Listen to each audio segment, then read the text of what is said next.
Chapter 1010. Founding a nation done with the basic cleanup of the church, they erected a statue of the winged serpent god. With Saintess Barbara's lead, numerous warriors, soldiers, and nobles knelt to pray. Praise to our Lord, the winged serpent god Kukulkan. You are the serpent of the world that devours everything and grasps the power of massacres. Your body extends across the universe, stretching into past, present, and future. Your beautiful eyes are like the clearest of lakes, the water from which can cure everything. The statue of the winged serpent god began to glow with the prayers, setting the worshippers' minds at ease. Our master has responded, the statue is complete, Barbara exclaimed in delight, and then began to pray loudly. The power of faith converged to form a tide. Within this tide of faith, the two eyes of the statue seemed to come to life as they brightened with intelligence. Dazzling divine force spread in all directions across the church, covering the city and even the skies outside. It was as if it was cleansing something, repelling and rejecting a golden glow tinged with dark red. This is a battle between faith. From the perspective of a god, Leylin could see all this happening even more clearly. A large region, with Dole City at its heart, had now completely escaped Akhaban's control. His own power now filled the area. Akhaban's regions were now dwindling. From here on out, the area around Dole City would no longer be his home ground, instead becoming Leylin's territory. Akhaban's strength would drop if he came over, and Leylin would easily slaughter him. Maps showed that the faith in Akhaban had been reduced to a minimum. All that was left was a tiny region surrounding the imperial capital, the remaining lands surrounded and nibbled away by Leylin. The day they broke into the capital would be the day of Akhaban's death. This was the tragedy of earthbound spirits and gods. They could not abandon their territories and followers, for only death awaited them otherwise. And for the same reason, Leylin wasn't in the least worried that Akhaban would flee. Those true gods lead much better lives in comparison. They aren't limited to specific domains or regions for their faith, and even if they fall, they can recover as long as faith in them still survives in the prime material plane. If their worshippers call the god's name from the bottom of their hearts, they're basically as tough as magi of laws. As Leylin was pondering, his eyes suddenly shifted. Oh, that guy still dares to come here? His body disappeared, reappearing at a church near the bounds of his territory. Chick, chick, a large golden scorpion was waiting in midair. Seeing him, it took the initiative to move out of the way, stowing its stinger and claws as if acknowledging allegiance to Leylin. Some information was transmitted into Leylin's mind. Looks like it isn't here to fight. Beasts have an instinct to follow the strong, huh? The demigod Golden Scorpion was obviously here to pledge its allegiance. Seeing the death of the double-headed lion, as well as Akhaban's constant weakening, this was an obvious course of action. Then, prove your worth to me, Leylin transmitted with a divine glint in his eyes. He already had plans to take the scorpion in. After all, it was a native god and had so many uses. Since he planned to expand his power and establish a pantheon, he needed to have gods in that category. Akhaban wouldn't work. He represented all of the natives here and naturally had the right to succeed and rule over the region. Leylin had to destroy him. However, things were different with the Golden Scorpion, and he could use it as an example. You should be the totem of the Raring Winds, right? That large tribe of natives? Leylin stared straight at it. Use all your strength and join my attack on the capital of the Sakart's empire. That will prove your loyalty.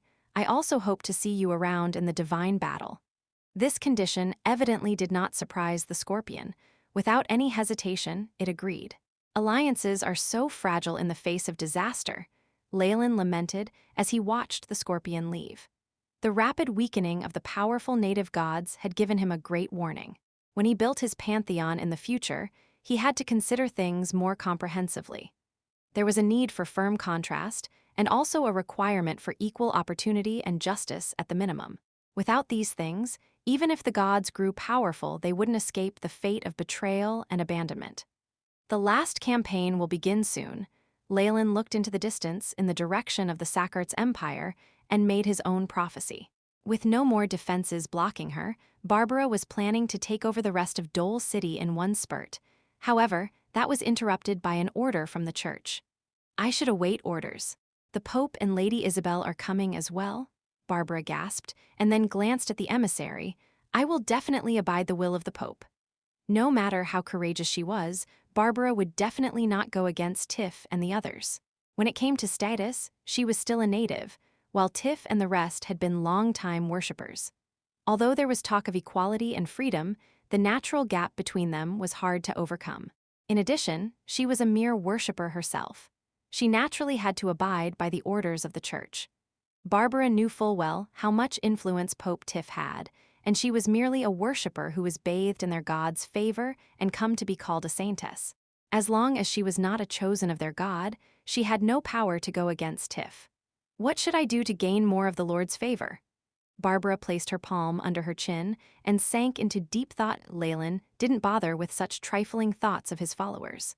As long as they wanted a better life on Debanks Island, all beings would side with him for a variety of reasons. This battle was one that would wipe out an entire nation. A new order would be built on the ruins of Sakarts, and something like that would net a person both fame and fortune. It wasn't something to give someone like a saintess. In reality, even Tiff did not have the qualifications to do so. There was only one person that could govern the area to combine both reason and law, and that was someone who had Leylin's blood flowing in them. For this very reason, once Tiff and Isabel brought the elite army of 50,000 troops over from Hope's stronghold, Leylin himself arrived at the barracks quietly. That their god personally came down for them immediately raised the morale of the soldiers to a terrifying degree. In comparison, Dole City was in a dismal situation. Huge numbers of nobles chose to give up on the rule of Akhaban and his children, pledging their allegiance to Leylin in secret. Once the raring winds that believed in the Scorpion demigod hastened over with their elite warriors and over 10,000 men, they combined forces with Hope's stronghold. With such an army surrounding the imperial capital, even those who had resolutely believed in their emperor now faltered. The tall city walls could not hinder the spread of the plague, and they could obviously do nothing against the crumbling will of the people. In a mere 3 days, the capital of the Sakarts Empire was broken into from the inside. Flames surged into the sky from the imperial palace, causing the army that had planned to fight to halt in their tracks. They could only watch as the palace that represented the glamour and splendor of the royal bloodline vanish. On that same day, Leylin intercepted Akhaban, who was planning to escape. He killed Akhaban with the Scorpion's help, officially ending the more than 5-century rule of the Sakarts Empire. The horrifying news that their god was destroyed shocked the leaders and nobles.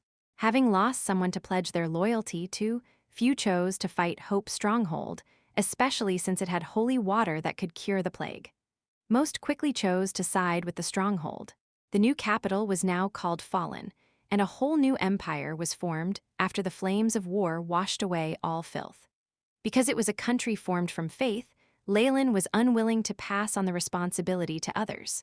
He became the very first emperor, and from then, the rulership would be succeeded by those with his blood for all eternity. The new empire was quickly acknowledged by the surrounding tribes. After everything that belonged to the Sakarts Empire was taken over, and his organization had expanded to the entirety of Debanks Island, they began the intense effort of eradicating the plague and clearing land. With the holy water and the god's baptism, the grim reaper that devastated Debanks Island was finally controlled. To the commoners, the giant serpent church was like the sun in the sky. Since the war had ended quickly, and they'd taken in a large number of tribes, the initial assessment of the population in the region came up to an astonishing 920,000. The plague had taken away about half of the initial 2 million natives, but it also left behind a huge amount of wealth. After all, the mean wealth was lower when a huge population shared limited resources. This was also the cause for life and death battles between tribes. Now, however, the overgrown lands far exceeded the needs of the population, and the intense societal conflicts were eased. After organizing the clearing and plowing of land, as well as announcing the liberation of some slaves to take charge of their own land, the empire quickly gained a positive reputation. Leylin took in all the faith of the followers, turning it into a firm power that would support his ascension to godhood. As soon as possible. Chapter 1011, Semi-Plane Calendar of the Gods, Year 37,671. With 5,000 pirates, Leylin Farlier had taken down Debanks Island, which had a population of more than 2 million people, destroying the Sakarts' empire to create his own country. He himself had become a demigod, becoming one of the higher-ups in the world of gods. Many were astonished. This youth was only 26 years of age, and yet he'd achieved something so astounding, they could only look up to him now. Numerous elite devil hunters and native knights surrounded a group of luxurious horse chariots in the new fallen city. The knights' crests and the caravan's flag were symbols of a giant serpent, indicating the might of royalty. The plague's been taken care of, and we're beginning to plow the land for spring. We're doing great. Leylin pulled apart the curtains of the chariot, gazing at the green fields with a hint of satisfaction on his face. Saintess Barbara knelt at his side, along with beautiful maids, their eyes full of an unconcealable fervor. The empire would be governed by the blood of its god.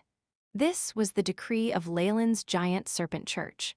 To get a more stable foundation, this god himself had brought a few natives around. Almost right after the new country was established, the 20 purest and most beautiful refined girls of Debanks Island had been sent to the palace. It didn't seem like such things would stop any time. Leylin never rejected such matters. Besides, this suited his standards better. He was currently traveling to proclaim his strength to the entire empire. The view of his fleshly body would also draw in more worshippers. Leylin had developed a better understanding of the island's situation through his travels, and at the same time imprinted the might of the empire deeply into the hearts of the natives. This is the most fertile land in the empire, and it's close to the imperial capital. It's understandable for them to have such results, Barbara said, her eyes glinting. It's great that they have knowledge in this area, especially when it comes to these matters. Leylin understood the schemes of his worshippers like the back of his hand. Hearing what Barbara said, he had no idea whether to laugh or cry. However, such things were also a part of the path of faith, and Leylin had to consider his options carefully. Based on the way things are going, we should be able to get past this year's famine well. After patrolling the entire country, Leylin was in a better mood. While the plague had greatly affected societal order, activity was slowly resuming normal levels. Thanks to the accumulations of the Sakarts' empire, this new country was headed in a better direction. A lot of things determine the strength of an empire. There's the population, agriculture, economy, military, and faith. Leylin stroked his chin. I have 50,000 soldiers stationed in the capital. With Debanks Island itself only having 900,000 residents, it's definitely the greatest military. On the other hand, my finances are a problem. The agriculture and economy were affected by the plague, and it will take some time to return to normal. Most importantly, there's faith. Leylin had dealt fatal blows to Debanks Island's totem spirits and nature spirits. All those unwilling to serve were wiped out along with their tribes. With the golden scorpion at their head, the rest became subordinate to Leylin. That took up a portion of the faith in the empire. Leylin was more than happy for this to happen. After all, his church was still the majority with more than 80% of the faith. The nature spirits could only divide the remaining fifth amongst themselves. On top of that, he was a demigod now. His priests had divine spells, something that the shamans of the native gods could not compare to. He had a huge leg up over the competition and was obviously unafraid of competing with them. These gods would likely be forced to hang around near him with no other choice. Then there's governance. I've already rewarded the pirates greatly, with land, slaves, and noble status. However, they are still fewer in number than the original native chiefs and nobles. Leylin shook his head. From his position as a ruler, the population of the natives was terrifying. On the other hand, there were less than 5,000 who'd followed an outsider like him. The difference was like that between a drop of water and a lake. Leylin had no doubt that if he did nothing, basic governance would fall to the natives in less than 30 years. Outsiders could only join in, be it passively or actively. To change this, he had to bring some new people in and kill some others. Only by bringing people from Fallen Island and killing natives could he ensure the stability of his power. Unfortunately, Leylin wasn't just a ruler. His bigger priority was his godhood, and a massacre that dropped the number of natives would only reduce his power of faith. It would not benefit him. While he was conquering them, these natives were his enemies, and it was essential to reduce their numbers. Now, however, they were part of his ascent to godhood. Killing them lost all meaning. A god didn't care if the one governing the empire was a native or an outsider. All that mattered was that he received the same amount of faith. With the support of the church, his descendants wouldn't fall to the level of mere symbols or puppets. That would be enough. There is no eternal empire, but the gods have long lives, Leylin muttered.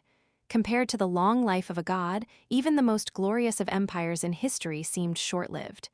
Beep, response to today's prayers completed. Handled a total of 348,761 cases, bestowed 13,286 spells. The AI chip's prompt caused Leylin's lips to curve upwards in a smile. Gods had to take care of their worshippers' prayers and bestow divine spells every day. While his now divine soul could process fast enough to take care of this himself, it wouldn't be a walk in the park. The effort would drain him. With over 90,000 followers, a following even more enormous than that of some true gods, the amount of work he had to do was vast and complicated. However, the AI chip took over the tedious work, which made things more convenient for Leylin. Even for a true god, such difficult work took more than just their bodies and avatars. Some even designated subordinate deities to the task. The AI chip performed these tasks better than most gods, and on top of that, Leylin could trust it absolutely without fear of betrayal. Your Highness! Heading all the way back to their emperor, the numerous youthful and beautiful maids greeted Leylin immediately.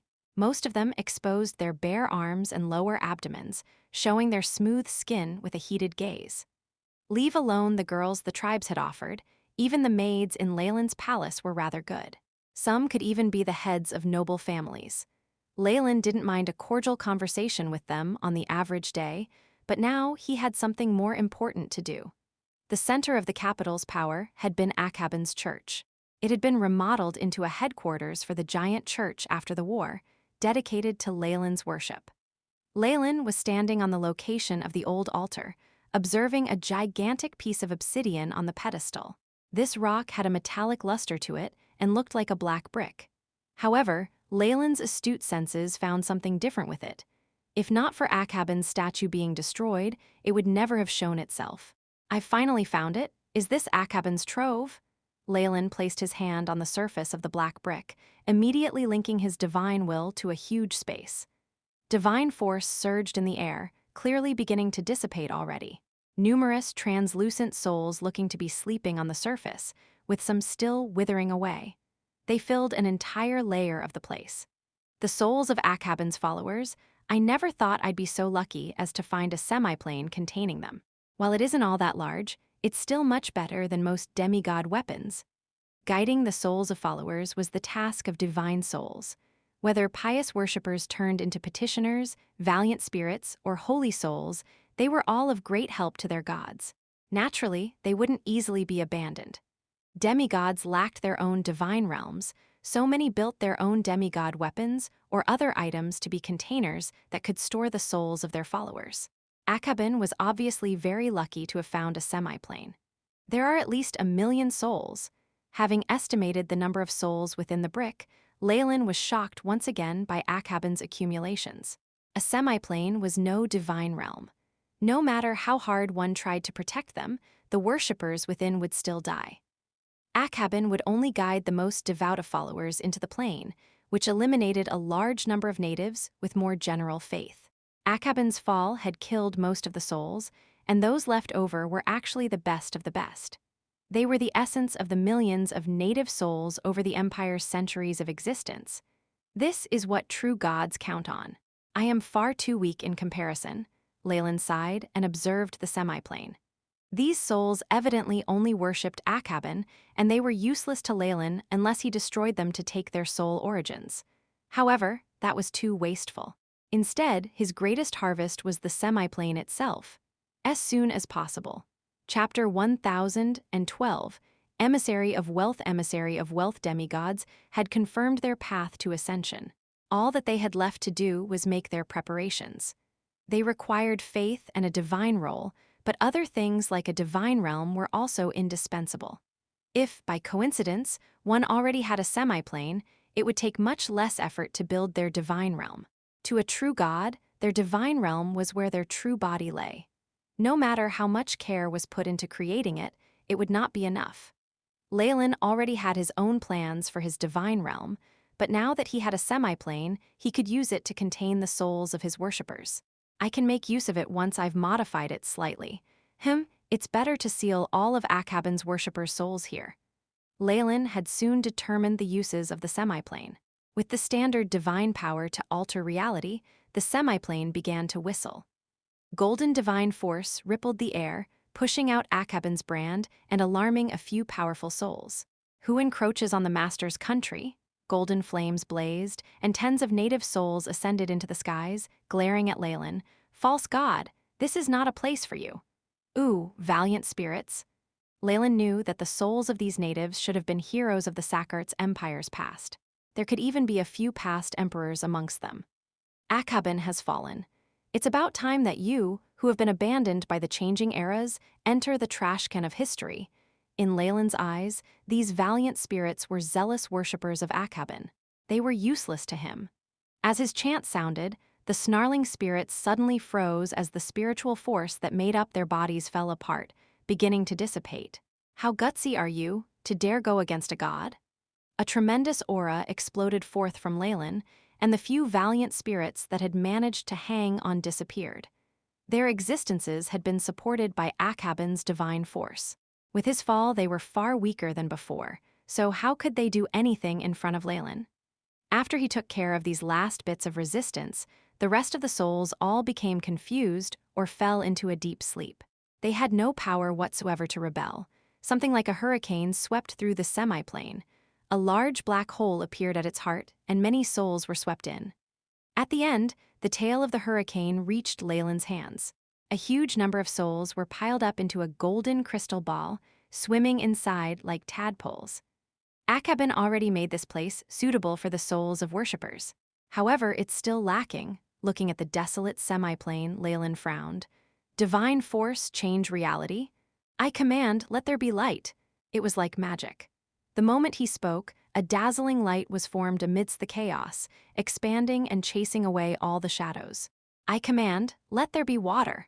The dry ground immediately closed up, as streams appeared and formed lakes and seas. With the water must come plant life. Tender green sprouts emerged from the barren soil tenaciously, and the greenness that was full of life spread through the area. Soon, they covered the entire semiplane and formed large plains and forests. That should be it for the basics. The tremendous amount of divine force required to alter the semiplane was slightly strenuous for Leylin. With a flick of his sleeves, thousands of milky white souls fell into the plane, turning into bewildered souls. You will stay here for now. Amongst them were natives, pirates, and even a few that looked like devils. After hearing Leylin's voice, they all knelt down respectfully and began to pray. Yes, Master. You are the serpent of the world that devours all, the master of death who guides all souls like us. There is an agreement between a god and his worshippers. As the worshippers give up their faith, I must protect their souls after death. Leylin muttered to himself. This was the responsibility gods took on. Taking care of it, he'd suddenly felt his connection with his worshippers suddenly grow more firm. It's still fine to place the followers' souls here for now, but I still have to become a true god as quickly as possible and build my divine realm. That's the only place souls should return to. The use of altars, divine weapons, or even semiplanes to contain souls was something only demigods did, and it was because they had no other options. It was a makeshift strategy that could not protect the souls of followers well. A semiplane was slightly better than altars or divine weapons when it came to the rate at which souls disappeared. It was usually so fast that demigods' hearts ached. On top of that, the life in the souls would be erased slowly. The gods obviously would not stand seeing their wealth dissipating. However, all methods to contain worshippers' souls had this flaw, except of course for divine realms. However, becoming a true god was still extremely tedious for demigods. Leylin couldn't forget about the middle god helm, whose role was to be the protector. His church prioritized attacks on false gods, and unfortunately he definitely viewed Leylin as such. Thankfully, his main territories were in Debanks Island, and there was a proven problem with the natives' faith. He hadn't gathered attention yet. However, with his rise right now, the secret couldn't be kept much longer. No, there already are gods who have noted my existence. Leylin looked towards the harbor, seeing a numerous fleet. The howling sea breeze and terrifying ocean sprays smacked on the gleaming, splendid surfaces of these large warships. At the top of the warship was a large, bright gold coin bending in the winds. This was the gold ship, belonging to gold priest Xena under the goddess of wealth. Leylin had seen it before at Port Venus Harbor, and it was now approaching the seas of Debanks Island. Priestess, based on the directions of our god, we will reach the continent soon. At the bow of the gold ship, Leylin saw a familiar Bishop Xena. She was dressed in a white deer skin coat, looking lost in thought. I understand. You may leave. Xena waved her arms and sent the captain away, her mind like the great waves on the surface of the ocean. A giant serpent church is rising amongst the native islands. I must know everything about it. This was a divine command Lady Joaquin had given her. Only a decree from the goddess could get this gold priest to abandon Port Venus, where gold seemed to flow like a river, and instead risk immense danger to enter the native sea regions. Show goodwill, but also observe carefully. Xena thought over the goddess' words, looking slightly hesitant. The goddess' hints that the native empire had something to do with Port Venus thrilled her. Though I don't know why, I'm certain that the only one capable of doing this is the legendary young master of the fallen family. Xena had an instinct that was unique to women. There are ships ahead. Be on alert. At this moment, the sailor at the observatory tower yelled at the top of his voice. Enemy ships, the canoes of the natives.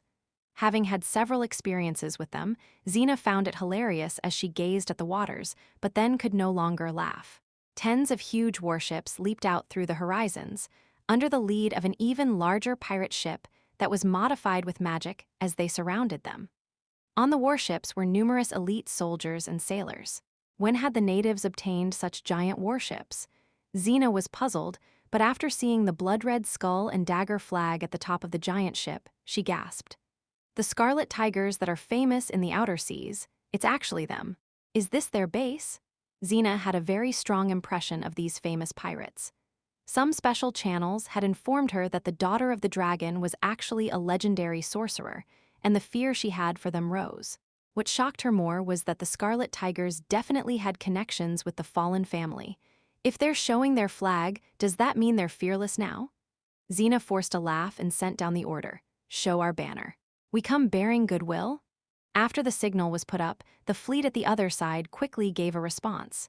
They lined up at the two sides of the church's ships, as if they were guards. They want us to maintain our speed and follow them. The sailors quickly understood the meaning of the other side's banner. Do as they wish. Xena took a deep breath and calmed the anger within her, making a logical choice. They were scared so easily. I was even going to plunder the goddess of wealth shipping. On the pirate ship that headed the rest, Ronald disdainfully pursed his lips and put down the copper binoculars in his hands. Bring them to Port Pato. All members and attendants must be checked carefully. Be vigilant. We are now the navy of the Empire. Don't get up to any tricks or I'll cut you into pieces. Understood, head. The other pirates chuckled and giggled as they answered. It was evidently difficult for them to change their attitudes. Those native sailors, however, were now much more respectful. They would be the backbone of the Imperial Navy in the future. Ronald sighed with relief, now filled with hope. As soon as possible. Chapter 1013, Having an Audience Port Pato. After handing over an application and going through a strict examination, Xena and her people were finally allowed into the port proper. They were given accommodations in what seemed to be a rushed building. Although they used wood and stone bricks, Xena could still see the shoddy work of the natives. Compared to the grass huts next to it, however, this building seemed vastly superior. A port that's under construction? Xena recalled the market she'd just seen. It couldn't even compare to the commercial street of a small town, at most the gathering of a pile of stalls. The items were only sold in clay jars, and trade was with barter without any basic currency. From her point of view, this was blasphemy towards her goddess. These darned natives. How lazy and filthy they are. A few attendants complained, but Xena did not think the same way. Although they'd only been in contact for a short time, she had seen how energetic DeBank's island was. Goddess. Although these natives are base and weak, all their jewelry is made of gold. If this industry can be developed, grasping an opportunity to make more gold was instinctual to the priests of the goddess of wealth. I never thought this expedition would have such great harvests. However, the ocean currents in the sea region are far too dangerous. Xena frowned inside. Dinner was the natives' version of curry rice. They used banana leaves as plates, and the spice was astounding. After enjoying the sumptuous dinner, Xena summoned high-ranked Thief to her room. A golden luster filled the room. Although Xena didn't believe the natives could be all that powerful, she was still very cautious. "How is it? Have you made any discoveries?" Xena looked at the tall, slender figure in front of her that seemed to want to disappear into the shadows. "How could we get so much information in a day?" Thankfully for the blessings of our goddess, the natives didn't seem to know how to keep secrets. We managed to get some intel through their legends and songs. The thief's voice was hoarse, like he was a bald eagle. "Speak," she frowned. "Firstly, this place used to be called the Sakart's Empire, but a war occurred recently. Fair-skinned godly beings came from the west and defeated them, destroying their empire. That's the direction of the mainland. There's something more surprising. There seem to be very few of those fair-skinned godly beings, numbering less than 20,000 total." The thief supplied. 20,000? Xena was caught between laughter and tears. But the Scarlet Tigers have about that number of people, an empire conquered by 20,000 people, haha. She looked pleased as punch, thinking the Sakart's empire to just be some large native tribe. If you knew the true might of the native empire, you definitely wouldn't be laughing now. The thief interrupted her coldly. "What's their population?" Upon hearing how serious he sounded, Xena reacted appropriately. Based on what they said, it would take 50 sunsets to walk from the beginning of the empire to the end. Each city has numerous tribes within, and the empire was also protected by the sun god who governed everything, Akhabin. The thief now looked solemn. A conservative estimate puts the empire's population between 500,000 to 1 million. Their outer borders were as extensive as a kingdom's, and they were protected by a false god. To be able to defeat such a powerful empire with less than 20,000 pirates, goodness, it would be difficult to do so even if they were 500,000 pigs, Xena exclaimed, shocked. Exactly, what I'm going to say next is key. The thief now sounded slightly emotional, trembling from fear. Remember the holy water we were sprayed with when we first got on shore? That's just water with some sort of potion. It isn't holy water? Xena called to attention. This was rather important when it came to religion. She would never admit to being blessed by another god unless she was sure she wanted to betray Joaquin. All right, that potion? The thief quickly realized he had misspoken and immediately corrected himself. There seemed to be a tremendous plague at the beginning of the war. Large batches of natives died, and the winged serpent descended suddenly, possessing the abilities to heal them. They gave the natives the holy water. Winged serpent? Xena quickly thought of the goddess of wealth's divine orders, as well as how she was required to look into the giant serpent church. Yes, the holy water has astounding healing abilities and was exceptionally effective against the plague. These fair-skinned beings were seen as heroes sent down by the heavens to save them, and are supported on a large scale. That's how they defeated the original Sakart's empire. Is that so? Xena looked down, clearly deep in thought. She then turned to the thief, sounding serious. Do you think that plague has anything to do with the plague mistress? It shouldn't. I've fought the priests of her church. While she can spread sickness, it shouldn't be so infectious. Also, her priests only know how to kill others and not save them. The thief muttered bluntly in answer. Good then, get more intel, especially related to the giant serpent church. Xena gave a long sigh and sent the thief away, staring at the oil lamp on the table as she muttered to herself resolutely. The Scarlet Tigers, the legendary wizard of the fallen family, and the winged serpent capable of healing sickness, what is the relationship between the three of them? At the beginning, she'd thought this was just a practical joke on Leylin's side. However, by the looks of it seemed impossible. Mistress, please give me guidance. Xena gripped the holy crest in the palm of her hand and began to pray piously. A golden luster enveloped the entire room, making it look misty. So it's the goddess of wealth, I've had the greatest amount of contact with them. Port Venus has Joaquin's church, so it's natural for them to have recorded my aura. Leylin wasn't all that surprised. After all, it was necessary for DeBank's Island to interact with the outside world. DeBank's Island had far too much work to be done, and trade would greatly help recover its vitality. It was much better for them to be discovered by Joaquin than by Helm. After all, the goddess was neutral in alignment. With the plentiful resources from DeBank's Island and the fallen empire as a whole having so many consumers, Leylin had no doubt the gold priests would be greatly attracted. However, it wasn't worth Xena risking her life. The only thing that could spur a gold bishop on was the goddess of wealth, Joaquin. No matter what she expects, DeBank's Island can definitely support itself. There's no need to fear any blockades or threats, of course. If they can be enticed and we can get support from the trade network on the mainland, it would be great. Leylin moved his arms. Send down the order. Receive them with the most politeness possible, and send them gold and cornelian-embedded utensils. Cover the floors with fleece and welcome her to my palace. Leylin wasn't just the ruler of a new empire. He was also its patron god, so his orders were carried out without any hesitation. Xena and her people obtained large amounts of gifts from the natives and seemed to be dazzled by their wealth. They made multiple stops along the way before reaching Fallen City, which was being rebuilt. This had been the Sakart's empire's capital. The roads and houses were already very spacious and were now being expanded further. The vast driveways could even let a dozen horses walk side by side and speed along. The planning of this imperial city, the conqueror's ambition, is very obvious. Xena mentioned Leylin indirectly. In the natives' eyes, he was someone who represented blood and massacre, but she saw more than that.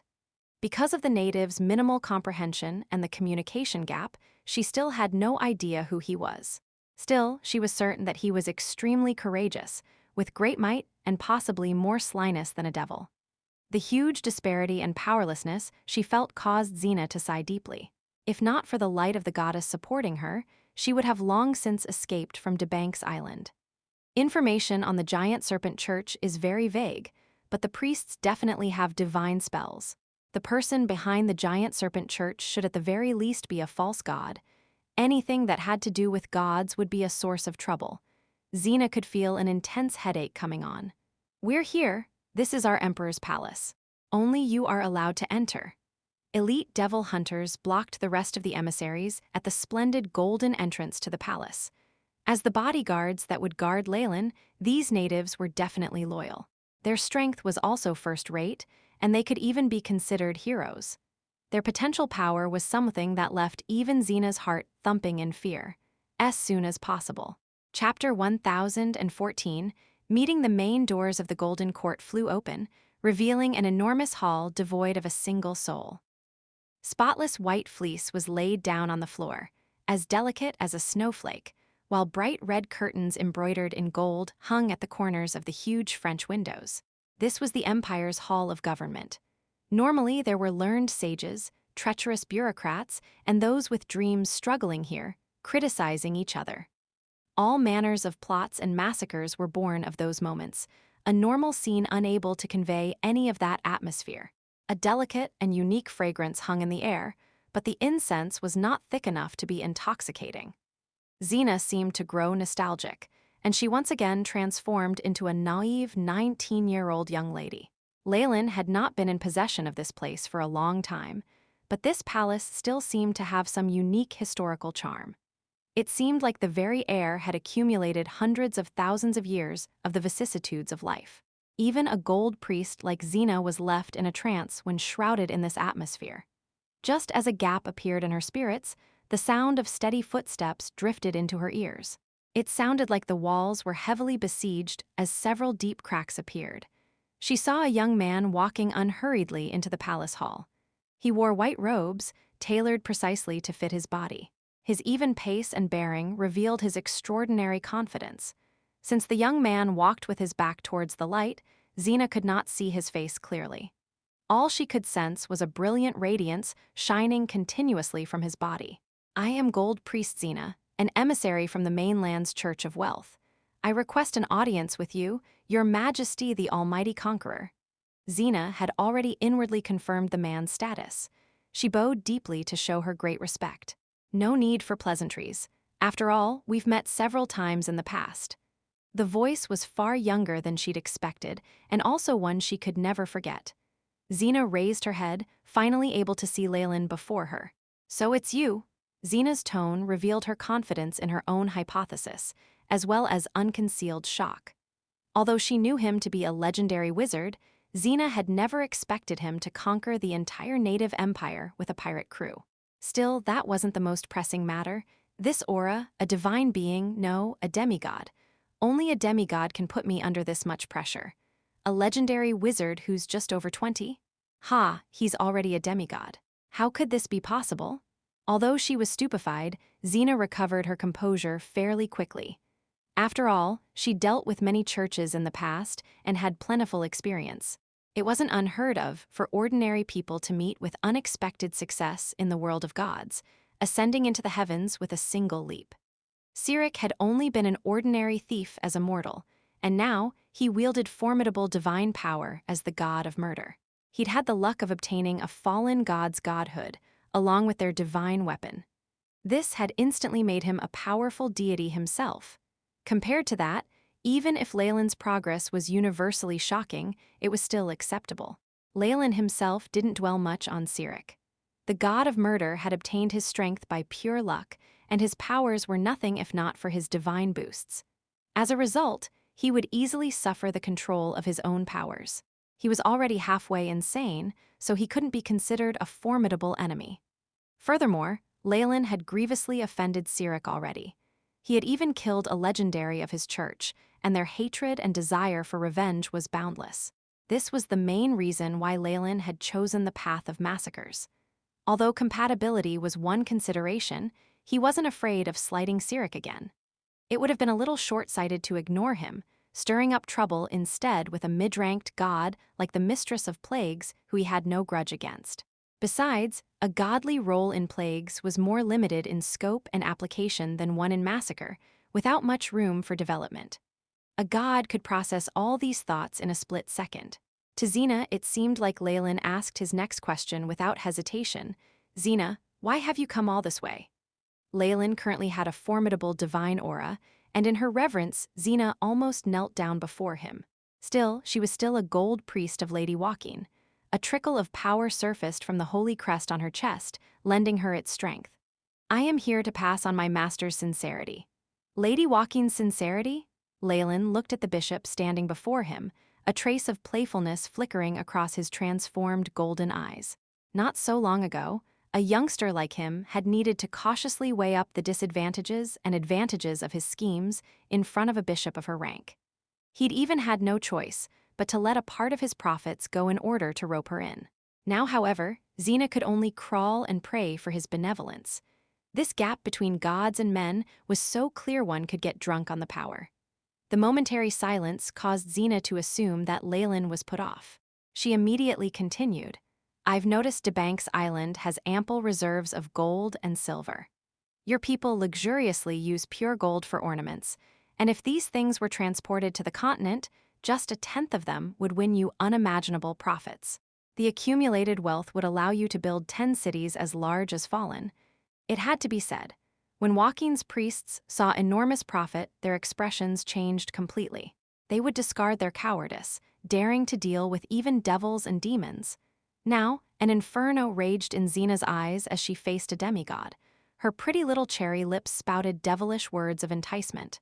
Trade. Well, I can consider it.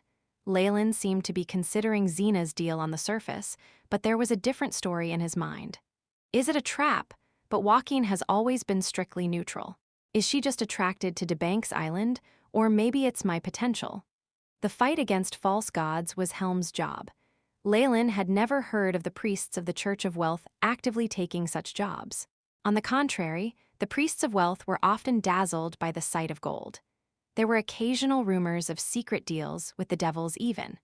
Although most were groundless rumors, Leylin was keen enough to notice an inkling of truth in them. Unlike demons and devils, false gods weren't considered particularly evil. Furthermore, Even if DeBank's island had enough resources to satisfy him, for now, if it received the support of trade with the mainland, it would recover much faster. This would also supply Leylin with a greater amount of faith. I can accept the trade, but you need to talk concrete details with Tiff and Isabel. Leylin no longer hid his association with the giant serpent church. Or perhaps he didn't particularly care if other gods discovered that he was the serpent Kukulkan. Too many gods had been known to assume false identities, using avatars in the prime material plane. Apart from this, my master has several very, very small requests. If your majesty can help her, my lady will absolutely be willing to provide many things that will leave you satisfied. Oh, how interesting, do continue. Leylin stroked his chin, a smile blooming on his face. After a short while, Xena quietly left with a self-satisfied expression on her face. Leylin was left alone in the great hall. A divine glow flashed across his eyes as he watched Xena's departing back, his gaze filled with pity.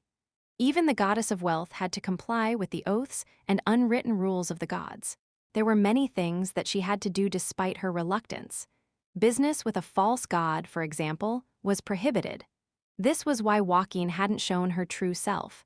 She'd sent one of her priests here to serve as her shield at critical times. If Xena did not manage to see the truth, she wasn't likely to have a good future. As for Joaquin's commission itself, Leylin was rather interested. So she wants me to help her find several items, using them as an exchange. How interesting. First is the Scepter of Savras. The image of a magic staff appeared before Leylin's eyes, before quickly shattering into pieces. This divine artifact is rumored to be able to guard against prophecies and tracking by gods. That much is true, but the main part of the scepter could be in any corner of the prime material plane. It could even be down in Badr or the Abyss. Despite all that, she still covets this the most. Leylin furrowed his brows rather distrustfully. This woman, what on earth is she thinking? It was a shame that she was an intermediate god, equivalent to a rank 8 Magus of laws. Leylin could not pry apart her thoughts. One thing's for sure. Be it for the trade or to hunt these items, I'll have to leave DeBank's island. I need to go to the mainland or the outer planes, is that what she wants? Leylin couldn't help but guess. They weren't close in any way, so he wouldn't believe that Joaquin could so generously come over and help him so suddenly. If what I guess is true, Leylin's drooping eyelids obscured the dim light in his eyes. As soon as possible. Chapter 1015. Scepter of Savras, after days of careful contemplation. Leylin summoned Xena and agreed to the goddess of wealth's conditions. He handed over all matters pertaining to the native empire to Isabel and Tiff, while he followed Xena's ship back to the fallen island. He was currently back at his wizard tower. Although this tower had already been upgraded several times, Leylin still found it too crude. This wasn't an issue with design, rather that he'd advanced too quickly. The basic facilities of this place couldn't keep up with his demands. Thankfully, he did not have high expectations for the environment he was to be in. With the Wizard Tower's isolation abilities as well as his own divine force as a cover, the preparations were complete. Chiu. Inside the enormous forge at the core, a golden staff floated in midair. Threads of pure gold flames were dispelled in the surroundings, forming the figure of a large, gorgeous bird. What had been the red dragon staff had undergone massive changes and improvements. The coarse and solid staff was now more slender, and the dragon claw at the top had been refined, forming the claw of a bird. The most important part, the soul within the crystal, was now replaced by the flaming bird. Beep, red dragon staff has been resmelted. Connection and containment perfect. No conflicts in energy. The AI chip projected large amounts of information before him. Item name, Blazing Scepter. Rank, Legendary 3. Length, 0.76 million. Weight, 2900 G materials. Dragon Crystal, Dragon Bone, Dragon Blood, Dragon Scale, Divine Spirit, Divine Blood item abilities. 1. Storage. The staff can contain spells. Rank 9 1, Rank 7 3, Rank 5 5. Currently empty 2. Blazing Skyfare, Legendary spell. Can be used once every 20 days. 3. Domain of Terror. 4. Blaze, absorbing the strength of divine souls, the staff can deal a one-time mental attack or boost itself. Will harm the imprisoned soul. 5. Fire immunity. Description: this staff once imprisoned a powerful legendary dragon soul, but its owner attempted a more terrifying experiment, sealing the soul of a divine being. All who use it without permission will suffer the wrath of gods. What I gave Tiff was symbolic of the church. This suits me better.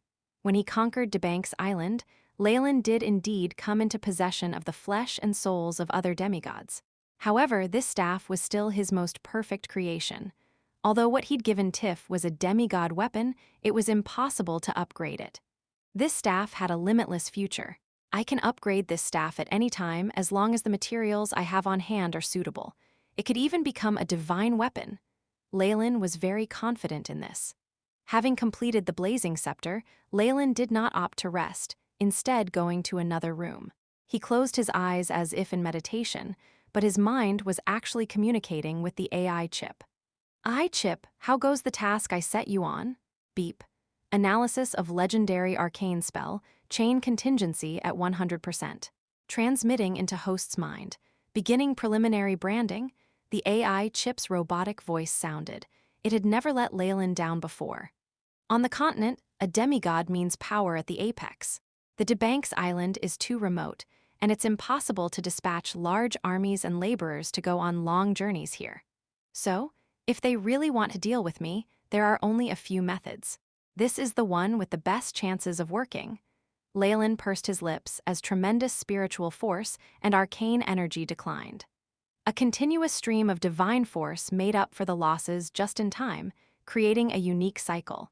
After a night of this, he finally set up the chain contingency on himself.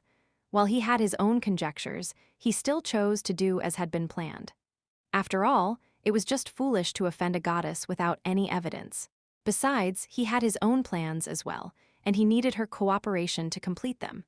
I hope all this is all in my head, but it's not bad to make preparations against it, right?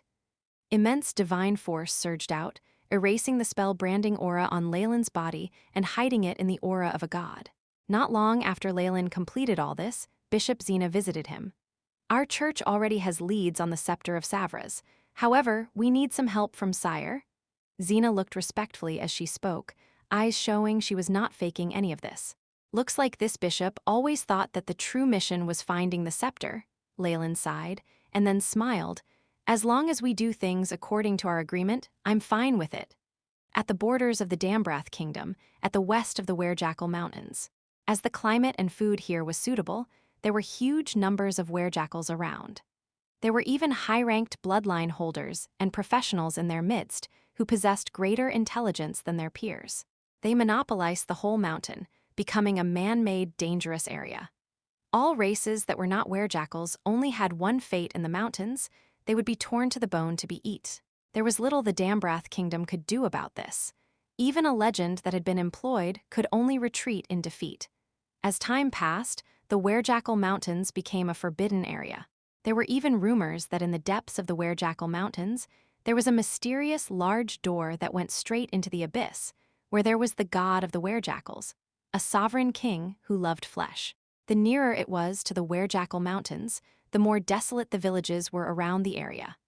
On this path, however, there was a group of knights who were hastening on their journey. Just from their unruffled aura, it was evident that they were not mere elites of the kingdom. In the middle, guarded by knights, were a young man and woman on two handsome horses. However, when it came to the might they had, it was hard to tell who was being protected. The lead for Savra's scepter is in the town up ahead. Leylin sniffed at the air, frowning slightly. Yes, sire. This was Xena speaking. Ever since the bishop found out that Leylin had attained a realm she could never hope to reach, she had become increasingly respectful to him. She had even taken to addressing him as sire, and if Leylin had not stopped her, she might even call Leylin, Your Highness. Based on what the hunter in the village said, he once accidentally entered the Werejackal Mountain and, at the outer regions of the valleys, saw a terrifying statue and the illusion of a scepter emitting multicolored rays. That's all, Leylin's eyebrows raised. After that, we dispatched the legendaries in our church. But even 2 legendaries weren't enough to break through the layer at the outer regions of the valley. However, the 2 legends also saw the scepter emitting multicolored rays, and the likeness to Savra's scepter is recorded in historical records is above 90%. As she still needed Leylin's help, Xena laughed wryly as she explained. A boundary that even legends can't enter? And the scepter? Leylin nodded. In that case, this trip is worth it, but I've been staying at the outer seas recently. What's happening on the continent? After hearing that this was not confidential information, Xena gave him a simple rundown of the situation on the continent. First was the north. The unrest here had attracted the attention of the entire prime material plane, and it might escalate even further. The two greater gods, the weave goddess and god of justice working together, was something the orc gods all feared. They had first wiped out the reinforcements of Maelor and a few other orc gods, and then supported Illustrial as she started war at what had been the north. After a few large-scale battles, Illustrial had successfully gathered a few revolutionary forces and taken over a decent amount of land. With the support of a few great noble families in the north, she had ascended the throne a few months ago and re-established the Silveramoon Alliance. However, the orcs were still as powerful as before. Orc Emperor Saladin had the help of the divine weapon, Thunder God's Hammer, and was still one of the most powerful on the prime material plane. If not for Illustrial blocking Saladin personally in a few battles, as well as the orc being afraid of the side effects from using the weapon, success would not have come so easily. With all this happening, the orc empire that had been dealt a heavy blow raged and began to gather their armies. Silveramoon trained hard as well, obtaining more support from the nobles and gods of the north. It wasn't hard to imagine that sometime in the future, there would definitely be an even more terrifying war breaking out. That would be greatest test for the newly formed Silveramoon Alliance. On top of that, there was the short-lived reappearance of the Western Desert's floating city. A number of legendaries had fallen there. The death of just one was enough to stun the entire continent, and on top of that, it had to do with the floating city. It was just that the Western Desert was remote and had blocked off means of communication. News was only being sent out now. A few churches had verified that the floating city had been robbed by a mysterious person, and they had come up with great rewards for this. It was said that this had caused a mad flurry in the dark world. Numerous old monsters had been startled out of their shells, pursuing traces of the Lich Ilio. It had to be said that the reason Leylin had kept Ilio was so that the Lich could bear the brunt of the blame as soon as possible. Chapter 1016 Valley. The only things that alarmed the continent were the matter with the North and West Desert. The rest are just small issues. Xena stopped at this point, her beautiful eyes turning to gaze up at Leylin. But of course, if news about you were to be leaked, my lord, that would create a whole new storm. Those two things actually have something to do with me. Leylin thought as he rubbed his nose, but he had no plans of coming clean. Xena lowered her voice, speaking by Leylin's ear. The birth of a new demigod and the conquest of over 1 million natives with just 5,000 pirates. Either one of these events could stun the mainland, even affecting the outer plains. I'd rather not for now. I don't want to attract the attention of Helm's church. Leylin sternly stopped her, but this only caused a sly look in Xena's eyes. Please don't worry, my lord. Our church has worked with those like you before, and both sides have returned satisfied. I think we should discuss this in more detail tonight. Hearing Xena seemingly hint that she could help him solve the problem with the god of protection, Leylin's eyes darted around.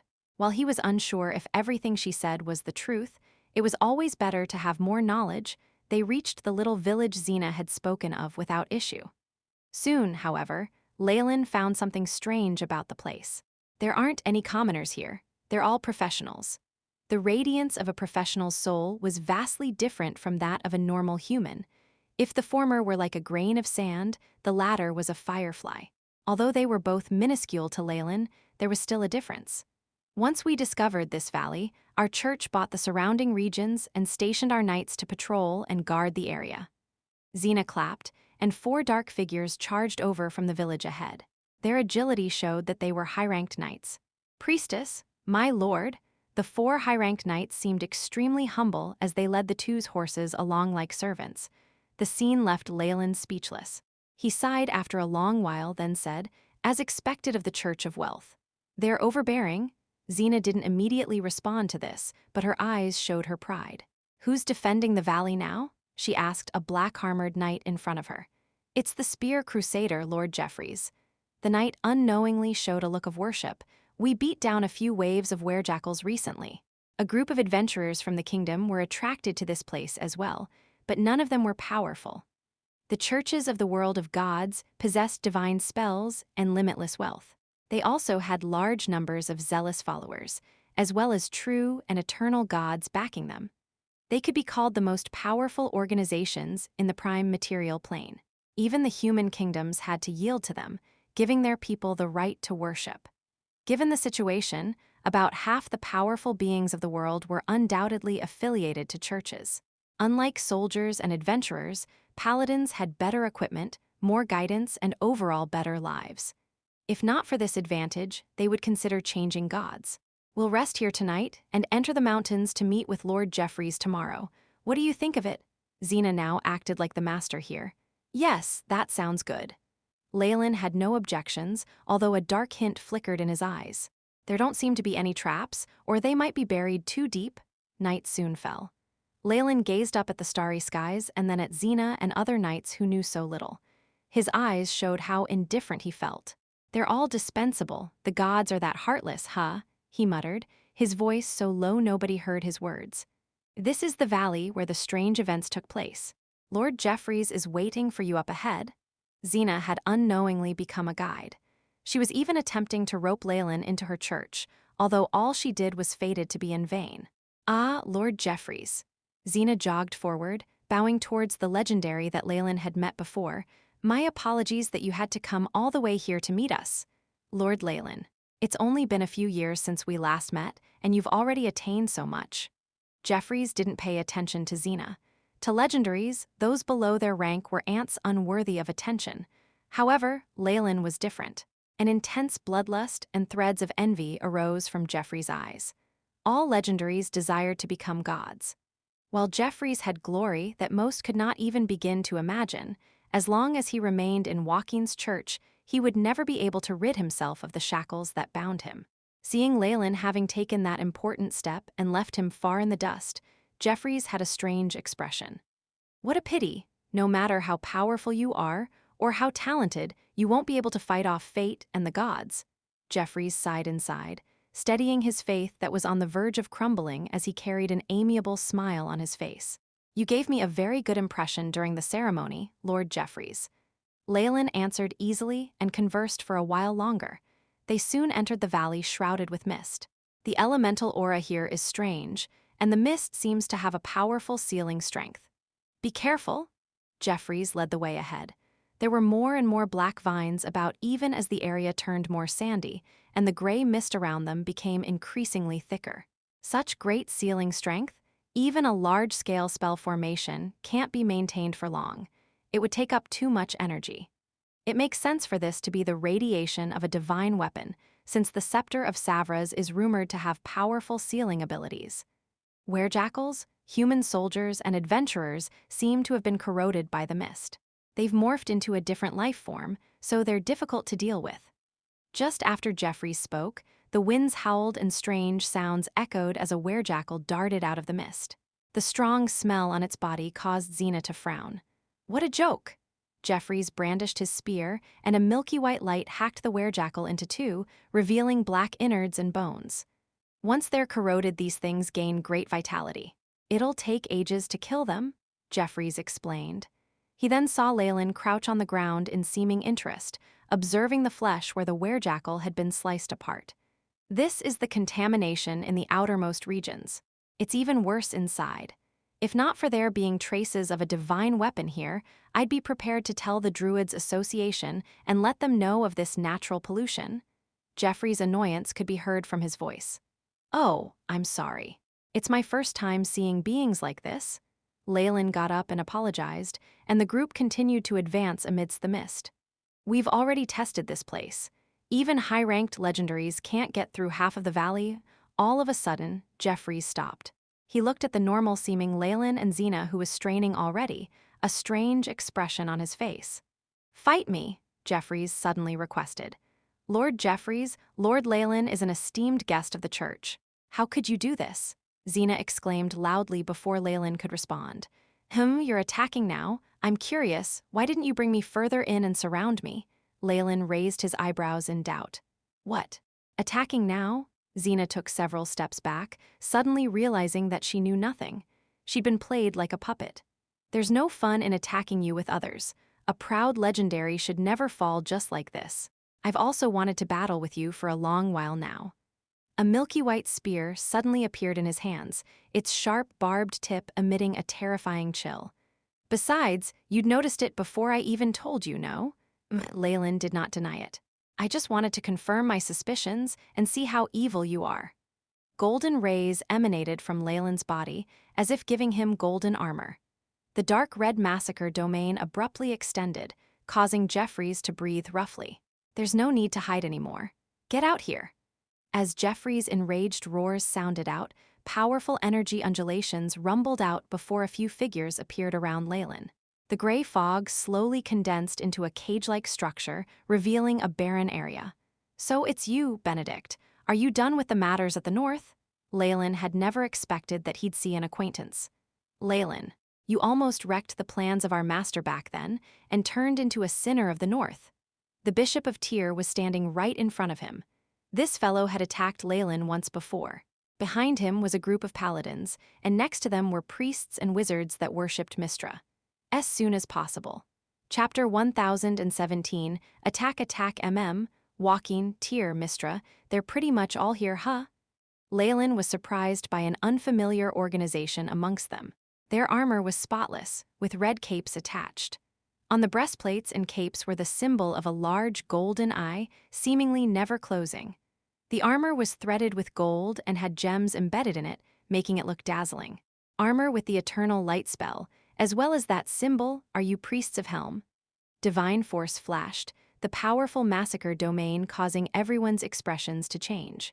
False god, one of Helm's priests spat out, and layers of light emanated from the eye at his chest. It was clearly on equal ground with Leylin, perhaps even overpowering him. Helm was the god of protection, and his church was built to crack down on faith in false gods. Naturally, they had experience in dealing with divine beings and even demigods. Our mission is to crack down on the belief in false gods, purifying the origin of the world. The priest looked pious, as he prayed with the rest of Helm's warriors and priests. They each took a step forward, their eyes full of fervor as if they were heading to church. Rumble, a surge of power whistled out, and a golden eye appeared in the air. It locked onto Leylin, showing an inverted reflection of him. Beep. Host has been marked by the god of protection. Divine force locked, domains weakened by 20%. Host's location will be relayed every 3 hours. Remove. The AI chip's voice sounded, and Leylin turned grim. As expected of a church that deals with false gods, they've made ample preparations. Leylin was still smiling confidently, and he ordered in his mind, prepare to remove, but wait for my order. Remain in observation mode. Leylin was not surprised that Helm's church had surrounded him. After all, the god of protection's mission was to deal with false gods. As long as news about Leylin was revealed, the zealous priests would come join in on the fun, bringing their own rations along with them. Still, I never thought I was being lured into so many enemies. It looks like the gods are afraid of me, or were they alarmed by some divination? You'll have to explain this later, Jeffries, a priestess of Mystra said as she walked out. She had silver hair, and her eyes glinted gold. She was looking at Leylin like he was a dead man. Jeffries answered with a cold snort. All legendaries had their own pride, so how could he bow down to someone else? On top of that, Jeffries served walking, and he had nothing to do with Mystra. I stand by my request. If you win over me, I shall leave immediately. Jeffries pointed his spear at Leylin, causing the priestess to turn red in her fury. Forgive me, but before that, can I ask who planned this out? Leylin interrupted. It is the will of our god, the priestess admitted. She looked flushed. This slightly exceeded his expectations. He wouldn't have found it surprising if Helm's church had been the ones to identify him, planning an attack. The same went if Joaquin was coveting his lands and wealth, or even Benedict, who just hated evil. However, none of this had anything to do with the goddess of the weave. From how it seemed, she was the person who feared him most. Are the prophetic abilities of the gods that great? Leylin immediately recalled his rank 12 arcane spell, Karsus, Avatar. He himself wasn't even as strong as a lesser god, and was unable to deal much damage to them. This spell, though, defied logic. One use of it would give him control of the weave's power, causing Mystra to fall. On top of that, the destruction of the weave would release the conscience of the numerous ancient magi from the core, causing the ancient final war to once again rock the world of gods. Is she afraid of what I can do if I develop further? I could become a huge threat to her, so she's making the first move. It was impossible for Mystra to know the existence of Karsus, Avatar. The only possible explanation was that she had a premonition that Leylin would bring great danger to her. When an ant threatened them, most people would just end it with a stomp. This was obviously Mystra's own course of action. But since much of her strength was stuck in the north, she'd roped in quite a few other helpers. In such a situation, it was likely that Leylin would fall. Things would have been troublesome had I not made preparations. Leylin ran through his thoughts and came up with numerous possibilities. If I'm at my wit's end, I'll definitely risk using Karsus Avatar. That'll give me a chance of survival, but that means Distorted Shadow could also have something to do with this. Leylin had a strong feeling that Distorted Shadow had leaked his location, as well as the degree of threat he posed. After all, he was an ancient peak rank 8 Magus, equivalent to a greater god. How could the conscient in the ruins be the only thing he left behind? It required no effort to use the power of distortion to show the truth to the goddess, or even just give her some clues. If the process itself was much too complicated, then one could find the truth by looking at who would benefit by the result. Thinking everything over, Leylin believed that the most likely case was that Distorted Shadow had played his hand from behind the scenes. If it's him, I won't be able to use the Ghost City as I wish, so I have to abandon Plan 3. So, who's going to be first? The pure gold blazing scepter emerged, and powerful spell energy surged out. It caused everyone's expression to change. Our church has arranged a spell formation specifically to subdue false gods. He can't use the power of his domain completely. The channel of faith from his worshippers has also weakened greatly, and our Lord has marked him AH. The priest of Helm soon cried out in pain, covering his eyes. Leylin had commanded the AI chip to remove the mark, and it caused the golden eye in the sky to fall apart. It seemed to have affected these priests. Haha, good. This is the kind of opponent that I want. Jeffries burst into laughter. He'd let go of everything in his mind at that moment, only focusing on his opponent. He let loose a sudden attack, and faint black lines appeared around the holy spear as it crushed the space around it. Benedict seemed to be operating some spell formation as well. Large beasts the size of hills crawled out of the mist, and the legendary wizard nearby seemed to be preparing some legendary spell. This is what I've prepared for you.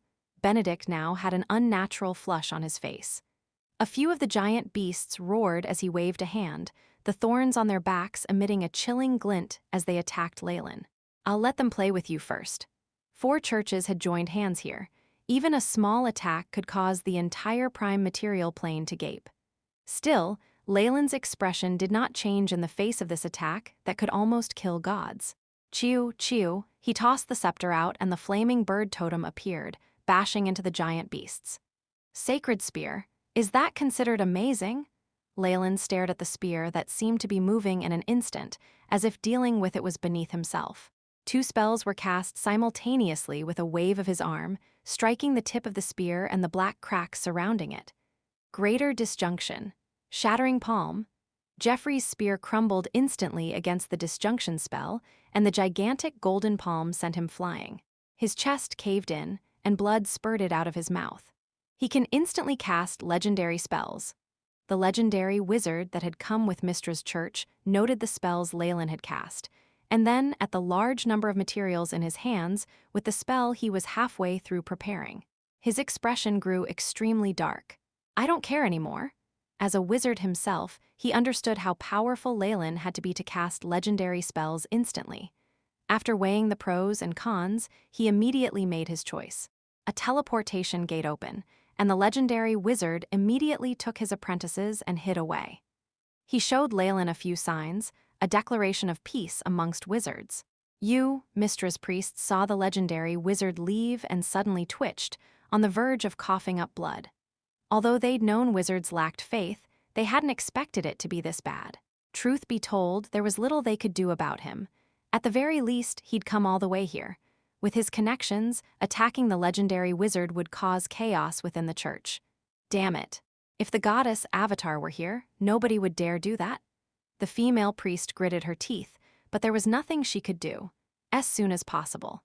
Chapter 1018 Teleportation. Leylin was growing more vicious in his attacks, seemingly blinded by the killing. He was going to beat them at their own game, and after looking at which opponents were going to attack, he would show his strength and intimidate the rest. He was basically exhibiting his full power here. That was the full power of a demigod. The support of an endless stream of faith and emotion, combined with his experience as a near-rank 7 Magus. Giving Leylin a battle he himself was surprised by. He tore 2 of the giant mist creatures apart with his bare hands and suddenly jumped. Once he touched the ground, he'd caught up to Jeffries, who was quickly retreating. Having been hit with the greater disjunction, Jeffries' spear had been destroyed, as well as a silver necklace on his neck. That was followed by his robes, his boots. As a legendary, you still have some dignity. Leylin's evaluation was apathetic, though the movements of his hands never showed. A colorful mage sword formed in his grasp. This sword, molded by his spiritual force, was now comparable even to divine weapons. Save our ally. A few priests wearing the uniform of Helm's church were startled, and quickly cast a holy shield for Jeffries. Don't bother me. Leylin frowned slightly, and the mage sword created a few beautiful cross-shaped slashes in the air. Swish! 2 of the priests were hit by the slashes, and the many defensive spells on their bodies were ripped apart. Afterwards, their bodies were cut open. It was still a slight breather, though, and Jeffries continued to retreat. While I do admire you, it's impossible for you to change your faith. Leylin quickly chased up to him with a look of pity in his eyes. The mage sword in his hands pierced forward, breaking his last layer of defense. Hee, I didn't think you'd be so powerful, cough cough, what a shame. I will never be able to see the gorgeous summer warbler flower of the northern seas ever again. Jeffries was now heavily injured, and no longer had the ability to retreat. Hearing Leylin's words, he slowly closed his eyes to await death. Please pardon Jeffries, Leylin fallen. A slender palm grabbed Jeffries' collar and teleported out of the battlefield in an instant. Xena, no, my lady? Jeffries gazed at Xena. The gold priest had originally been scared stiff, so weak she was cowering in a corner. She'd been lucky enough not to get involved in the battle, but she looked frozen and pale. Now, although she maintained that appearance, every action of hers was filled with absolute dignity and confidence. She wasn't even a legendary. Xena could not have such a divine luster on her body, nor could she rescue Jeffries. The only explanation was that she'd been possessed by a powerful existence. The only being that a priest would give their mind and body up for was naturally the god they worshipped. Nice to meet you, Lady Walking.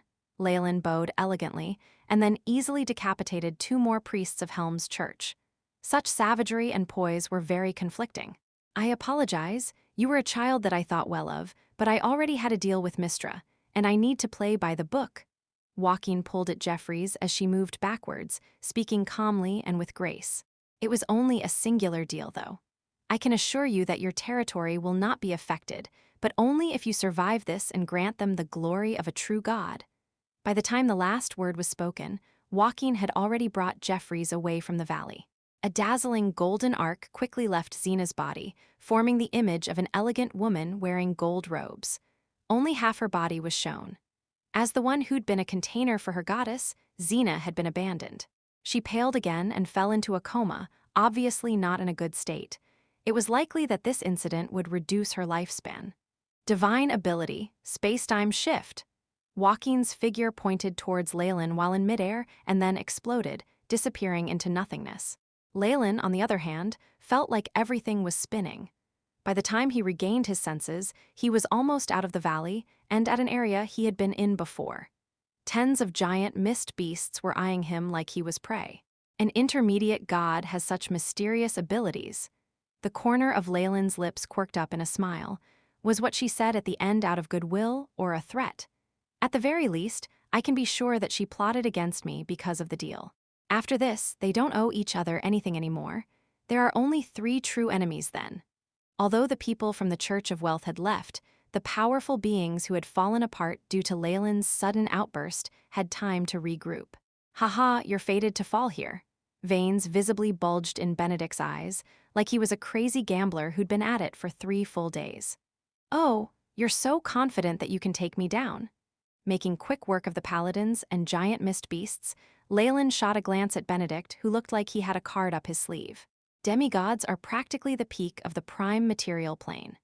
Unless the true bodies of the gods descend as saints, nobody can match up to them void of a group of high-ranked legendaries unfearing of death. Another option is for several avatars to mount a sneak attack, but he probably won't be willing to pay such a huge price. There's only one method left. Even greater gods had to abide the rules of the world of gods. Avatars weren't all that powerful in the prime material plane, and the only thing that would make a difference was their numbers. However, it was too much of a waste for a few avatars or high-ranked legendaries to fall for the sake of killing Leylin. Unless there was such enmity between them that it could only be resolved by death, it was unlikely for them to go that far. It's done! Benedict's gleeful voice sounded at that moment, and the mist in the surroundings quickly dissipated to reveal a huge, four-sided magic formation. BZZT, BZZT. One gray pillar of light rose into the sky after the other, forming a terrifying cage that sealed Leylin within. Benedict used a crystal core to control it. This undulation looks like it really is, Leylin's eyes flashed, and he pointed straight at Benedict. Order of law, death. Get away! The surrounding priests quickly yelled. Had he let go of the crystal at this moment, Benedict would definitely have had a chance of survival. However, he did nothing. He seemed ready to die as he continued to transmit energy from his body to the core. Bang! His corpse crumpled to the ground, and the gray pillars shrunk, turning into a ceiling cum teleportation spell formation. With a flash of light, Leylin's figure disappeared from within. Benedict, a few paladins gathered, gazing at Benedict, who breathed no more. There was a slight satisfied smile on the corner of his lips. You shall obtain light. May your soul rest in the divine realm. After a few sorrowful words, the rest of the survivors gathered and began to pray for Benedict. We may fall for eternity, collapsing on our paths as we root out evil. However, justice shall always follow. A paladin who had broken his arm from the scuffle with Leylin sighed as he spoke. Such thinking immediately garnered the approval of Helm's church, while Mistra's priests all went quiet. However, the silver-haired priestess suddenly exclaimed, "No! What happened?" This sudden action immediately gave rise to glares from the paladins. The priestess continued without hesitation. There are no traces of him in our master's divine realm. The false god was not teleported there. Due to the powerful suppression of the prime material plane, the gap between avatars and demigods was minimal, and they were almost on equal grounds. Things were different in the outer planes, though. Although a lesser god's avatar wasn't much different from a greater god's here, the gap between them there was like that between the heavens and the earth. This was even more evident in divine realms. No matter which divine realm Leylin entered, his only fate would be death as he met the true bodies of the gods in their own nests. This had been their plan all along.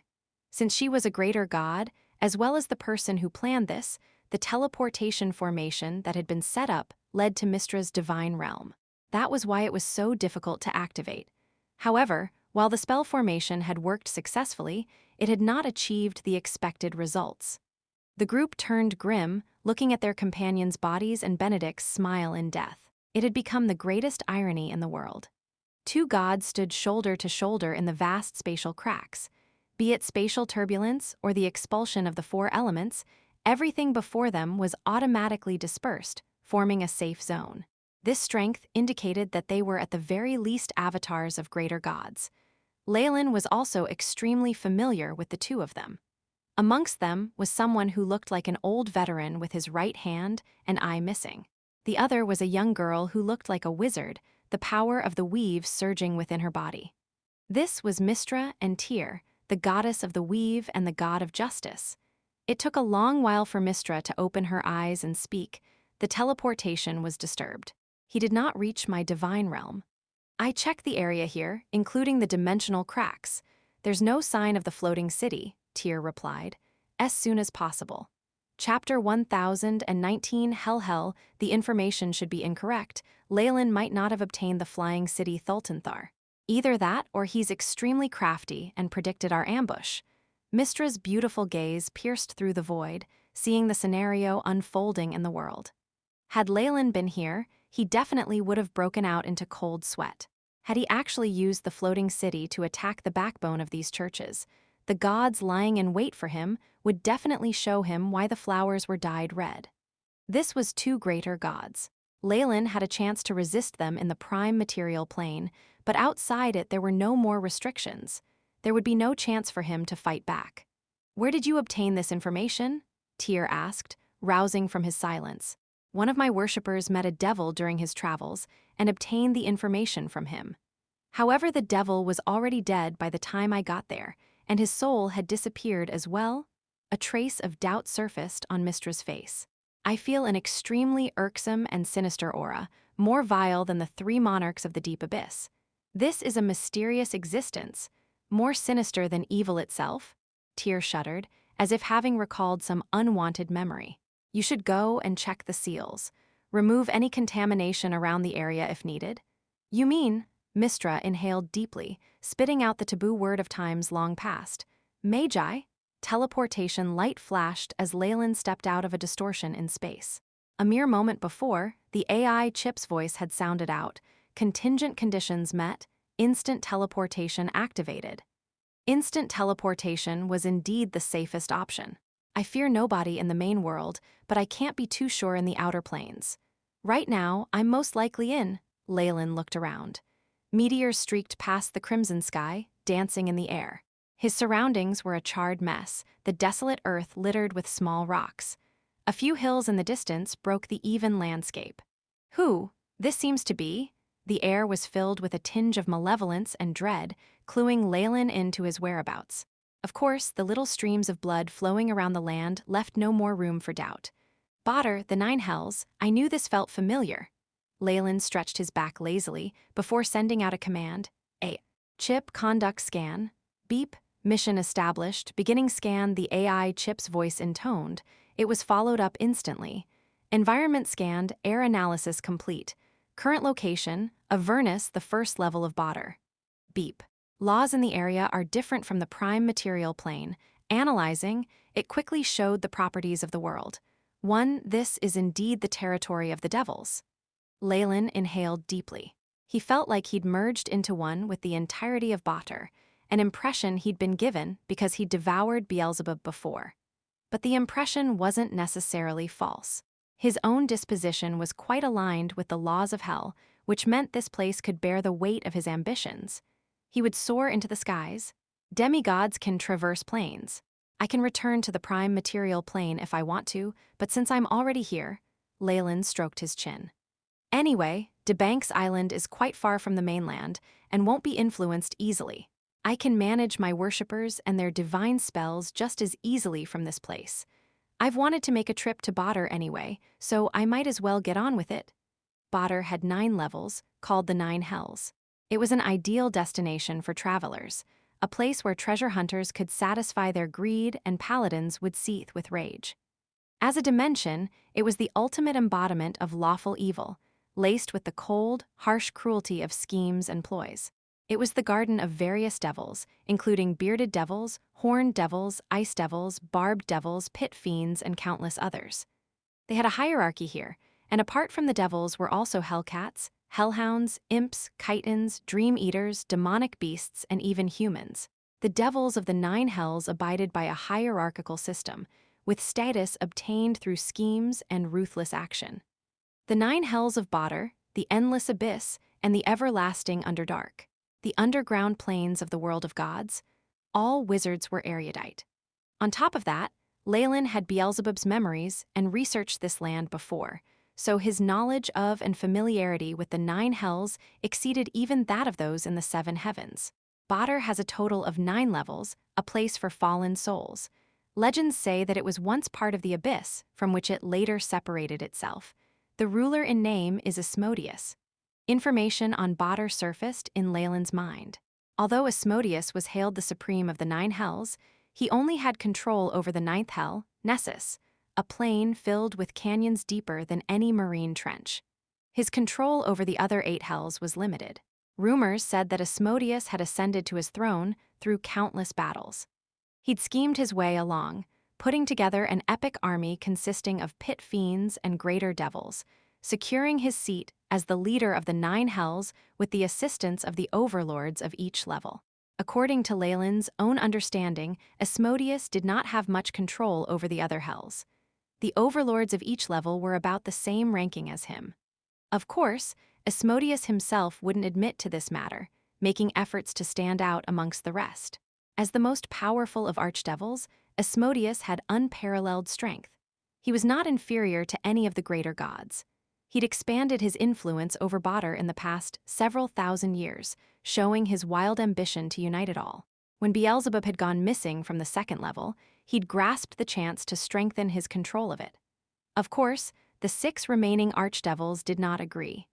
Jealous of Asmodeus, they'd employed a series of ploys until the 9 hells had reached a miraculous balance. That was, of course, until Leylin flew in like a butterfly. No, he was a Tyrannosaurus Rex that would disrupt the scales. The forces here now had a new variable to consider.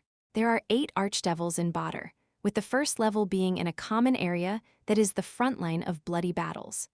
There's even some gods who have housed their divine realms here, like the kobold god Kurtlemak and the shark god Sekala. On top of that, due to the battles with the demons, Asmodeus has a great amount of influence here. The Dark 8, his 8 generals, are stationed in this place. As for the 2nd level it's a place I'm extremely familiar with. It was Beelzebub's fief, and right now he's probably hiding somewhere inside, deep in slumber. With most of his divinity and divine force devoured, Beelzebub had sustained serious injuries. He was recovering, even if slowly, with chances of a complete recovery. After all, he was the archdevil of this level, someone loved by the will of Badr. The fortunes he'd amassed would be enough to tide him through this crisis. However, Leylin aimed to complete devouring Beelzebub, taking everything in his position. The 3rd level of hell is Minoros, a filthy marsh ruled by Mammon, the lord of greed. Legends say that if one is tainted by the greed and corruption there, they will sink deep into the marsh and eventually get swallowed by it. The rest of their levels have their owners as well, with Asmodeus in the 9th, Leylin counted on his fingers, 8 archdevils, plus a few gods and the pit fiends on the 1st hell. They're the strongest in all of Badr. These people were exceptionally powerful, and they also had their own forces behind them. Someone able to grow their influence in hell itself was no easy character, capable of many ploys and conspiracies. However, the more this was true, the more burning desire Leylin felt. I really want to kill them all. Leylin had never shied away from powerful enemies and unimaginable difficulty. On the contrary, such things only ignited his fighting spirit and his confidence. He would amass his strength steadily and finally defeat them in one fell swoop. 1. Gravity normal. 2. Time flow normal. 3. Space unlimited.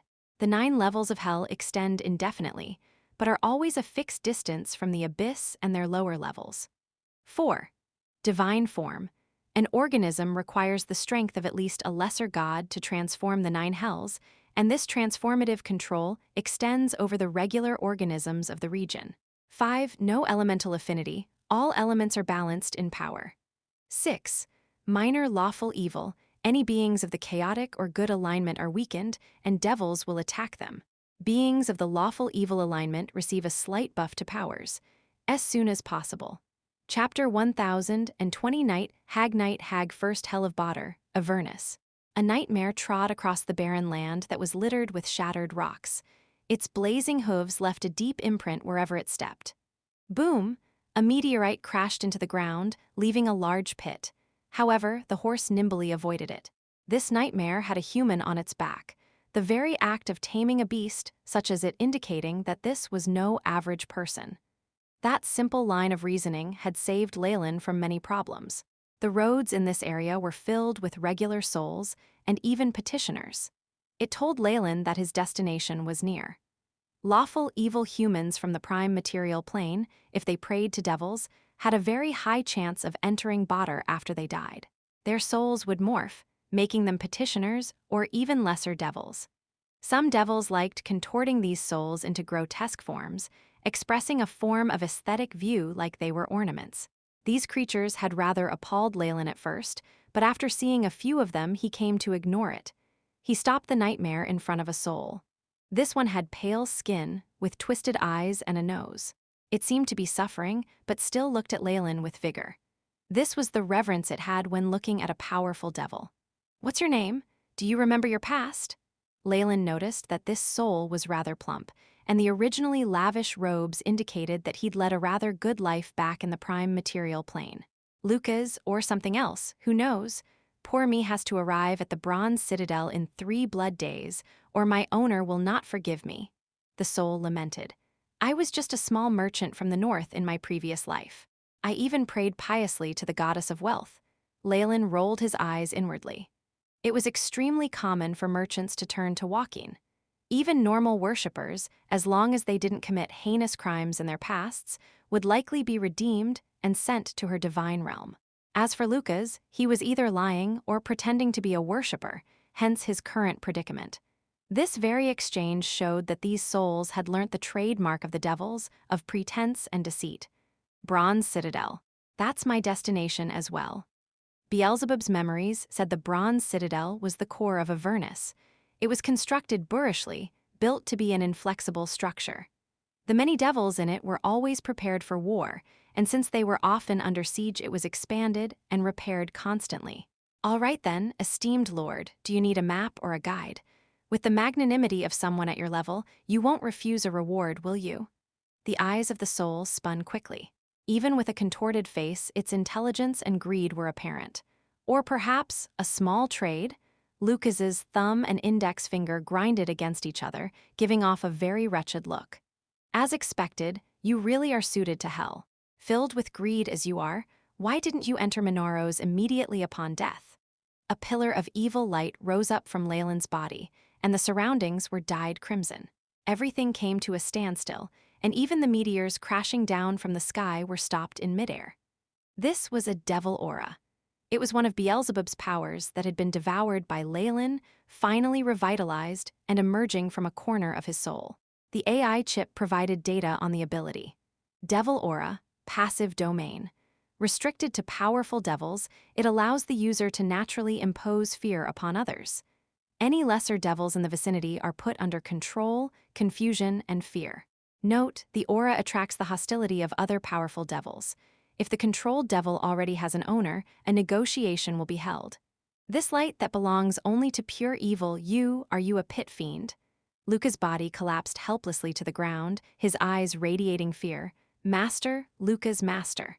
As expected, devil aura works differently in hell. It can't vanquish the devil in sight immediately. Leylin shook his head. As Lucas wailed for help, a contractual force arose from his body. It finally formed the figure of a night hag wearing a pointed hat. "Jie, ancient and powerful devil, has my slave offended you?" The night hag's voice sounded coarser than an owl's chirps, making one shudder in fear. These night hags often appeared in Badr and the Abyss during transaction, acting as merchants. Collecting souls was their favorite pastime. Although what had appeared was just a phantom, it still showed strength greater than that of a rank 15 wizard. The night hag could not see through Leylin at all. Although he seemed to just be an evil human, the devil aura and his alignment could not be faked. Thus, she assumed that he was a powerful devil who'd assumed human form. Leylin's divine force masked his identity anyway, and coupled with his own evil alignment, even an archdevil wouldn't be able to unmask him. Indeed, he seems to be a little out of it, with his intelligence corrupted by greed.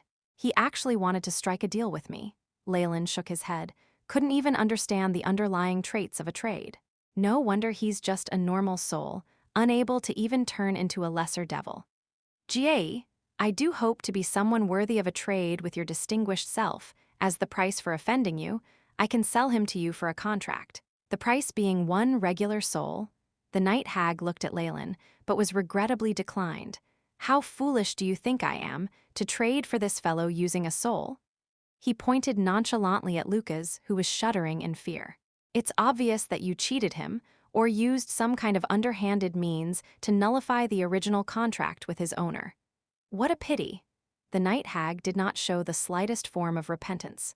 Just like Leylin said, the soul was something she'd picked up along the way, not worth much. "You can deal with Lucas any way you like, just remember to repay me later." The phantom flickered and was about to vanish. "Wait," Leylin said just then, holding the night hag back. "I'm not very interested in this soul, but there is something you own that I'd very much like," Leylin continued. "I'm a traveler from Dis. Much of the information regarding Avernus is now out of date, so I need the freshest information about this place. I also need information about the Blood War and detailed maps. You'll be very satisfied with my price." "Gae, I do like generous customers." The night hag cackled like an owl. "Ever since your lord disappeared, a lot of devils from Dis have been coming here." The night hag handed the information over to Leylin, even adding some details regarding Dis as if by accident. To be privy to such information, the being had to be both strong and been a resident for a long time. However, Leylin had Beelzebub's own memories. He knew the lands like the back of his palm, so the deceit and trickery planted within didn't affect him at all. Okay then, powerful traveler from Dis. I need 3 regular souls or something similar in exchange." A green parchment floated beside the night hag. A phosphoric glow surrounded it, giving it a mysterious vibe. "A spatial spell, Botter seems to have some good stuff." Leylin's eyes flashed, and 3 slumbering souls appeared beside him. "This!" The night hag gave off a fervent gaze, as if seeing good liquor. She stepped forward immediately and continued to give her approval. "Gae, very powerful souls indeed. It's a pity that they're branded by gods. That's a huge problem. I want at least 5 of them to make up for the defect." "Are you kidding me?" Leylin said indifferently, and his devil aura grew even more intense as it pushed the night hag away. "The souls of pious worshippers are pure and powerful. Furthermore, the gods that they pray to are now dead, so there won't be able consequences. These souls are worth at least 2 to 3 times a regular one, and I'm already offering you 3. Your greed knows no bounds. Mammon would likely be a better lord for you to serve." The night hag wasn't embarrassed at all once exposed. It was the most basic nature of a devil to haggle. She agreed to the trade in the end, but Leylin refused to sign any form of contract with her. Devils were experts at deceiving people through contracts, and Leylin was not in the mood to engage in wordplay with a night hag. "Gae, we shall meet again, generous guest." The night hag vanished into thin air, along with Lucas. Having borne the cost of the teleportation, he was sucked dry and had his body crushed by the void. As soon as possible. Chapter 1021, Bronze Citadel, so she used the body on the other side of the transmission to supply energy for the delivery. The AI chip's light flashed as it recorded the incident, allowing Leylin to see through the ability that the night hag had displayed. It required much less energy to send a phantom than one's true body. Had it only been that, Lucas would still have had some hope of survival. However, the night hag had sent over a scroll of information, something that Lucas had to act as the energy for. Lucas had completely disappeared, the price for the sheepskin scroll Leylin now held. All his energy had been poured into delivering it. So not even a single petitioner's energy is spared. Devils are truly masters of accounting and meticulous plans. If I hadn't factored Lucca's cost into the price, she absolutely would have demanded a greater payment from me. After this deal, Leylin's understanding of the cunning and shrewdness of devils had deepened. However, the line of contract that I saw on his body was real.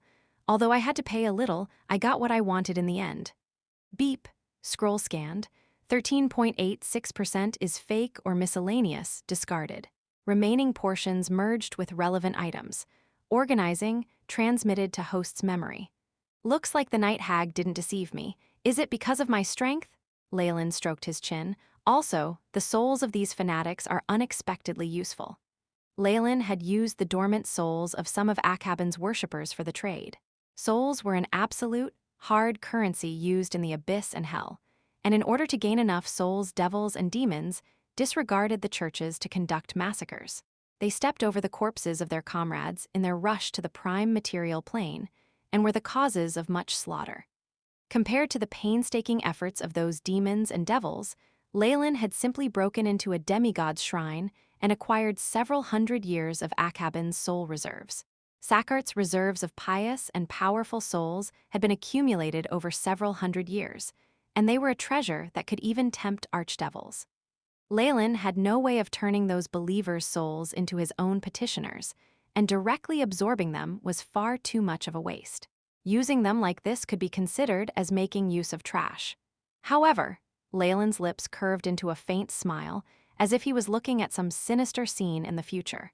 A native soul is indeed different from souls from the prime material plane. The contamination from those souls is something that even gods dread. The power of faith could be considered the strength of a soul, and the faith of a native was poison that even gods dared not touch. The contamination originated from the depths of their souls, and those without Leylin's power of observation wouldn't be able to tell at all. Needless to say, Leylin had faked the souls of Akhaban's worshippers for the trade. He'd made them look no different from ordinary souls on the surface. Many demons and devils would be affected once these souls became a part of the general market, something Leylin looked forward to from the depths of his heart. Now that he had an accurate map, Leylin picked up his pace.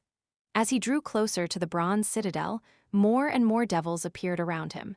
It seemed like he could see armored devils marching in their camps every day. However, perhaps it was due to his lawful alignment or his powerful aura, few came over to bother him. He arrived at Bronze Citadel after a peaceful journey. This city was known for being cast into 12 concentric rings of sturdy bronze walls. Each ring was equipped with a powerful and sinister war machine, which was both formidable and serious. When Leylin first laid eyes on the Bronze Citadel, he felt as if he was looking at a steel beast laying on the ground. There were many lesser devils and imps working hard to reinforce the citadel's defenses alongside petitioners. One could see a lot of bone-like scaffolding and supporting pillars, and hammers and shovels were laid out nearby. The citadel was being expanded, with no end in sight. Although all signs pointed towards a bustling scene outside, the imps, lesser devils, and petitioners were performing their work methodically. The entire perimeter of the fort was like a huge and precise machine, ordered in its motion. Visitors lined up outside the bronze citadel in rows, accepting the inspection of the garrison. They entered the fort in an orderly fashion. Had this been the abyss, everyone was likely to have broken into a riot long ago. However, devils were different. They were lawful creatures, obeying the system was in their nature. The Nine Hells especially favored such good children who abided by the rules. Leylin could only shrug and join the queue. A group of lesser devils were in charge of this area. Most of them were Barbazu, otherwise known as bearded devils. They had the goat horns and scales characteristic of devils, as well as wings of black bone. Most were armored, and one of their hands looked like a steel hook. They were covered in thorny barbs, and the flickering cold light and poison intimidated others immediately. These bearded devils sometimes worked as guides for evil souls, but it seemed like that wasn't available here. As a result, their tempers were rather poor. Leylin had seen several poor devils dragged away in front of him, suffering the torture and interrogation of chained devils, chitons. The queue slowly but steadily moved forwards, and very soon it was Leylin's turn. "State your name, identity, and proof of your allegiance," a two-headed Barbazu said from in front of him. There was an imp nearby as well, its broken wings pattering behind its back and evil eyes filled with greed. Flames continuously cycled between its mouth and the rest of its face, just as poisonous insects crawled in and out of its various orifices.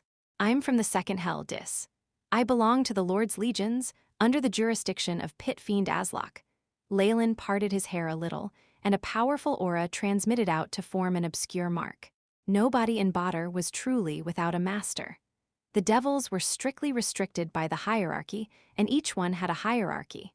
Their superiors were governed by even more powerful devils, going all the way up to the 8 archdevils of hell. From Dis as well, that place is getting more and more chaotic after the archdevil disappeared. The imp mumbled to itself, revealing a fearful expression on its face.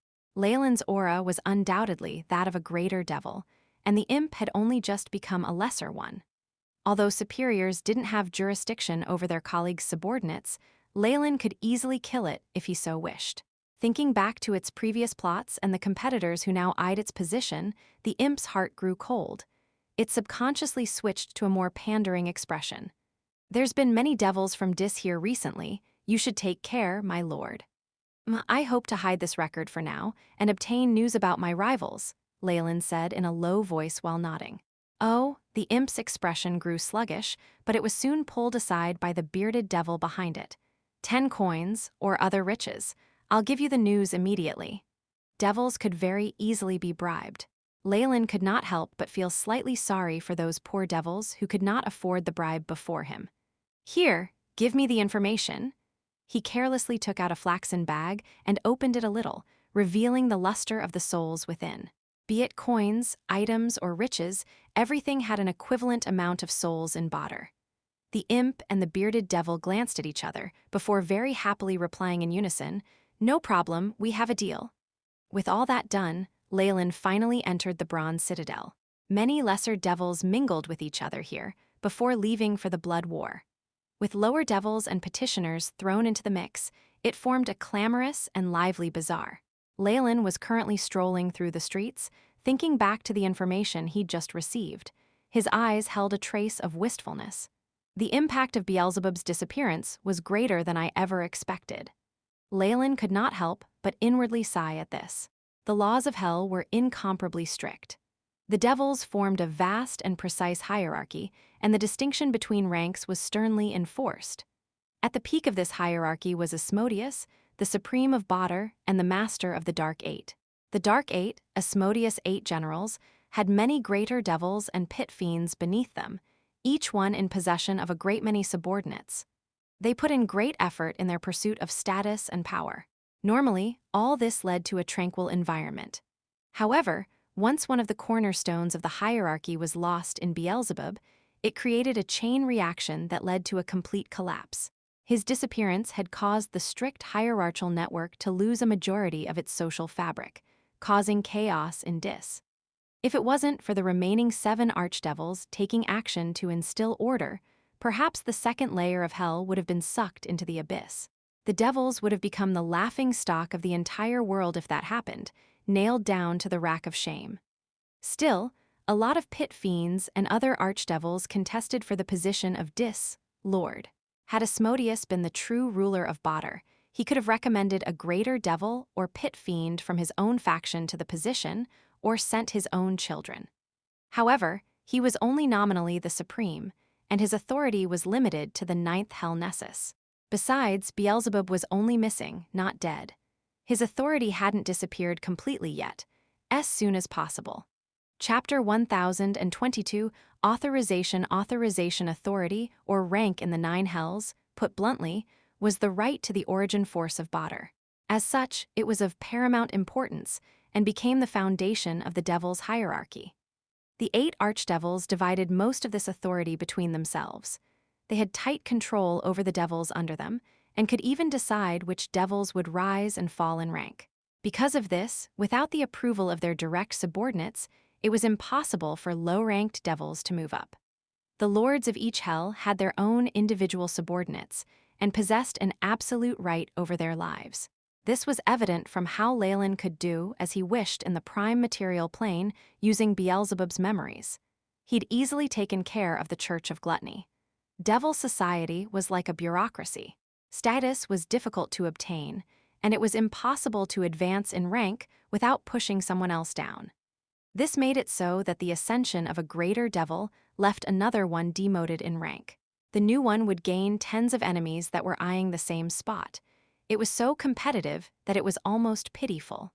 The disappearance of a lord was an unprecedented matter in Badr, unheard of since the ancient dusk of the gods.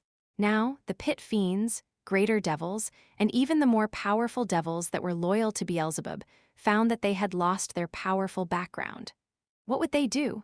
These people lost their senses when met with the possibility of advancing to the highest rank in Badr. In such turbulent darkness, Asmodeus and the 6 other archdevils joined in and caused Dis to enter even more chaos. This was also the reason why numerous devils left.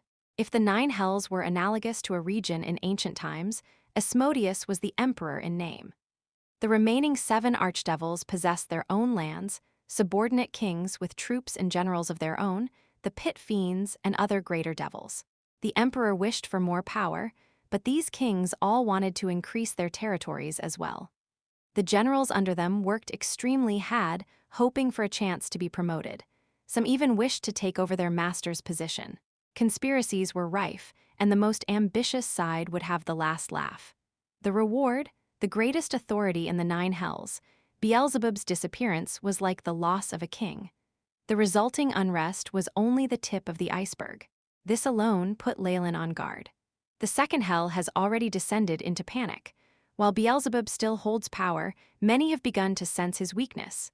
Leylin looked at the ordered devils as he strolled around the entirety of the bronze citadel, the place bustling with life. He then stopped in front of a demon's skull, as if admiring the valuable spoils of war. The devils think this is a conspiracy. Beelzebub's underlings are saying their leader isn't as weak as the rumors state, and he's only hiding in a dark corner waiting for everyone to come after him. He'll capture all of them in one shot.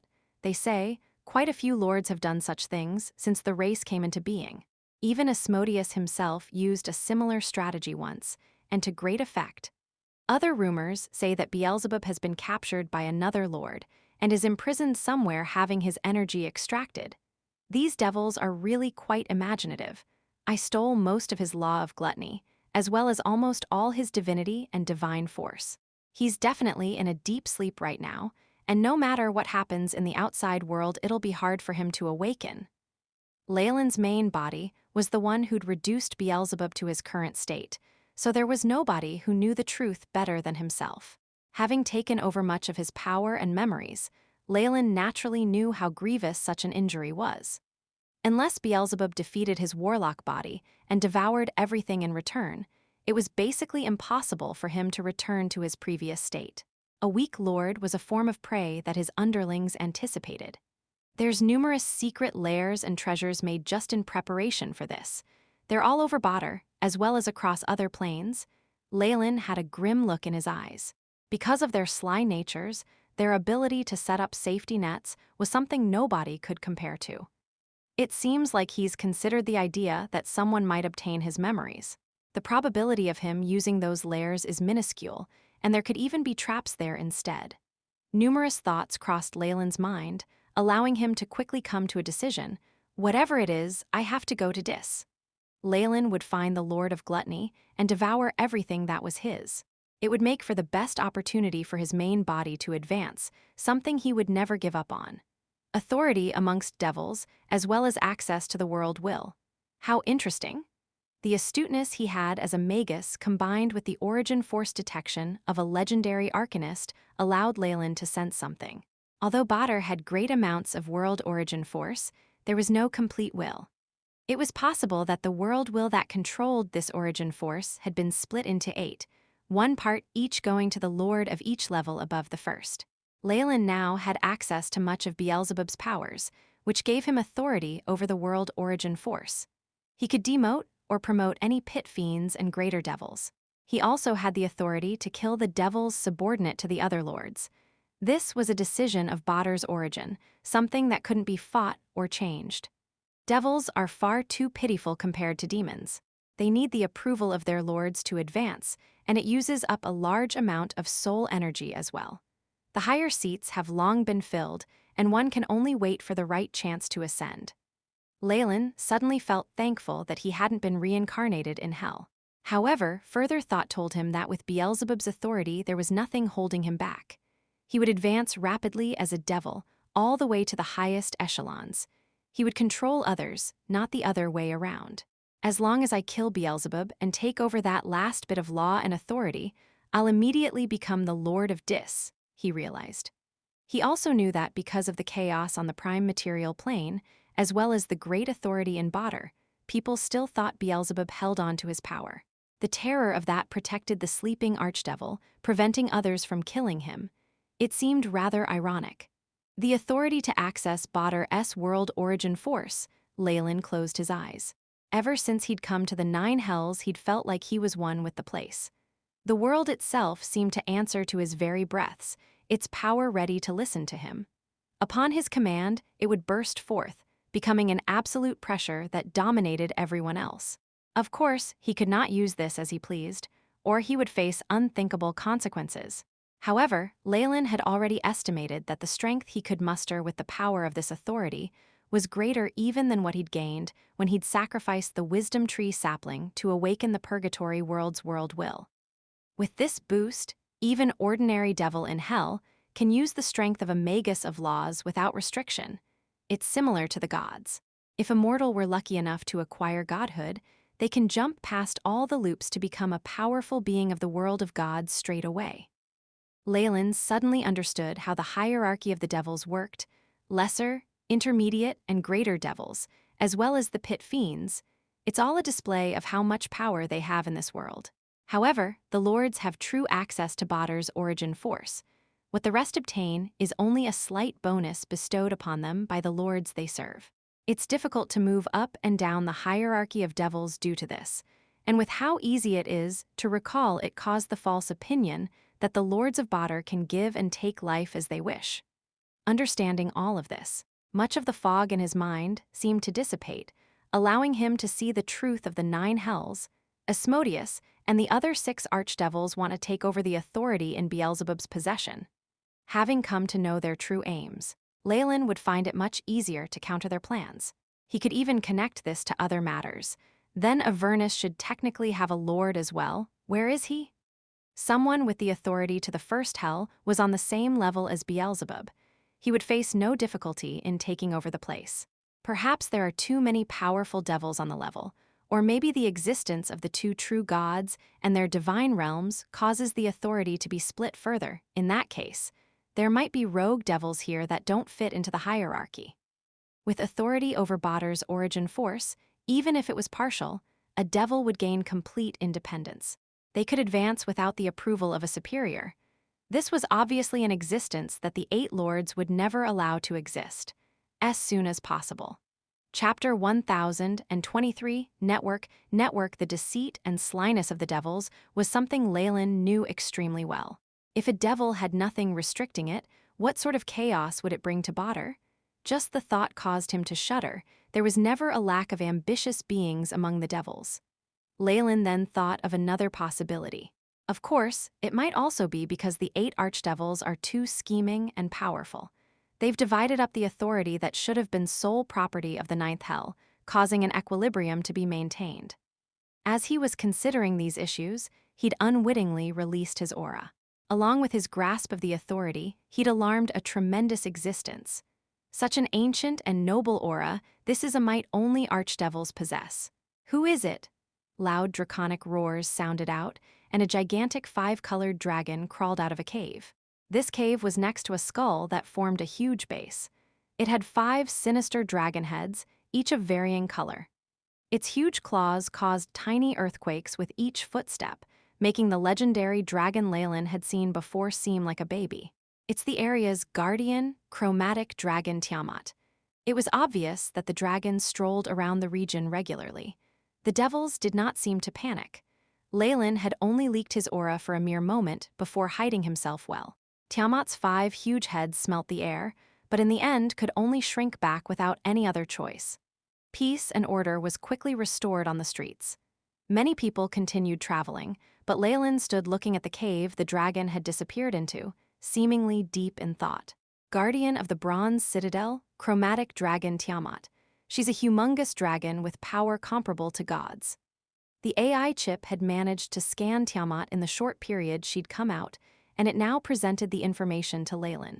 Chromatic dragon Tiamat, titanic strength 40, agility 10, vitality 35, spirit 28. Abilities 1. Epic dragon breath. Each of Tiamat's 5 heads can attack using different types of breaths, namely frost, acid, corrosion, lightning, and fire. 2. Fierce aura. Tiamat's presence alone causes unease in her enemies.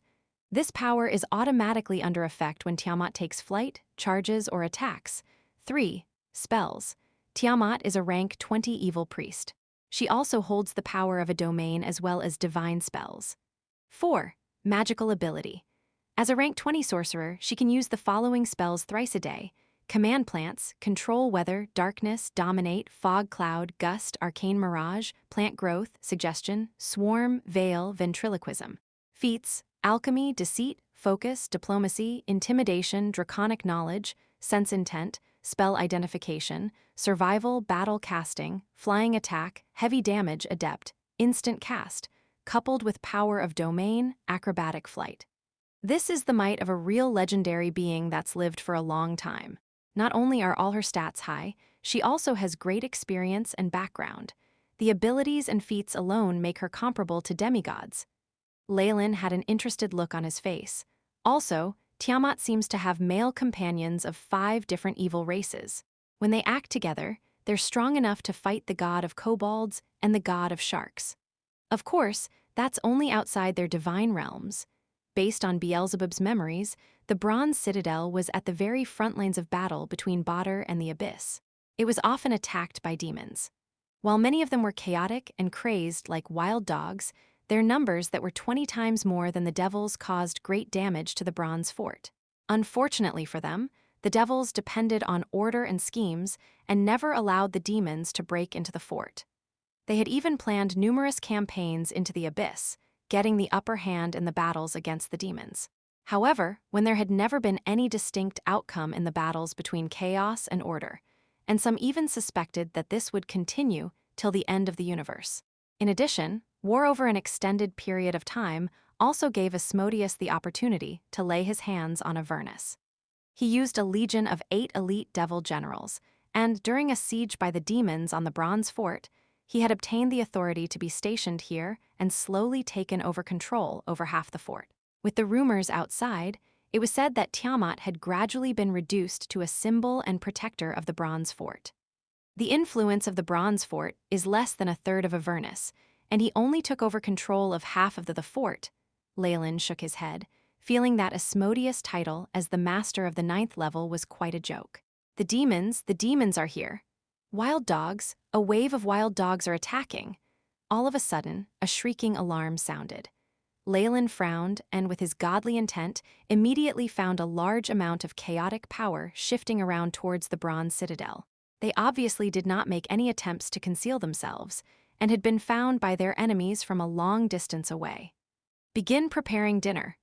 8 large and evil auras rose, representing the highest powers amongst devils and only second to the pit fiends that belonged to the vassals. The 8 devil generals, the loyal dogs of Asmodeus, are acting. Does that mean that this siege is a scheme to deal with the demons? Leylin's eyes flashed. With the devil's order and care, it was impossible that their lair would be attacked without them having any warning. The only possibility of that was that the devils had planned something again, hoping to make use of the Bronze Fort and wipe them out to reduce their might. In actuality, this plan had been repeated many times already, but the demons still got tricked every time. These demons, who had become crazed from evil and bloodlust, did not understand the concept of schemes. Besides, the glory of attacking the lair of the devils was the top priority for them with their simple minds. However, Leylin soon found himself unable to laugh. He found that with the commands of the 8 devil generals, all the devils within the fort began to move out orderly, as if there was an invisible network carrying out orders. Soul shells lagged behind the Lemuries, who then followed the Spinagon. These lesser devils formed an orderly squadron. Their leaders consisted of the bearded devils, imps, and pain devils, who were mid-ranked devils, and then followed the greater devils such as bone devils, barbed devils, horned devils, ice devils, and many other to form a huge squad. At the summit were the 8 devil generals, thus forming an hierarchy like the distribution of work within beehives or ant nests, where the worker bees, drones, and queen bee did their own work. This formed a highly proficient group who worked in perfect harmony. This is the power of authority. Leylin quickly understood how this network worked. It was a natural difference in the types of beings they were, as well as the power of authority. The 8 generals were pit fiends and were the highest rank amongst devils. Also, they had gotten power from Asmodeus and some access to Hell's origin force indirectly. While this was not direct, the power from the 8 devils banding together could overwhelm everything, allowing the devils to take control of the Bronze Fort. With this logic, any vassal of Hell had the ability to take the lives of and promote or demote high-ranked devils like pit fiends and below them. Even if they were devils under the jurisdiction of other vassals, they would still have a natural pressure upon them. This was because they were affected by the same Hell origin. Based on the rules of Hell, if there's another pit fiend within the Bronze Fort now, it can have some freedom but still has to listen to the joint commands of the 8 generals. However, this can be rejected at the price of torture or demotions. It really depends on the decision of the vassal that it's loyal to. Leylin looked at the devils beside him. They had all retained their wits, but still did not reject the commands of the generals. Even while these were high-ranked devils under another vassal, they still quietly carried out the orders as if this was what they should be doing. This is the authority of the world origin force. Every difference in rank is like a gap between the skies and the ground.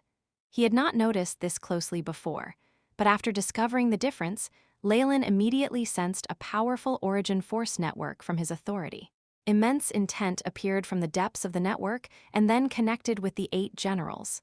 Leylin was also given some information, but he ignored that. Beep, discovered digitized network. Automatically obtain highest authority. Organizing. Teehee AI chip was now working at top speed. If the 8 pit fiends worked together, they would be able to take over the bronze fort. Even the 5-colored dragon Tiamat wouldn't dare underestimate them. Unfortunately, Leylin had a strong feeling that with just one thought, he would be able to take over this network and become an existence above the 8 generals, commanding all the devils in the bronze citadel. After all, the authority he had access to had come from the vassal of the second layer, Beelzebub. Compared to the generals, who had been given this authority secondhand, his was a higher rank. Unfortunately, if he were to do that, he would definitely expose his identity to the other vassals, which did not match with his intentions. AI chip begin concealing. Once the AI chip was done analyzing the network, Leylin immediately commanded. Beep, mission established. Beginning concealing process, activating control behind the scenes. The AI chip intoned loyally, as soon as possible. Chapter 1024, City Defense. Without a single archdevil inside the bronze citadel, Leylin now held the greatest authority. He had fooled the Dark Eight with a single illusion, making them think he was a high-level leader commanding a great army. Rather, he'd secretly changed his own position given the secret authority he'd obtained, which was rather easy to do. The AI chip had been tasked with making this process even easier for him. Beep. Host's data has been altered, now editing the host's position within the network. In just a moment, the AI chip's information surfaced before Leylin's eyes. Current identity. Greater Devil Latian Horned Devil from the plane of Dis. Allegiance, Beelzebub. Status, temporarily commandeered by a higher level of authority, Baal-Zephon of the Dark Eight. Once he joined the network, Leylin immediately joined the lesser devils who'd already been mobilized. He no longer felt like an outsider. The AI chip's prompts even showed him that he had tens of lesser devils as his direct subordinates. This feeling really is exquisite. No wonder devils can often defeat superior forces that are over 20 times more powerful than them. Leylin mounted his nightmare and growled as he revealed the appearance of a horned devil. This was fake, of course, but even an archdevil would be fooled into thinking it wasn't. The nightmare neighed, expressing its bloodthirst and desire for slaughter.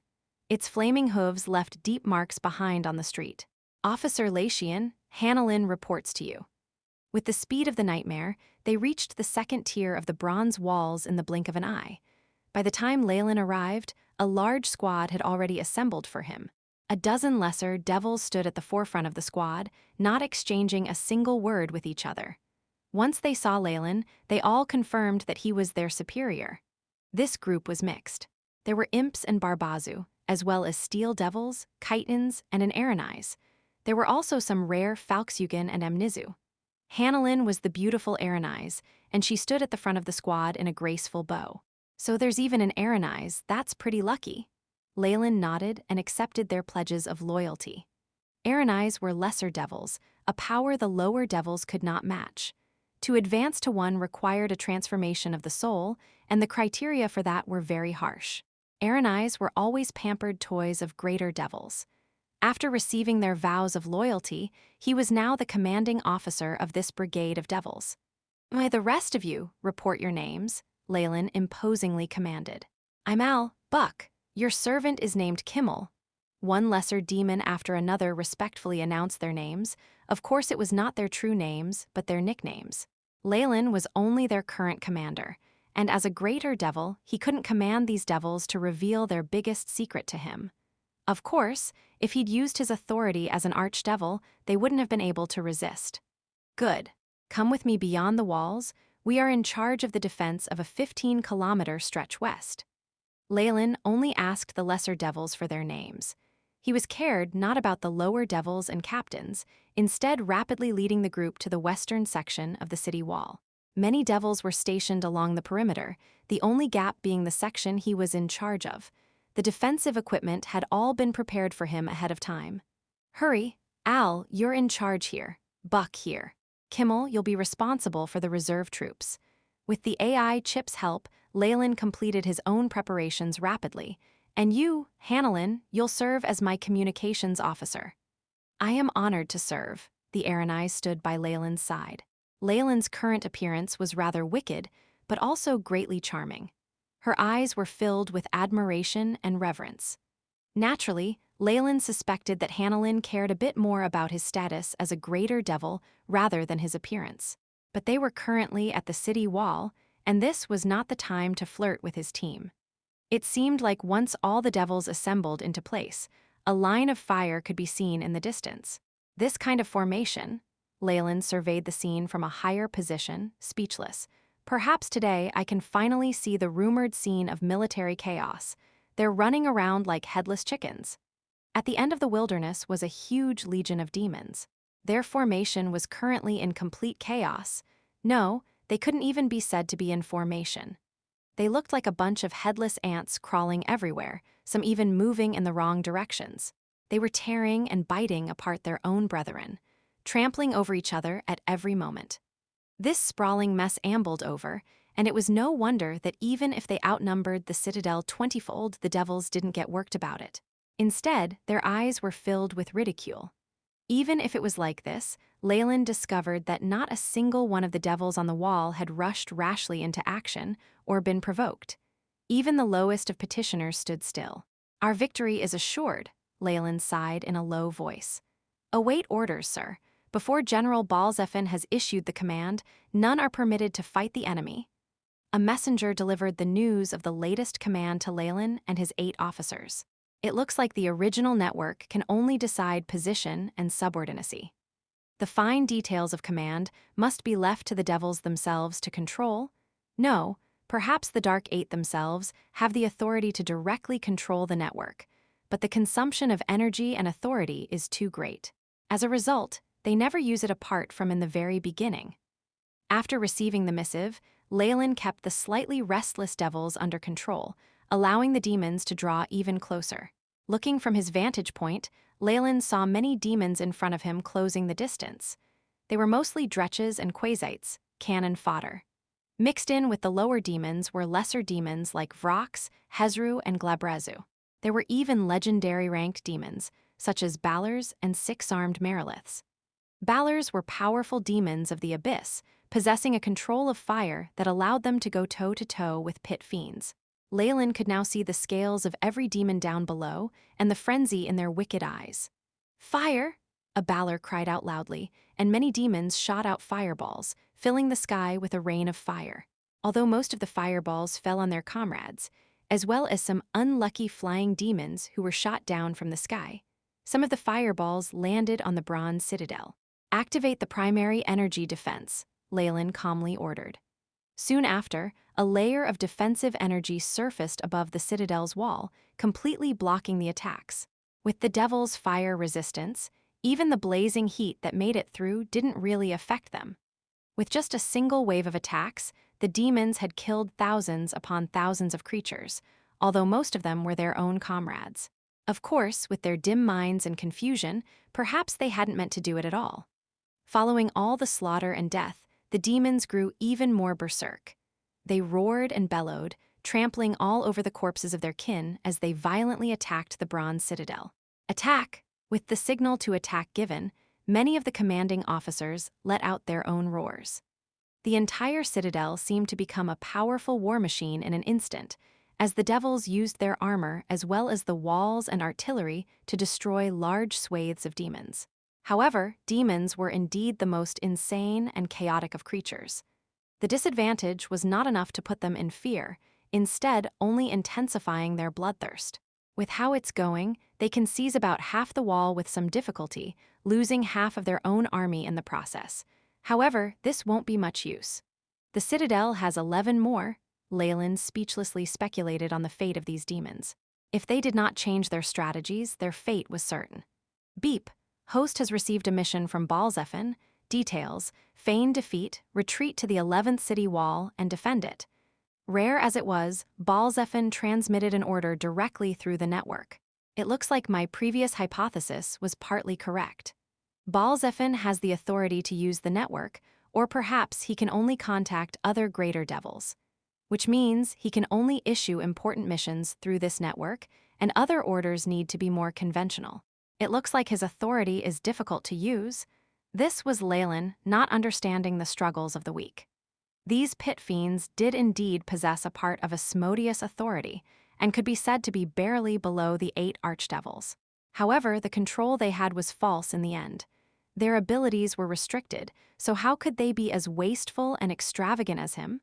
Hanelin, Leylin commanded without the least hesitation. Sir, the Erinai's expression was extremely grave.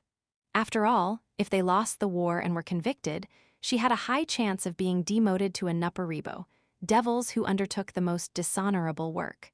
It would be a fate worse than death. We need to feign defeat and retreat slowly to the 11th city wall, Leylin ordered. Are we going to surround them completely? Hanelin's eyes held a trace of excitement, and she rapidly alerted the others to the new commands. She also tried her hardest to appear intelligent in front of Leylin. She's chock full of schemes and intrigue. Keeping her by my side would be too troublesome. Little did she know, Leylin had a completely negative impression of the Erinais from the beginning. The Devil's movements were strikingly coordinated and unified. They abandoned the original wall and began to retreat in an orderly fashion. The demons, however, could not see the plot for what it was, and they all fought to outdo each other as they jumped into the middle of a trap. As soon as possible.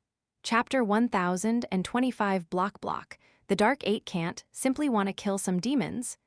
Having retreated to the 11th city wall, Leylin's eyes flashed as he saw the encirclement gradually taking shape. If we just rely on the walls to kill the enemy, then the stronger demons will still manage to flee in the end. Just killing a group of dretches, who can be generated every day without fail, will not harm the enemy whatsoever. Balzephin is most likely targeting the demon core greater demons, such as Meriliths, Balors, or even Flame Balors. Although the demon army had strength in numbers, that was dwindling. As they fell deeper into the trap, the greater demons followed them in as well.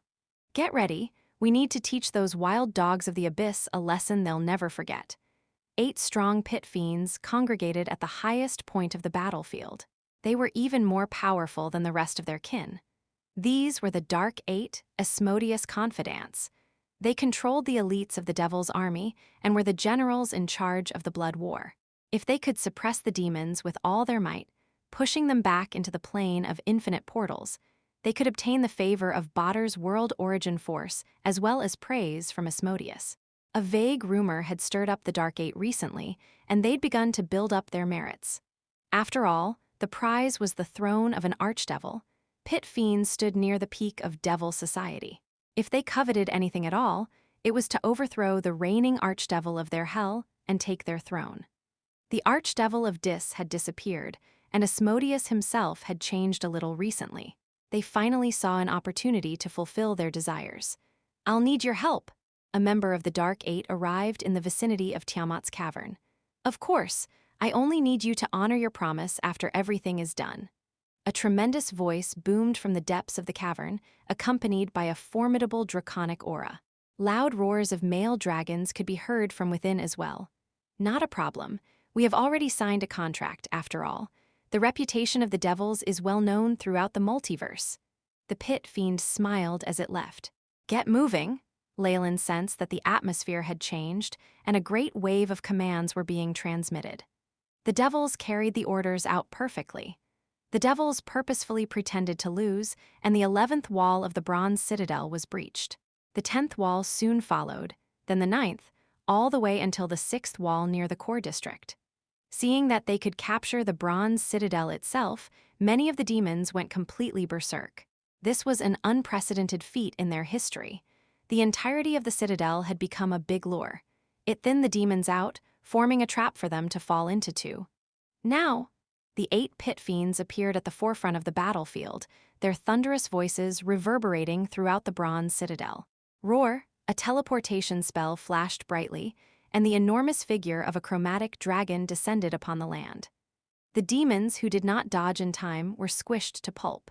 This was the former master of the bronze citadel, chromatic dragon Tiamat. "Remember your promises." Tiamat roared into the sky, her enormous body directly blocking the gap in the city wall. Her draconic aura erupted, almost tangible in the atmosphere. Roar! Over 100 feet of lightning, acid, corrosive gas, frost, and flames spewed out in bursts from the 5 dragon heads. Tiamat seemed to transform into a fortress with massive firepower, sweeping the demons in a single strike. Draconic spell, Summon Companion. A teleportation spell flashed by Tiamat's side. 5 smaller dragons appeared, swiping at the demons all around her with their enormous claws. They sometimes used their deadly teeth to attack. The grinding noises, horrifying as blood mixed with pus and scales, trickled down from the sides of their mouths. Oh, Tiamat is doing her best. It looks like the Dark Eight have found something that can move her heart. Leylin only glanced at the scene outside and soon turned his whole attention to the battlefield directly in front of him. The network originating from Badr's origin force quickly got to work. It seemed like the Dark Eight no longer cared to save their energy, instead going all out in their attack. Elite troops that hadn't been seen before now appeared to fill the gaps in the walls, wearing exquisite armor and wielding epic weapons. Tiamat and the 5 smaller evil dragons were the most important pieces of the formation, and these devils sought to fill in the gaps surrounding them. The bronze citadel had encircled most of the demons, including the more powerful ones. Beep. Host has obtained a mission from Balzephin of the Dark Eight. Content: hand over authority to your vice commander, activate all your elites and bring them to kill the greater demons. As expected. Hanalin, I leave this to you. The remaining captains, follow me. Leylin roared and leapt down from one of the city walls, radiating his devil aura. The commanders of the different sections had now left their regions in fervor, searching for demons to kill. Charge, kill them all. At this point in the battle, the powerful demons were affected by the chaos around them. They had no intention to retreat whatsoever, the language of the deep abyss reverberating around the area. I'm just here to play. I'm not a true devil, so I don't have to work as hard. Leylin understood his position clearly and did not choose to go towards the Balors. Those were the prey of the pit fiends. Instead of the Balors, who had good bloodlines and great potential to advance, he chose to fight a Merilith instead. However, what the other devils saw was Leylin choosing a Merilith that was larger than the rest. Each of her 6 arms wielded epic weapons, and she had near-legendary might. Wretched devil, die! A natural enmity triggered within her upon seeing Leylin, and the Merilith came charging at him. Her 6 scaly arms brandished a sword each, causing a powerful gale to descend. She had the power of 3 assassins packed into one, and the torrential wave attacks seemed about to grind Leylin into fine pieces. So weak. But her weapon itself isn't bad. This level of swordplay is equivalent to grandmasters of the prime material plane. Leylin shook his head inwardly. On the surface, however, he let out a large roar, shooting out a dark whip that collided against his enemy's weapon. The collision energy rippled out into the void. This swordplay isn't that bad. She should have the weapon proficiency and multi-weapon fighting feats. Leylin discovered his enemy's trump card in the first contact, even without using the AI chip. Very well, I'll play with you. A mysterious force extended from Leylin's fingertips, forming many small circles in midair. The whip was amplified by these circles, spinning like a hurricane as it sucked the Merilith in. Crack! Weapons broke and bones shattered within the hurricane, and a fine crimson mist sprayed out. By the time Leylin retrieved his whip, there was but a pulp of flesh on the ground alongside many small pieces of broken equipment. The Merilith had already disappeared. Not even mildly interesting. Just a tiny bit of force and she's dead, Leylin sighed. He was at the level of a sage with melee weapons, and a mere Merilith without even legendary strength was no match for him. Perhaps I can try challenging a higher difficulty. The Balors seemed to be fine specimens and guinea pigs. Leylin surveyed the battlefield. Because of the devil's counterattack, the demon army had suffered severe casualties, losing more than half its troops. The greater demons being targeted had caused even more confusion in their ranks, but perhaps they never obeyed rules in the first place. As for the demons who were already crazed from the killing, they did not mind their safety as they dashed towards the high walls of the bronze citadel, finally dying under the siege weaponry of the walls. At the center of the battlefield were numerous flames. Explosions resounded in the area, with each fight isolated. The destructive force here was so great that even the demons avoided it at all cost. With Leylin's vision, he could make out through the flames that several massive devils and demons were fighting within. One of the pit fiends of the Dark Eight just used a powerful stealth spell and teleportation. The Flame Balor is hurt, and now they're wrapping up. The Flame Balors who'd been surrounded wielded weapons like executioner swords and fiery whips. Each of them had left a deep impression to Leylin. They are indeed the elites of the deep abyss. Compared to the pit fiends, they have a unique type of wild and domineering aura. However, their chaotic evil alignment impedes them from using every ounce of their strength perfectly. The Flame Balors were the prey of the Dark Eight, so Leylin would not interfere. He passed the center of the battlefield, landing his sights on a regular Balor. As a pre-evolution of the Flame Balors, regular Balors lacked that primordial chaos and the power to wield flames. However, they still managed to pique Leylin's interest. As soon as possible. Chapter 1026 Balor, I, Jesdric, am the strongest. A huge Balor stepped on the body of an Orthon while yelling, huge demonic wings flapping, while blood spurted out from the wound on his chest. The Orthon was a greeter devil, and its sneak attack had caused a certain amount of damage. As the price of killing the other being, the Balor's chest was now a complete mess. Scales were upturned with flesh and blood on them, and it was even possible to see pale bones and a thumping heart. While such an injury might not be fatal for demons, it would still take some time to recover from them. As a powerful demon with a noble bloodline, many devils eyed Jedrick greedily, and there were even demons that did the same. As long as a demon killed it, then a portion of its power would transfer over, allowing the attacker to even increase in rank and become a Balor. Hence, next to the body of the Orthon, there were also the torn-up bodies of demons. These were all of the demons that had wanted to steal what it had gotten, but were torn into tiny bits. Come, give me a little more flesh and souls so that I can advance. A bloody red layer of energy appeared on Jesdric's body, and large amounts of lava turned into tiny blood vessels that covered it. This Balor was evidently at the brink of advancing. It might need just one more high-ranked opponent for it to please the Abyss will, becoming the peak amongst demons, a Flame Balor. Hold monster. Spell rays that were suddenly cast halted the enraged roars of the Balor. Eyes full of anger and astonishment, it saw the figure of a devil emerge from the shadows. The enemy had a sinister horned and was evidently a higher horned devil. Fireball, higher entangle. The other party obviously did not give Jesdric any time to speak. With a wave of his arms, powerful flames drowned out the Balor. What followed next were the rays of light from summoning, demons summoning. From the teleportation spell formation floating in the air, Leylin's least devil underlings appeared and dealt the Balor attacks with all their might. Ha! Concealing spells and a sneak attack. You devils are despicable. The Balor roared, tremendous evil rays appearing and causing the least devils to quickly retreat. I'm a devil anyway.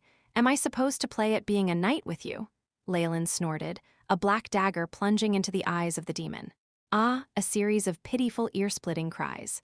Following that was terrifying snarls, I will kill you. Jesdric shall pinch your skulls into powder. Red flames jetted out from its eye, the great heat melting the dagger from before into liquid. It's about to evolve, one of Leylin's least devil leaders exclaimed in astonishment and was quickly grabbed by the crazed Balor. Terrifying flames climbed up, forming a bright and shining torch of fire. You will all die. With its bellows, another wave of fire flashed past, and most of Leylin's underlings died in an instant. When the flames reached his front, Leylin used a high-ranked teleportation scroll and left the battlefield. Don't even think of escaping. With flames on its body, the Balor looked no different from a Flame Balor. After catching sight of Leylin from the corner of its eyes, it roared and then pursued him in a frenzy. Whether devils or demons, all turned into minced meat or ashes as long as they were in the way, creating a bloody trail. Darn devil. Don't run. Making use of the only eye it had left, Jesdrick found that the vile devil had already escaped to under the fortress wall and seemed to be about to return to the group where it had reinforcements. Furious, it charged forward, disregarding any danger. Bang! However, a sudden trap on the ground caused Jesdrick to lose its center of gravity. Its enormous body then fell into a deep pit, creating a small earthquake. Under its leg, there had been a huge pit that goodness knew when it had appeared. Dimensional scan, water shower spell, ice brie. The devils that had appeared out of nowhere stood around the pit, casting spells at the Balor in the center vigorously. Sir, Hainlin headed to Leylin's side. She had been informed earlier by Leylin and began to set up this trap. To her surprise, the target was Balor. No, it was even believable if this was considered a flame Balor. In that moment, Leylin's might was deeply imprinted into her mind. You did well, Leylin nodded to show his approval, and then glanced at the Balor that now had pieces of ice all around his body. AI. Chip, how's the gathering of data? Beep. Obtained flesh sample. Completion of physical and soul scan. Progress at 100%. The AI chip loyally intoned. Then you've now lost all usefulness. Leylin leapt forward, and a thin black line streaked past its neck, the supplementary soul attack causing the chaos and craze in its eyes to completely die down. No, it's impossible. I, Jesdrick, am the most powerful demon. I still need to evolve into a flame Balor. How can I die here? It muttered as its huge body collapsed. In the moment that he killed the demon, Leylin sensed tremendous soul energy pouring into his body, and he could even sense that he was getting favor from the Hell's Will. Compared to other evolution methods, the profits from blood wars are still the best.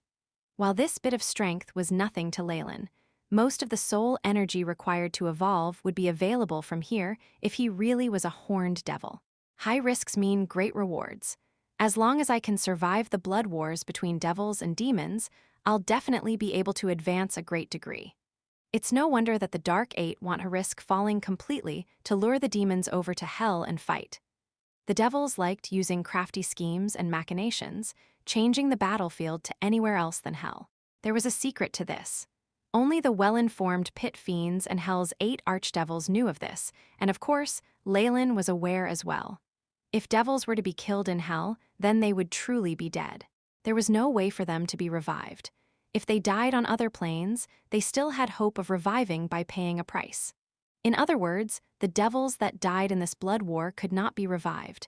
Even Asmodeus was unable to do it. To take such a huge risk, the Dark Eight were definitely eyeing something huge. Leylin quickly came to a realization. Rumble. At this moment, a terrifying explosion appeared from the heart of the battlefield. A huge flame storm whistled past, tearing into everything and forming a red mushroom cloud. It's the self-detonation before the death of a flame baiter. Looks like the Dark Eight have succeeded. The huge explosion continued, allowing Leylin to be certain that 4 flame baiters had died by the Dark Eight's hands. This attack by the opponents was only dodged by the sly pit fiends who used the greater teleportation. This meant that the surrounding greater devils and also numerous demons were wiped out. Victory is decided. 4 flame baiters died in succession, as long as a pile of powerful demons. Even the archfiend of the abyss will find his moral beaten down and mourn over this for a long time. It was not just Leylin alone who understood this. In the moment of the first flame baiter's self-detonation, along with an ear-splitting scream, an enchanting succubus darted out of the siege of 4 pit fiends, and, with the price of becoming gravely injured, streaked through the horizon while leaving a blazing trail behind. That should be Red Shroud, the commander of the demon army this time. It's also the most beloved daughter of the succubus king, who's the archfiend of the abyss. Unfortunately, after this defeat, her status might be in danger.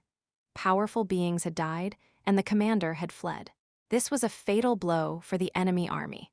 As many great devils entered the battlefield and massacred the weaker demons, this became a countdown to the complete destruction of the demon army. After the battle ended, besides the commanding Red Shroud and a very slight number of lucky demons escaping, much of the demon army was killed in the Bronze Fort, amongst which included 4 flame Balors. This carved the disgrace of the abyssal demons onto the fort once more. Such dazzling achievements were rare even in the history of the Blood War. In this encirclement, the five-colored demonic dragon Tiamat, who had blocked the fort walls and persisted till the end of the battle, was to be credited for its work. After the battle, Leylin saw that parts of its tremendous dragon body had caved in, and there were signs of burns as well. A male headless evil dragon also looked downcast. They had taken on the frenzied attacks of the demons in a hurry to retreat. The self-detonations by the flame ballers at the end had also given them grave injuries. Leylin now knew why they had worked so hard. The Dark Eight had promised that they would hand over control of the Bronze Fort and acknowledge it as the master of the Bronze Fort. In that moment, Leylin smelt a conspiracy. Control over the Bronze Fort. That was something Asmodeus had schemed for over 1,000 years to obtain, yet he was now handing it over so nonchalantly. Even Lemures could tell that something was off. With the devil's personalities, the only thing that they would compromise so much for was an even greater profit. As soon as possible. Chapter 1027, Promotion and Demotion. Promotion and Demotion. Before the Dark Eight handed over control over the Bronze Citadel, there was first a majestic round of settling the results. As the Devil Army had been formed by temporary transfer of personnel, all devils would immediately regain their freedom once the battle was over. It's not quite right to call this regaining their freedom, because they retain all memories of the Blood War and think it as something they should have done, but while they still hold regard for the higher-ups, the absolute obedience they had as subordinates before has disappeared. Leylin glanced at the succubus Hanalin next to him. Her eyes were now clear, and while she looked like she could not wait to sidle up to him, it was obvious that she was scheming even more inside. This went for the imps and lemures as well. However, before the devils all completely regained their order, there was something more important at hand, and that was settling all achievements and sins here. The devils sought the beings that were ahead of them all their lives, while those that were behind them caused fear. Their hierarchy was very strict, and there was a unique power system. Hence, their advancement was not like the demons, where they could evolve after getting enough soul energy in the Blood War. Instead, it was a very complicated process. Usually, a devil needed approval from their direct superiors to promote. However, in all situations, any devils with even higher rankings could revoke the promotion. In other words, if a lesser devil wanted to advance, it would need approval from its weakest superior, who would then perform a promotion ceremony for it. However, if a greater devil was unsatisfied with this, it could revert the recently promoted devil to what it had been before. The ones with greatest authority were the 8 archdevils that split up the world origin force of Badr. Not only did they manage the devils and the promotion of pit fiends, they could break convention with their might, promoting even lesser devils straight through several ranks. The combined authority of the Dark Eight was great, and they could even promote greater devils. While the original superiors of these devils had the power to revoke this, most would not dare go against them. And just like that, archdevils could demote a devil back to its original status. This would be a symbol of shame, and was something devils feared the most. Any demoted devil lost a part of their intelligence and would be sent to perform the most humiliating and difficult of tasks. But before that, they would face a punishment. Pitiful cries resounded in the Bronze Citadel. There was something like a supreme court in the expansive square where the devils took all the seats. The unlucky beings that influenced this battle negatively were put on the prisoners' row. There were Spinnegan, Lemures, and other lesser devils. There were also imps, Barbazu, and other lower devils as well, along with a few greater devils. Although their strengths were varied, what was common was the expression on their faces: terror. Their crimes had been determined, and they were awaiting the punishment of being demoted. Normally, only their superiors had such rights, but the Dark Eight possessed a great amount of authority that allowed them to administer the punishment. Such were the rules of Badr. Unless an archdevil, someone with even more power than the Dark Eight, came over to overturn their ruling, these devils would not escape punishment. However, why would such a thing happen? I declare you all guilty. You shall be demoted. Zappen, one of the Dark Eight, hammered the gavel. The crisp sound caused strange changes amongst the sinners. They howled in pain, their bodies tearing apart as an invisible force surrounded them to deliver the most severe punishment. Demotion was a horrifying torture that ripped a part of a devil's intelligence away. They would become savage and foolish once more, something that devils who flaunted their intelligence found the hardest to accept. The poor things continued to howl as the laws of Badr took effect. The devils' bodies were broken apart, and a large number of hellworms crawled out to form their new appearance. In general, most of the devils determined to have sinned had been demoted by one rank. A bearded would become a spinegin, and a spinegin would become a lemur. Their foreheads were branded with a symbol of shame. Be it here or with their old superiors, they would only take on the most lowly and menial jobs, the chances of being promoted again minimal.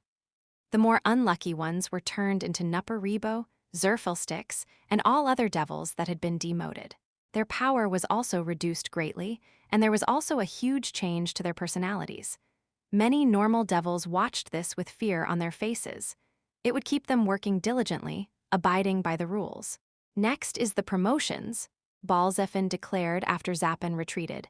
Unlike demotions, promotions were something to rejoice over. Few were lucky enough to have this. To the devils, every promotion was an opportunity. It normally needed a ceremony, held by their superiors who needed to approve it first. A tremendous amount of soul energy would be consumed. At this moment, the approving superiors would be the Dark Eight, and the soul energy would be that accumulated from the blood war. The order of devils was simple. There was the most basic petitioners, and then the lower devils. They were the Lemures, Spinegins, and then the lesser devils, which were the bearded devils, imps, steel devils, chitons, pain devils, amnizu, and then the greater devils that included the bone devils, orthons, barbazu, ice devils, horned devils, dogai, palurian, and various other forms. The pit fiends were at the very top. Each devil's appearance was a rank higher than the ones behind them. Promotions and demotions all followed this order, normally by a single step. A steel devil would become a chiton, for instance, or a chiton would become a pain devil. A leap in promotions, such as a steel devil becoming a pain devil, was an advancement of 2 steps. There was also the advancement from a spinagin to a lesser devil, the bearded devil. While it was one rank, it needed a huge amount of soul energy. There were also the Aranais, succubi, and the special cases like the Nupparibo and Zerfelsticks that only appeared during demotions. Leylin looked at the devils surrounding him. Most had smiles on their faces. While they would have to deal with their own superiors after they returned, they probably would not go against the authority of the Dark Eight and revoke the promotion. Hence, this was a great profit. Even without enough achievements to be promoted, the soul energy amassed was worth it. Leylin had killed a Marilith and a Balor that alone was enough for him to be promoted. Even his subordinates had a shot. Honestly, from Leylin's point of view, this promotion ceremony was not much different from the demotion before. The original body was broken down, and a new one would be molded. It was just as bloody, and the weak-willed would easily descend into chaos or faint. The promotion may keep memories and intellect intact, but there was a drastic change in personality. Leylin didn't care about those lesser devils, but the only one worth mentioning was Hanalin. As most of the lower devils under Leylin had died during the attack of the Balor, her achievements were second only to Leylin. She had advanced into a powerful Aranais. This was a huge leap. Even Hanalin's previous superior should only be a succubus. Leylin could already imagine the ruckus that would be stirred up after Hanalin returned. After all, devils were often very strict with their subordinates. Hanalin would probably be filled with hatred towards her own. She would probably constantly be thinking of ways to pull her superior down, and with this strength, her plans would be more feasible. The large-scale promotion got the Dark Eight the praise of all the devils. They were now called benevolent commanders, generous masters, and many other titles. The devils were certainly not stingy with their praise. The way this promotion is hosted is too magnanimous. The merits of many devils are still iffy, and they've passed everything. They aren't even considering the superiors of these devils, Leylin thought inside. He found something different about this. He could already predict the unrest after this wave of devils that had advanced returned to their superiors. With how scheming the devils were, this was inevitable. Leylin's temporary senior officer, Balzephin, arrived in front of him. Brave warrior, you killed a Balor on the verge of evolving. This achievement should be enough for you to become a pit fiend. Balzephin looked truly regretful, as if really feeling indignant for Leylin. Unfortunately, your superior, the greedy Aslock, is a crazy person filled with jealousy, so we can't allow your advancement unless he approves of it." After these words were said, the gazes of the devils landed on Leylin, ridiculing him. As soon as possible. Chapter 1028 Incitement and Recruitment. Incitement and recruitment. Leylin remained silent, but his eyes flashed. He'd acutely sensed Balzephin's conspiracy. "So he's instigating me, huh?" He couldn't meet his purpose, so now he's full of hatred and jealousy. Had he been a real devil indeed, he would have fallen for the ploy by now. After all, to stop someone from advancing would make a blood enemy out of them. Furthermore, his superior was a pit fiend as well. If Aslock did not agree, he could overthrow the decision of the Dark Eight and stop Leylin's advance. Given the nature of the devils, this was definitely going to happen. Pit fiend. The most efficient way to garner more hatred is to skip evolutions. An ordinary devil that had just evolved would be resented by 20 to 30 others. They would look everywhere for any mistakes they'd commit, trying to get it demoted. However, if a devil had jumped ranks, the hatred would be tenfold, maybe even 100 times worse. As for a greater devil evolving into a pit fiend, Badr had limited origin force. There could only be a certain number of pit fiends at any one time. If no other pit fiends died, Leylin's advancement would rob another potential candidate of their chance. This scenario was likely to play out in Leylin's case. That was why greater devils would have to have rotting brains to let their subordinates advance. Most devils who jumped forms did not meet a good end. The only ones that did were those who were extremely scheming themselves, proving their mettle with their brawn and brains. "Come, although you can't evolve, please hold on to this. You deserve it." Balzephin handed Leylin a crystal that stored a Holy Spirit's energy. "The energy stored inside this is enough for you to evolve into a pit fiend." Balzephin was not in his pit fiend form right now. He'd instead adopted a human shape, looking extremely conniving. His poorly constructed face put on a kind smile. "Thank you, my lord." Although he felt extremely disgusted, Leylin still thanked him for the gift. "All right, Leylin, I think you have great potential. We could have dinner one day," Balzephin invited. Leylin could do nothing but smile wryly and agree. "Goodbye, Leylin. I'm returning to Malbolge. My superior is Madame Thatcher of the Copper Citadel. You can look for me there. I'll be excited to meet you again, soon." Hanalin bid her bittersweet farewell to Leylin after the tense trial. She was currently in her evolved form, with black wings and an angelic face. She looked even more seductive and charming than before. However, Leylin had astutely discovered the change in her personality and character, obvious even from how she addressed him as an equal and even tried to lure him in.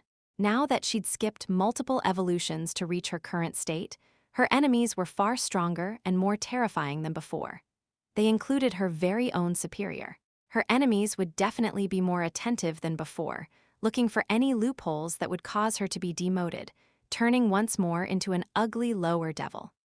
Knowing this, she was already trying to garner as much support as she could. "Got it." Leylin memorized her destination and the route, putting on a solemn expression. "It's best to leave a back door. Who knows whether I might have to use it in the future. I recall that the Lady of the Sixth Hell is the Hag Countess." Leylin had been focused on Dis recently, but he couldn't eliminate the possibility of traveling to other levels in the future. If Hanalin were still alive when he did, she would be a useful connection. Hanalin departed, satisfied with her gains. Leylin looked instead at the bronze citadel, with its flames reaching high in the sky. He scratched his nose as several half-dragons appeared abruptly, as well as the visages of several jackals. Has the transfer of authority already begun? Leylin thought as he directly arrived at the Dark Eight's garrison. His identity was verified, and he was immediately led to Balzephin in his vile human form. "My lord Balzephin, I am immensely honored by your invitation," Leylin bowed in gratitude. He glanced at the dining hall's preparations. The carpet was a deep red as if it had been stained with blood, the floor-length curtains embroidered with glistening golden motifs of Badr, and chandeliers hung from the ceiling.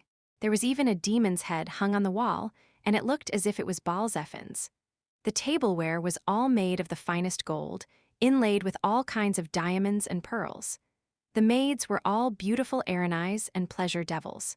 Several petitioners, molded into twisted forms, pushed a cart into the dining hall, one that was entirely on fire. They bowed in respect before taking their leave, allowing the Aranais and pleasure devils clad in black and white made uniforms to place the dishes in front of the two. Soup was first, a bubbling milky white broth. Haha, no need to hold yourself back, my friend. The taste of cold soulworms is not as palatable. Balzephin smiled widely, scooping out a translucent soulworm. The thing was still wriggling. Several struggling and miserable human visages could be seen on the worm, but Balzephin just directly swallowed it down. An intoxicated expression appeared on his face. Devils enjoyed enticing mortals to fall. Torturing the souls of petitioners and absorbing their immortal essence and soul force was their pleasure. After a petitioner had been sucked dry, they would be tossed into the Hellforge and suffer torturous transformations. They would then become the lowest of the low, a lower devil. Only a select few souls were able to survive the treatment, becoming lower demons. They would be a bit stronger than others of their kind and were more likely to be promoted. Devils used the absorbed soul force of petitioners to climb up the ranks and grow stronger. Naturally, there were those who directly swallowed them up like Balzephin. Rumor had it that he was supposedly searching for the most beautiful texture and taste in souls. Although Leylin was not opposed to swallowing souls, his personal preferences were different from devils. He did not like this twisted torture. As a result, he glanced away and found another topic to change the subject to. Well, Lord Balzephin, may I ask if you are ready to move? Leylin gestured at the busy lower demons, imps and others of their kind. They were all toiling away, lifting several huge demon ribs with complex carvings upon them. It seemed as if it was a spoil of war that was used to commemorate some bloody battle. We'd signed an agreement to hand the bronze citadel back to Tiamat. Not even a devil would betray a binding oath to the Styx. Balzephin sniffed the dark red blood in the tall wine glass, elegantly swirling the liquid around in leisure. Please forgive me for being direct, but such a high price for the victory of a single battle. Isn't that a bit much? Leylin had deliberated over his wording carefully. Haha, Latian, you really are an interesting fellow. To be honest, many of our subordinates dare not say anything, but inwardly they must be ridiculing us fools.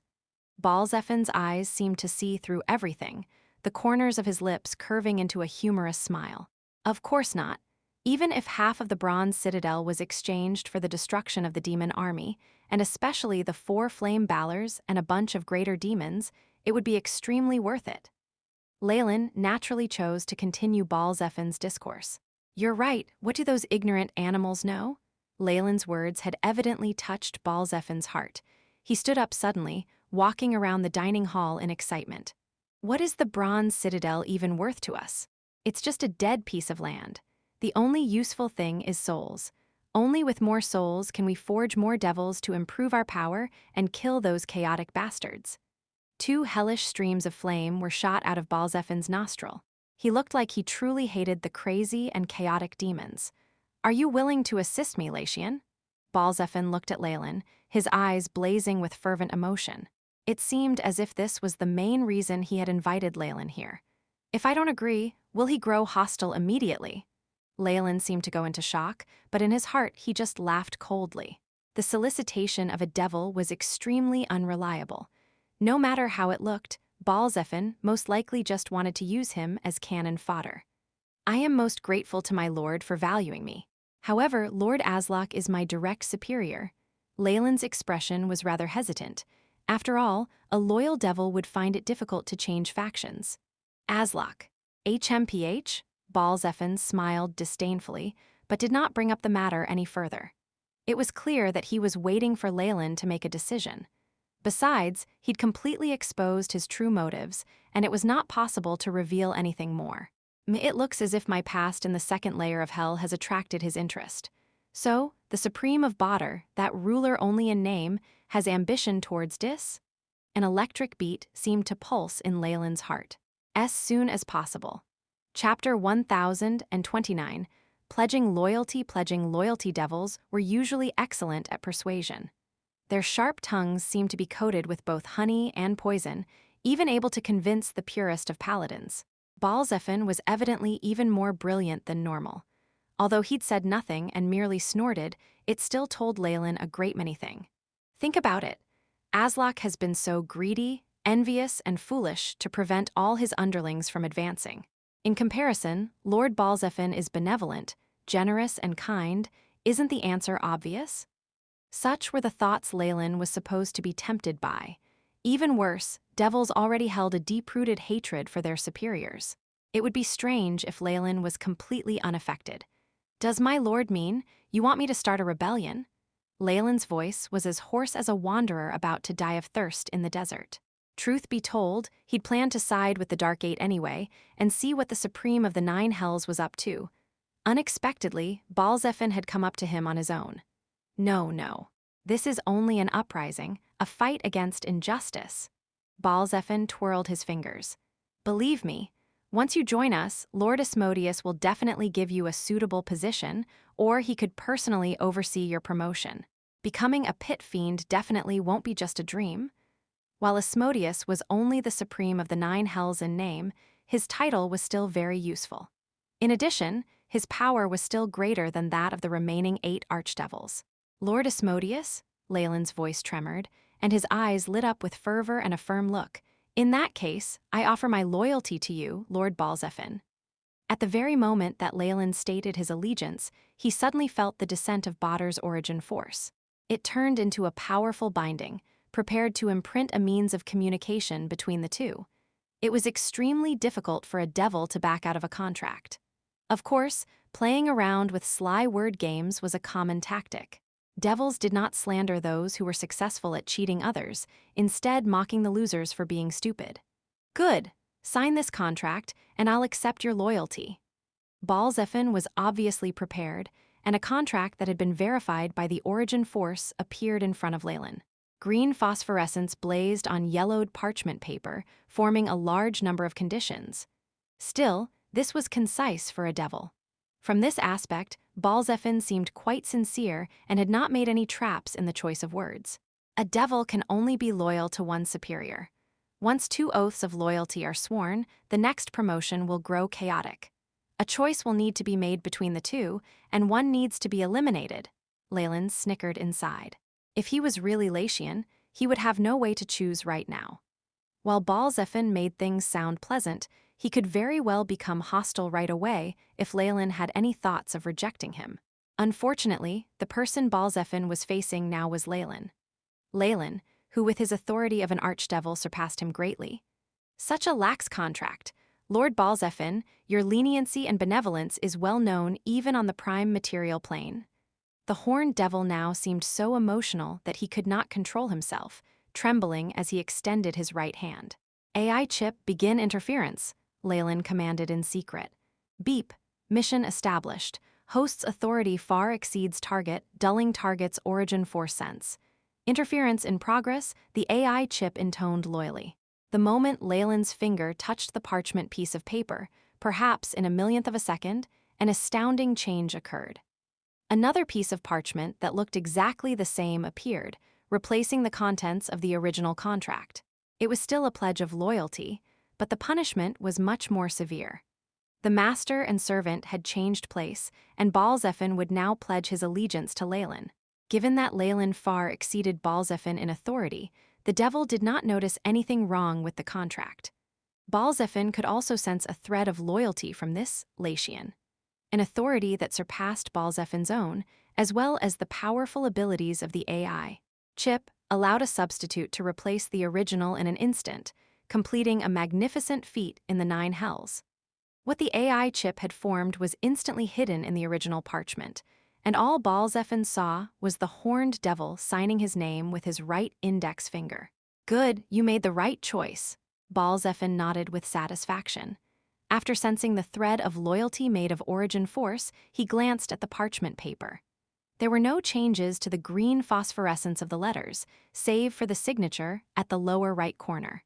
"Strange, why did I suddenly feel fearful?" Balzephin shook his head and tossed this thought out of his mind. After ascertaining that this was the contract he had created, he entered his name at the position of the superior. A blood-red true name formed on the paper, and it quickly burnt up. A phosphorescent green imprint disappeared into each of Leylin's and Balzephin's chests. "Beep, fealty contract obtained. Target, Balzephin of the Dark Eight.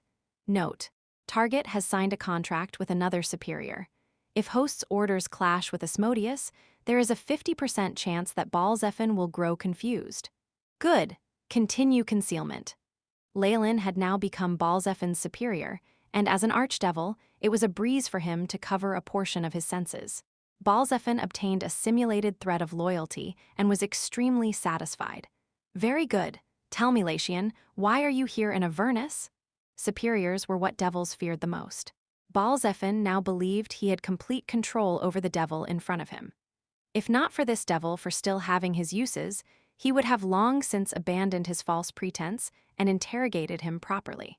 This sudden change caused Latian to feel a sense of foreboding. I obtained an order from Lord Aslock to search for. Leylin's voice showed his fear, and he cowered back. Search for what? Make yourself clear. Do you want me to demote you into the most lowly Nuparibo? Balzephin's breathing began to get rough, and Leylin could even sense the intense emotions in his mind. Leylin pretended to be unable to take Balzephin's gaze, gritting his teeth as he said, Aslock commanded that I come search for all traces of Dis's archdevil, Beelzebub. Beelzebub.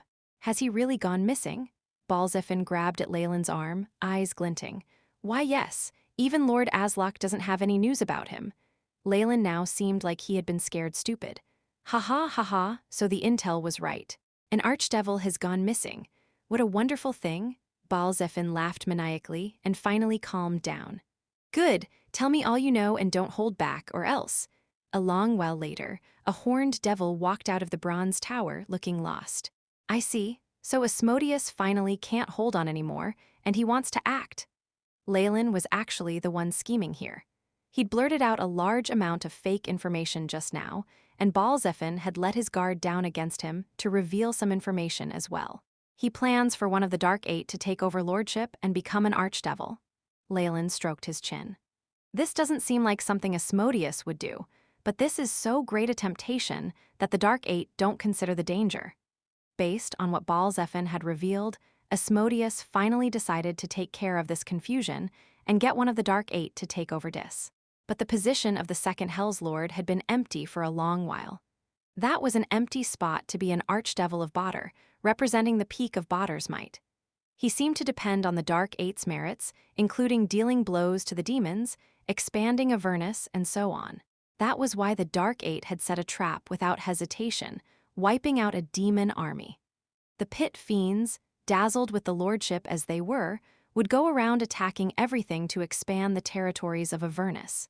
When this happened, a mere strategic location, the Bronze Citadel, was not that important.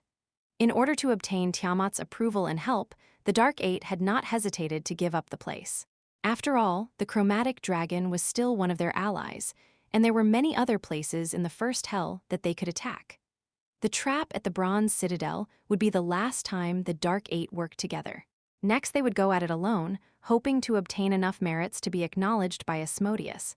They all wished to become the archdevil of Dis. Sadly, this is just a huge trap. Without the authority being transferred, and now that they can't get a hold of Beelzebub, would Asmodeus appointing them to the post actually do anything? As soon as possible. Chapter 1030 Dis. When it came to Badr, there were less than 10 devils with as much knowledge as Leylin. He knew extremely well how far Asmodeus' influence extended. Although Asmodeus was the most powerful devil, his might was restricted to the 9th Hell. The other 7 archdevils did not bother with him. Him appointing a Lord of Dis, that was just a huge joke. Even so, many of the Dark Eight were lured by him. At the very least, they wanted the reputation of having taken over the 2nd Hell. Although it would be a false reign, it would at least be supported by Asmodeus. In comparison, Balzephin is more pragmatic. Recalling the plan that he had revealed, a smile appeared on Leylin's face. Leylin looked around and quickly saw a city of iron ablaze. Red-hot hellfire scorched the inner walls, and thick smoke rose to form great amounts of black fog that covered the entirety of Dis. The walls were red, and the slightest of contact with them would result in grave burns. Even the metallic pebbles that used to form the road were experiencing high temperatures. Without immunity to fire or special shoes, the pedestrians would soon be thrashing around on the ground in pain before burning up. The drafts around the street corners often carried miserable cries that seemed to come from the depths of hell. This was the lament of the prisoners in the large underground prison, including slaves, petitioners from the Blood War, and even mortals that had been kidnapped from the prime material plane. Once the souls grew ripe with the torture and suffering, the better goods would be sent to the lofty residences around, to be enjoyed by nobility.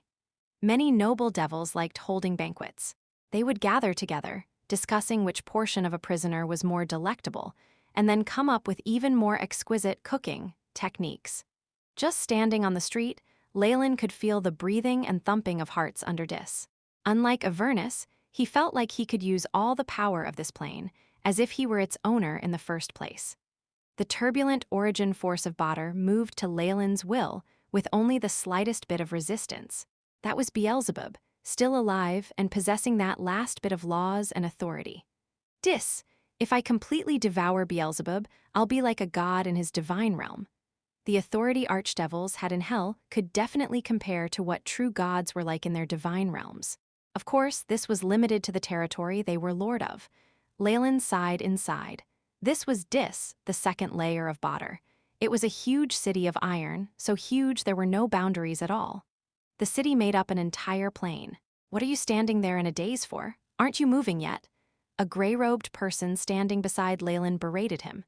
Yes, my lord, Leylin bowed humbly, while actually snickering inside. This person in disguise was naturally Balzephin. The pit fiend obviously had not followed Asmodeus' game, expanding the territories of Avernus. Instead, he had secretly arrived at the second hell. However, his goal was abundantly clear. The pit fiend, who was one of the Dark Eight, intended to take over lordship of this hell. He wanted to find the missing Beelzebub and take him prisoner. He would then extract Beelzebub's strength, becoming the true Lord of Dis. Asmodeus' orders would be nothing to him then. The lords of the 9 hells were on the same level as the Supreme.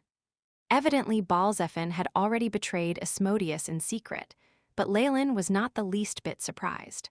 After all, betrayal and schemes were nothing new to the devils, especially when it came to their superiors. Honestly, Balzephin's going in the right direction, but there's something wrong with his plans. He's not the only person thinking of doing this. Whether it's Asmodeus or other lords, they're all probably planning to lay their hands on Beelzebub. Leylin sighed inside. I'm preparing to sneak into the Iron Tower and investigate. Do you have any plans? Balzephin pointed at a conspicuous at the center of the city that towered into the clouds. This was the Iron Tower, Beelzebub's palace. He seldom left the place, but it had already been decades since there was news of him last. Once tens of attempts at communication failed, and there was no reaction even when they barged in, news of Beelzebub's mysterious disappearance began to spread. However, with how cunning the devils were, nobody knew if this was some scheme by the archdevil. Even Balzephin was not quite sure himself. Of course, Leylin had given him enough confidence that he was even entering the Iron Tower to take a risk and investigate it.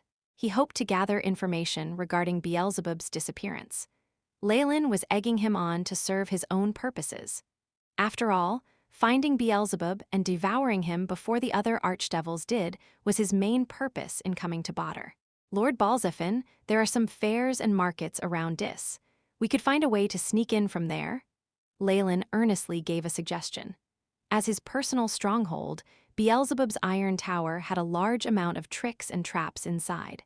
There were golems and contracted beings guarding the tower, and within the Iron Tower itself, Beelzebub was basically invincible. This was why he rarely left the area, nor did he allow any devils to enter. From Leylin's perspective, the reason he never left was out of caution and cowardice. It was also because he was using the Manderhawk plate to connect to the prime material plane, spreading faith and contaminating souls.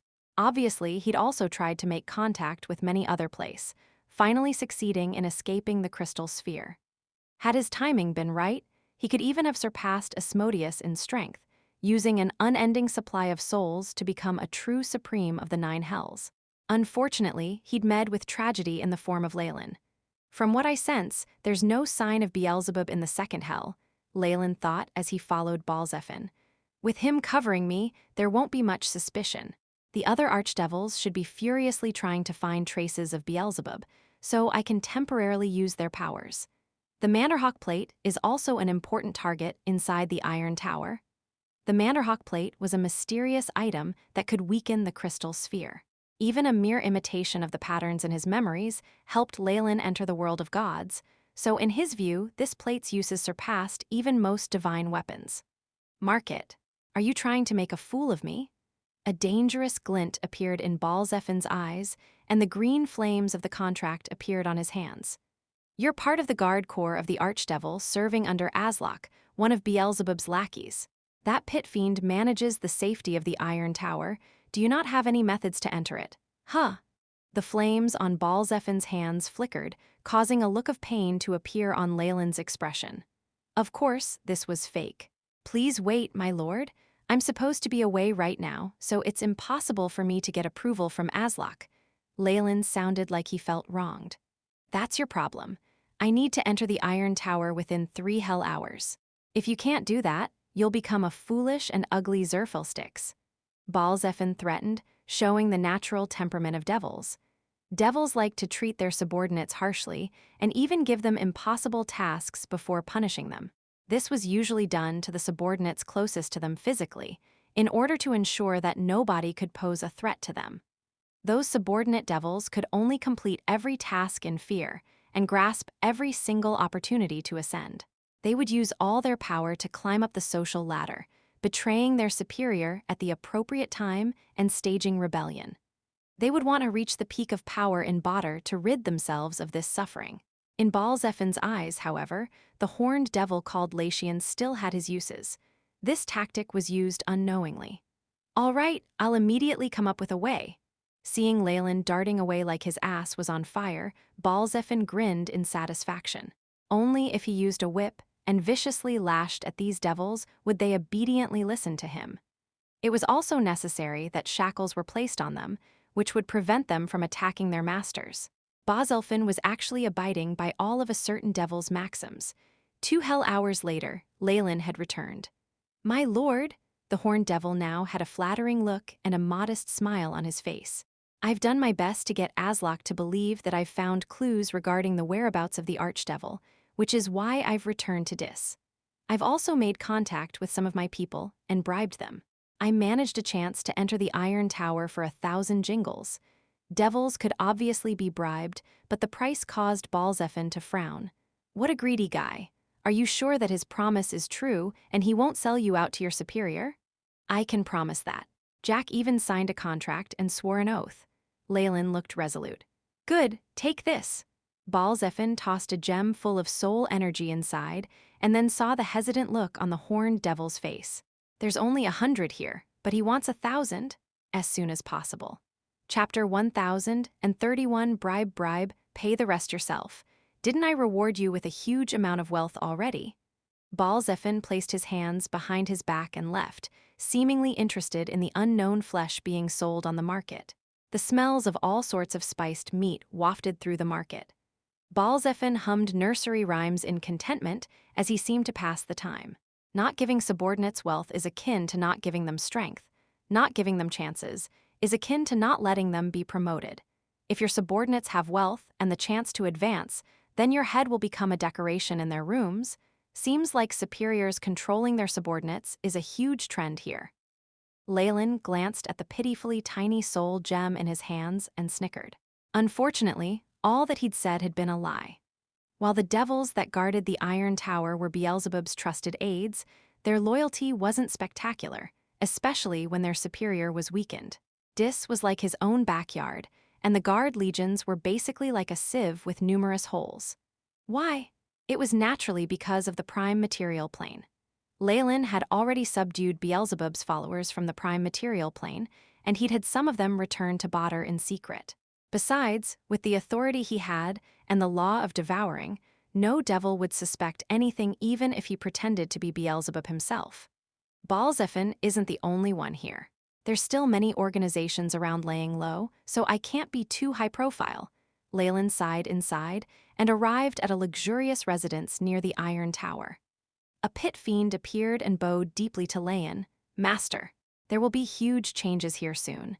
Take all the subordinates who are loyal to me and leave. Also, get Jack to do what we agreed on. Understood, Master of Devouring, Lord of Dis. The pit fiend pressed his right hand to his chest and bowed, eyes full of reverence and flattery.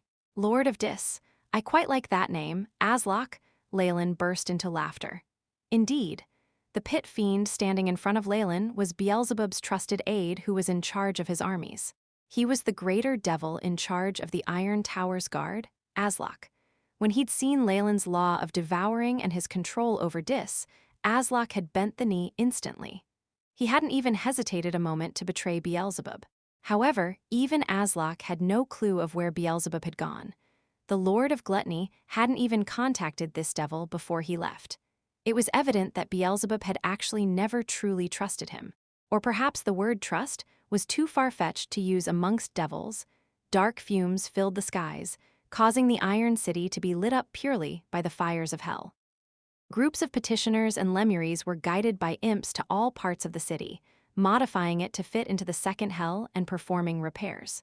Rumor had it that the city would continue to expand under Beelzebub's wishes, with no end for all eternity. There was no such thing as sunrise or sunset here, and the devils of Dis used specific devices to record time. However, they had no need for rest. As long as there was an opportunity to obtain souls, many would charge over for it without fatigue. It's time. Let's go. Balzephin glanced at a crimson pocket watch and brought Leylin towards the Iron Tower. Numerous noble residences were built around the Iron Tower, all of them looking imposing and magnificent.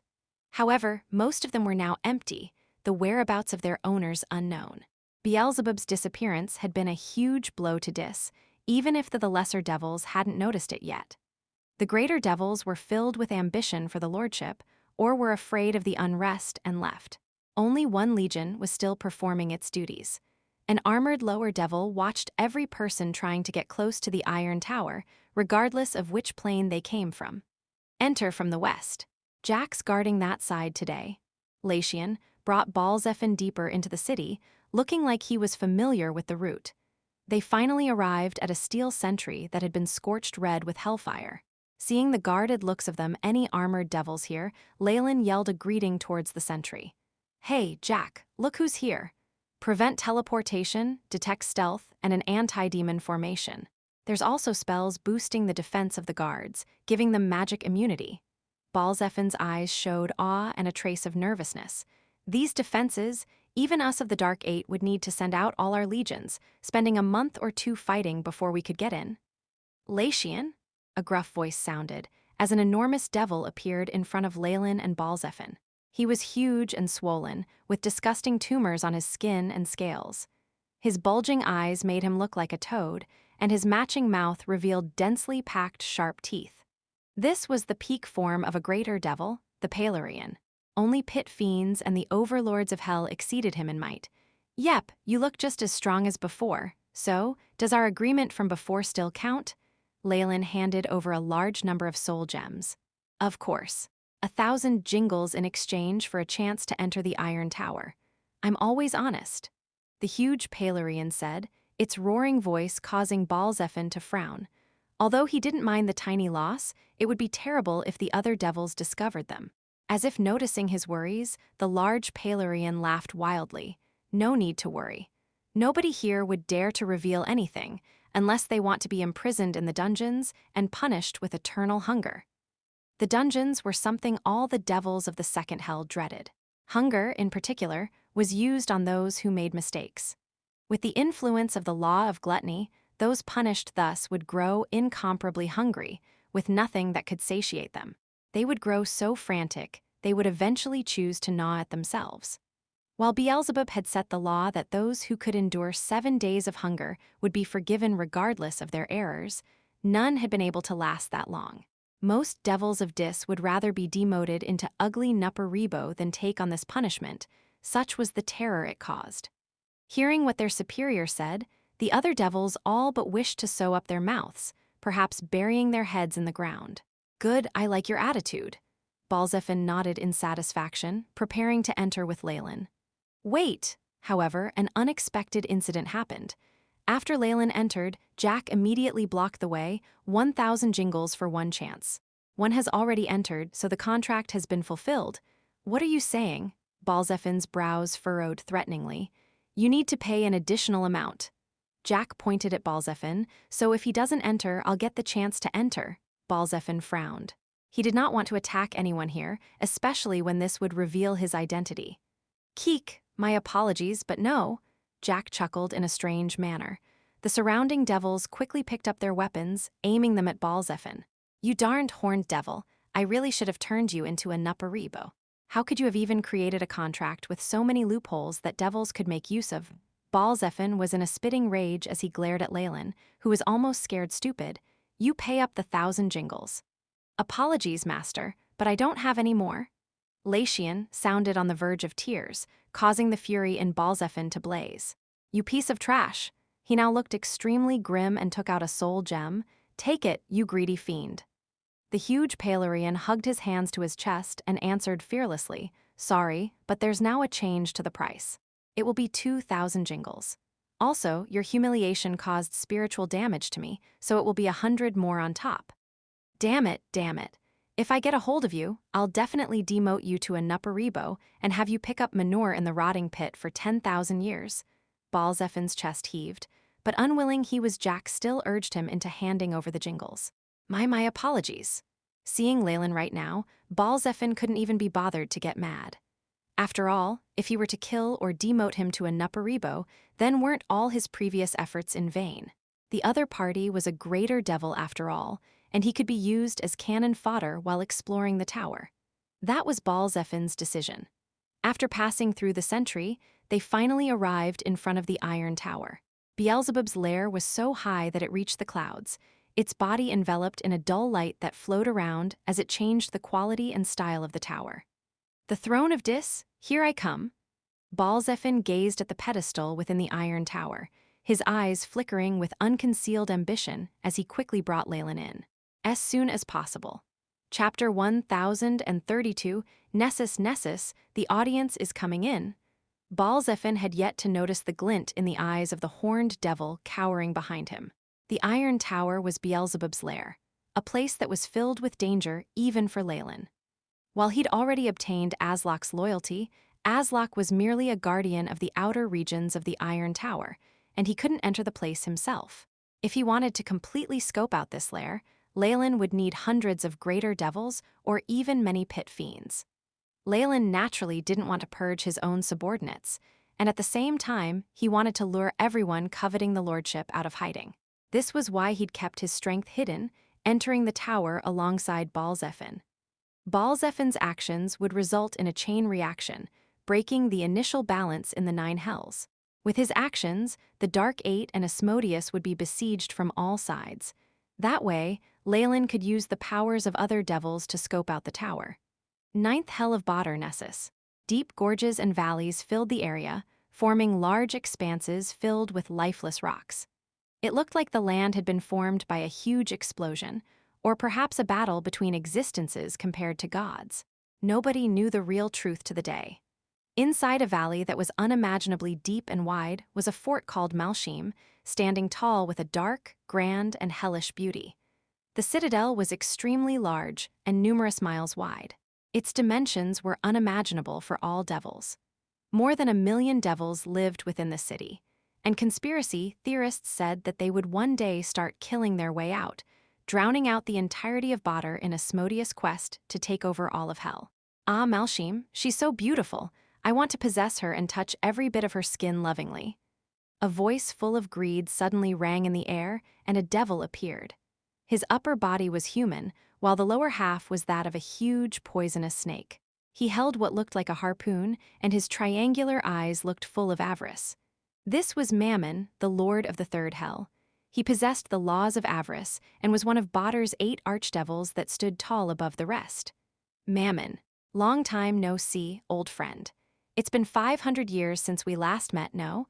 I remember it was in Minoros. An illusory devil appeared at the peak of Malshim. He looked like an aged devil with black hair that was combed back perfectly. He had a black goatee, and his eyes shot flames. His courteous greeting was as if Mammon was a friend he hadn't seen in a long while. Your hypocrisy makes me want to hurl, Asmodeus. Another archdevil appeared next to Mammon, revealing Asmodeus' identity. This one had flames twirling around him, seemingly like fury incarnate that could burn everything in the world to nothingness. The old devil that had appeared atop Malshim was the legendary supreme of the 9 hells, Asmodeus. This was Badar's ruler in name. "Oh, it's Samuel. You're just as angry as always."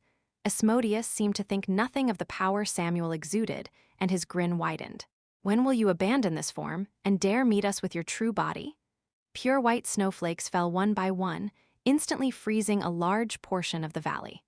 A devil that grasped extreme cold walked over, his eyes fearless as he met Asmodeus' gaze with an aura exuding arrogance. "Oh, so Levistus is here too. Cough, cough, forgive me. With the injuries to my body, it's already amazing that I can appear in this form." Asmodeus' pale face now had a slight flush, looking like an old man on the verge of death from illness. Rumor had it that the archdevil of the 9th hell had sustained grievous injuries. He'd now taken the form of a high-ranked projection, an avatar of sorts. Even so, Asmodeus' power was still the greatest amongst the archdevils, the sight of which would shock other devils into silence. Mammon, who controlled the 3rd layer, Samuel, who controlled the 4th. Levistus, who controlled the 5th, and the original ruler of the 9 hells, Asmodeus. 4 of the archdevils had actually appeared here, ever since the conspiracies of the ruthless blood wars, and the incident where the abyss broke off from the 9 hells, the archdevils rarely met. Their fights had even affected the prime material plane and the gods' divine realms. With 4 of them meeting, people would believe that a conspiracy that would turn the world upside down was being hatched. It wasn't as if 4 lords of Badar meeting could result in good. "Cough, cough, may I know why you have gathered here?" Asmodeus produced what looked like presbyopic glasses as he began to flip through a thick sheepskin book. The book had a black cover, with hellfire atop it. It made it seem extremely evil. Within the book, the paper recorded numerous vile contracts. "Of course it's about Dis and Beelzebub." Mammon was the first to speak. "The rest of us 7 wouldn't be able to decide on the appointment of an archdevil even if we were to have a joint discussion." "Is that so?" A poisonous worm crawled out from Asmodeus' goatee, which he then picked up and swallowed. "But, from the contract of our alliance, you don't seem to think that way." Asmodeus flipped to a certain contract and pointed at the clause. "So? Need me to read it and explain it to you?"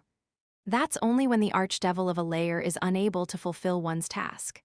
You have the power to help them, but only temporarily." Samuel exclaimed in anger. "But as the supreme of the 9 hells, fine. Even if only in name, it's my responsibility to maintain the stability and order of Badar." Asmodeus spoke up for himself. "Even so, you can't appoint someone to the 2nd hell when its archdevil is in danger. What's worse is that you're choosing from the Dark 8, who don't even have any authority." Levistus snickered. "They might be mere pit fiends, but if they can ensure there is order in the 2nd hell, it would make sense to give them some rewards." Asmodeus still persisted. "All I see is them plotting and causing destruction." The flames on Samuel's body leapt into the sky. "The only one who can stabilize Dis right now is Beelzebub with his authority over the place. Which of you knows where he is?" Mammon's eyes were filled with greed. "It's said that after getting gravely injured, he's hidden in the prime material plane. One of my followers found traces of him on the surface, and there even seems to be some interesting guide." Asmodeus spoke nonchalantly, as if this was no secret. Such honesty and magnanimity had the 3 overlords puzzled. It took a length of time before Levistus spoke up. "What are you planning?" "That's what I should be asking you." Asmodeus looked innocent. "You barge into my house and rudely block my door. Why is that?" "It's obviously for the stability of Badar. You're not to interfere with Dis anymore." Samuel yelled. Although it was acknowledged that Asmodeus was the strongest and most mysterious of the 8 lords of hell, there wasn't much of a difference between them. Still, he was the strongest devil despite his injuries. Rumors were abound that a fully healed Asmodeus could even unify all of Badar itself. As the situation was now, Asmodeus would be able to defeat a single archdevil in combat. Even then, he wouldn't be able to kill his opponent. 2 archdevils working together could even suppress him. With 3 archdevils present here, he would definitely lose a battle. "Give up. The Hag Countess won't help you. Belphegor will stay at Maladamini forever, and can't be bothered to leave and meddle in this. You might be able to rope Mephistopheles in, but you still won't have enough numbers. You won't win a vote amongst the lords of Badr without bribing us, and I'm quite interested in what you're willing to pay." Mammon sized Malashim up and down. "Give Malashim to me, and I might consider it. I promise it on the honor of an archdevil of Badr." "Looks like I really have no chance of winning." Asmodeus waved his arms around with no other choice. "All right then. Based on the contract, I'll stay in Nessus. However, Dis does need a substitute. How about we sign an agreement?" Before the other archdevils could speak, Asmodeus continued on, "Let's all stay here till everything dies down and order resumes. Let's not go anywhere. How about it? Isn't that your goal? As soon as possible." Chapter 1033, Sudden Entry, that's all you have to suggest? Nothing else? Samuel and the other archdevils looked at each other, disbelief in their eyes. Although Asmodeus had the Dark Eight, the other lords weren't without their own subordinate pit fiends. Combined, the forces of the three could annihilate Asmodeus' underlings. Asmodeus grinned, tossing out great bait, "Nothing else. Until everything is done and dusted, we should all just stay here and let the developments play out for themselves." "What do you think?" Mammon looked at his two companions. He'd already been moved. After all, there was an entire level of Badr at stake here. "You want to sow discord amongst us?" Samuel laughed. "You're going to be disappointed." Although he said that, nobody believed a word of it. "Your physical form should remain here, including those of Mephistopheles and the rest," Levistus added. "All right, I'll have them sign another contract. The other lords that aren't here shall need to stay in their territories as well, not acting until everything is settled." Asmodeus chuckled. "So? Order is everything. If we reject it, even if it's for the sake of Badr's world origin force, the nine hells will be thrown into turmoil. The world will repudiate us." Levistus' analysis was calm, and he ended up answering, "I agree to this contract." "I concur." "I as well."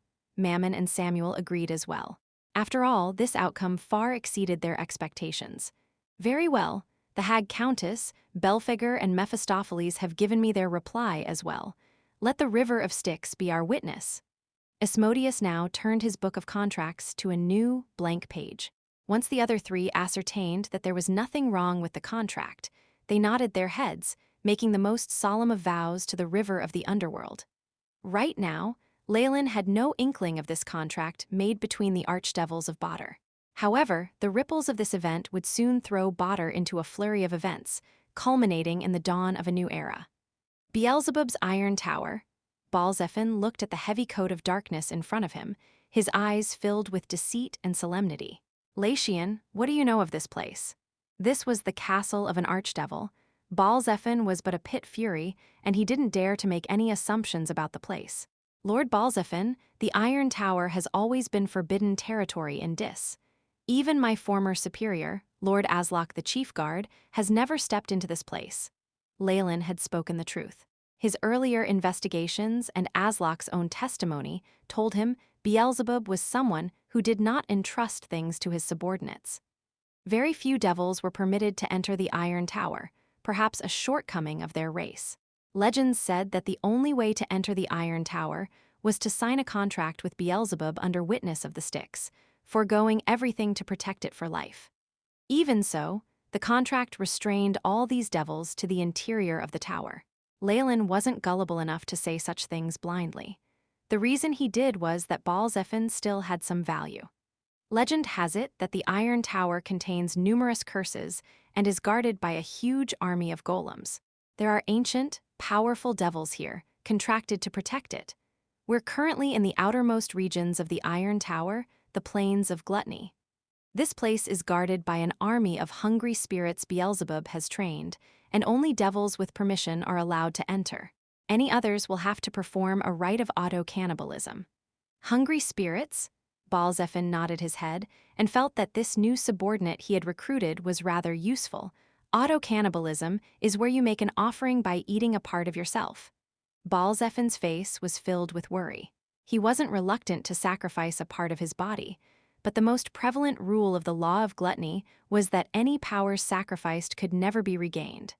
Evidently, this was Beelzebub's first line of defense. Without his permission, anyone who wanted to enter would first have to weaken themselves. Are there any ways to bypass this rule? Balzephin pondered, before shaking his head helplessly. How could there be a way for him to beat the cunning of an archdevil of Badr? The most important part of the ceremony is that it requires a part of one's core power. Any other energy is useless. Balzephin glanced at Leylin standing beside him, restraining himself from acting upon his impulse. I'm going to lose a part of my powers before even meeting the archdevil. This isn't a good start. Just as Balzephin was mulling over this, he felt an imminent crisis looming over him. He didn't think twice, immediately using an instant greater teleportation spell inscribed into his body. He disappeared from his original location in a flash, reappearing nearby. It seemed like the restrictions of the original realm of gluttony made it extremely difficult for him to use teleportation magic and escape this realm. Damn, this interference! Balzephin swore foully as he raged, but he soon looked to his right shoulder in astonishment. A large chunk of flesh was missing from that shoulder, and threads of evil energy still circulated around it.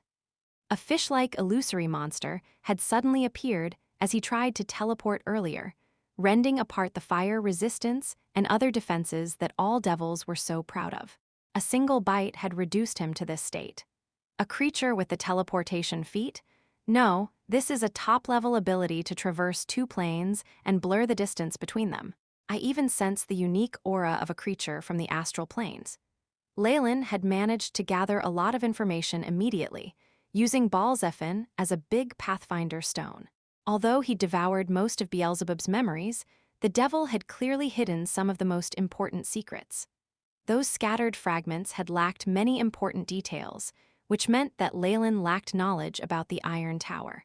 Besides, even if I knew all about it, perhaps there is no better way. After all, the Iron Tower itself only recognizes Beelzebub's aura. Even Badr's authority and devil essence would be useless here. Leylin smiled wryly to himself. While Leylin was able to stabilize himself, Balzephin, on the other hand, was about to throw a fit. Damn, this creature is definitely not something from hell and has never appeared before on the prime material plane. Don't tell me it's some abomination born of a god. Balzephin's knowledge did not extend to things beyond the world of gods, let alone the astral plane. To him, an existence that possessed powers even a pit fiend couldn't comprehend was an abomination, the flawed offspring of a god. Only something with the power of a god could create such a bizarre and powerful creature. In a short span of time, Balzephin was attacked several times. The loss of some of his body was but a small matter, but he sensed his own origin being lost with the passage of time. It left him extremely horrified. Damn, what do I have to do to leave this place? Balzephin continued to try using teleportation spells. However, those hungry spirits chased after him, biting his flesh apart and devouring his power. Forget demons and other races, a devil's greatest enemy was other devils. Beelzebub had specifically arranged his preparations to target his kin. Balzephin was unfortunate, being toppled so simply. How clever! Leylin cut a sorry figure as he stood at the side, but he was only pretending. The hungry spirits sensed the energy on his body, not daring to stick close to him. There were several berserk little fellows who dared make contact with him, but they were immediately dissolved by the dissolving power coming from Leylin's body. They ended up becoming a part of him. It seems like it's some sort of spiritual body. They are undoubtedly some sort of astral creature.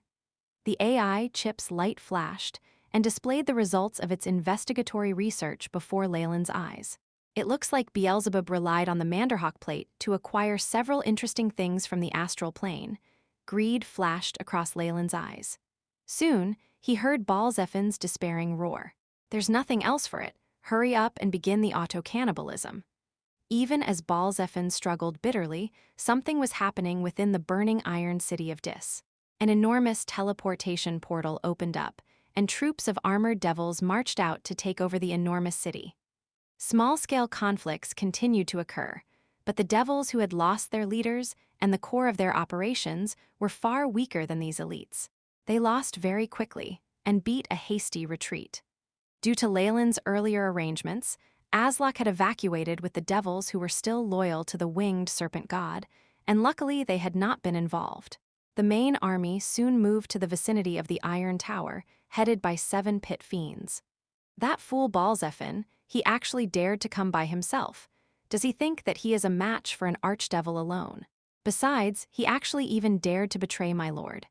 Zapan of the Dark Eight snickered as he looked at the tall, glowing tower which broke through the clouds. Hurry and take over the defenses. We need to surround the tower. The main forces of the other archdevils will get here soon. Another member of the Dark Eight urged him on, his fiery eyes full of longing and ambition. Asmodeus' order had arrived, and the unanimous decision of the remaining archdevils let the Dark Eight, who stood unable to break free of their torment at the pinnacle of hell, see their only chance at lordship. As soon as possible. Chapter 1034 Cerberus. Even the most powerful pit fiends in Badr lived under a shadow of anxiety and fear. Although they possessed formidable power, that was compared to ordinary devils. They were direct subordinates of archdevils instead, subject to more stringent requirements and treatment. Even the slightest thoughtlessness would engender punishment.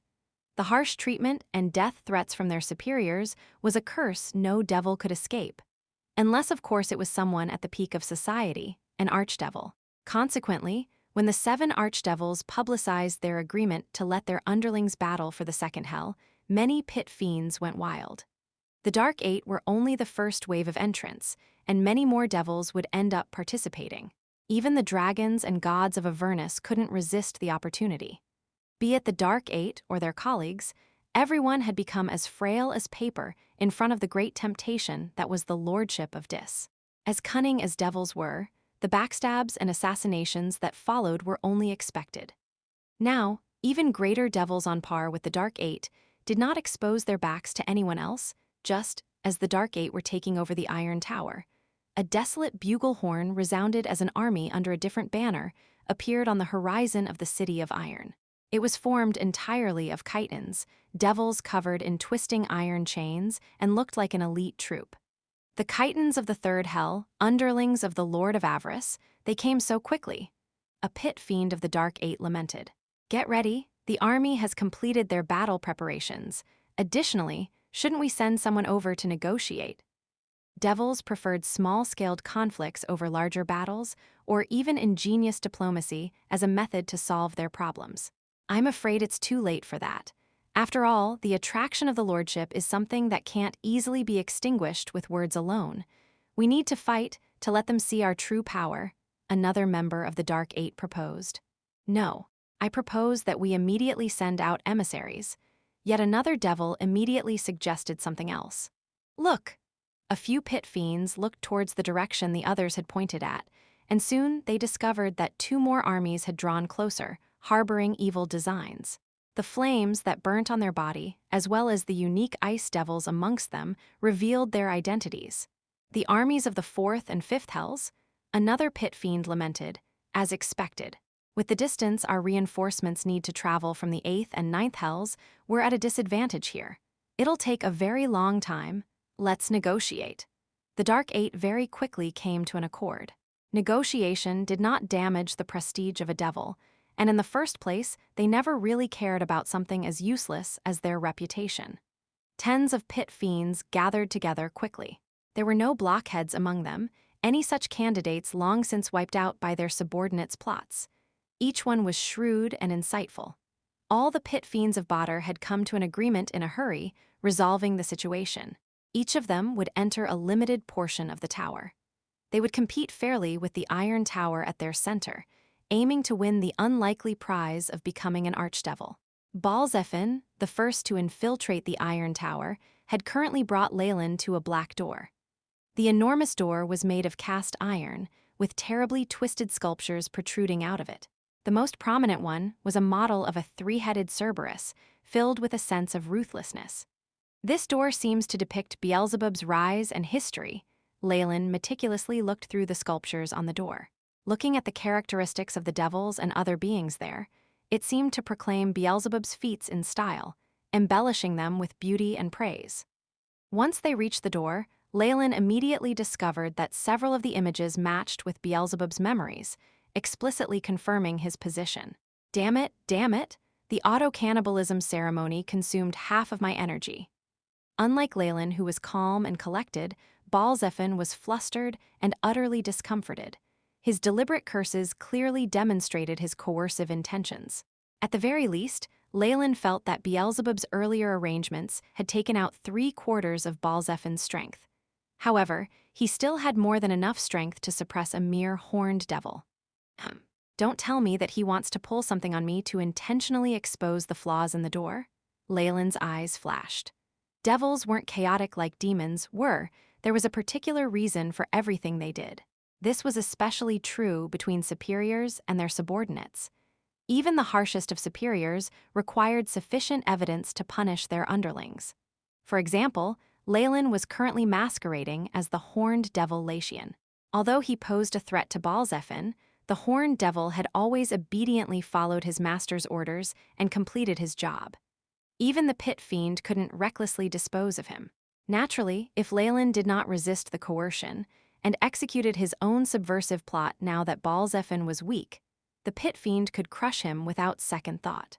I feel like we've reached the core of the Iron Tower, my lord. It was a great pity that Leylin's current persona didn't give Balzephin the slightest opportunity to do so. Instead, he acted like the most devoted of subordinates, standing protectively in front of his master. This is the Palace of Gluttony, the core of the Lord's power. Rumors say Leylin happily played the role of a guide. What do the rumors say? A regretful look flashed across Balzephin's eyes. It was clear that he felt disappointed that Leylin had not taken the bait. However, keeping Leylin with him seemed to have been the right decision. After all, it was rare for a devil to have any understanding of the Iron Tower, even if it was just a few rumors. Perhaps it was a clue that would end up being of extreme importance. They say that this place is guarded by a contracted ancient devil, a coarse voice sounded, answering Balzephin's question. However, it was not Leylin who had replied. 57 years. It's already been a full 57 years. Beelzebub has not supplied me with enough souls and flesh, and seems to have completely disappeared. Roars of rage and dissatisfaction sounded, and a tremendous voice seemed to ring in Balzephin's heart. Bzzzt? The enormous iron doors in front of him rumbled, and the statue of the Cerberus suddenly grew more lifelike, a bright glow surrounding it. This red eyes opened one after the other, emitting a radiance that was 1,000 times more dazzling than rubies. A trace of purple greed flashed within that red, demonstrating a thirst for blood and souls. This is a hellhound. Balzephin retreated further and further. Hell was not limited to the devils. There were also hellcats, hellhounds, nightmares, and even humans who'd moved here from the prime material plane. These beings had strong experts amongst them, with strength on par with greater devils. One could build the most perfect of fortresses and hire them to protect it through contract. This hellhound greatly surpassed others of its species, but had been confined by Beelzebub in this tower.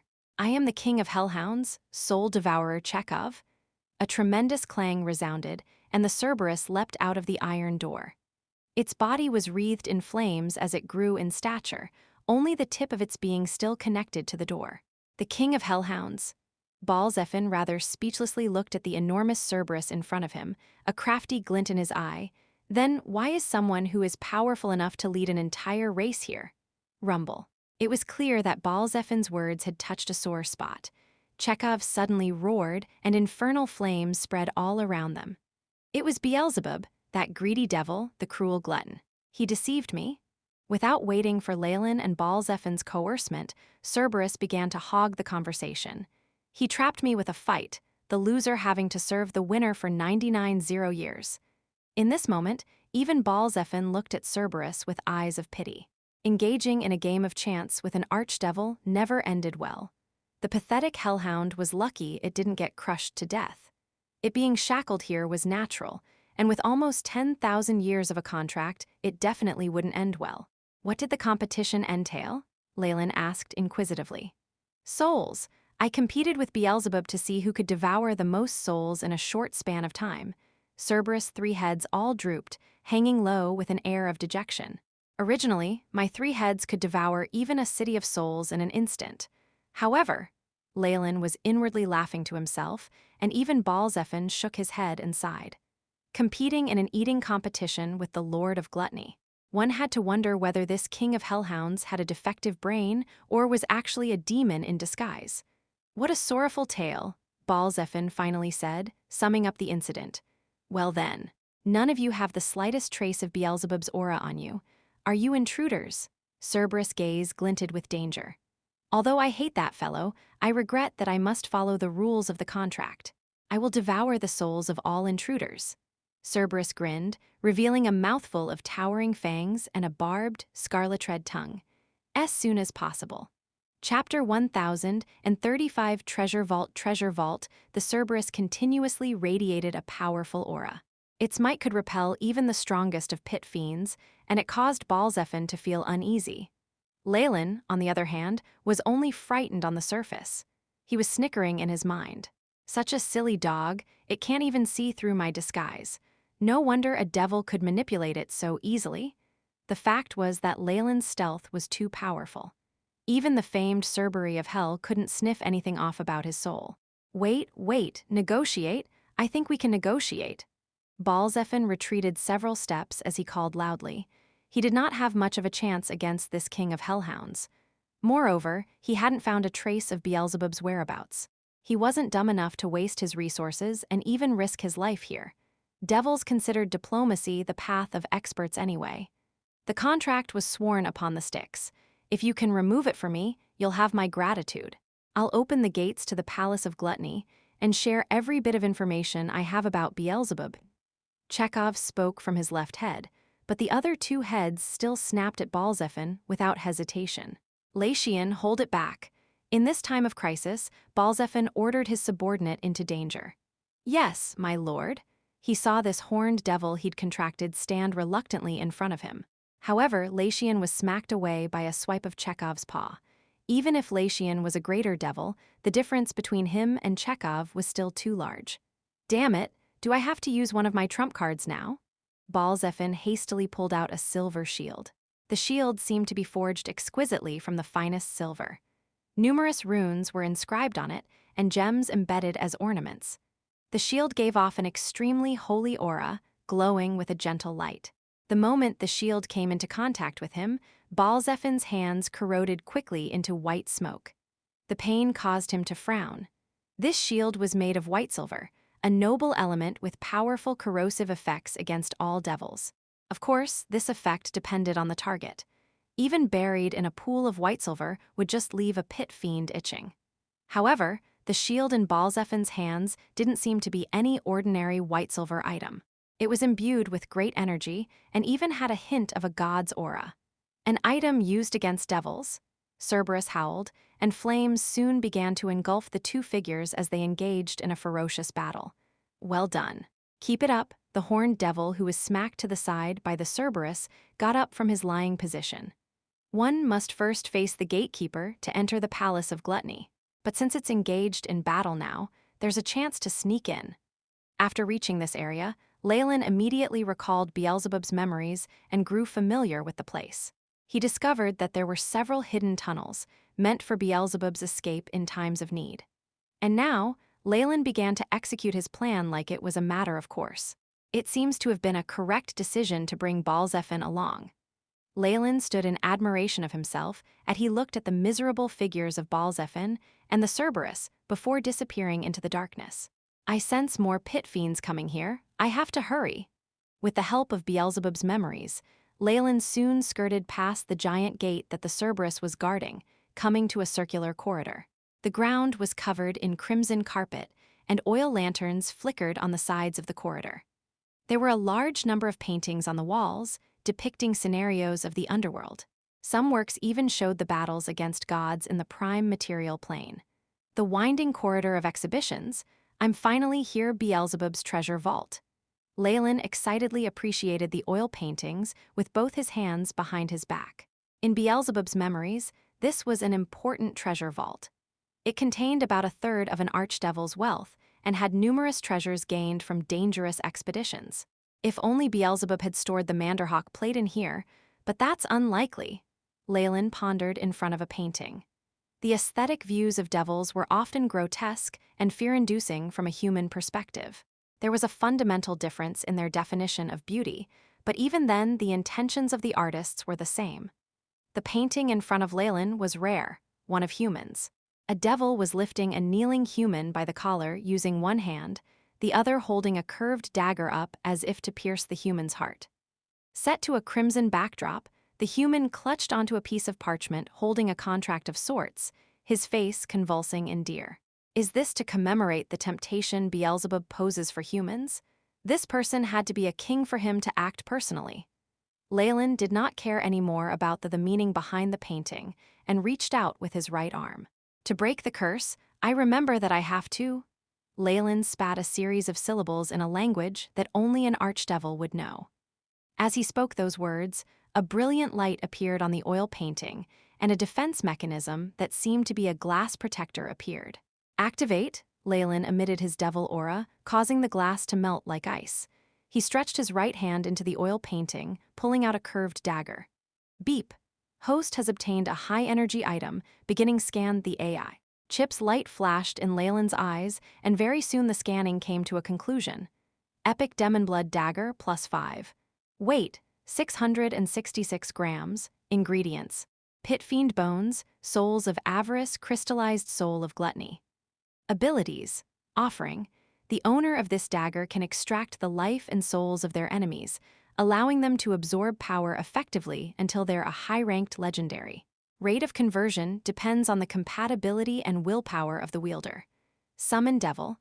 The dagger contains a devil contract and allows the wielder to summon a greater devil up to once a day. Judgment. The wielder needs to strengthen their will and alignment towards evil every 3 days. If they fail, Beelzebub will appear from the depths of hell and devour their flesh and soul. Description. This legendary Demon Blood dagger has evolved under Beelzebub's powers of extreme evil. No living creature can resist its temptation. An epic weapon?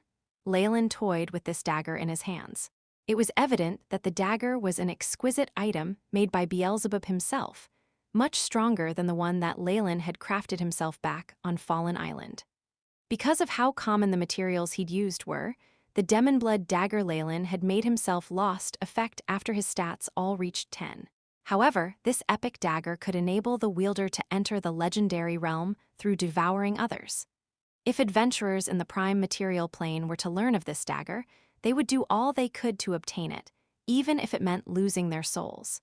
One needs to slay an opposing church's pope even to be bestowed an ordinary Demon Blood dagger. This one most likely requires one to kill someone with divinity. Leylin also found several heinous traps laid in the dagger. This was a personal touch of Beelzebub. Anyone who wielded it would immediately be put under his control. Although it's useless to me, it makes for a good item to bestow to my men. Leylin casually tossed the dagger into his spatial pouch. Since he'd comprehended the law of gluttony and even gained Beelzebub's powers and authority anyway, he could remove the traps with just a thought. Each and every one of these paintings is a treasure chest, and even other archdevils will lust after the items within. The next painting that Leylin walked up to depicted a bloody battle between Beelzebub and a fallen flame Balor. The demon did not have even the chance to self-destruct. In here, there should be. Through the same process, Leylin obtained a fiery gem that seemed to be beating. Flame Balor Heart.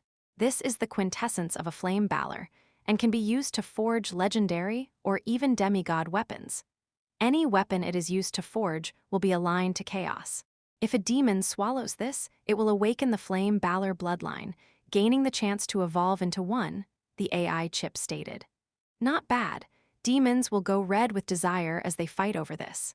After all, it isn't easy to find the carcass of a flame Balor. Leylin stowed the fiery gem away, looking into a different direction. You let me pillage the items just like that. Are you really a protector of this place? Haha, I have no chances against an archdevil at all. After all, this was part of the contract I signed with Beelzebub. As the ancient voice sounded, a withered-looking figure stepped out from the darkness. This figure assumed a human form, seeming like an old man who was about to turn into a tree. There were wrinkles all over his face, and he seemed to pose no danger at all. However, how could someone that Beelzebub contracted to look after his treasures be easy to deal with? Leylin nodded. You're much smarter than that dog, he said in praise, as soon as possible. Chapter 1036, Bork Bork, it's my honor to be complimented by an archdevil. The old devil bowed humbly to Leylin with all the formality of a noble. His eyes were filled with solemnness. "You were already here when I took the first item. Now tell me, why are you here?" Leylin's eyes squinted, and the old devil shuddered as he formed cold sweat. "Freedom? Of course it's for freedom. Being confined in this dark, icy place, and having to guard the treasures I've already done more than enough." The old devil clenched his teeth and cursed vehemently. "I sense the terrifying powers of the law of gluttony on you, along with a part of Beelzebub's powers and aura. I can pledge my allegiance to you, letting you obtain everything in here, and also inform you of all of Beelzebub's secrets. I want a small favor in return: annul the contract on my body. If you want, I could even serve you for 100 years. These are great conditions."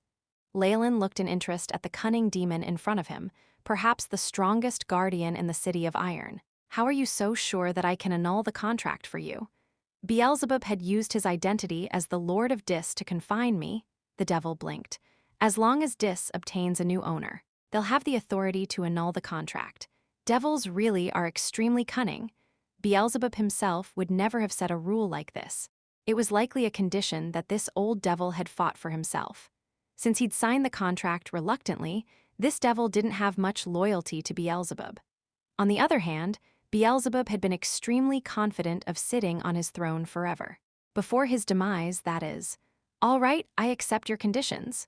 Leylin agreed because he wouldn't face any losses at all.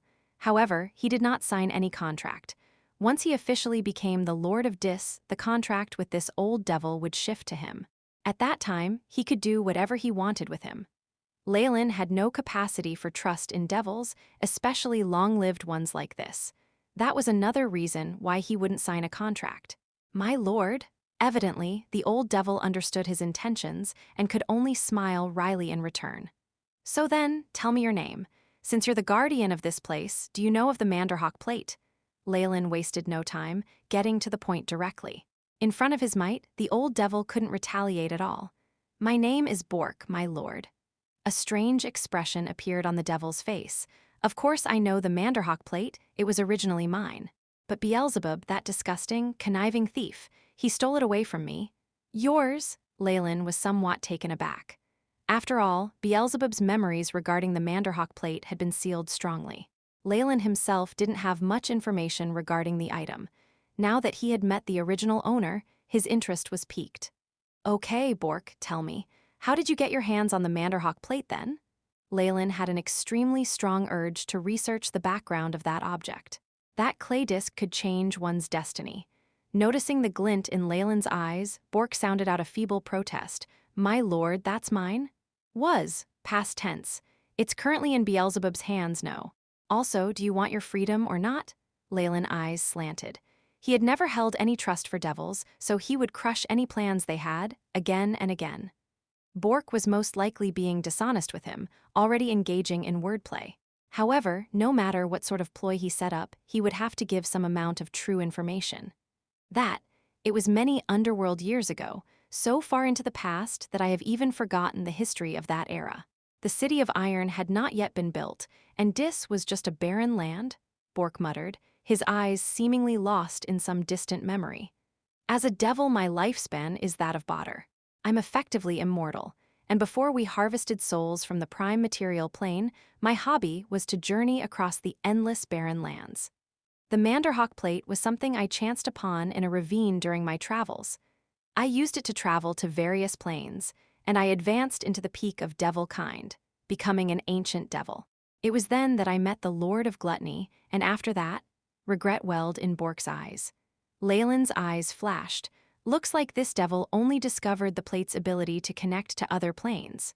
He hasn't tried breaking through the crystal sphere of the world of gods. Traveling between planes was one thing, but it was completely different to break through the crystal sphere. However, regular devils would never consider such a thing." Leylin realized that Bork had a very vague understanding of the Manderhawk plate, and likely couldn't even use it as well as Beelzebub had. Naturally, he would not know anything about it having the ability to change destinies. "There's a chance he's trying to fool me as well, hoping to get it back another day." Numerous thoughts flashed past Leylin's mind as he continued to plunder the treasure vault relentlessly. After all, this was a portion of the treasures accumulated by an archdevil of Badr. Even demigods would be tempted. Ignore that for now. Do you know where he is? He's disappeared for some time. Last time he returned, he'd come back from another plane, gravely injured. Bork didn't withhold any information in this regard. He needed Leylin to free him from his current position anyway. I searched for his soul through our contract, and I know he's extremely weak right now. Even a mere pit fiend could defeat him. Bork exaggerated the extent of Beelzebub's injuries for fear that Leylin might back down. However, he has hidden himself well. Even I myself am unable to find any traces of his whereabouts. The old devil laughed malevolently, regret and greed appearing on his face. It seemed like he wouldn't have hesitated to strike if he'd found Beelzebub himself. So even you don't know where he is there not even a clue? Leylin's brows furrowed. Things had become more troublesome now. Apologies, my lord. Due to the restrictions of the contract, I can only move about within the circular corridor and its vicinity. Even if he's hidden in a part of the Iron Tower, I wouldn't be able to notice it. In any case, Beelzebub is the owner of this place. Bork's explanation was backed by logic, but somehow Leylin felt that he was holding back some information. Was it not a necessity given the crafty nature of devils? Rumble. At this moment, space rippled as an explosion rocked the tower, the reverberations of the sound causing the items within to vibrate.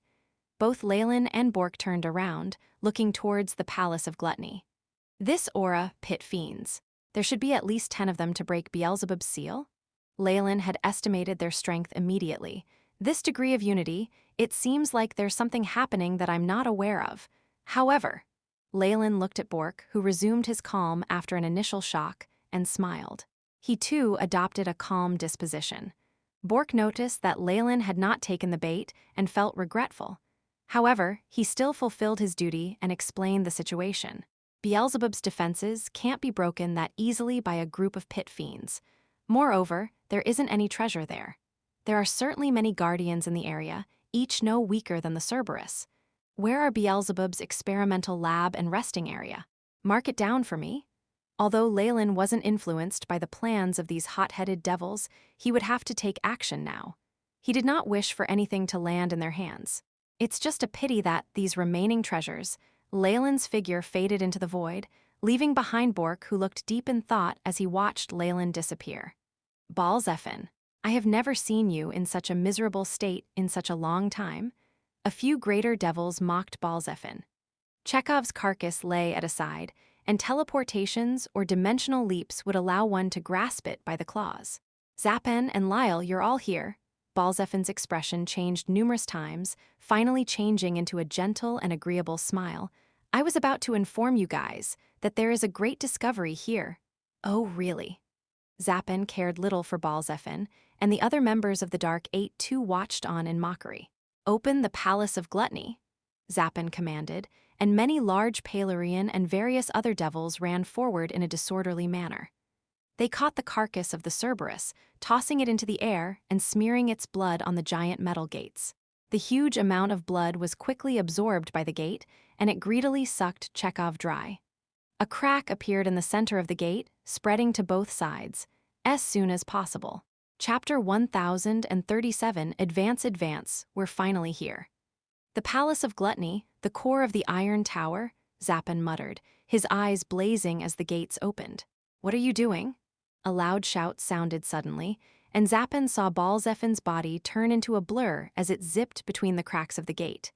However, the other pit fiends watched on without the slightest inclination of stopping him.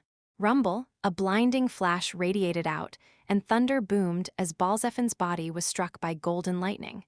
It disintegrated into nothingness. The only thing he left behind was a barely audible cry of rage as he screamed, "No! How can the defense mechanism of an archdevil's core territory be breached so easily?" Another pit fiend shook his head in disdain and mocked the Dark Eight. Such a foolish devil can also become one of the Dark Eight, ahaha. Devils normally competed across the different hells. They had no qualms with bringing their counterparts down. Damn it, do you want to fight? Corin of the Dark Eight stood out, his eyes showing fury. All right, Corin. Two other pit fiends stopped him. We share goals right now. any internal strife will stop us from entering the Palace of Gluttony and gaining access to the Lord's lair. All right then. The other pit fiends heaved a sigh of relief upon seeing Corin recollecting his cool. However, their eyes showed that they now harbored even more schemes. This general, his rage earlier was most likely just an act. Did he do it so he could get better terms? Someone with empathy. Although many of the devils present were second-guessing themselves, the pit fiends finally came to an agreement to break into the palace together. The void flickered right after they left, revealing Leylin's figure. Should I say it's as expected of devils? His gaze settled on something in the distance as he shook his head, giving off a mysterious smile. Gods were high and mighty, able to peer into the future. An army of devils appeared within Avernus, launching a frenzied attack at the two divine realms within. 5 dragon corpses were piled up in the bronze citadel, like small mountains, as they surrounded the chromatic dragon, Tiamat. She roared furiously, "You despicable liars!" The armored devils were fearless, as if the rage of this dragon couldn't affect them. They poured forth like a torrential wave, eventually cutting off Tiamat's 5 heads. Once the last crimson head fell to the ground, Tiamat's body crashed down with an epic thud, causing a minor tremor inside the bronze citadel. Chromatic dragon Tiamat, who just received full authority over the bronze citadel, had perished. "Commander, Tiamat's death has been confirmed." This news was quickly sent to an unknown pit fiend. "Very well, occupy the whole city and begin cleansing it of werewolves, wereleopards, and dragons. Any who resist are to be killed immediately. There will be no need for further updates." The commander of the army was a size smaller than his peers, but his eyes were cold as frost. A red scar streaked across his face, making him look malevolent. The bridge of his nose was extremely tall and sharp.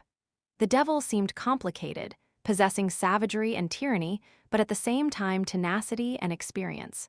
Yes, the messenger had no intention of disobeying his commands. Very soon, the order had been spread throughout the bronze citadel. Wails and cries resounded as Tiamat's kith and kin, those half-beasts who had been attracted by her evil, were purged. The majority of them would definitely not live past the night, and those that did would become slaves to the devils, toiling somewhere with no day and night. A huge conspiracy began to engulf the 9 hells with Tiamat's death. Similar events were occurring in the 3rd through 5th hells, and a large undercurrent erupted into the limelight, as if planning to devour all prey at one go. Dis, the city of iron. Arg, another assassin cried in anguish as he was swallowed by darkness. However, the expressions of the pit fiends were extremely calm, as if a common sight. The Sentinel's Passage is the best guarded place after the Hall of Gluttony. Rumors say that we'll be able to reach Beelzebub's palace if we follow this road. Dagos of the Dark Eight had assumed human form, looking like a scholarly and well-mannered sage. However, his evil aura betrayed his disguise. "Our mission ends with this wave, the rest depends on you," Dagos spoke to the other pit fiends. "Of course, we will abide by the rules. You, get over there." A pit fiend walked forward and pointed at a Palarian subordinate. The pit fiends had all agreed that using their subordinates as cannon fodder was the most optimal way, and they would count the losses and each sacrifice some of their men. "My lord," the Palarian, which was extremely massive, looked on at the darkness, its face extremely solemn. "Cut the bullshit. Do you want to become a lower devil?" The pit fiend roared, revealing its aura. Devils had great control over their subordinates.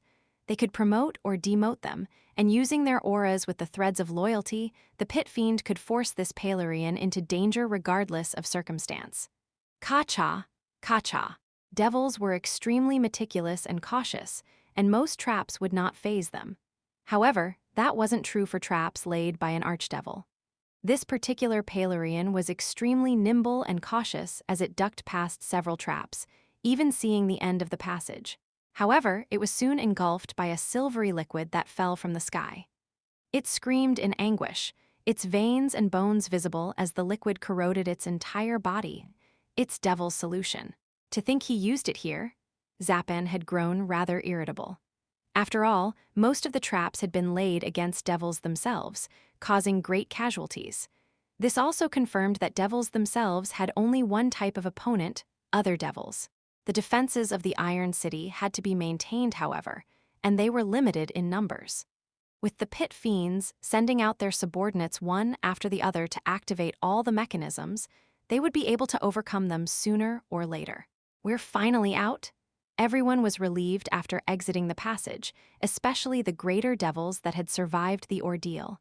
However, the smiles on their faces very soon turned still. What was in front of them was a large field.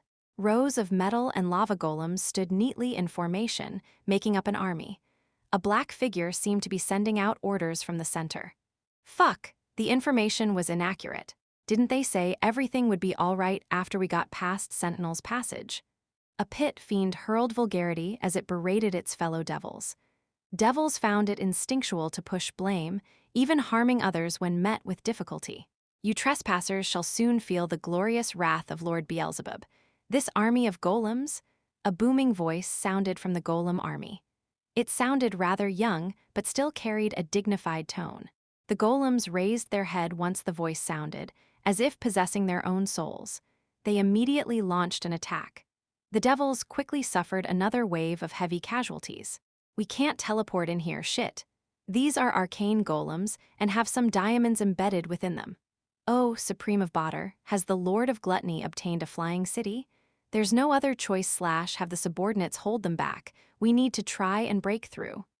Devils were expert leaders and diplomats, and many of them sought a straightforward attack. However, their current opponents were extremely effective against their kind, leaving them feeling helpless. However, the temptation of a lordship was currently dangling in front of them like a carrot, causing them to lose sight of the precarious situation. Pit fiends found it normal to send their subordinates out as sacrifices, using them to escape danger. Some of them had even brought a large group of greater devils along just for this purpose. They were running out of cannon fodder, however, and Beelzebub was yet to be seen. Die, fireball, summon hellfire, summon devil. With the urging of their superiors, the greater devils could only put all they had into a frontal collision with the golem army. Broken limbs and flaming pieces of metal flew in the air as brilliant flashes dazzled the battlefield. As soon as possible. Chapter 1038 Discovery. It seems to be a mere imitation of a Netherese golem. Leylin hid in the darkness, watching the big duel in the square. With the advantage given by Beelzebub's memories and the fact that the golems were fixated on the pit fiends, the chances of him being discovered were minute. He could stalk behind this pit fiend, using it at the last moment to break past the blockade of golems in the square. Only after the greater devils are all dead will the pit fiends be fatally wounded. Looking at the pit fiends who were still alive, Leylin shook his head inwardly. Many of the greater devils had taken the brunt of the golem's rampage, and even some pit fiends were unlucky enough to be left behind and trapped in one's vicinity. With the golem's personalities, it would be completely suicidal for their colleagues to rescue them. Consequently, those pit fiends ended up with a tragic death, finally falling to Beelzebub's traps.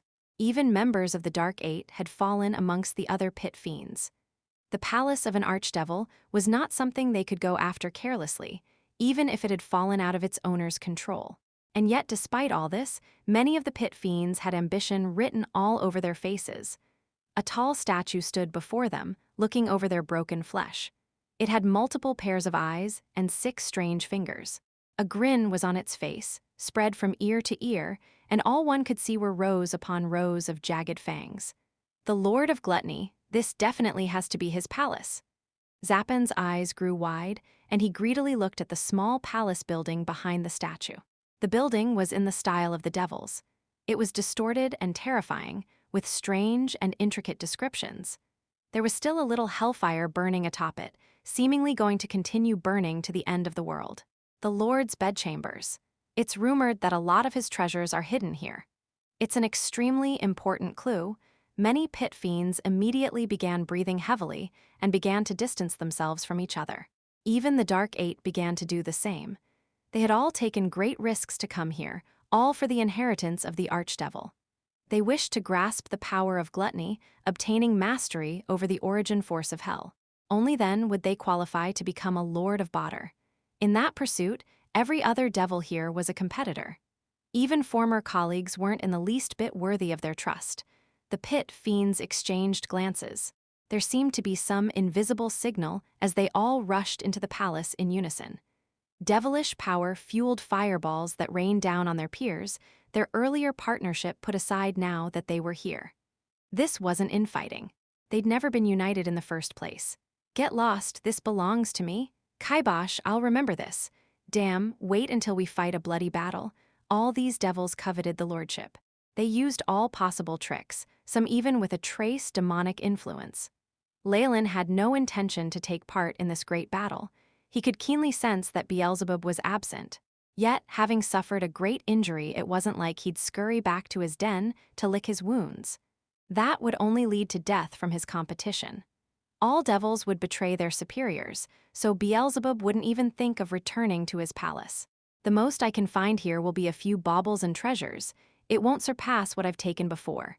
This statue, however, Leylin stealthily rested his hand on Beelzebub's statue and felt the surface texture and temperature. His eyes shone with the light of the AI chip's prompts. This is one of Badr's rarest materials, and it can preserve its temperature forever. The AI chip's scan didn't glitch after all. Leylin's eyes flashed.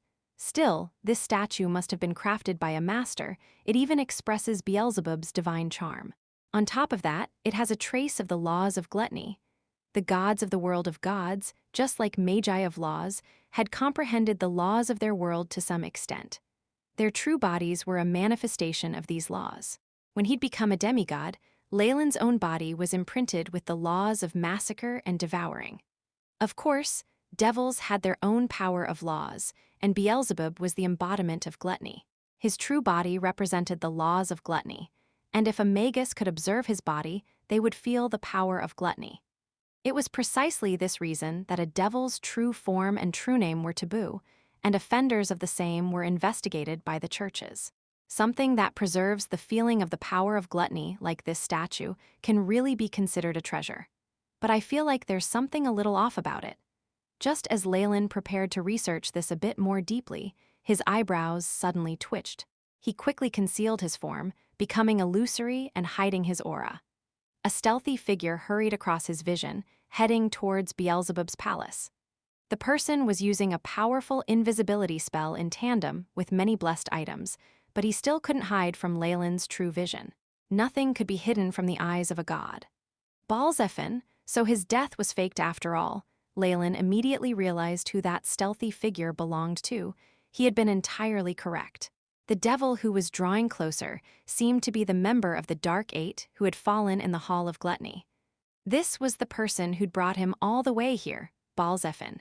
His private actions had already made him a traitor, so Balzephin hadn't hesitated to fake death in order to avoid being questioned and attacked. His acting had been extremely successful, and as fixated on Beelzebub's powers and authority as they were, the fiends let him get away with his actions. The only one he hadn't hoodwinked was Leylin. Balzephin had done the same thing as Leylin, furtively following behind the competition. The group of pit fiends cleared his path, but because his ability at stealth was awful, he'd ended up trailing behind Leylin. There are conscience of archdevils following behind these pit fiends. There must be some other hints. Leylin didn't have much of an opinion about what had just happened, but he looked with anticipation towards the palace. Devils understood each other best, and perhaps the meddling of the other archdevils could expose traces of Beelzebub. However, if any of them actually discovered Beelzebub, who could win a fight with him? "I've found it," a voice exclaimed in pleasant surprise. It attracted the attention of many pit fiends. There were powerful fluctuations in the area, and the pit fiend seemed to have activated some sort of mechanism which revealed the shadow of a semiplane that Leylin hadn't noticed before. A blazing pillar of light lit up around the palace, forming a mysterious array. It formed an illusory entrance. That archdevil must be within the semiplane. All of the pit fiends looked on with covetous eyes, frantically rushing towards the opening plane. "It's mine, it's all mine." Balzephin had cast off his stealth as well, running in the same direction. However, none of the pit fiends cared. All of their attention was now fixated on the authority of the archdevil. Only the few from the Dark Eight let out cries of surprise. He hid it well, going as far as to secretly create a semiplane. A holy radiance flashed gold, and the blood-red massacre domain came into existence. Many of the pit fiends were completely shoved aside. An incomparably perfect god appeared amongst the devils. his platinum form handsome and imbued with the greatest majesty. Seeing his target, Leylin had made an outrageous move, the outcome something even Balzephin could not imagine. Divine force, it's a god has snuck in? It's only a demigod. If we obtain his essence, the greedy devils quickly surrounded Leylin. HMPH. Leylin only snorted disdainfully, and an enormous tide of divine force turned into a spiritual storm that spread across the area. Stop him, how can we allow a god to obtain something from Badr? Threatened by a demigod, the devils stood together in a rare show of teamwork. They cut apart the bindings of the divine force and the massacre domain, coming in front of Leylin. However, just at this moment, a strange smile curved in the corner of Leylin's mouth. He turned his head and roared at Balzephin. Balzephin, my servant, stop these thieves with no mercy. I command you as your superior. Are you joking? Do you think you're Asmodeus? Balzephin's face split into a smile of ridicule. However, his movements soon dulled. Under the restraints of the contract, he couldn't help but stop dead in his tracks. He stood solidly and blocked the other pit fiends, his bulky flaming sword slashing at them quickly. Damn, this is the power of a contract. When did Balzephin wanted to cry out, but he was entirely unable to. Restrained by the severe difference in their ranks, he was forced to attack the other pit fiends fiercely. Sadly, all of his power was used up against the attack of so many of his peers. It took a short while for the other devils to completely tear him apart. However, this was already enough, as soon as possible. Chapter 1039, Reacquire with the help of Balzephin the traitor. Leylin was the first to enter the semiplane. Powerful spatial force flickered in this place, and he could barely make out the world at the other side. This was a plain of lava, and at its heart was a massive devil deep asleep. The chest of this veritable mountain heaved up and down in his slumber, his devilish wings and giant eyes quivering with a powerful life force. Beelzebub's true body?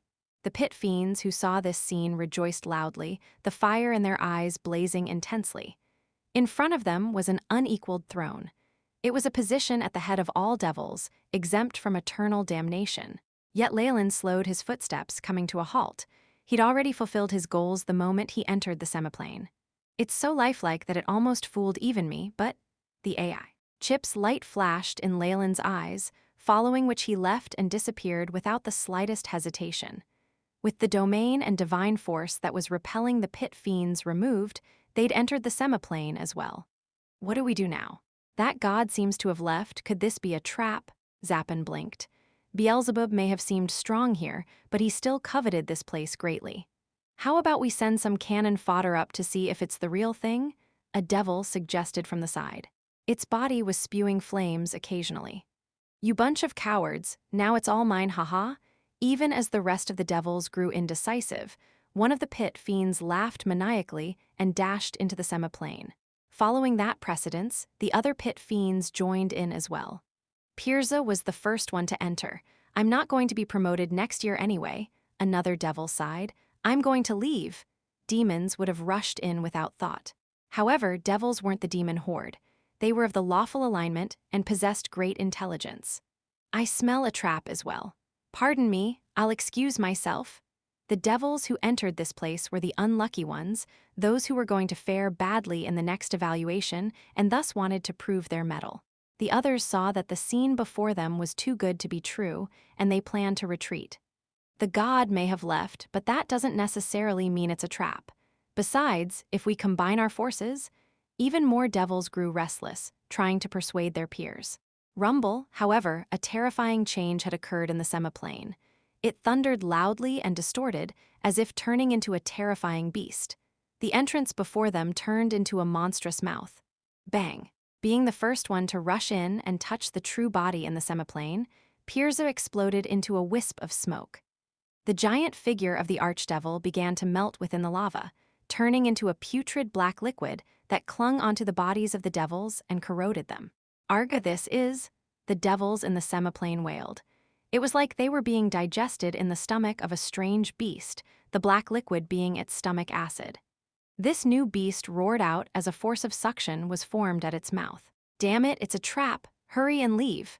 Zappin of the Dark Eight bellowed, but he soon discovered that the force had grown to encompass him. The giant mouth covered the sky and earth, as if wanting to swallow everything within. Many pit fiends died to the black liquid. This beast only stilled after devouring many of them, emitting the evil energy it had digested in satisfaction. It then sent its energy to a certain location. What a pity, 9th level of Badr Nessus. Asmodeus was atop the great citadel of Malshim, sighing. Mammon, Samuel, and Levistus jumped at the same time. Our subordinates, what have you done? It was to complete a contract I had with Beelzebub. Asmodeus shrugged his shoulders. I never schemed against your men. It was agreed upon before Beelzebub entered his deep slumber. He laid a trap to invite an enemy in, and if he was able to successfully devour them, he could heal from his injuries and retain order in Dis. However, it seemed like the beast couldn't fool that enemy, which is to say, you have been deceiving us all these while. The frosty aura around Levistus had strengthened. Oh no, not at all, my friends.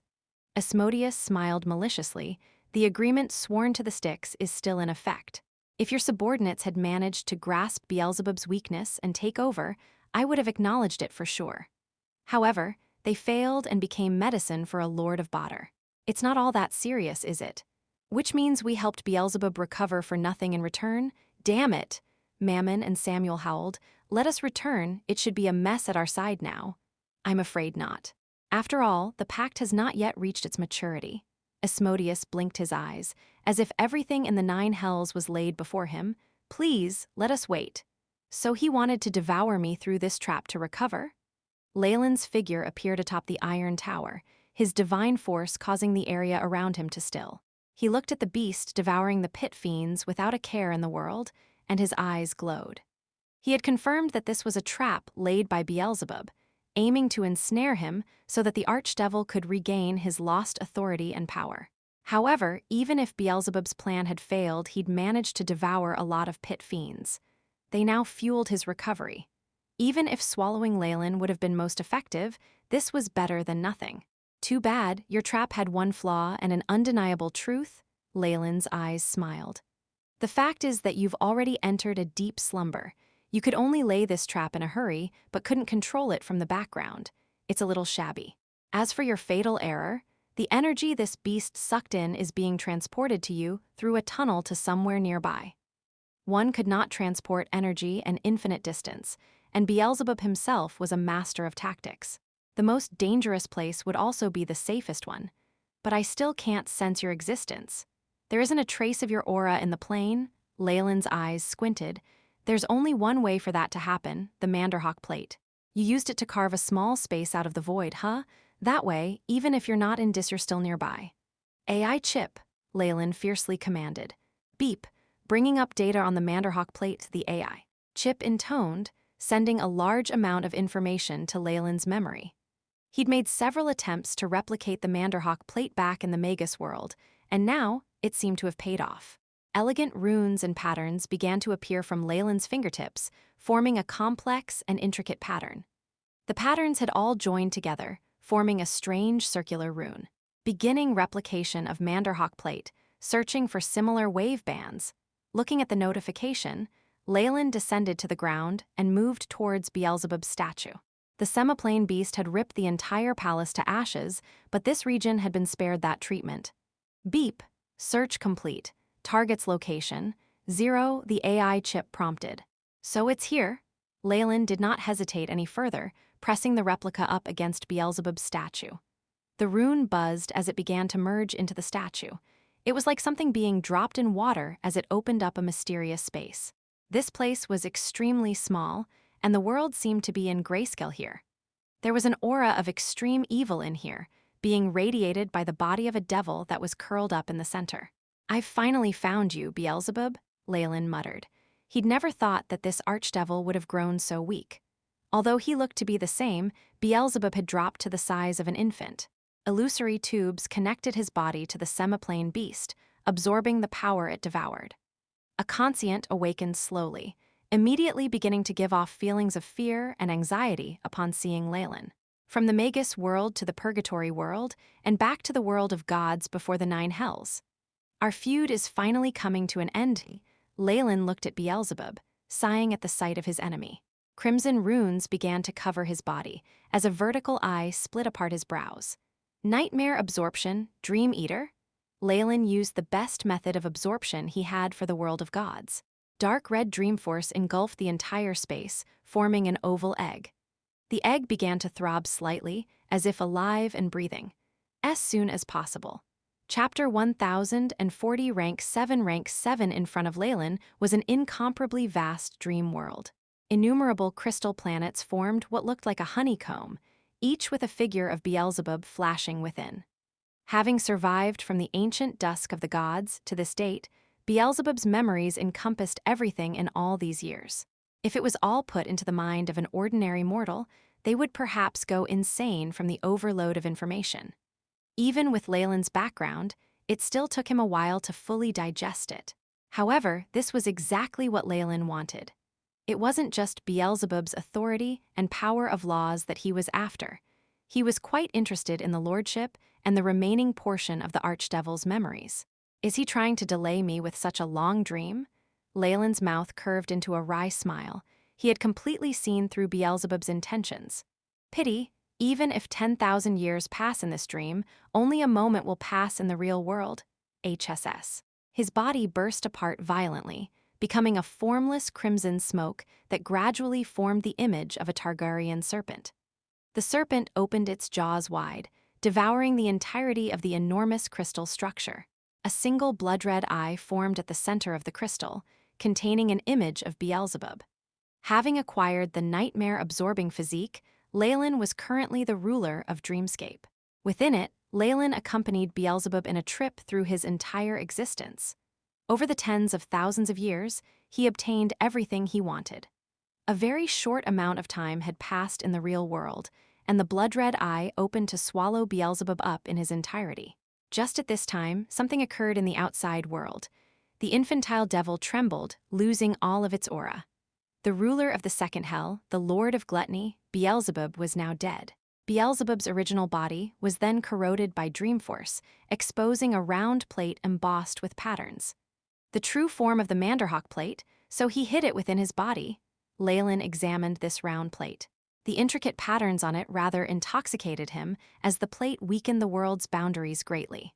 With the Manderhawk plate opening the way, Dreamforce should be enough. A brilliant glow was emitted from the Manderhawk plate, forming a deep and mysterious black hole. Beelzebub's last bit of divinity, as well as his divine force and power of laws. Dark red light glowed in Leylin's palm, immediately getting sucked into the black hole. It disappeared without a trace. Targaryen Castle was now a modeled building, filled with a sense of history. It was the residence of many high-ranking Chem-In warlocks, as well as Leylin's own Targaryen bloodline. Rumble.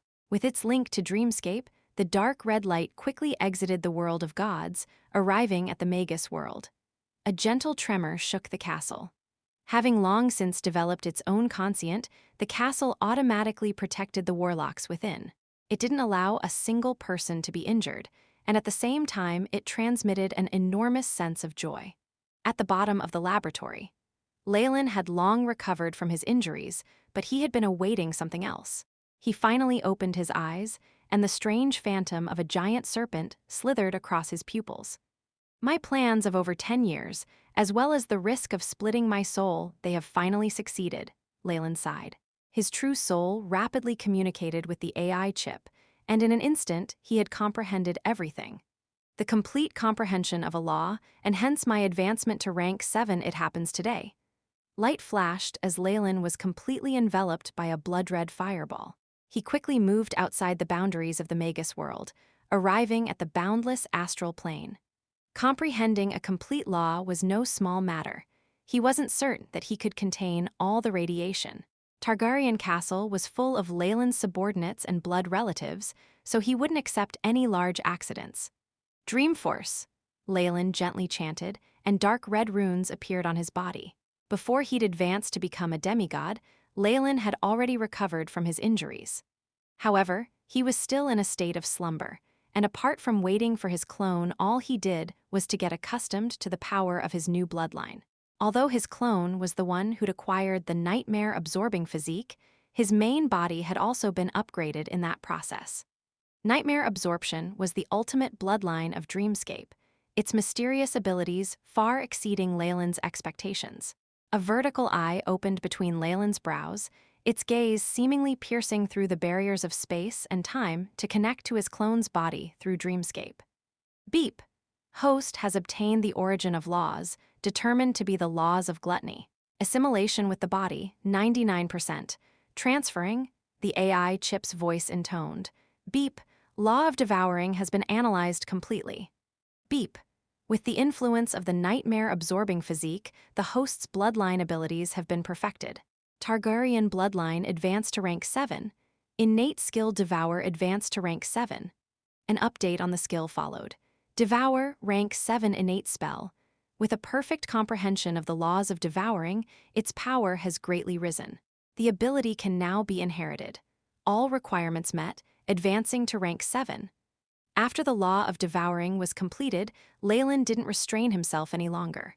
He projected his bloodline, and a Targaryen the size of a star hissed as its devilish wings flapped up a massive gale. Its razor-sharp claws and horns radiated light. With the nightmare-absorbing physique, the Targaryen's scales had turned a dark red. A vertical eye had formed between its two eyes that were as large as stars. A torrential surge of his bloodline power assimilated with the law of devouring, wrapping Leylin within a mysterious process. Beep, host has advanced to rank 7. Body of laws has been perfected. Stats have changed greatly, recalculating data. The AI chip's prompts brought Leylin back to his senses. He looked at his hands, mulling over the change. A perfect body of laws. My body is now completely made up of my laws and bloodline. As long as the laws are not extinguished, I'll be indestructible. Leylin felt the law of devouring within his body. The feeling of obtaining a full body of laws was incomparable to what he'd gotten when he'd approached the boundary of rank 7. Beep, host's stats have been recalculated. Very soon, Leylin's new stats were projected by the AI chip. Leylin Farlier, rank 7 Warlock. Bloodline, Targaryen, rank 7. Strength, 215.73, Agility, 170.21, Vitality, 300.05, Spiritual Force, 575.44. Soul Status, Body of Laws. Laws comprehended, devouring 100%, massacre 57%. Host's body of laws has lost all constraints and can now absorb world origin force to increase in power. Rank 7 Warlock, a magus that has comprehended laws. Only, at this stage, I can greatly sense the pressure to pursue eternal life. His soul, now made of laws, Leylin's gaze transcended all distance. He could see into the infinite river of time and space. As long as the origin of his laws survived, this river would allow him to be reborn even if he were felled. This was the secret of magi and gods. I also seem to have acquired more authority. Leylin rubbed his chin, and his own secret imprint appeared. It was an inverted triangle with a black snake coiled in the center. This will be my emblem from now. No matter which intelligent life or where the place is, as long as they pray or make sacrifices to this emblem, I will be able to sense it and send my powers to them. I seem to have inherited part of the gods' powers, huh? Or do all paths eventually converge? Leylin eyes saw into the distance, his vision traversing countless worlds to look at two different places. Your Excellency Leylin, welcome to the realm of rank 7. In the subterranean part of the Magus World, Ignox and Mother Core congratulated him. The other location was the Purgatory World, within the endless ball of snakes. The Snake Dowager looked bewitchingly at Leylin. Rank 7 now, huh? Don't forget our pact. Cunning woman, Leylin shook his head. After turning into a rank 7 Warlock, he had finally mastered his own bloodline.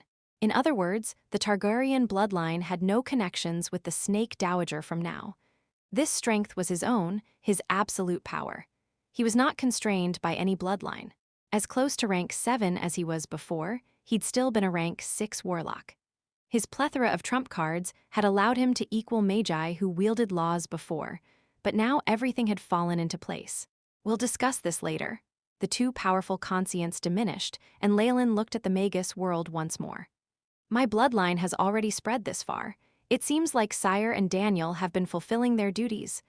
At this moment, Freya, Selene, his other few female counterparts, and their children surfaced in Leylin's mind. Although it isn't consistent with my original plans, I should see them again. It's been such a long time. With just a thought, Leylin's body appeared at the center of the Targaryen castle. There were no traces of any energy waves, demonstrating the terrifying abilities of a magus who wielded laws. As soon as possible. Chapter 1041 Usurp Crash, Rumble. A vile power surged forth, and great amounts hellfire erupted into the sky. The entirety of the second hell seemed to be roaring, rejoicing. The flames grew in intensity with the evil power, and the city of iron seemed to come alive. The walls and ground grew hotter and hotter, even glowing orange, and the slightly translucent lava now seemed able to melt metals. Any unlucky devils swept up by this torrential force turned into torches as they fell to the ground. Badr's origin force welled up, welcoming its new owner. HSS. The terrifying phantom of a giant serpent appeared in the sky, but was very soon covered by the dense blanket of smoke. Hell's authority was being handed over. Leylin had now taken on Beelzebub's role completely, becoming the new Lord of Dis. The second hell is now my divine realm. Leylin felt an extreme amount of power here, one that he could activate at any time. His eyes sparkled with excitement. Although I'm still a demigod, I can now use my powers as a rank 7 warlock. I needn't even be afraid of greater gods anymore. More importantly, now that I'm the true Lord of Dis, my power is similar to that of a divine realm. Every archdevil was the lord of a different layer of Badr. In their own hells, these lords could even suppress gods, a power akin to what true deities held inside their divine realms. Were a greater god to enter Dis right now, Leylin could make them suffer a huge loss. But still, this is just one level of Badr. The relationship between me and Dis isn't as intimate as that of a true god and their divine realm either, and there's no way to bring my worshippers' souls here. Leylin did not wish for his worshippers to enter Badr after death, becoming lower devils. However, I'm sure this incident exposed my status to the remaining archdevils. He seemed to smile as he looked down, his gaze piercing through the numerous hells all the way to Nessus. The authority over Dis has been transferred, a new lord has been born, but it doesn't seem to be a devil. Within Malshim, Asmodeus sat facing 3 other lords of Badr. His expression remained gentle, masking his true intentions. Damn it! Somebody actually took advantage of our infighting. Will become a joke to those demons of the abyss. I'll go there and kill him now, before he is completely familiar with his authority. Samuel's body blazed with heat as he howled and flew up into the sky. Please wait. You cannot leave until the contract is fulfilled. Asmodeus waved his hands, and the contractual power immediately stopped Samuel from going further. What's happening? Wasn't the contract supposed to expire when Dis gained a new lord? Samuel looked at the binding power of the contract, his face incomparably dark. He sensed that Asmodeus had made him a pawn in his game. Asmodeus, explain yourself. The lords of Avarice Wrath roared, their figures pressing towards Asmodeus. He, everything is stipulated within the contract. Haven't we discussed this already? Asmodeus tapped the black book containing the contract in a slow and unassuming manner. Let us see. Rustle. The pages flipped under his control, until finally landing on the most recent contract. The contract says that we have to remain here until Badr has regained peace. None of the lords may participate, only allowed to watch the developments. Asmodeus used his pointed fingernails to touch the words, and a dark green flame spewed from them to form a projection in the air. He enlarged it so the remaining lords could have a closer look. We agreed on all of Badr. That is to say, as long as at least one of the 9 hells is in chaos, the contract remains valid. Asmodeus smirked as he faced the furious gazes of the other lords head-on. So Dis wasn't your only target. You also made plans on Avernus. Mammon grabbed his harpoon, but didn't act immediately. He was after all of the lawful alignment, and even as an archdevil, contracts were firm and unbreakable. Were he to breach one, Badr's would view him with disdain, forever robbing him of part of his power. I still say the same thing. Let us wait and see. Asmodeus still had that genteel smile on him, but now it spoke volumes. First hell of Badr. A large army of devils had assembled under the lead of a smaller scarred pit fiend. Scented at the bronze citadel, they'd already occupied a third of Avernus. The only regions left were treacherous, or part of the two divine realms in this hell. The pit fiend finally stopped his army outside the realm of the shark god Sahuagin. A sharkman cleric walked out, his face extremely solemn. He was followed by other worshippers as well as a squad of elites. "As per the agreement, this will be our new boundary," the cleric said solemnly. Of course. Lord Asmodeus is extremely thankful for Sahuagin's help, and he sends his blessings and friendship. The pit fiend spoke in a well-mannered tone. "Don't forget your promise. Bring us the items agreed to in the contract immediately." The cleric reminded the pit fiend once again. "It's finally settled." The pit fiend heaved a sigh of relief after looking at the newly demarcated area, having an Aranise pour a cup of red wine. "A third of Avernus," the pit fiend muttered. "That should be enough to make the Lord happy. If his plan comes to fruition, we of Nessus will be able to unite all of Badr. The Council of 8 Archdevils will become a thing of the past, and I'll have paved the way for the future." However, energy rippled out from Dis at that moment. It notified the 9 hells of the changes in the second. Being the first hell, Avernus experienced the ripples of energy most strongly. The extreme change, coupled with the rejoicing of Badr's origin force, caused the pit fiend's expression to change drastically. The glass holding the wine crashed to the ground, shattering with a crisp sound. "The devils in the second level have failed, those useless fellows. I should reduced all of them into lesser devils, no, bugs." After venting his frustration, the pit fiend could only dismiss his troops helplessly. Before he left, the pit fiend cast his gaze deeper into hell. "Even if there were changes in Dis, the little miss will still be all right. Our Lord still holds the upper hand." Sixth hell, Malbolge. This was an endless realm of mountains and valleys. The terrain was rocky, and boulders constantly fell from above that were so strong they could smash anything in their path to smithereens. The sky rippled with ever-changing clouds. In this vile environment, the devils could only take shelter within their copper fortresses, although even then many perished to the steep slopes and frequent landslides.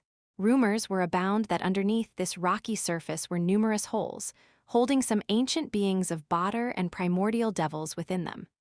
However, the Hag Countess, the current lord, had sent men to search these areas to no avail. They all ended up dead. The Countess was a night hag, an outsider to Badr. Her fortress was at the center of a giant mountain, surrounded by lava. The devils were rising up in this area that day, a common sight in Badr. With the hardships their superiors put them through, these devils often took great pain to finish their missions, at the same time frenetically searching for their master's weaknesses. Once any weaknesses or loopholes in contracts were discovered, a bout of unrest would begin. However, the Hag Countess was one of the lords of Badr. She'd seldom received any challenges of the sort, and back in the past, no devil had been foolish enough to challenge the might of a lord. However, an exception was made today. The dusty gates of her palace were forced open, and many devils equipped with heavy armor followed a beautiful Aranise inside. The Aranise looked at the rotting night hag on the throne in front of her, eyes blazing. "Hag Countess, your reign will end today." The Aranise had unbelievable strength and beauty. Her body possessed a fatal charm that could intoxicate the devils nearby. Yet at this moment, she tossed the head of a pit fiend towards the foot of the throne, putting on a proud and icy demeanor. "Ha ha ha, so it's Glacia, the little princess of Nessus. I was wondering which devil would have this audacity." The betrayal of her subjects and the death of her guards should have been extremely dangerous to her, but the Countess did not look fazed in the slightest. She looked mockingly at Glacia, her withered finger pointing at the Aranise as she spoke in a hoarse and raspy voice. "Do you really believe you can overthrow me with this bunch of trash? This is Badr, not the Abyss. Without the power of laws, you cannot usurp my authority." As soon as possible. Chapter 1042, Start of the contract with control over the world origin force. The lords of Badr far surpassed ordinary devils in strength. Even pit fiends could only tremble under one's authority. However, there was one rank of devil between the pit fiends and the lords. It was only awarded to the most beloved of an archdevil's subordinates, and it was known as the exception. They were called dukes. Were a pit fiend to evolve to its very limits, with permission from its lord, it could undergo a bizarre promotion. It would give them a special morphed form, distinguishing them by gender and allowing them to master an ultimate ability. Dukes were the archdevil's most trusted confidants, and given that there was a limited amount of origin force to go around, they were very rare. Glacia was one such duke. She was Asmodeus' daughter, the princess of the ninth hell. When she'd advanced to the peak of pit fiends, her father's favor had allowed her to be molded into a unique form. She'd become the queen of Aranais. This change gave her the ultimate charm and great influence. Her abilities approached the pinnacle of power, and she could be considered second only to an archdevil. Tut tut, what a pretty little Aranais. I believe the Nupper Rebo under me will be very fond of you. The hag countess looked at Glacia. Her pit fiends were crowded around the duke as well, their eyes filled with a scarlet light. Has Asmodeus gone demented? Does he actually think that he can take me down just by sending a bunch of devils? The hag countess' voice grew higher and higher in pitch, until the very sound radiated an aura of absolute authority and might. The energy snapped the bewitched devils back to their senses, and their eyes now exuded a sense of fear. The hag countess occupied the throne of Malbolge and would forever be the lady of the sixth hell. How could she be easy to deal with? Her formidable power and schemes had been etched into the deepest part of these devils' blood. It wasn't so easy to overthrow a Lord of Badr. They were powerful ancient beings in their own right, and on top of that, they had the power to utilize Badr's origin force. Within the 9 hells, any of them could exhibit the strength of a rank 7 Magus. And similarly, in their own territories, they were like true gods in their divine realms. The only reason Beelzebub died so easily was that he ruined himself. When he projected his power out to external worlds, he'd been brutally suppressed by Leylin. Seriously injured, he'd been forced into a coma. If not for that, Beelzebub could have easily suppressed a demigod within Dis. That was the same situation here. This was the 6th hell, the Countess territory. In addition to her powers as a rank 7 Magus, she could use Malbolge itself to suppress her enemies as if it was her divine realm.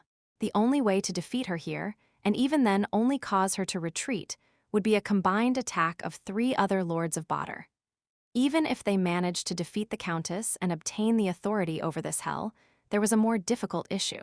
Devils were a bunch of lawful creatures, whereas rebellion and foolishness were the domains of demons. Although Glacia's methods were unorthodox, the Countess had decided to teach Asmodeus a lesson that he would never forget. In any case, every lord had equal authority in Badr. With Glacia the one at fault, the Hag Countess wasn't afraid of Asmodeus' retribution. So this is the authority of Badr's origin force? Looking at the surging origin force and the powerful suppression that brought her close to death, Glacia's eyes grew a little intoxicated. I'm the only one suited for such power and authority. 2 contracts flew out from Glacia's hands, glowing beautifully in midair. The light they gave off completely eliminated the Countess' control over the origin force, returning everything to peace and tranquility. How, sensing the suppression of her authority and her disconnect with Badr's origin force, the Hag Countess' face warped with unbearable rage. This is a contract that you signed yourself. Glacia's lips curved into a smile.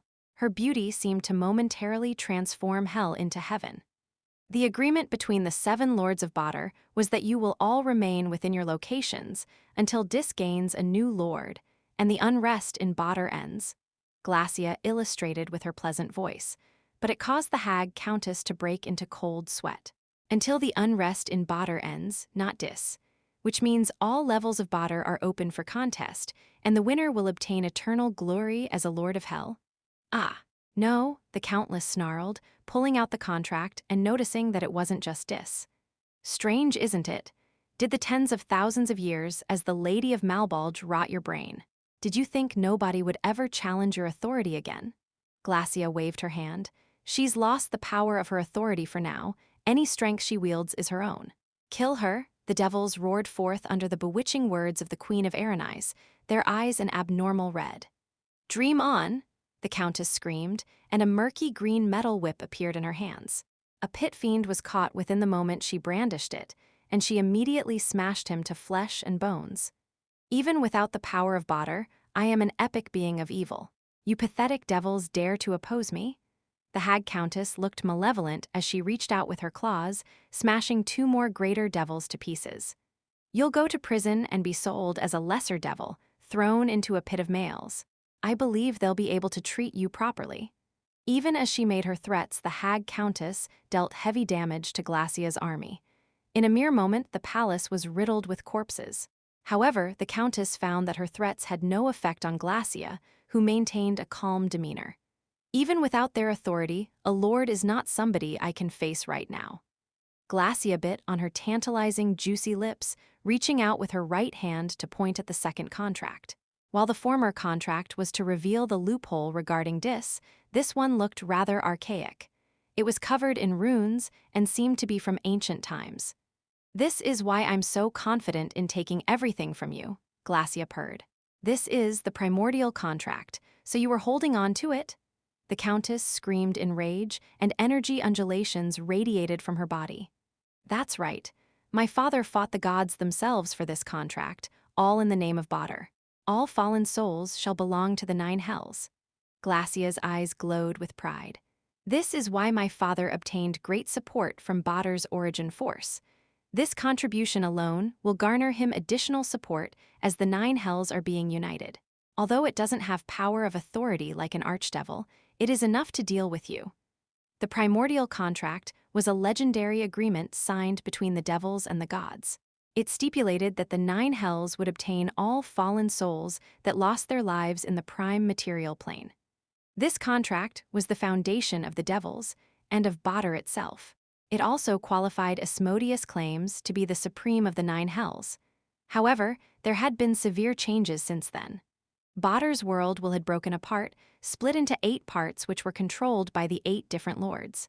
Asmodeus' true body had been gravely injured, so now he could only harness a fraction of his strength. The 9 hells had splintered apart. Still, Asmodeus was the rightful ruler of the 9 hells. As for Glacia, his daughter, she had the right to exercise this power as well. "You, the other lords, will never let you off. Absolutely never." The countess was finally overwhelmed by the primordial contract and the wave of incoming devils. Right before her head was severed, she unleashed a final howl of fury. "Sure, even if they don't come to me, I will be going to them." Glacia grabbed onto the head that was still dripping with blood as she cleaned the blood on her sword using the countess' corpse. She looked once again at the unresigned look on the countess' face and smiled before issuing her next orders. "Hang this ornament in my room as a decoration." The grave changes in Malbolge and the shift of authority there swept Badr as well. Many devils clutched their heads in bafflement. Such a series of events had never occurred before in their memory. In a single day, 2 of the 9 hells had shifted rulers. This would definitely lead to an epic change in Badr, and even incite the wild ambitions of other devils. "Asmodeus!" Several livid roars were heard as 3 lords left Nessus in a hurry, immediately returning to their respective planes. They were seemingly shocked by the spate of events. "6th hell, Glacia, huh?" Leylin felt the changes as well. As expected of the supreme of the 9 hells, Asmodeus is the most cunning and versatile archdevil of the lot. Even as his plans for Dis failed, he's obtained a third of Avernus and the entire plane of Malbolge. As soon as possible. Chapter 1043. Farm Leylin put on a solemn expression. "If I hadn't interfered, then they would have gotten authority of Dis as well." At that time, with the powers of 3 levels of Badr and another third of Avernus, he could have ousted the other lords from their thrones. Right now, as long as Asmodeus consolidates his strength, stabilizes his position, and ropes in 1 to 2 more overlords to his side, he will become the dominant force in the 9 hells. However, this has nothing to do with me anymore. Asmodeus had indeed lived up to his name as a crafty old devil. He had capitalized on the precarious situation that Dis was in and carried out a revolution. Although this had alerted the other lords to his schemes, the devil had already met his goals. His power had grown, and he now held a superior position. It wouldn't be impossible for him to unite Badr in the future. He even sent me a message and wants to speak to me." Leylin had received a spiritual energy wave, evidently a message from Asmodeus. "Indeed, getting the assistance of an outsider like me would be best. My position in hell is still unstable after all. However, this devil's goodwill cannot be trusted at all, and the best way to avoid all negotiations is to leave." Leylin put on a mysterious smile. "Aslock, Your Excellency, I'm here. When Aslock arrived, he had some of Leylin's worshippers in tow. The collective armies of the different hells had now returned to their own levels of Badr. Had they remained, Leylin would most likely have assimilated them into his own forces. I'll be leaving for a while. Take care of the affairs in Dis for me. I also have a few missions for you to take care of. Leylin did not hesitate to hand the tasks down to his men. Aslock wasn't in a position to refuse him, and even if he was, why would he? This pit fiend was extremely glad to be able to take over an entire hell. Since I'm the one with the authority, when I leave Asmodeus can only look on without doing a thing.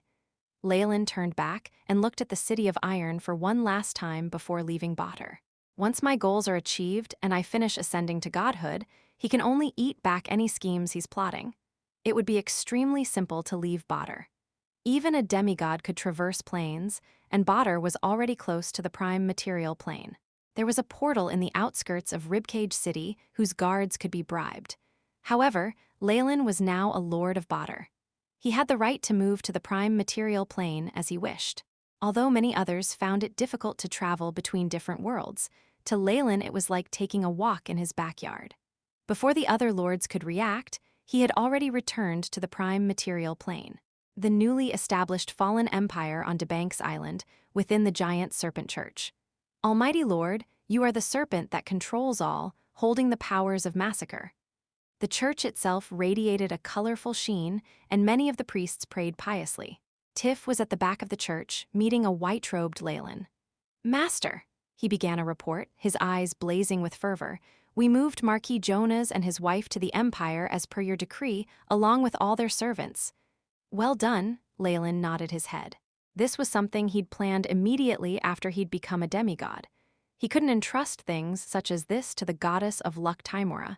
He was always fastidious and would have these things settled himself.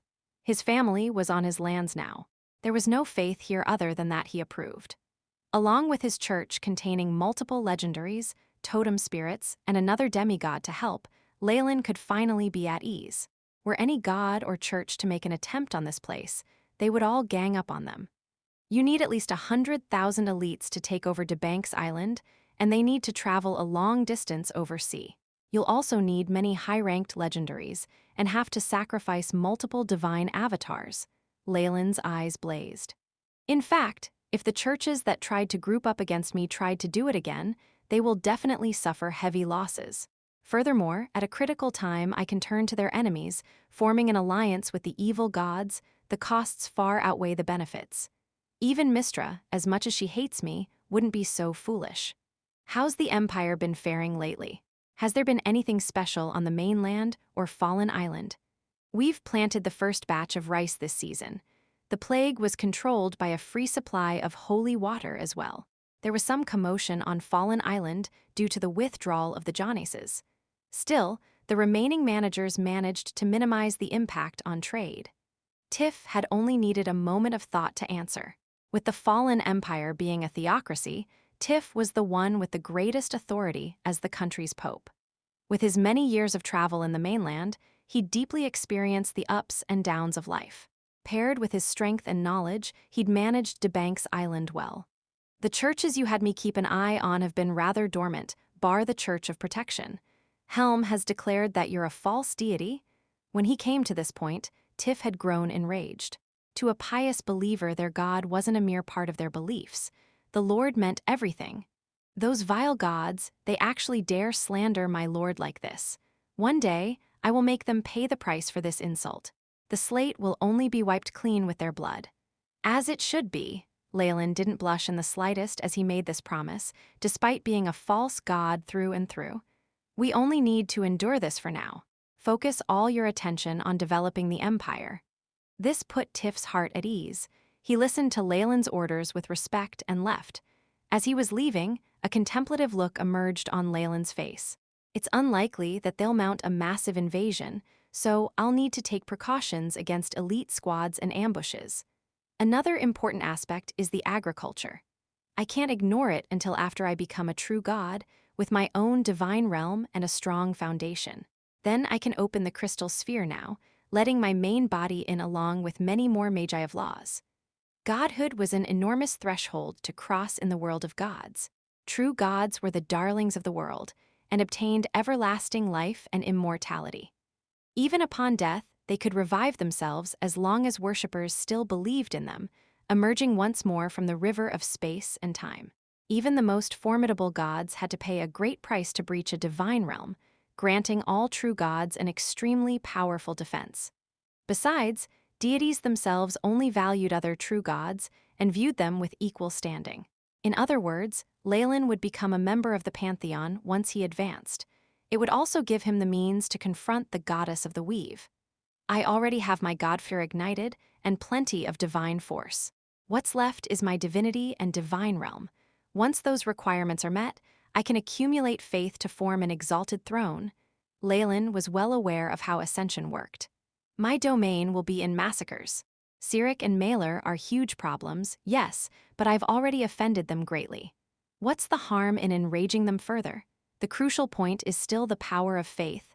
The ascension of gods in this world was rather peculiar.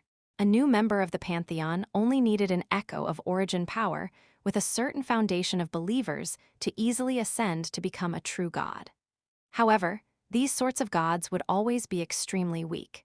They could only be lesser gods, living under the asylum of the more powerful. After all, with the slow development of this world's civilization, asking the populace to accept something new would be a bit too forceful. These sorts of gods would need hundreds or thousands of years to develop. The advantage was that they would not be in conflict with the other gods, and they had rather good potential for development. With Leylin's knowledge and experience, he had thought of several domains that the world of gods did not currently possess, with excellent potential for development. It was a shame that he had rejected all of them. There was reason for this. The plan was far too long-term, and he himself would be too weak. This wasn't in line with his current situation. Becoming a god of massacres would eliminate these limitations. This divinity would greatly aid his combat strength and met his requirements for power. It could also develop rather well later, at the very least making him a greater god. The only catch here was that there were already gods in the domain of massacres. Leylin's ascension would be encumbered by the conflict. Even if a native is only worth a tenth of a believer on the mainland, I still have enough faith to ascend to godhood. The problem is still the divinity. Leylin's wish for a powerful divinity to support his ascension increased his requirements for faith. He estimated that he already had enough faith to become a god of disease, but massacres required over 10 times the faith. As soon as possible. Chapter 1044 Magus. Next I need to continue to nurture my believers, grasp the divinity of massacres, and slowly accumulate resources. Leylin's eyes flashed gold as his vision penetrated through the walls of the church. He looked past it into the events in his empire, and even further into Debank's island. This site extended all the way past the ocean, piercing into the mainland. His body gradually turned golden, its dazzling radiance illuminating the vicinity of the church. Under the divine radiance, Leylin's body gradually became more illusory until it disappeared. Gods needed to maintain their distance from ordinary mortals to maintain a sense of divine mystery. When it came to farming, he could determine the work of Tiff and the rest remotely, using the connection from their daily prayers. Now he needed to spend a long period of time preparing his body for the transformation, spending time with his family members. Once he advanced to become a true god, a new life awaited him. A god's birthday was the day they'd ascended, not the day they were born as a mortal. Once Leylin took this step, he would experience an earth-shattering change. He would bid farewell to his past life, severing his fate as a mortal. This was a necessary step in one's ascent to godhood. He would leave 2 blood descendants to his cousin and the other ladies of his household. Perhaps that would be appropriate. As the clone in the world of gods sank into cultivation, the entire world grew more tranquil. Most of Leylin's attention shifted to his main body in the Magus World. Deep within the Magus World, under the 7th layer of the subterranean world, a sphere of red flames pulsed like a heart in the endless darkness, and a pair of chrome-yellow eyes appeared. "We meet again, Lord Leylin. Your speed of advancement really puts me to shame. Mighty Mother Core, before one such as you, a near-immortal being, I'm wholly insignificant." Although he was now a rank 7 warlock, near the peak of the Magus World in power, Leylin still appeared humble before the person in front of him. Mother Kor was someone at an even higher realm, and her strength was something he aspired for. Although this form was different from the one she'd shown before, the power of a being that had comprehended laws still lay before him. Her existence greatly surpassed Leylin's, and even the AI chip couldn't probe her. She was a mighty existence, one who'd refined her laws to forge her own path. In front of such strength, it was only prudent to act humble. Leylin was smiling on the surface, but his eyes blazed with longing. Once he reached rank 7, Leylin's remaining path was already laid out before him. A rank 8 magus needed to master multiple laws, refining them greatly and purifying them into their path as they reached the peak. Leylin had already made his preparations for him, and his path was already beginning to be formed.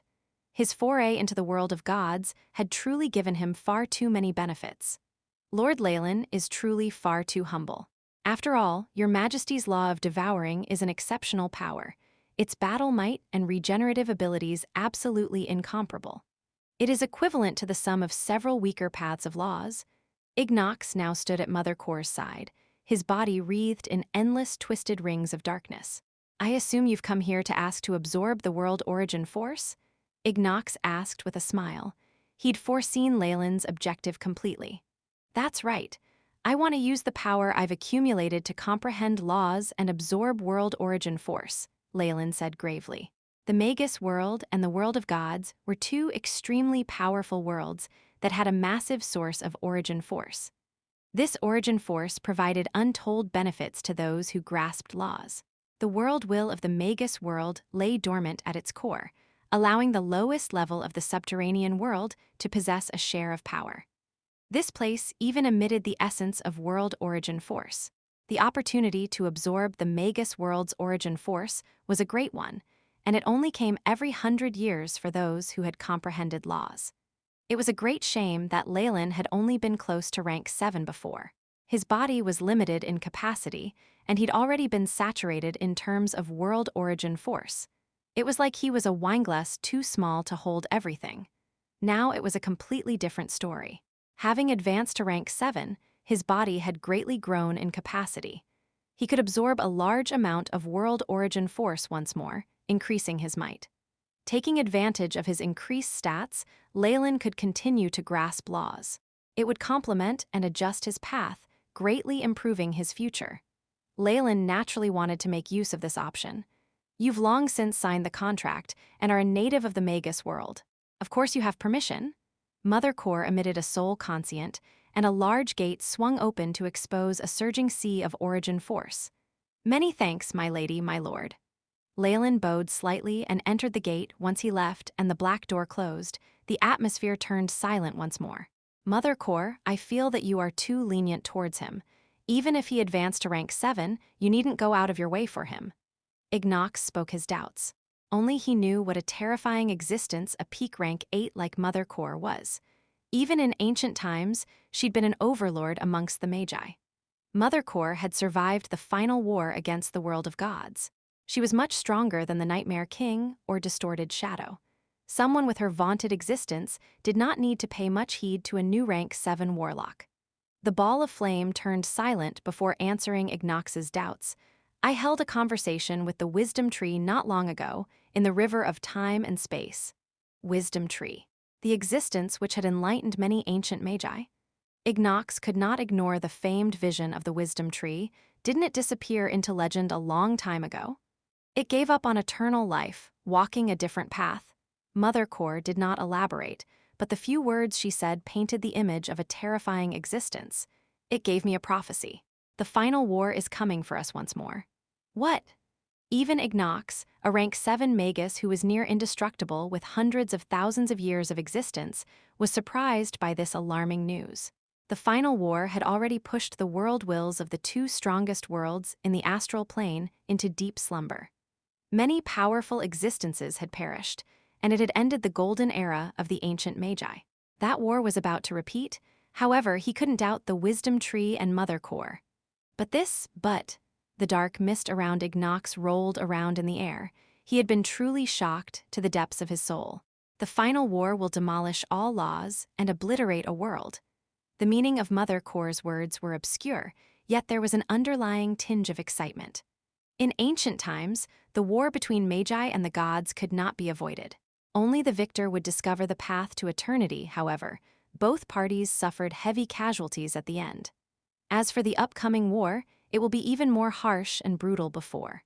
Many elites lost in the last one will surface once again, returning to the limelight. The resurrection of ancient Magi?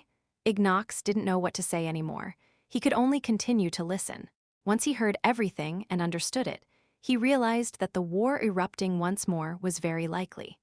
Having established bodies of laws as they entered rank 7, Magi were near indestructible with almost eternal life. Even if they were killed, their true souls would enter a deep slumber in the river of space and time. They would bide their time there, waiting for resurrection, along with many conscients lying in wait in different locations. Ignox was merely a rank 7 Magus. The resurrection of a large group of peak rank 8s was a scary thought. After all, the resurrection would not only happen in the Magus world. The world of gods, too, would traverse planes to the river of space and time, once again reclaiming their divine seats. In such a brutal battle, even rank 7 Magi could perish easily. What does this have to do with Leylin? Ignox asked with a hoarse voice. We need to treat anyone rising up just before the final war with great importance. Mother Core's voice was still as steady as before. They could be favored by the world will, obtaining even more power from the origin force. It isn't just Leylin. I've sent my other clones into other worlds like Purgatory and the Icy World, looking for powerful Magi with the strength to lead us into war. We're making preparations for the second war. I understand. Ignox nodded his head vigorously, wanting to return and start his preparations. He wasn't a coward, but the war was just too terrifying. A rank 7 was mere collateral damage in a battle between peak rank 8s, and he was now in danger of death. He wouldn't even know how he died. However, danger walks hand in hand with opportunity. Ignox's eyes flashed after Mother Core left. In the midst of such an epic battle, we Magi can absorb the gods' comprehension of laws and grow stronger quickly. It won't even be impossible to advance to the peak of rank 8. Legends say that the path to eternity will open up when the Magi and gods determine a victor, devouring the other party completely. Talent, determination, and luck were all factors required for a Magus to advance to rank 7. However, the most important requirement was something else: ambition. Ignox, too, aimed for immortality, as soon as possible. Chapter 1045 Planning Misty Green Origin Force surged in a boundless sea, containing absolute strength as it swelled and roared. This energy represented the Magus World itself, the power of its origin. Even Leylin, a rank 7 Warlock, was a mere ant in front of the might of these waves of origin force. As a Warlock, Leylin had already assimilated this aura into his soul. The origin force didn't reject him, instead enveloping him gently and replenishing his powers. Almighty and pure, as expected of the Magus world. Only the origin force of the world of gods could be of similar quality.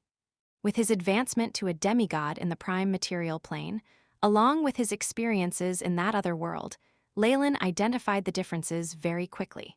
It's not entirely impossible to reach peak rank 8 or even rank 9 if I could fully master this origin force. Leylin's eyes held a trace of longing, but it was only a dream for now.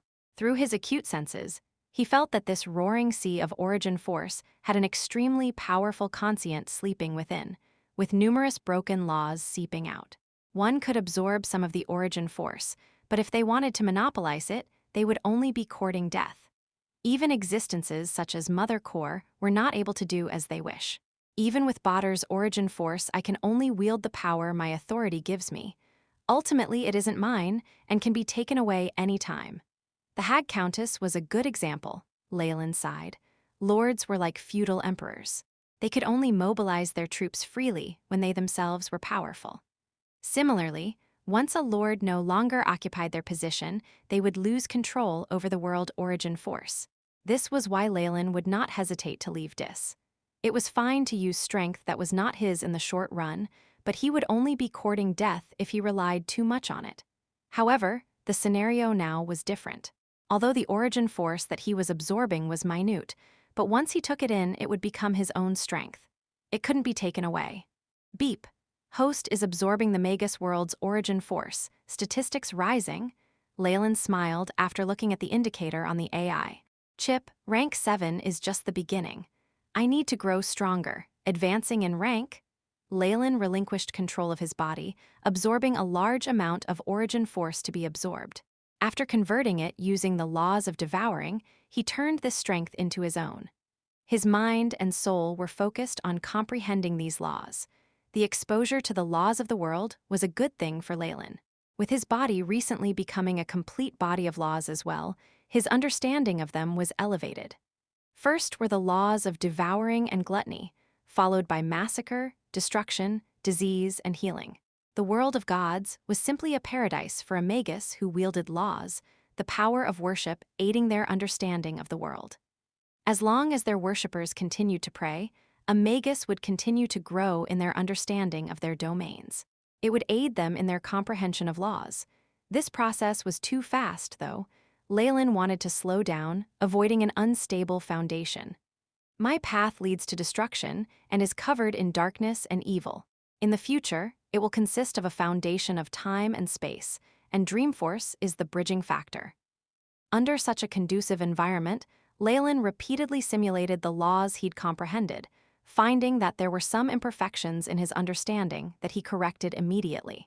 Time passed by without him realizing it. Beep, time has ended. Leylin recollected his senses with the AI chip's voice. Just as the voice sounded, the large doors appeared once again. Sigh, I wish I could stay here forever, comprehending all laws completely and only leaving when my body is satisfied with the origin force, Leylin lamented as he left. In actuality, that was just a far-fetched dream. The origin force of the Magus world was extremely precious, and the world would grow furious if too much was absorbed at a time. There was a limited amount that one could assimilate. On top of that, there was a long queue comprised of beings who'd comprehended laws waiting for this small amount. If not for Mother Core's preferential treatment and protection, Leylin would not have had this privilege. Sometimes fairness was an advantage, especially to new people like him. Having understood this, Leylin went to thank Mother Core personally, seeing one of her clones to express his gratitude. Chip display stats, Leylin commanded inwardly. Leylin Farlier, rank 7 Warlock, Bloodline, Targaryen. Strength, 223.51, Agility, 180.67, Vitality, 306.37, Spiritual Force, 579.86, Body of Laws. Law Comprehension, Devouring 100%, Massacre 58%, Origin Force Saturation Level, 27.99%. It looks like I can absorb it again. I'm not fully saturated with World Origin Force. Leylin had a satisfied look on his face at the increase of stats. Compared to those Magi of Laws who easily needed thousands upon thousands of years to advance, his speed was indeed frightening to everyone around him. However, the Magus World's data calculations are still different from the world of gods. The world's laws are different and cannot be changed. The world of gods had its own unique laws, where each growth in one's statistics led to a more significant boost than the last. The Magus world was different, with the increase not significant. However, even with a conservative estimate, I could even be stronger than lesser gods. Of course, that's ignoring their divine realms. Leylin had a very clear understanding of his own strength.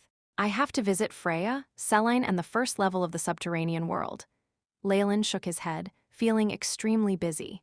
He had many things to do, and with so many of just his direct descendants populating the area, he had a headache ahead. However, the Targaryen bloodline was strengthened through the flourishing of the Farliers. It gave him a bittersweet feeling. Leylin had a detailed plan on his schedule.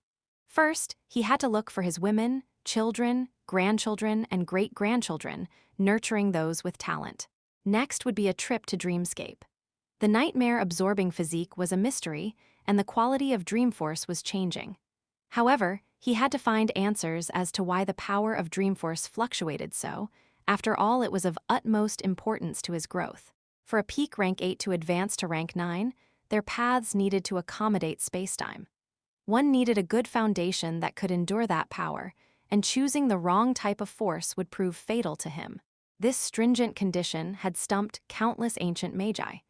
Leylin, too, had suspected that Mother Core was in this position, hence she could not advance another step. He'd never heard of someone being able to change their path after starting on it. Dreamforce is currently in a weak phase, and the dangers there are minimal. It's a great time to explore. Once I find what I need and digest it, it'll be ripe time to meet the Snake Dowager. Although the Snake Dowager had sent Leylin a message when he advanced to rank 7, Leylin had no intentions of carrying out his obligation immediately. She had to be kidding. With 1,000 years on the contract, why would he act so quickly? The Snake Dowager had cancelled all their previous enmities by laughing it off. However, Leylin did not think that way. She would still have resentment that he'd split the throne over the 10,000 snakes, forcefully taking bloodline origin from her. She wouldn't be able to put it down so easily. If he could help her obtain the Shadow World, his path would be riddled with traps and danger. Even if the Snake Dowager wanted to let bygones be bygones and sincerely work with Leylin, he did not feel that he was invincible now. It was necessary for him to explore Dreamscape before he fulfilled his contract with her. Even if Leylin gained nothing from the exploration itself, he could completely understand his powers as a rank 7 Warlock. It would also give him time to absorb more origin force, stabilizing his standing and prowess amongst his peers.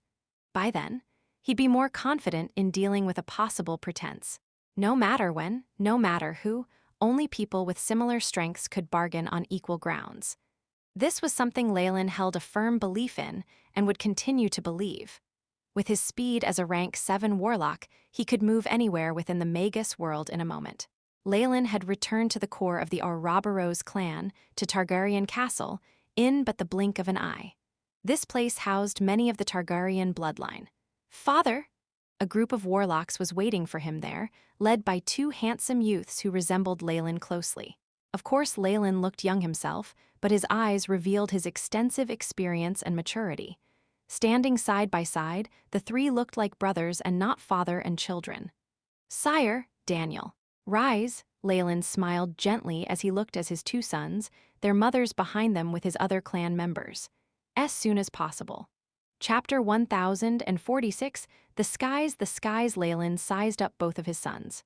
The eldest, Daniel, had inherited Leylin's law of devouring in addition to Dreamforce, given the name Jörmungandr. Sire, the son of his first wife, had instead inherited his ability of endlessness, and thus was called Ouroboros. Currently, Daniel seemed to be stronger, already a peak rank 6 Warlock because of the power of his mature bloodline. Yet, although Sire wasn't as strong, his inheritance obscured his future, giving him an infinite potential. As the progenitor of his own bloodline, Leylin made a judgment the moment he saw his sons. I need to adjust their bloodlines. Other Warlocks inherited negative side effects from their bloodline, such as bloodline shackles and emotional instability. However, Leylin's Targaryen family did not face this problem. As the progenitor of the bloodline, and with the help of the AI chip, Leylin could fix its flaws. Such an ability ensured that few of his descendants experienced paranoia and madness, causing the Targaryens to be highly regarded by others. Now that Leylin's own bloodline had been purified once more, his descendants stood a greater chance of improving themselves. Leylin spent some time at Ouroboros Castle, enjoying playing with his grandchildren. Although such a thing was odd, Leylin even had great-grandchildren now. He had to placate all the women he'd left behind when he holed himself up. Leylin adjusted the Jörmungandr and Ouroboros bloodlines, removing all negative effects in their genes and preventing his future descendants from facing defects at birth. At the same time, however, he began preparing to enter Dreamscape from the shadows. The flow of time in the Magus World is different from that in the world of gods. After a sumptuous banquet, Leylin entered his own laboratory once more, carrying a crystal ball with a strange expression on his face.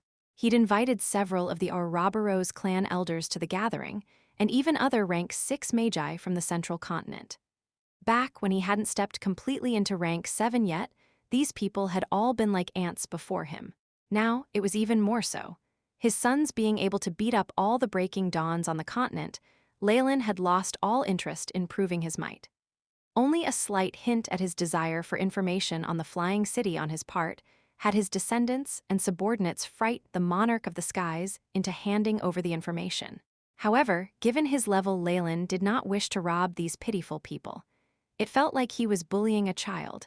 Thus, he opened his treasure vault up, allowing the monarch's subordinates to take a few items as compensation. This way, the monarch would be satisfied in having struck a good deal. The flying city in the Magus World should be the original form of those from the world of gods, the AI. Chip's light flashed, and the information within the crystal ball was all copied as it compared Sky City with Thultanthar. In doing so, it discovered many problems. City flight was indeed something devised by Magi, but the Arcanists changed it. Adding secondary energy functions, they turned flying cities into a weapon that could threaten the divine realms of gods. Not everything from the ancient past was useful. The creativity of the Arcanists had put the flying cities of the Magi to shame, even if it was likely that distorted shadow played an important role in establishing them in the world of gods and developing their cities. Yet all that didn't matter to Leylin.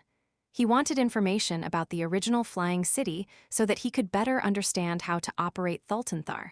He cared not for old and new, good and evil. Disregarding status, he would use what benefited him and toss away anything that would bring him harm. Everything of value in the world is for me to use.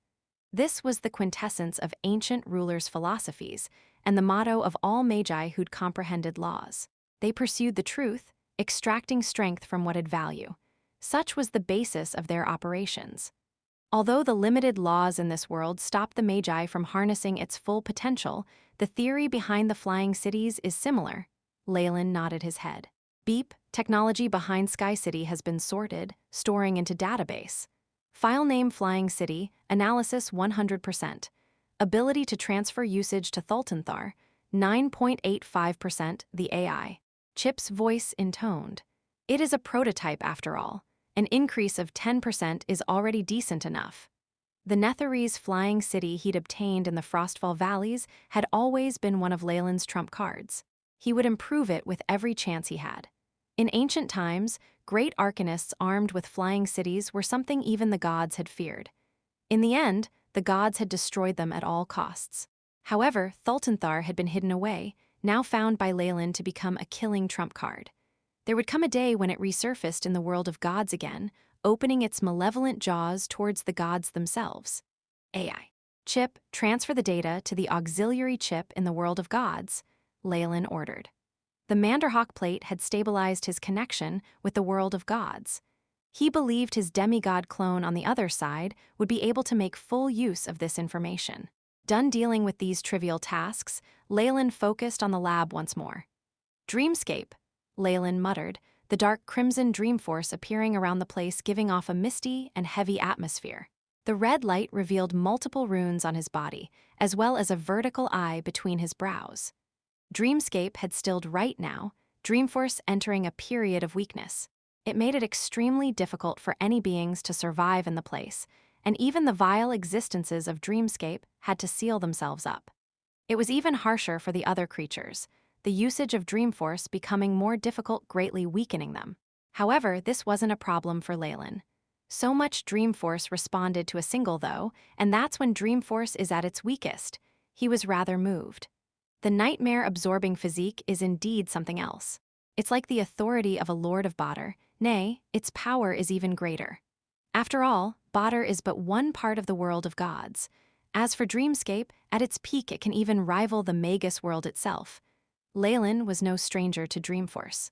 He'd explored Dreamscape once back when he was still a rank 5 Warlock.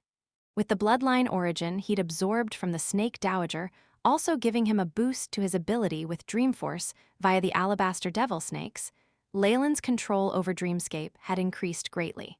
His affinity with Dreamscape itself was extremely high too. However, all that paled in comparison to the nightmare-absorbing physique. No, it was incomparable. Leylin felt an intoxicating call from Dreamscape's origin force. I used to think the Alabaster Devil Snake bloodline was extremely powerful due to its ability to enter and leave Dreamscape at will. However, compared to the Nightmare King's bloodline, it's nothing at all. If the Alabaster Devil Snake was of a commoner status in a kingdom, then the Nightmare Absorption physique was a prince, even a king. Apart from Dreamscape's world will, Leylin didn't have to bother about anyone else. No wonder the Nightmare King could rise to such power and was unstoppable in his tracks. It's like a hack. Just this one connection with Dreamscape left Leylin feeling extremely powerful. He would even dare challenge the Snake Dowager if they were in Dreamscape. I don't have any mortal enemies, but if I did, I would drag them all into Dreamscape and make them suffer or even die. Leylin's mind ran numerous calculations, combining the advantages of the AI, chip, and Dreamscape itself.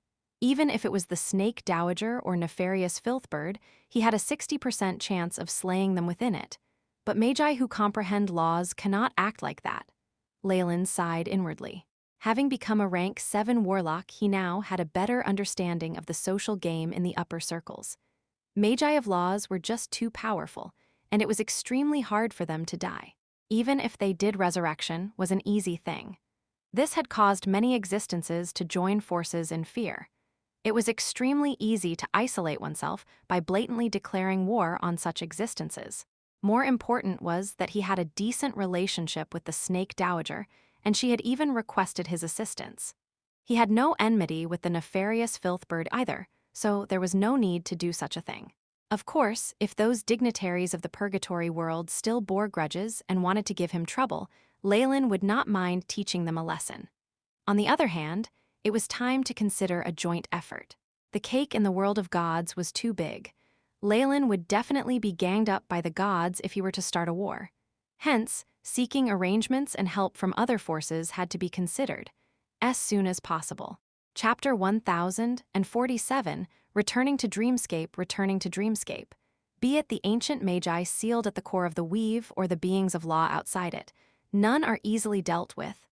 Leylin stroked his chin, already having a clear strategy in mind. Having these sides control each other seems like a good idea. Whatever it is, when the time comes, I'll be the leader and tyrant there. I'll get the greatest benefits anyway. To gain these benefits, Leylin had to create a good impression. At the very least, he had to guarantee that when the time came and he called out loud, numerous Magi of laws would follow him in exploring the treasures of the world of gods. I still need to wait and amass faith in the world of gods, but I can begin exploring Dreamscape soon. Leylin muttered under his breath, his body gradually fading away as he vanished. In the boundless astral plane, the world of gods and the Magus World were like two large funnels taking up most of the space and resources. They also possessed the most powerful world wills and origin forces. Numerous small worlds surrounded them like stars, the strongest of them being worlds like Purgatory, the Shadow World, the Icy World, and the like. However, there was an interesting existence amongst all these worlds. It was everywhere, grown by dreams yet with true form. At the peak of power, its world origin force was comparable to that of the Magus World and World of Gods. This was Dreamscape, a place full of strange, incredible phenomena, a bizarre and terrifying world that could even warp time and space. Dreamscape was the only amazing place able to come into contact with the world of gods and avoid being suppressed greatly. In ancient times, the Nightmare King had used his nightmare-absorbing physique to become the quickest to reach the peak of rank 8, turning up his nose at numerous Magi and becoming a nightmare for the gods. He had wished for death himself, the world of gods unable to do anything about him otherwise. Leylin had inherited such a bloodline, now seeing things from the perspective of the Nightmare King and beginning to focus on the outline of Dreamscape. Usually when traversing through worlds, Leylin could only passively rely on the abilities of his bloodline. The elusive defenses of Dreamscape had left him grasping at straws for information of its working. Yet right now Dreamscape seemed to treat Leylin like its own child, unhesitating as it showed everything behind that mysterious veil. This affinity, I'd believe it if someone told me that the nightmare-absorbing physique is a reincarnation of part of the world will of Dreamscape. Leylin's eyes showed his shock as he saw the seemingly boundless world in front of him. The place he was at currently seemed to be a crevice without mass and volume. It was like an intersection between a two-dimensional space and a three-dimensional world. An edge twisted up like a monster, showing him an unending number of dream worlds mixed with spacetime. Large amounts of small dreams were birthed at the edges of Dreamscape, just as quickly dying away. Many powerful dreams instead intersected with each other, forming strange, warped regions with such destruction at their core that even Leylin would fear them. Most importantly, Leylin noticed that the entire dreamscape was like a huge black hole, pulling in bits of light without end. They were dreams of intelligent beings from all the worlds, attracted by dreamscape's might. All beings capable of thought could dream, and when they dreamed, they would unconsciously be attracted to dreamscape. Dreamscape was actually a combined body of dreams from most intellectual beings. These beings originated from all worlds, including the Magus World and World of Gods. This means there was no such thing as dreamscape in the beginning. However, with the advent of intellectual beings, the dreams of powerful life forms coalesced to form dreamscape. This possibility left Leylin speechless. It made him recall the world of gods, which itself was similar in its working. There had been no divine beings before faith took hold. This is why dreamscape is so strange, being both strong and weak at the same time. Leylin sensed that he had somewhat grasped the key to the weakening of Dreamforce. But I can't conclude it just like this. I need to explore, move around, and see more, whatever it is. I still have time as I cultivate my clone. There's a millennium left for the contract with the Snake Dowager. Crimson light flashed as Leylin broke through the boundary of dreamscape, arriving in a true dream. Whoosh, surging, howling origin force appeared around Leylin, like a kindly mother seeing her son return home dead tired from travel. Beep, discovered large amounts of dreamscape origin force. Absorb, the AI chip prompted. No, Leylin shook his head, dissipating the origin force around him. The world origin force from dreamscape was much more abundant than from the Magus world, equivalent to what all the Magi of Laws had access to combined. It would be enough to raise him to the peak of his current existence. However, Leylin didn't have the courage to do that. Before he dealt with the flaws of Dreamforce, suddenly adding Dreamscape Origin Force to the mix could cause great problems in the future. Dreamscape's going to be here anyway. I can come over whenever I want and absorb it. It's not like I'm missing any chances. Having thought this through, Leylin did not lament as he sent away the roaring Origin Force and sized up his surroundings. The place was desolate and bleak, lacking life. The plains, forests, valls, lakes, and streams from before had completely turned into a yellow desert, and even the air itself had lost almost all moisture. Leylin's soul force spread far and wide. With his attainments as a rank 7 Warlock, he could still only find the traces of a few life forms in the vast area. It was like the entirety of Dreamscape had died. No, it isn't death. More like Dreamscape is hibernating. His powerful true soul that was powered by laws combined with his delicate control over soul force to allow Leylin to notice some differences.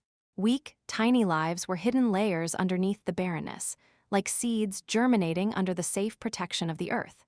It perfectly preserved their last chance at life, awaiting the arrival of spring. Destructive snow floated down a few regions, upon several powerful and vile soul undulations that were lying in wait. These were the evil gods of Dreamscape, the lords of calamity. Even these existences of laws had chosen to seal themselves in, struggling at death's door. However, one would be making a huge mistake underestimating them. Any lord that sealed themselves definitely had contacts and could sense what was going on outside. The moment anything happened that would harm them or their reputation, they would unseal themselves. While Dreamforce was weakened, the origin force and accumulated soul energy in their bodies would couple with their advantage as natives of Dreamscape, allowing them to bring devastate and kill the invaders. Before this was known, many people had sought treasure when Dreamforce weakened. They'd all died. Now they were much smarter, like the one-eyed dragon he'd met before. Come to think of it, is this really the place where Jillian and her people once lived? With the authority coming from his nightmare-absorbing physique, Leylin naturally chose an area in Dreamscape that he would be comfortable in. However, as he gazed at the boundless barrenness, he could not help but look rueful. While knowing changes in the environment of Dreamscape happened quickly, he had not thought it would be so rapid. In his discussions with the Snake Dowager, he had come over for a while. However, the environment had drastically changed, but the terrain was still somewhat similar. Hence, he had found the place where Jillian had stayed at. But now, all traces, particularly the terrain, had completely disappeared. The smells in the air tell me that it's been about 15,000 years since I last came. Leylin's nose twitched slightly as he sniffed at the air, and then came up with a conclusion unwillingly. Looks like this place was unlucky enough to be affected by a terrifying wave of accelerated time. She did say she wanted to go to the territories of the Lord of Calamity in the north. I should take a look. Leylin stroked his chin. The reason Leylin had come to Dreamscape was to resolve the issue of Dreamforce weakening, and Jillian was just something on the side. So much time had passed already, and even her great-grandchildren would have died of old age. It was very likely that her entire tribe had died out. However, Leylin had a strange feeling. Before Dreamforce weakened, the changes to her people could bring him a huge batch of helpers and strength if he was lucky. And in Dreamscape, anything could happen. Also, this is just on the side. Chip, Leylin commanded. Beep, mission established. Gathering Dreamscape origin force undulations, current progress. 0.0001%. Estimated time of completion, 3987H13 min. If host can obtain samples of rank 7 lifeforms of Dreamscape, this can be quickened. The AI chip faithfully intoned. The AI chip's analysis can continue as long as I'm in Dreamscape. Now I can go see the Lord of Calamity in the north, finding out their secrets. Leylin's body instantly turned into a boundless darkness sweeping towards the north, and 2 gusts of wind raced behind him, sounding powerful and terrifying. The last time he was here, Leylin had sensed the auras of numerous Lords of Calamity in the north. Then he'd been unwilling to antagonize them and was also busy with the world of gods. Thus he'd retreated. However, things were different now. As soon as possible. Chapter 1048 Badech, the place Leylin had chosen was significant. It was where he'd first met the one-eyed owl. What he now suspected was a clone of the Nightmare King. The owl was the one who'd given him his dream feather, making his lab connect to Dreamscape. It was also at this place that he discovered Jillian, a native of Dreamscape. That time had given him precious research materials, allowing him to increase his understanding of Dreamforce. The many Lords of Calamity stayed to the north of this place, at least 5 to 6 of these sovereigns of Dreamscape there at the minimum. Normally, they would radiate their powers unconsciously, bringing disaster upon the natives. It made the place a forbidden ground for them.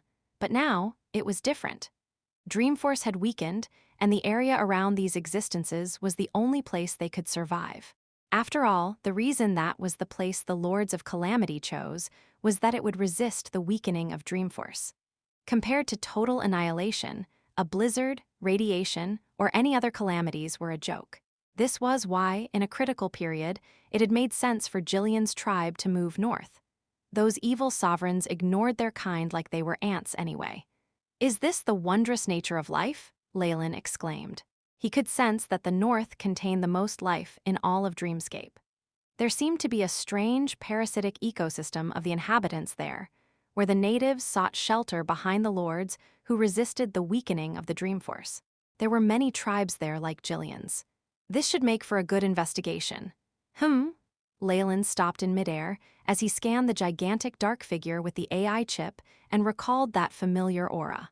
"I finally meet someone I recognize," Leylin smiled. "Let's go greet him." Rumble. Leylin had grown used to his powers as a rank 7. With the addition of Dreamscape Origin Force, he could exert earth-shattering power. Break. Leylin willed the very earth to split apart, revealing a bottomless abyss. Even this was with him restraining himself, not using the power of the Origin Force. Had he done so, a small part of the continent would have been split apart easily. Transform mud to rocks, and earth to metal. Magi of laws were close to the source of magic. There was nothing unnatural about these effects, especially given Leylin's study of the world of gods. Under his control, bloodline energy fused with Dreamforce, forming spells that seemed to be from both magi and gods. Leylin was just like the gods who could perform magic with just a word, changing reality as the ground he'd split open had turned into a huge steel plate. Boom! A fast-moving black figure crashed into it underground, denting it even as an earth-shattering sound rumbled out. "Damn it! Why is there a steel plank here? No, is this a layer of the ground made of metal?" The surface of the earth was clawed open by 2 large dragon claws, and a tremendous dragon poked its head through like a dejected groundhog. Unlike the dragons of the world of gods, this one only had a large yellow eyeball. two thorny barbs like mountains on its back. Its large meaty wings that could cover the skies were currently curled up, streamlining its body while kept at its side. It was very suitable for digging underground. Even more terrifyingly, the body of this dragon emitted terrifying energy undulations like those of Magi of Laws. It showed the being's power. In the world of gods, perhaps only the legendary platinum dragon could compare to it. Long time no see, Mr. One-Eyed Dragon from the Ultron world. Seeing the one-eyed dragon, who'd changed his profession to excavation, Leylin did his best to stifle his laughter as he greeted him politely. Who dares make fun of the mighty Gigakel dragon race? The dragon patted his head with his huge claws, seeming to recover from his stupor. And here I was, thinking that it shouldn't be possible for me to miss something happening straight ahead. So it's that Magus from before. While mumbling and complaining to himself, he pulled his large body out of the ground. It's been a few thousand years since we last met, but you've already completely entered rank 7. Such talent leaves me envious. But then again, this is Dreamscape. Who knows how many years have passed outside? It might have been tens of thousands of years that just slipped through my fingers. Does that mean you've been staying in Dreamscape all this time, my lord? Leylin asked in surprise. Of course, don't you know how plentiful the treasures in Dreamscape are? Especially at the core, the luster of the pure Suelo gems. Ah, those are 10,000 times more beautiful than the mother dragon's eyes. If not for that damned Lord of Calamity stopping me then, I would have, pooh. The one-eyed dragon seemed to notice that he had accidentally revealed something and used claws to cover his mouth. I see, Leylin nodded, while scorning him inside. The greedy nature of dragons was something that would never change even in the vastness of the astral plane. Be the dragons in the world of gods or the Magus World, they all seem to have a similar characteristic. But please forgive me for my bluntness, but you seem to be in need of help. Leylin focused on this body that was as large as a mountain. A number of purple eyes were stuck to the dragon's thick horns and scales, looking rather disgusting. Streaks of deep wounds appeared next to these purple eyes, constantly healing and tearing apart. Just the sight could almost cause one to feel the great pain. Taking into account all that he said, could it be that he coveted some Lord of Calamity's treasure and was unlucky enough to be caught, thus leaving him in this state? He has no choice but to keep escaping, Leylin thought inside, but his hands did not stop moving. A light green layer of clouds covered the body of the one-eyed dragon, tiny droplets of water dripping down. The one-eyed dragon observed Leylin warily with his yellow eyes as the green mist arrived, sniffing with his long snout. That seemed to leave him satisfied, and he did not shy away. PSS.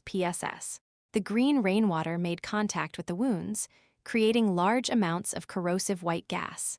However, the wounds that healed no longer ripped apart, allowing the dragon to snort comfortably. There are 2 types of injuries on your body. The most terrifying is the curse of the purple eyes, which I'm unable to remove for now.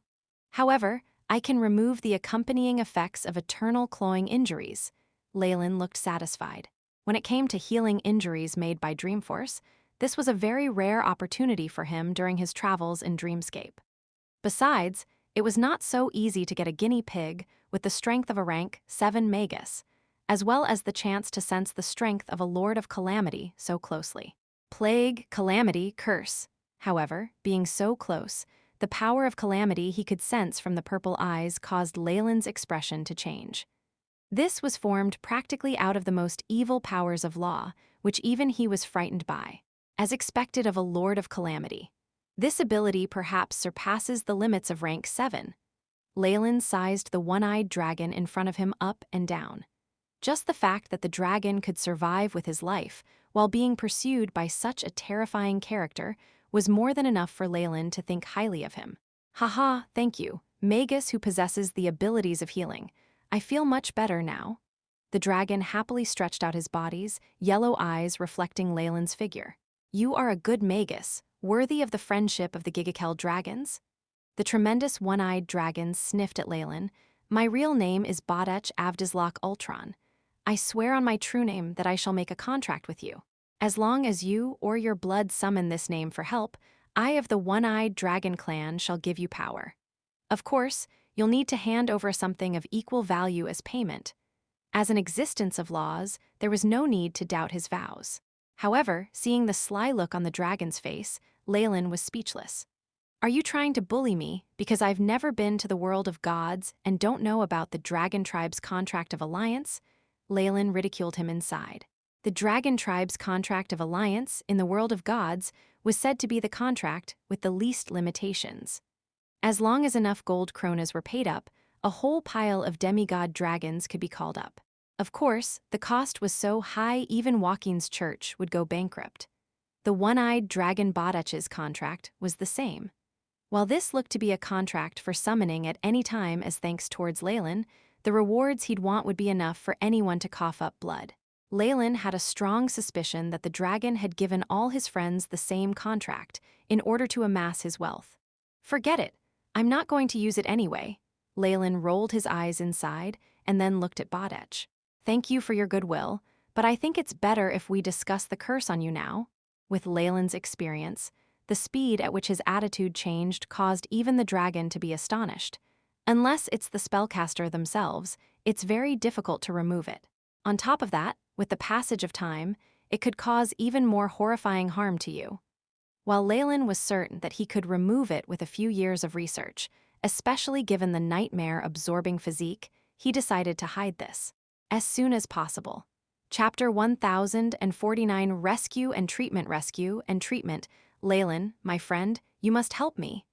At the mention of this curse that was like a maggot hidden in his bones, Bodach put on a painful expression.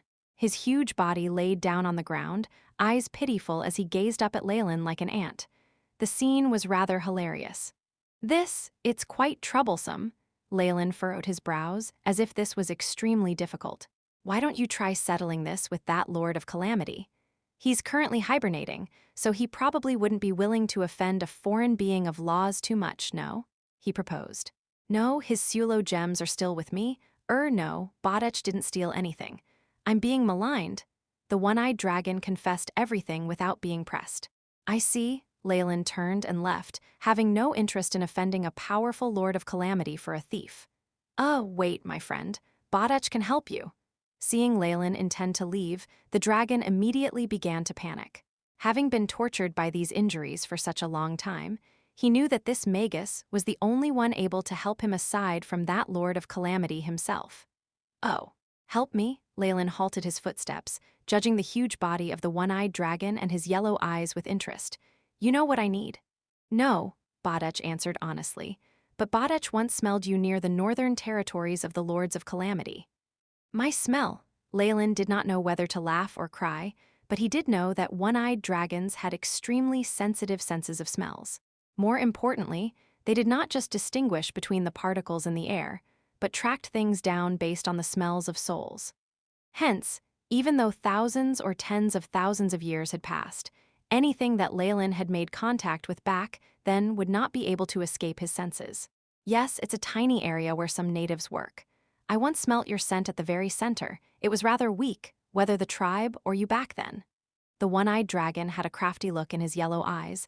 I assume pursuing that friendship in your youth must be one of the reasons that you've come to Dreamscape, right?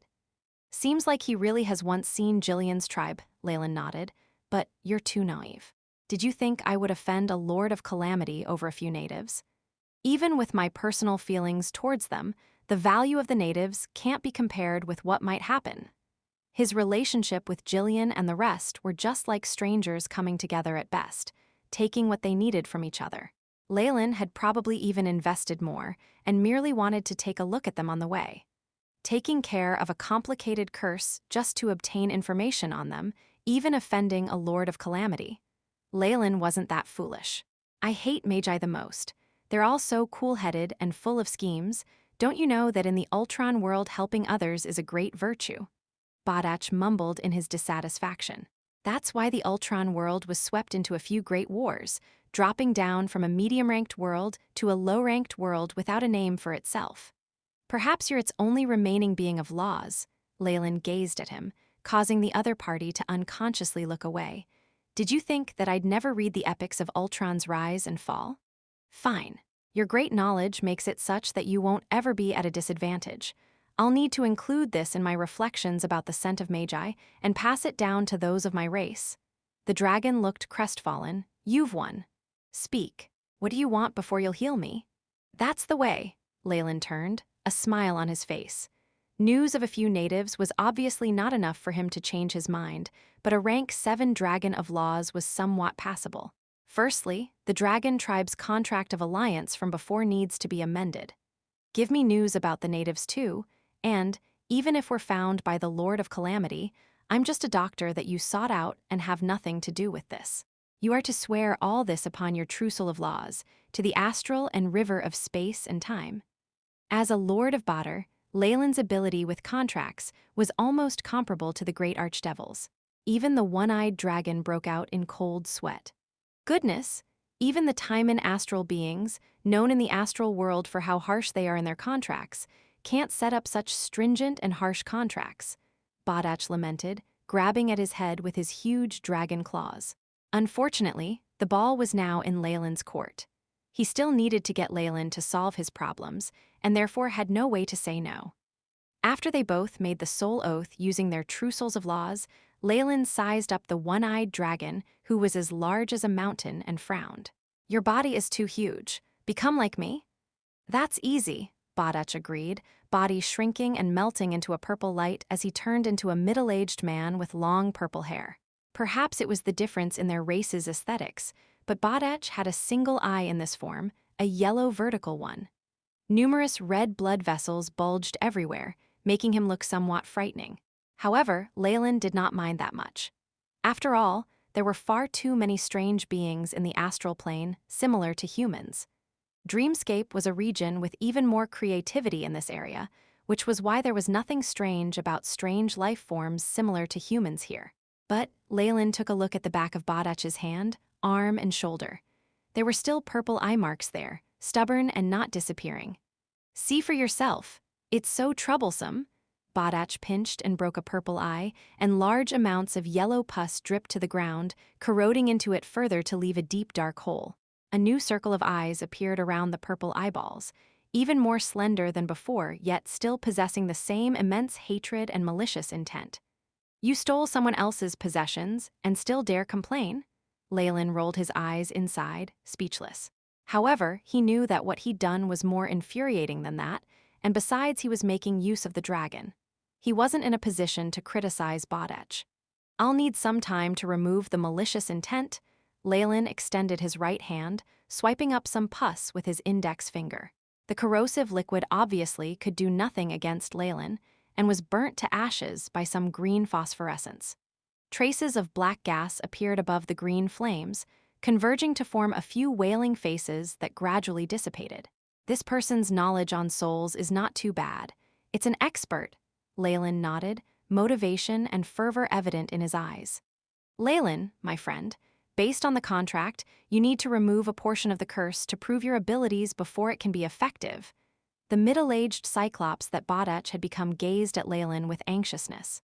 Desire and thirst were evident in that single eye. Though I can't remove the curse immediately, it shouldn't be a problem to interfere with his tracking you. Wear this.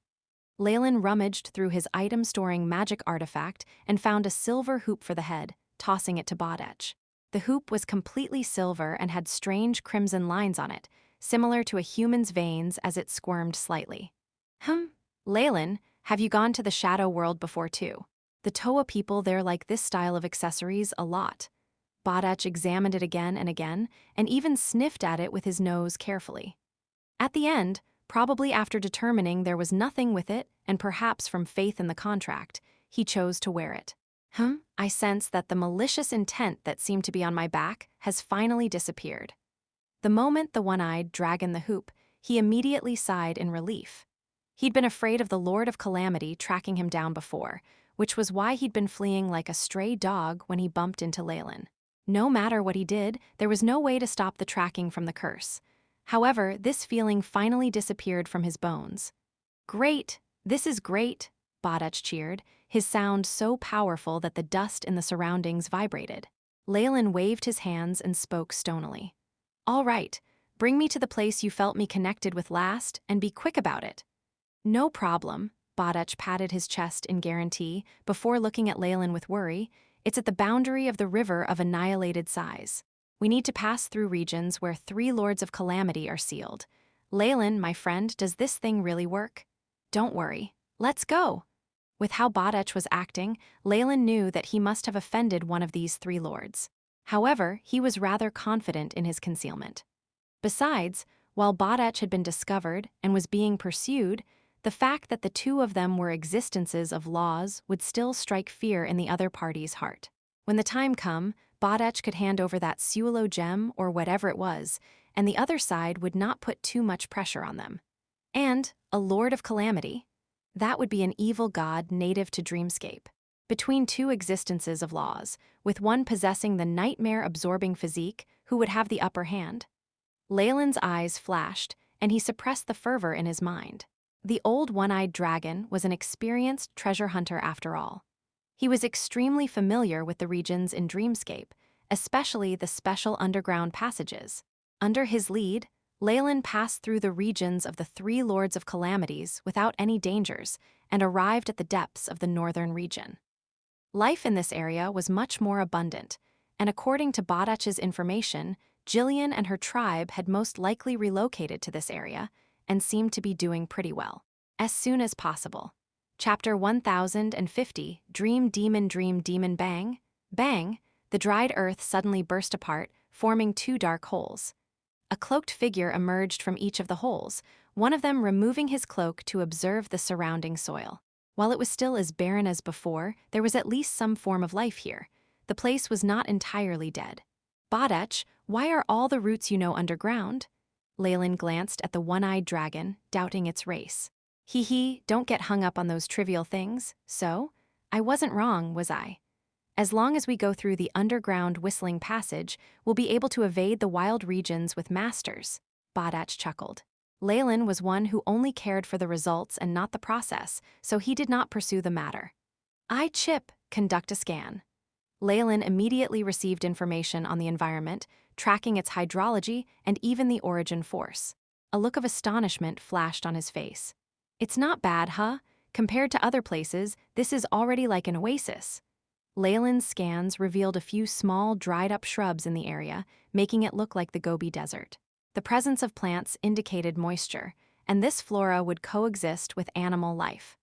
In an environment like Dreamscape, which was often weakened, this was incredibly difficult to achieve. Yet in order to survive, many have to kill each other. Death is unavoidable, Leylin wondered in his mind. Survival and reproduction were the two primitive desires of all living beings, and in order to attain these two goals, they could explode forth with surprising strength. Of the two themselves, survival was the first priority. From ancient times, wars for survival were the most bloody and ruthless of battles. However, Leylin's attention had shifted from the battles between tribes, instead focusing in another direction. Why is this place so special? Dreamforce waning should affect the entire world. His interest now peaked. Leylin's gaze penetrated through the skies, mountains, and rivers as powerful soul force burst forth. At that very moment, the skies and the ground seemed to freeze. Where are the Lords of Calamity here? Leylin instantly noticed the difference here. Theoretically, the places where the natives lived should be on the land of a Lord of Calamity, yet Leylin had found no signs of such. That wasn't all. Destructive snow was nowhere to be found, as if there was nobody in charge. You noticed it as well? The one-eyed dragon chuckled as he explained. The Lord of Calamity here has the true form of a dream demon. It chose a unique virtual seal as its innate skill, allowing it to avoid all attacks from destructive snow. So that's why. Leylin nodded, understanding the situation. Dream demons were a very rare species in Dreamscape. They were very compatible with Dreamforce, and it was rumored that adult dream demons grew as large as entire continents. Given one size, it could seal its territory up alongside itself. The gift of the virtual seal was one of the bloodline abilities of the dream demons. They could make their trousseau illusory, being sealed into the dreams of numerous life forms.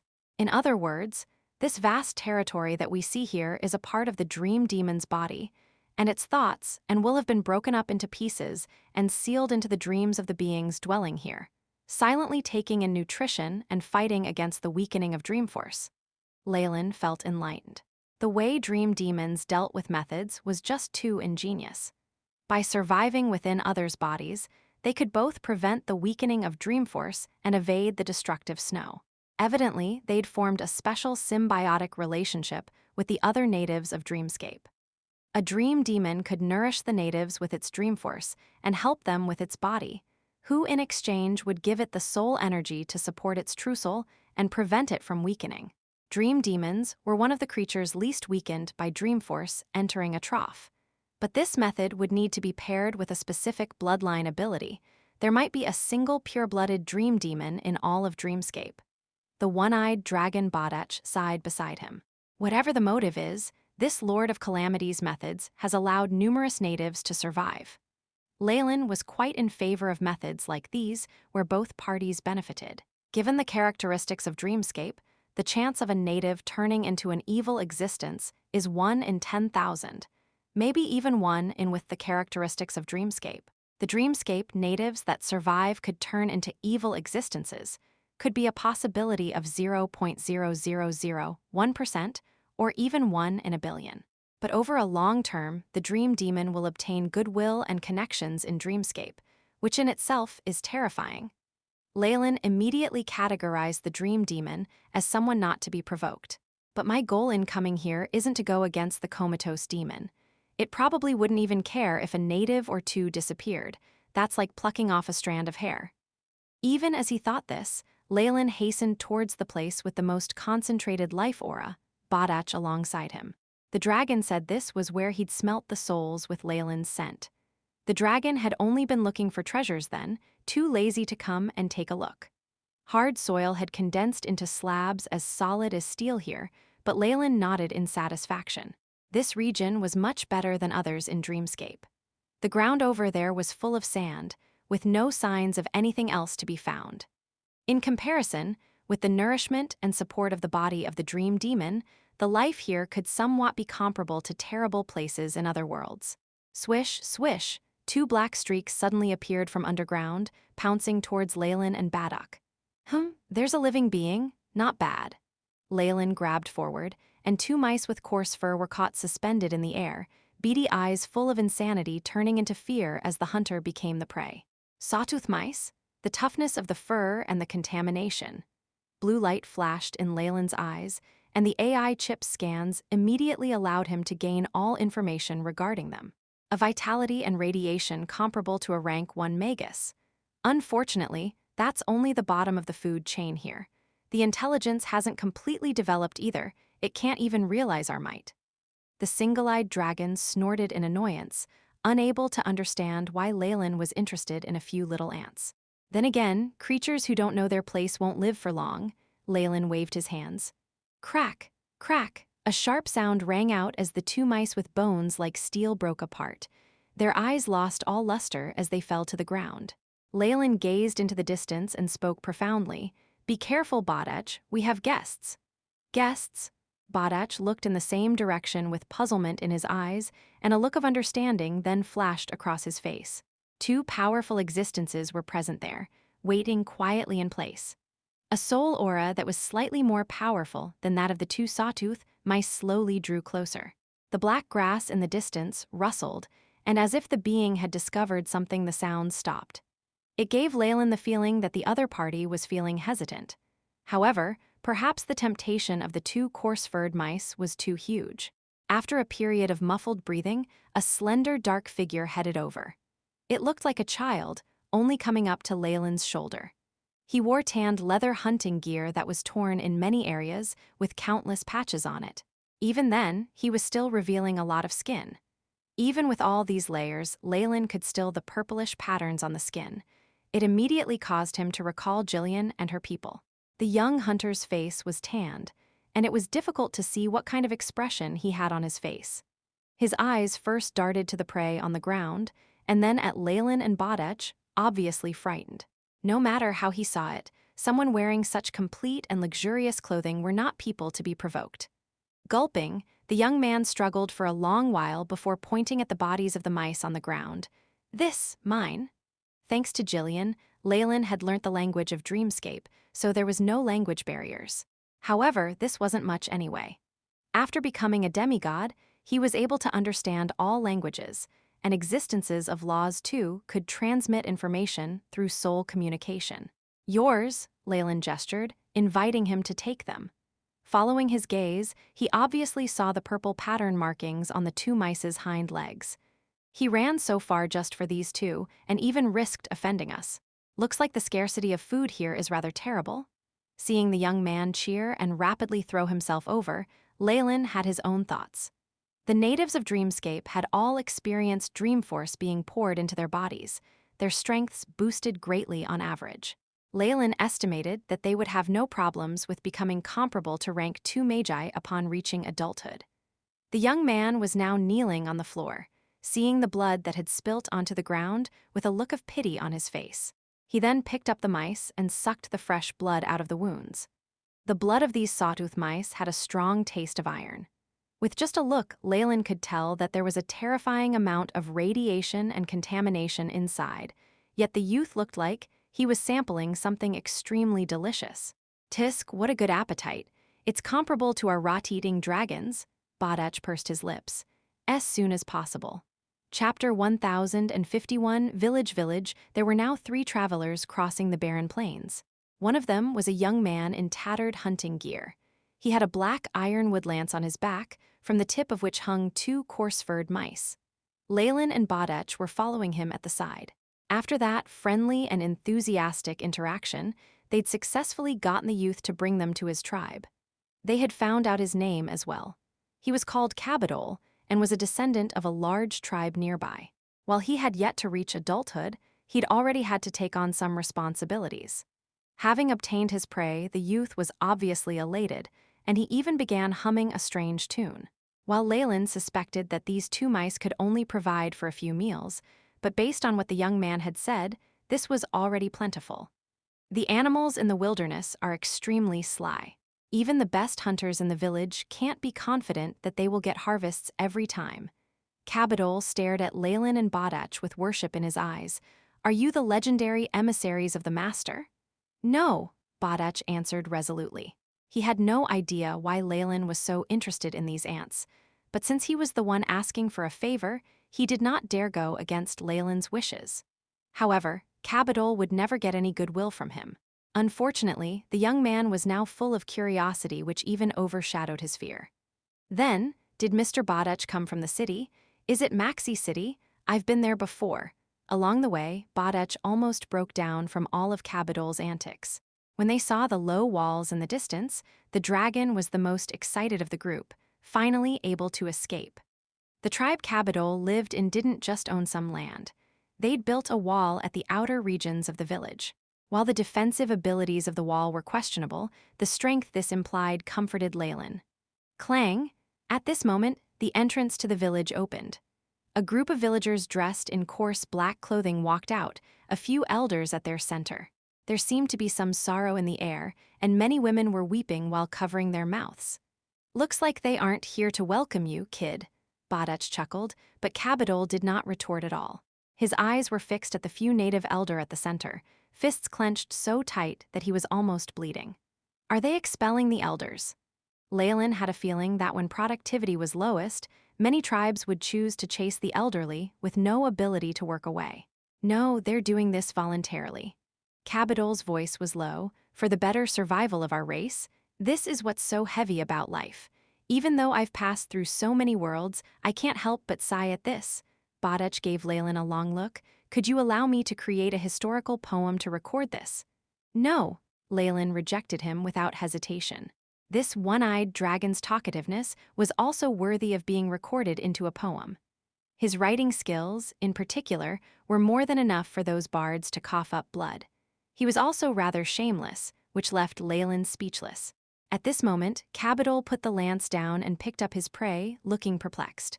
What is it? If you're going to hand it over, do it quick. A mouse like that won't be able to last for long anyway, Badach mumbled to himself, but was then shut up by Leylin. Fine, I won't speak. I won't say anything. From the very beginning, even after taking out the prey, Cabadol had not hastened forward. On the contrary, his eyes were filled with hot tears as he watched the few elderly walking straight into the dark wilderness with their backs straight. The children in the tribe need this more. My lords, please. With what had happened, Cabadol seemed to have matured a great deal. He stood up again and led the way. Not bad. This kid has the potential to become a leader. Badach nodded, and then covered his mouth. After entering the village, Leylin could tell that there was a distinct difference. This did not come from the natives who, on average, had the strength of rank 2 Magi, but something at the heart of the village. That has the aura that I'm familiar with.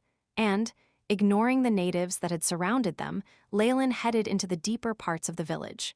The further in he went, the more secure the place became. At the end, there was even a glint in Leylin's eyes. At the innermost region of the village was a square built next to a large black mountain. Natives with metal armor and sharp weapons formed the last line of defense here. A deep hole had been excavated into the mountain, powerful radiation emerging from within. These energy undulations are already comparable to rank 5 or 6 Magi. So you're the real guardian of this place? Foreigner, this is a forbidden area. Halt your footsteps. A man who stood taller than the rest blocked Leylin's way. Tens of elite hunters with armor and lances stood by him, including Cabadol. However, he looked rather anxious. Badach could take this no longer and stood out, a ruthless look flashing in his eyes. Keek, when have mice become so gutsy as to block my way? Wait. At the crucial moment, Leylin stretched out and stopped him. These were the descendants of someone he knew, and it wasn't good to do things so forcefully. He could feel the unique aura of knights and magi from the Magus World from these guards. Evidently, they'd passed through rigorous training as knights and magi, likely sourced from Leylin himself. Seems like after the huge change to Dreamscape and the strength system I passed down, they've managed to study and achieve something. I do not have malicious intent, Leylin said, though he did not hesitate in the least in his movements. Along the way, all who wanted to obstruct him collapsed silently to the ground. Tisk, I could just swallow them all. Badach muttered in disdain at the sight, but he still followed closely behind Leylin. It would take but a thought for existences of laws like them to destroy the entire village. However, for old time's sake, Leylin did not want to go too far. The cave was not deep, and they reached the end after walking a few steps in. Minerals similar to quartz crystals filled the ceiling of the cave, reflecting fine rays of light. The ground was slightly damp and had watermarks on it. There was also a sort of black moss that had grown everywhere. We meet again, Jillian. Leylin gazed at the depths of the cave, where a huge pit was curved in. The skeletons of many animals, mixed with green vines, formed a thick layer here. A white marble pillar in the shape of a cross stood tall here, on it a strange statue, seemingly merged within. The top of the statue was that of a young girl with strange purple patterns on her face. The face was somewhat similar to Jillian had been in her memories, though she seemed to have matured quite a bit. Waist down, everything had dissolved into a chrysalis, looking like the combined body of a human and a pupa. The young girl looked serene, as if only in a deep sleep. Leylin closed his eyes and felt as if the girl who had called him uncle was right by his side. Silence? Mutation? Badach widened his eyes and made a big fuss. Could this human pupa be the ancestor of the natives outside? Isn't the gap too large? She should be in the fission stage of her soul, so we shouldn't disturb her. While Jillian looked like a statue right now, Leylin could still sense the powerful vitality in the human pupa. The special energy radiation that she emitted was like how a ferocious beast marked its territory, chasing away all other terrifying life forms and protecting its clansmen. Leylin closed his eyes, somewhat guessing at what had happened. Jillian at that point must have been the same as her other clansmen, where their strength mutated. Out of desire for survival, the entire tribe moved to the north. There's no pattern for Dreamforce entering the body, and mutations are extremely common. With this power, Jillian and her tribe could finally settle in safety. After that, some things must have happened that I don't know about, which left Jillian alone and reaching the limit as a rank 6 Magus. She fell into a deep sleep here to evolve, and has been protecting her clansmen for so long. After walking out of the cave, Badach suddenly spoke. I smell the scent of the dream demon on the sleeping native just now. The one-eyed dragon had exceptional talent in smelling out souls, able to find traces of Leylin from thousands of years ago. But of course, with how powerful Jillian is now, how could the dream demon let go of her dreams? Leylin shook his head and answered, but then he suddenly froze. Dreams, absorption, powering up, replenishing, yet another cycle. If that's how it is on a small scale, it could be a pattern used in an entire world. A trace of understanding flashed in Leylin's eyes. But there's no point just knowing this. Without any strength, there's nothing I can do. Leylin shook his head and then watched the frenetic and anxious natives surrounding them. What are we going to do now? Badach asked at the side. I'm just here to see someone I knew long ago. Now that my goal has been achieved, we could take a look around or attempt to remove your curse. Leylin didn't mind at all. As long as he stayed in Dreamscape, it would be easy to research this world. Hence, there was really nothing he had to do, as soon as possible. Chapter 1052, Hassin, wait, my lords. The tribe leader had regained consciousness at this moment, kneeling before Leylin with respect. The slightest power Leylin had revealed made it obvious that this was someone powerful, and he'd had someone verify that the ancestor was still safe. How would this middle-aged man not realize that these two were actually friends of his tribe? With the strength they possessed, these people could easily crush them if they wanted to. Hence, it was necessary to better his relationship with them. Are you two lords friends of the ancestor? Please stay here for a while and let us serve you. The leader of this tribe was nearly 2 meters tall, adorned in a slightly moldy, smooth leather coat. His bulging muscles seemed as hard as steel. This man had thick lips and a high nose. His slanted eyes seemed cold, and the crossed scar on his cheek was proof of his gallantry. To survive, a native had to be ruthless, violent, and most of all courageous. However, this man was doing all he could to smile, humbling himself given his lower status. As the one with the most knowledge in the tribe, he naturally knew what these two powerful beings represented. Even if they just wanted to destroy the village at will, it was enough for them to let go of all pride and serve these beings humbly. On top of that, they were actually friends of his ancestor. Did that not mean that they must have old monsters that had lived for hundreds or even thousands of years?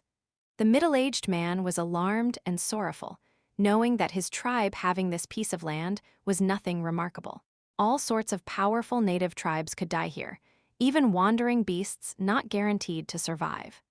The scarcity of food had led to the battles between the existing life forms to increase in intensity. The only one they could count on to protect the tribe was their sleeping ancestor.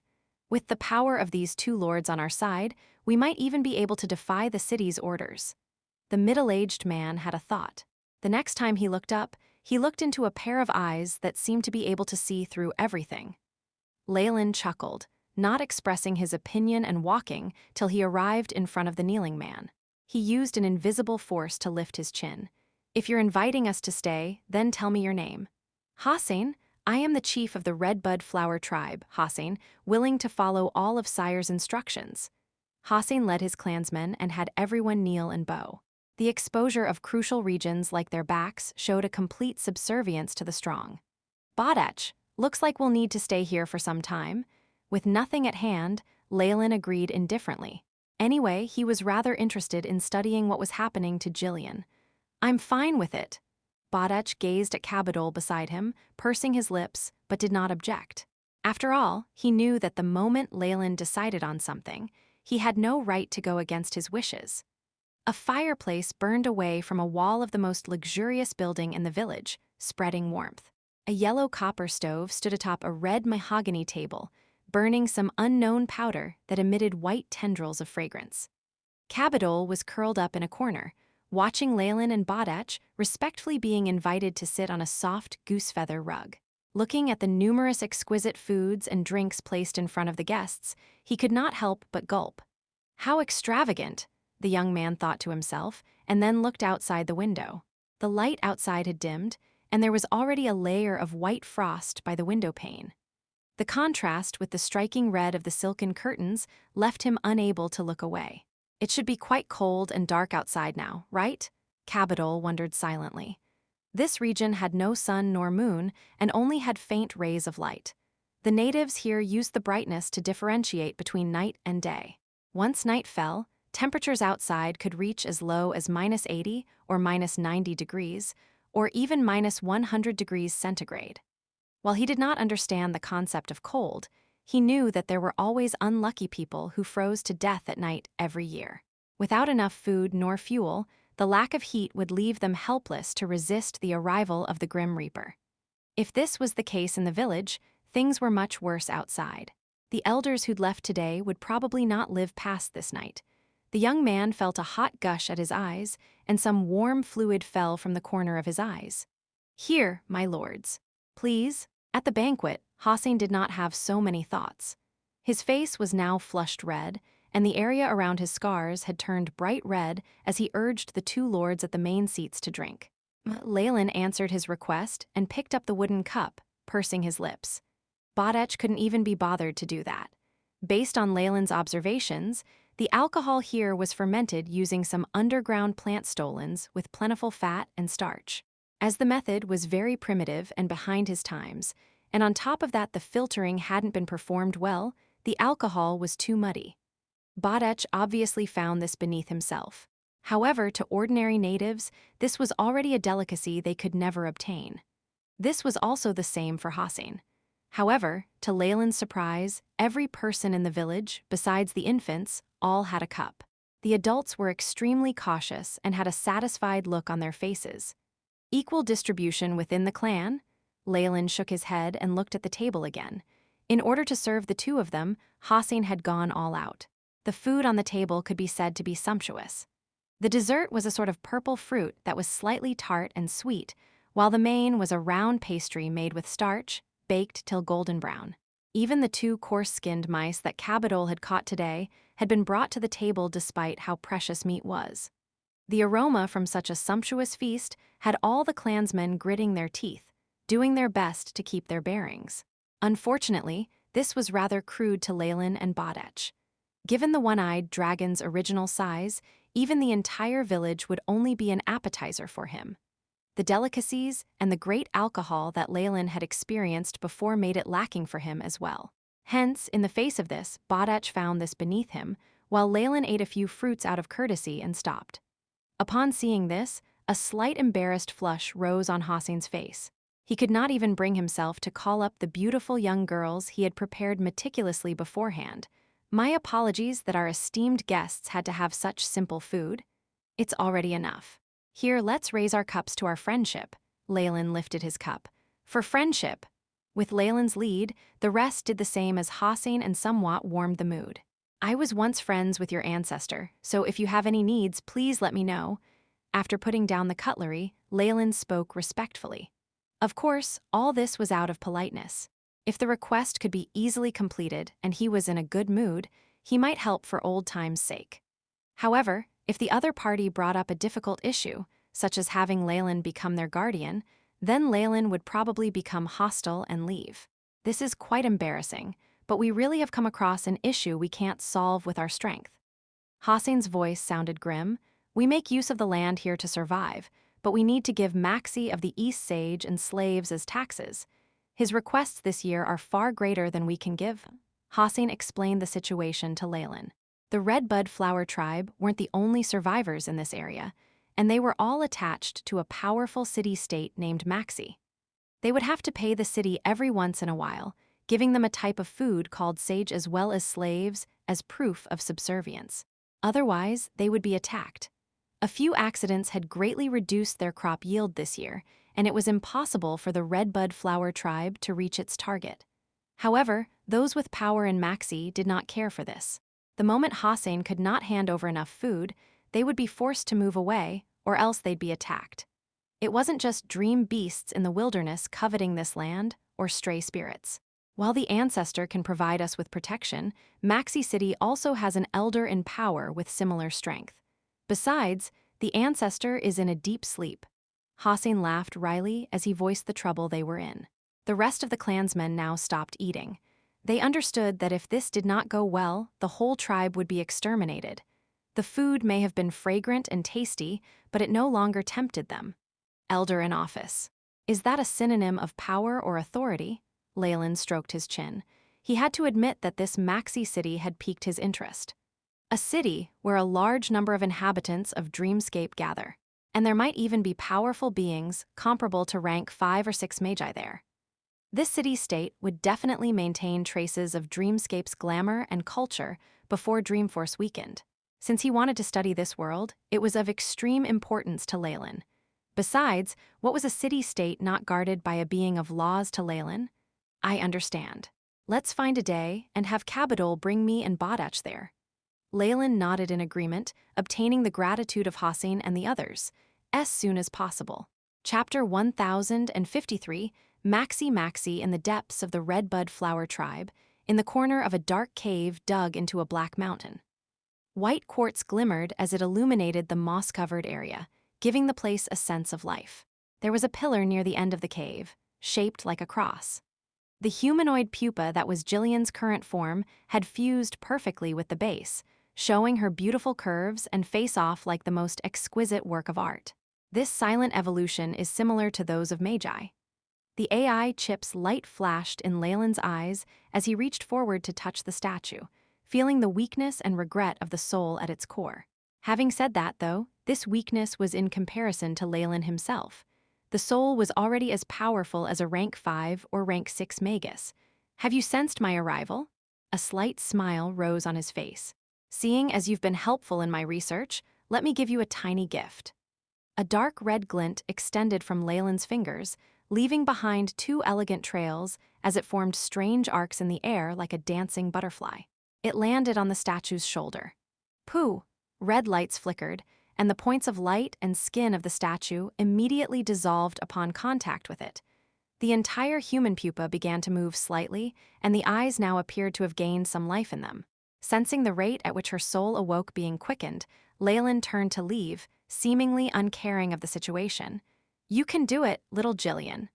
The lives of beings of laws were extremely long. Leylin could foresee that if Jillian failed to become rank 7, this would probably be their last meeting. Is this how people who can live for eternity feel? Loneliness. And transcending worldliness? Leylin's looked melancholic, recalling a great number of people. Images of Bicky, Croft, and even many enemies flashed across his mind. Many of them had been unable to endure the passage of time, entering the cycle of death. Still, even so, I want to seek out the extraordinary, achieving true eternity. With a fling of his robes, Leylin unhesitatingly left the cave. AI chip, what are the results of the investigation from before? Upon hearing its robotic reply, Leylin sighed. There isn't even a specific time. Looks like a sample of a native who has yet to become a being of laws can't be useful towards my research. Leylin's primary goal in this excursion to Dreamscape was to study the weakening of Dreamforce, completely grasping its power and making it the foundation for him to fuse laws and enter rank 8. The AI chip's analyses had all been pointed towards this direction. Unfortunately, a sample and model comparable to a rank 6 Magus still could not help the AI chip progress further. Only a true rank 7 existence of laws could give Leylin some enlightenment. Then again, one gains a body of laws merged with the world after entering rank 7. They experience a complete change, and I can only use such existences of laws to study the world origin force. But going around here will still give me some results. Leylin transmitted a wave of soul undulations, summoning the one-eyed dragon Badach who had disappeared somewhere. Get Cabadol, we're going to leave. Leave? For Maxi? Badach scratched his head. I don't think that sort of place will have what you want. All the treasures of this territory, the cute little sparkly things, they can't escape my sense of smell. Badach had guessed at this point that Leylin was probably looking for something. Still, with his limited knowledge and thought process, he only considered dazzling gems and crystals treasures. As for signs of civilization or historical poems and the like, those were only used to pass time. With the one-eyed dragon's great background in the Ultron world and the memories passed down through generations, it was nothing to him. Leylin suddenly turned back, a depthless darkness in his eyes. I'm warning you right now. You've already provoked one Lord of Calamity. Don't provoke another or I won't let you off. It caused the one-eyed dragon to shrink back in pure terror, shaking his head. Fine, fine. Don't worry, I won't be that stupid. Besides, the dream demon likes to collect dreams, which I don't care for. It's actually because you don't care for his treasure trove. Leylin rolled his eyes and waved his arms, signaling to the hunter Cabadol. We're here, my lords. Cabadol had now changed into different clothes, this one with at least fewer patches. His face had been washed, revealing freckled cheeks that were slightly red from excitement. Intelligence flashed in his eyes. He now knew that Leylin and Badech were definitely amazing people. Though he would just be a guide, even their tribe leader Hossein was envious of his position. As long as he could obtain their favor, the tiniest thing they handed over to him could last him a lifetime. "I'll guide you well, my lords." Cabadol puffed out his chest as he guaranteed, holding tightly onto the black lance in his hands. "You're just a guide, though," Badech snorted disdainfully. "This might be a little different from before. We'll be flying, so you'll just need to show us directions," Leylin reminded him. "Flying? We're flying." Cabadol felt slightly dizzy, and then gaped as he saw Leylin jumping into the sky. While the people here had the vitality and soul durability of official Magi, they could only fly if they mutated to form a pair of wings. The laws of Dreamscape were very harsh. "Stop getting so surprised, kid." Badech picked him up by the collar, and all Cabadol felt was a powerful gust of wind from below as his feet left the ground. Thud. He released his hold, and the black lance from before fell to the ground, slanting as it entered the soil. "Careful there, kid. Don't blame me if you fall," Badech snickered, finding that he had discovered a way to deal with Cabadol. "How about a 360-degree dance in the sky? Or a few flips? Faster than sound flight. That kid would probably spit out last night's food from his nostrils." Badech laughed vilely, until, unfortunately, Cabadol's incomparable adaptability as a child who'd survived the harsh wilderness showed itself. By the time the three reached Maxi City, Cabadol was pale no longer. Instead, an excited flush had risen on his face. "That was amazing. If I could fly, I'd be able to hunt even demonic wolves down using my arrows." He looked towards Badech with anticipation. "My lord, can you teach me how to fly?" Damn it. "Can I strangle him?" Badech looked towards Leylin. "Of course not, unless you want our journey to end here." Leylin glanced at Cabadol, who was shocked at the bloodlust Badech was exhibiting. A kind smile arose upon his face. "Don't be afraid, your uncle Badech was just joking with you." "That joke isn't funny at all," Cabadol muttered, and his footsteps were intentionally faster as he ran to Leylin's side. "Tisk. Foolish people will always make more foolish choices." Badech turned away with contempt. He shifted his attention to a huge arch made of white marble at Maxi City's entrance, as well as the high city walls with elite warriors on top. His thieving instincts began to show themselves. Tusk, I never thought a bunch of immigrants in Dreamscape would have this much wealth. Unfortunately, I'll only need 3 periods of refining metal to loot this sort of city. Be more careful, and don't make us more enemies." Leylin clutched at his forehead, beginning to wonder if bringing the dragon along was the right decision. Maxi is governed by its own citizens, its officers and protectors being elected into office every 100 days at the outdoor square. Cabadol was performing his job well, introducing Maxi City to Leylin and Badech. Citizens. Them, Leylin looked to the side of the road. The citizens Cabadol had mentioned could be seen by the gardens and marble fountain. They dressed themselves up tidily in white, their garb held up by a single ring on their shoulders. It made them look languid and comfortable. Their derision for Cabadol and the like was obvious from their very gaze, arising from their souls or maybe even their genetics. Yes, they're citizens of Maxi, with enough food and servants to attend to them. Cabadol lowered his head. The reason these citizens could avoid work and yet enjoy food and servants was obvious. They were exploiting numerous tribes like the Redbud Flower tribe. Bluntly speaking, the environment here wasn't the only reason for the terrible plight of the natives. It could be attributed to the citizens of Maxi as well. As soon as possible. Chapter 1054, Parasite Leylin looked at Cabadol, whose whole body was stretched taut like a little leopard, and petted his head. "What? Does the current situation leave you dissatisfied?" "No, I just hope to obtain more strength in order to protect my clan," Cabadol answered. "What a clever answer," Leylin praised him. In his previous world, such extreme exploitation would long since have given rise to violent revolts. With so few ruling over so many, and so blatantly abusing their power at that, they would just be courting death.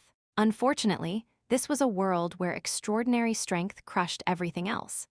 Even though the minority was in power, exploiting their position atrociously, all the majority could do was crush their desires for revolution. After all, this minority possessed great military strength. The ones with the greatest power held the greatest authority. Strength was the truth. Get out of the way, get out of the way.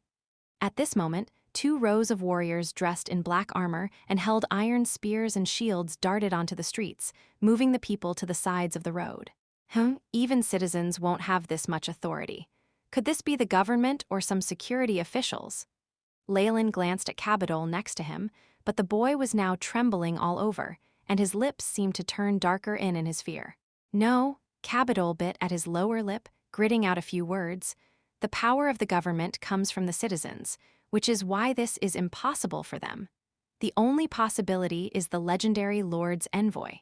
There are many city-states like Maxi in this area, but they all have to bow down to the Lord's Envoy lest they be destroyed.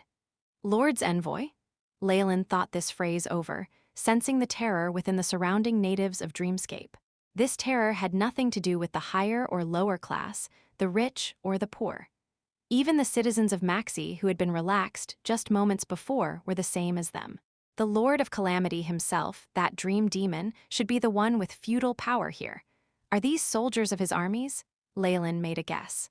The Lords of Calamity weren't alone. They had great numbers of subordinates that formed huge armies. When Dreamscape intersected with the real worlds, the other worlds in the astral plane would face nightmares in the form of the Lords of Calamity and their armies. Besides the Magus World and other large worlds, there were few who could resist their invasion. However, Dreamscape weakened regularly. Even if a Lord of Calamity could take over an entire world, they would soon have to give up on it. If not for that, other worlds like the Purgatory World, Icy World, and Shadow World may not have been able to resist Dreamscape. They're here! They're here! People at the front began to get restless, while Leylin and Badech saw the Lord of Calamity that had large numbers of people crowded around. Oh, so that's how things are. No wonder these natives are so afraid. What appeared in front of Leylin was a legion of high-energy beings similar to moths. The moths were extremely large, with some near 3 meters tall, and others at around 1 meter tall. They had even evolved to have forelimbs similar to human hands. This is the Dream Demon's illusory moth army. Although they aren't all that powerful, they're pretty proficient in illusions and poisons. As someone who knew this well, Badech was now introducing them to Leylin.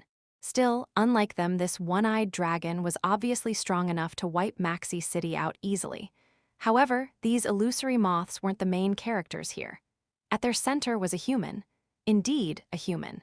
This was a native of Dreamscape, with yellow skin and wavy hair. The red tattoos on her body indicated that she wasn't from the redbud flower tribe, but with a single look at her Cabadol quickly covered his mouth. Most of the other citizens of Maxi did the same, stopping their impending shrieks of terror. Escorted by the numerous illusory moths was a young native girl, with a beautiful, slender waist and a face full of vitality. However, her eyes were mudded and filled with a deathly aura, a white being laid down on her lush hair. This being had a furry body, its 2 wings mottled in different colors. A large proboscis had pierced into the girl's soul from in front of its large compound eyes, as if sucking something out. Leylin could feel the majesty of laws from the body of this white mouth. Although it was only a trace aura, it represented the essence of what it had once been. Is this some sort of backlash? Leylin sighed. The Lord of Calamity in this region was an exceptionally large dream demon. Its body had rotted to form a huge piece of land, sustaining the lives of many natives. This naturally wasn't done out of pure goodwill. Even the most powerful Lords of Calamity in Dreamscape had to seal themselves up, fighting against the weakening Dreamforce. Even if they did so, they would be tormented by the destructive snow, sapped of their strength. Dream demons did something different. They used their bodies to nourish a group of natives, splitting their true souls and entering the dreams of all beings living in their territories. This would help them evade the destructive snow, allowing them to wait out the weakness of the world origin force. Relying on the people's dreams to preserve their life allowed dream demons to wield most of their strength even after being sealed. The inhabitants who were being protected would give up a portion of their soul force, in exchange obtaining a chance at survival. This was a trade that benefited both parties. However, there were unexpected situations that could crop up. Although the dream demons carefully controlled their intake of power, they were still lords of calamity. If they were agitated by the natives' dreams and their absorption unknowingly increased, things would be disastrous. Just 0% of the soul power of a dream demon could easily absorb all life from a native. Once the native died, these dream demons would also lose a body to attach themselves to, weakening rapidly as they awaited death.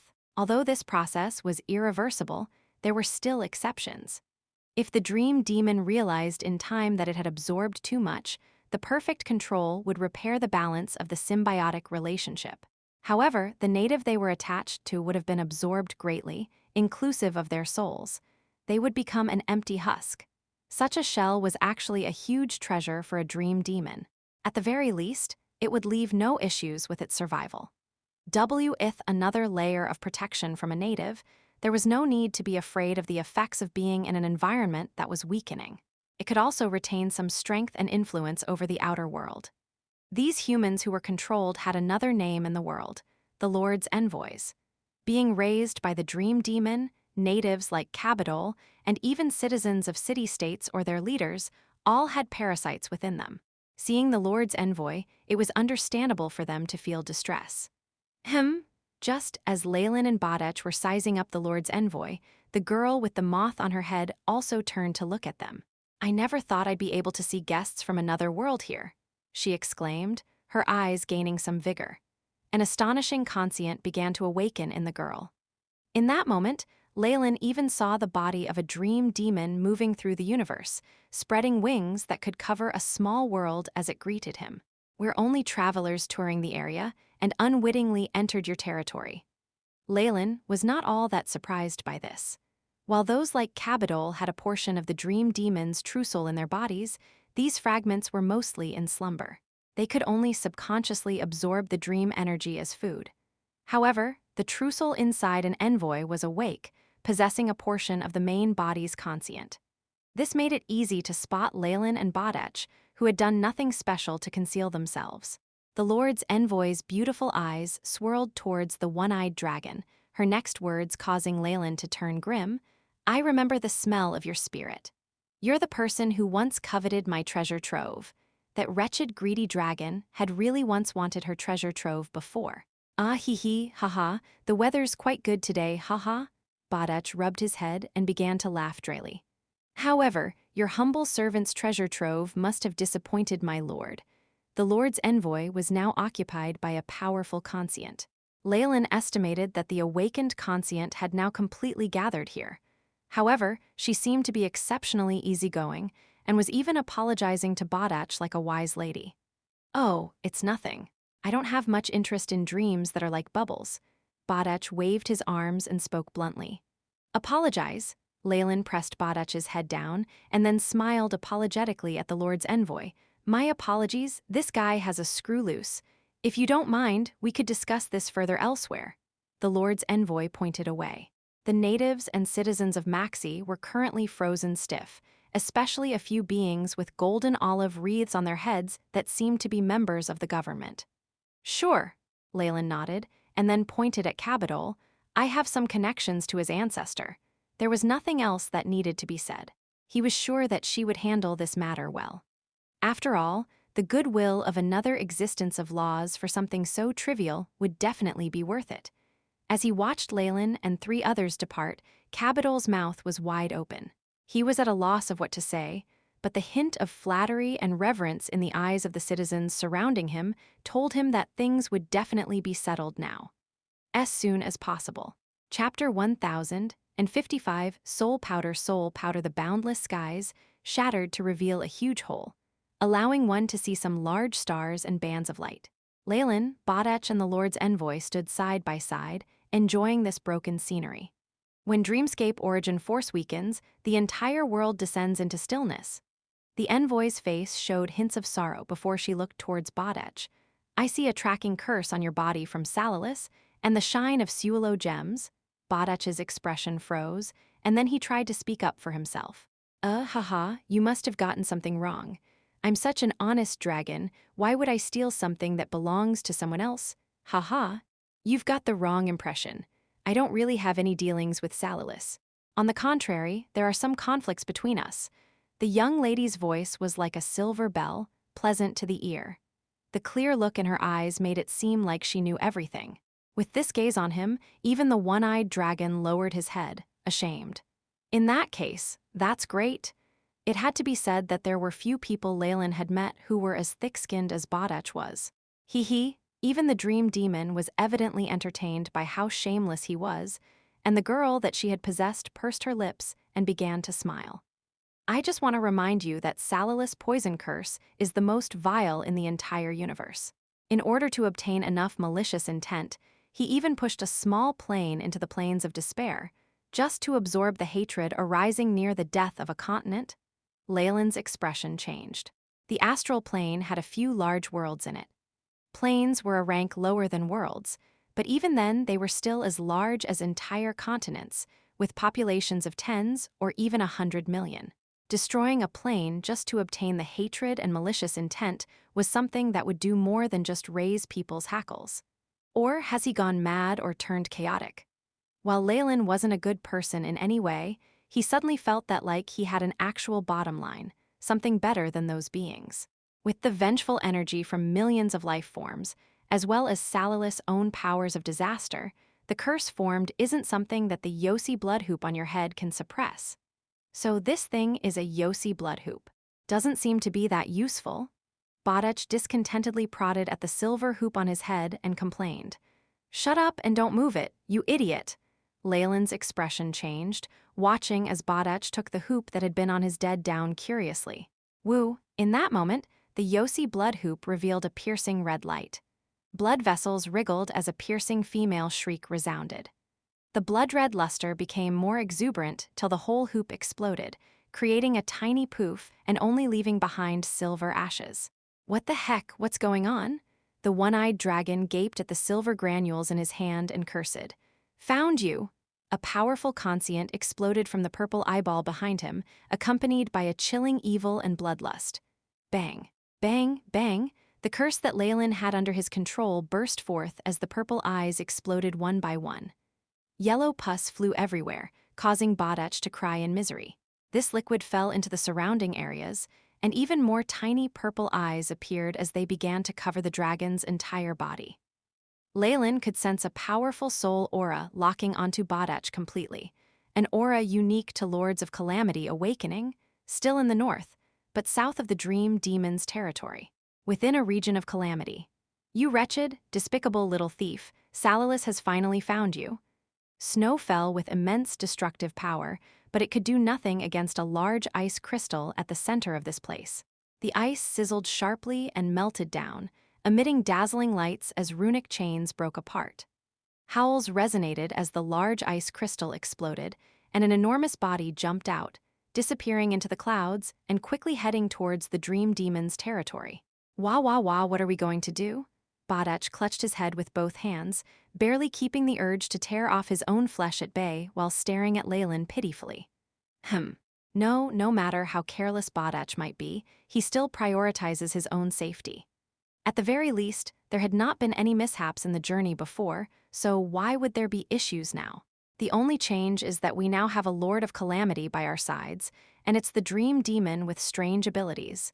With a thought, Leylin quickly had a feeling that something was off. Beep. Soul enchantment found, searching for source of contamination. The AI chip's voice sounded. The atomic microscope revealed a layer of mysterious powder floating in the air, scented around the Dream Demon. Damn it, it really is you. Without my nightmare-absorbing physique, I'd probably be caught in your magic as well. Annoyed, Leylin began to move the nightmare bloodline within him and dissolved all of the powder that had entered his body, quickly feeling his mind clear. An astounding illusory ability. Seems like the anger in my heart was also induced by the powder, as expected of a demon that manipulates dreams and illusions. A series of thoughts flashed in his mind, but Leylin was on the surface, still berating Bardach furiously. His gaze fell on the Dream Demon, and he put his guard up. "Don't worry. Like I told you, I share enmity with Salilus, so I won't let him into my territory. We can team up to deal with him together." Seeing the anger in Leylin's eyes, the lady was soon elated. She then saw the vigilance in his eyes. This was very normal. All existences of laws had to be on their guard when attacked by the Lords of Calamity in Dreamscape, which was why she said what she did.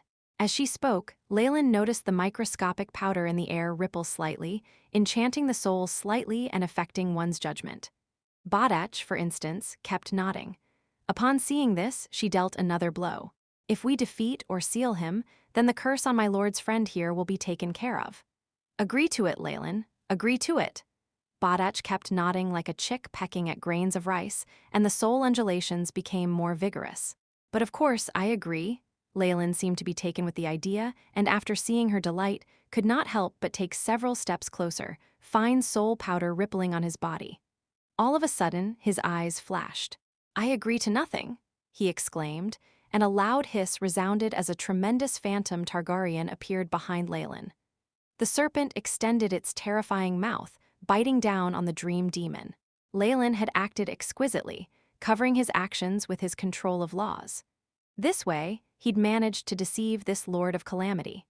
The sudden trouble caused shock and astonishment to arise in the dream demon's eyes, causing Leylin to feel good once more. Ka-cha, the mouth of the snake, formed with the laws of devouring, bit down, causing even space to disappear into nothingness. Everything was taken in and transformed, turned into Leylin's own energy. While the young lady that had become the Lord's envoy was a product of the dream demon devouring a trussel, but not its dreams, she was still a normal person. Her transformation had been recent, and there was nothing she could do to evade Leylin. She immediately melted away into boundless darkness, leaving behind a conscient emitting light. You destroyed a part of me. Great anger emerged from the conscient, and the entire land seemed to roar as well. All the natives living on it immediately knelt and began to pray. Bang, bang, bang. A native who was praying for the Lord to calm his anger had his brain exploded, and a point of light flew out of his brain, followed by many others. The numerous points of light gathered on the ground, seemingly glued together. Having obtained so many motes of light, the Lord of Calamity began to tremble. A strange aura of life awakened in the land, accompanied by the surging conscient of a rank 8. She's desperate enough now to forcefully unseal herself. Leylin had a teasing smile on his face. The other party was still sealed, and the weakened Dreamforce was now his best helper. Unfortunately, it's too late. Leylin sighed slightly, red light flashing in his eyes. The bit of the conscient in the air exploded noiselessly, and numerous memories and fragmented comprehensions of laws leaked out. The result of having a portion of one's conscient destroyed was terrifying.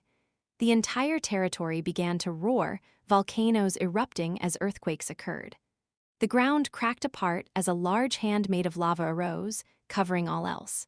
She isn't really injured, and her aura only weakened slightly. Seems like she'd only awakened a small part of her conscient. Leylin spoke with pity in his tone, turning into a dark arrow that pierced through the large palm in the air. With the dazed Badach in tow, he fumbled a little in the air as he disappeared. Tens of seconds after Leylin disappeared, a great number of moths filled the area to form the large face of a woman. She gazed in the direction that Leylin had left, her eyes full of hatred. Seeing the destructive snow falling suddenly, fear surfaced in her eyes as she quickly disappeared. Everything calmed down once more, as soon as possible. Chapter 1056, Salilus Destructive Snow, was a limitation Dreamscape had set up for the sealed Lords of Calamity. It was a shackle that imprisoned them. Most of the time, the Lords relied on layers of powerful seals to protect themselves. The moment they were unsealed, they would have to face the destructive snow head-on and be weakened. This was from both the origin of the soul and from the world origin force. No lord could handle being weakened like this, which was why they were always in sealed states, unless there were special circumstances. The large female face exploded, leaving behind another little girl. Her eyes were mudded, and she also had a white moth on her head. However, she was smaller than the one before. Once the dream demon quieted down, the destructive snow also weakened until it was bearable. Damn it! How did that Magus get away from my soul powder? The dream demon's avatar looked confused, and she transmitted some information. Dream demon, you've found the thief who stole from my treasure trove. Tens of minutes later, a terrifying amount of pressure formed as a large tornado moved towards the dream demon. Powerful destructive snow hovered around this tornado, eliminating the ice, the rocks, and all forms of life. The one who had spoken was a steel knight over 100 meters tall. He wore ice blue armor, and on his chest was a striking, gigantic rune in the shape of a cross. With his face covered by a helmet, it was difficult to see his expression. Only an inquiring red light seemed to shoot out, the evil gaze seemingly bringing disaster. Endless black clouds revolved over this person's head. Terrifying, destructive snow fell, to the point that even the dream demon's avatar had to retreat a distance. Everything under his waist was hidden in the great tornado, vaguely revealing huge blocks of ice. The terrifying tornado whistled, combining with the destructive snow. The powerful law of calamity as well as a malicious might of vengeance formed more than 100 million faces around the tornado, all of them crying. This was the Lord of Calamity Salalis, a rank 8 existence. He'd grasped many laws like calamity and hatred. This evil god that made numerous worlds weep had now descended with his main body. Long time no see, Salalis, the dream demon smiled as she greeted him. Looks like you really detest him, to the point that you've moved your true body. He's stolen one of my Suolo gems. Without it, my main body will need 10,000 years to recuperate after a disaster. Salalis sounded hoarse, like the sounds of numerous crows squawking together. His voice had a strange ability to turn one's stomach, hiding extreme anger within it. That damned thief. I want to send him to the plains of despair and seal his true soul, and then slowly skin him for 10,000 years. I've obtained information about the thief. He also has a rank 7 Magus helping him, so you have to be careful. The dream demon in the form of a young girl raised a finger, and a moth flew up to Salalis. The Lord of Calamity swallowed it. Through this strange exchange, Salalis immediately obtained footage of Badach and Leylin next to him. Just 2 newly advanced rank 7s. I can destroy their true souls with just one hand. Salalis shook his head nonchalantly and then looked at the dream demon. In all my memory, you've never been so kind-hearted. He's also harmed my avatar and even caused me to lose a portion of my conscient. A trace of paleness could be seen on her face. That's true, your strength relies more on charm. While even a rank 8 existence might be unwittingly caught in your trap once the other party has their guard up. Salalis smiled as he spoke, controlling the tornado into chasing the direction of his imprint. All the land here had been merged with the dream demon's body, making her detection ability terrifying. As a result, the girl could determine that Salalis had truly left after a moment. She watched the direction that he had left in, a strange smile on her face. Relies more on charm? Although the dream demon wasn't acknowledged for combat power amongst the Lords of Calamity, she had been their longest survivor. Her origins traced all the way back to the ancient Final War. How could someone of this level of strength have weaknesses and be seen through easily? While the other lords believed that the dream demon's abilities were charm and sealing, this was actually not the case. What she was most proficient in was actually sensing souls. Disregarding that one-eyed dragon, the young Magus is giving me an evil and dangerous impression. That's not because of a Warlock's bloodline ability, but it's like we're mortal enemies. The girl's eyes were serious as she recalled this dangerous Magus. She and Salalis were, in reality, not on good terms. There was no point in offending 2 existences of laws for him. However, after taking one look at Leylin, her innate soul senses told her that he was extremely dangerous. It seemed like he would become a mortal foe. For this reason, the young girl had tested him outright after meeting him. He isn't afraid of my soul powder at all, and this doesn't even seem to be the limits of his abilities. The young girl bit at her lips, her delicate eyebrows furrowing and exuding a heartbreaking charm. It was because of this danger that she'd abandoned all intent to pursue them. Forget it! That stupid Salalis will be right at the front lines if anything goes wrong. Let me see how many cards that Magus has up his sleeve. A sparkling moth's body trembled, producing a puff of dazzling powder, and the entire body disappeared as the dream demon secretly followed Salalis. Damn it, Leylin! Are you crazy? Why did you attack our ally? Badach's huge body was tossed by Leylin onto the ground, causing dust to fly everywhere while he yelled and shook his head. You're the one who's gone crazy. Aren't you clear-headed yet? Leylin glanced at Badach, suddenly punching his face using a fist covered in blood-red flames. Bang! Badach immediately fell backwards like an artillery shell, breaking through several tall and hard mountain peaks. "Damn it, you dare to hit my handsome face. I will fight you to the death, Badach shook his head, spitting blood out that stained his teeth. Of course, much more soul powder was spat out. He was first cursing everywhere and almost transformed back into his original body, but his expression soon changed. Fury turned into puzzlement, and then slight fear. Soul powder that could affect the true soul directly was better than any illusory spells. It was something that even existences of laws found difficult to resist. That darned moth actually tried to control me, one-eyed dragon Badach, the prophet of the Ultron world and great scholar. I, who have traveled through numerous worlds and left behind numerous treasured legends, was almost controlled. Roar. Badach yelled. The fear had been replaced by rage once more. For these existences of laws, small injuries were just losses of energy. With their limitless time, they could be healed, which was why this was no issue. However, the moment someone tried to interfere with their free will or even enslave them, what would be left was endless hatred. Dreamscape's dream demon lord, I'll remember this. Badach hatefully spat out some white air, but wasn't foolish enough to say that he'd immediately return. Evidently, he still retained some reason. He was a rank 7, while the other party was rank 8. On top of that, he still had a curse on him and was now being pursued by another Lord of Calamity. Leylin, I'm sorry. At this point, Badach obviously knew that Leylin was his true ally, and he could not offend him. This was especially when there were many things he needed to trouble Leylin with. HMPH, awake now? Leylin snorted, but found this situation strange. That dream demon is acting so strangely. She doesn't know us, but she suddenly attacked. And still, she didn't pursue us either. Did she notice something? Her strange behavior caused Leylin to think up all sorts of possibilities. However, he was interrupted by a prompt from the AI chip.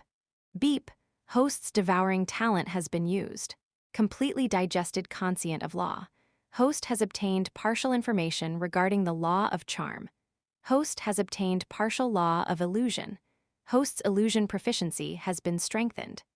Using his law of devouring, Leylin could absorb the powers of existences of laws, turning them into his own comprehension. Unfortunately, even a rank 7 who has evolved can't obtain more from those existences of laws. If I were to use the AI chip's terms, I haven't even obtained 1% of the law. That's even worse than the world of gods, Leylin sighed. There were obviously some things lost during the conversion of laws, but for Leylin, this was so low it was rage-inducing. Although that was just a portion of the dream demon's conscient, if this was a god in the world of gods, he wouldn't have had trouble in forming a thread of divinity. The difference was more than tenfold. Even with my devouring law, I'm in this situations. Things would be even worse for other existences of laws. Then again, if everyone can advance so rapidly, the Magus World doesn't need to send people over. It can just fight and devour as well as annihilate itself. Only the world of gods can be the true hunting grounds of Magi. Unlike how hard it was for Magi to comprehend laws, the divine laws in the world of gods were easy to acquire. They were learned quite quickly, so much so that devouring a god could allow one to obtain the complete comprehension of a law.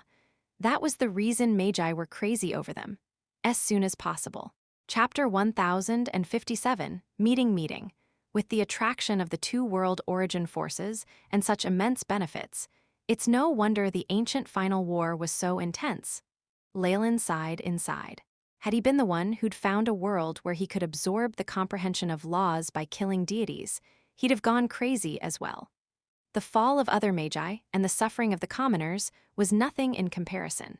The reason why divine laws convert so easily, is it because of the origin forces being compatible, or do they complete each other? At this point, Leylin was now beginning to believe the rumors more and more. When victory was decided between the world of gods and the Magus World, the victor would devour the loser's path to power to open the path to eternity. It's also possible that the Magus World and world of gods were a single body in ancient times, Leylin guessed. One had to consider why the rumors that gave rise to the ancient final war spread so widely. The ancient Magi of laws and gods were no fools, and they would not do something without benefit. Unfortunately, the Magi miscalculated how difficult the gods would be to deal with. With the mysteriousness of divine realms, the result was that both sides suffered and there were no winners, and it brought about the end of the glamour of the ancient times. Leylin's eyes glinted as he clenched his fists. But the final war that I shall cause will not go down the same path. The road to eternity is mine and mine alone. Leylin had previously been ordinary, able to keep a low profile. But when this epic universe held a hope for immortality, no restraints and limitations would hinder his goal any longer. He would pay no heed to those who didn't block his path, but when conflict arose, he would attack to destroy, regardless of who it was. Beep, captured conscient of existence of laws. Similarity to dead body cells, 100%. Beginning revitalizing, the AI chip prompted at this moment. A living specimen of the dream demon? Leylin smiled slightly. The dream demon's humongous body had merged with this land, so it was naturally possible to obtain her cells anywhere. However, research had shown that the shell left behind was but a pile of nutrition, devoid of laws. Only with the body and conscient together could a real living specimen be obtained. As he had been afraid of the dream demon, he had not laid a hand on the regular people with her parasites. However, after she had become hostile, Leylin no longer had any reservations. The AI chip quickly gave him good news. Revitalization successful.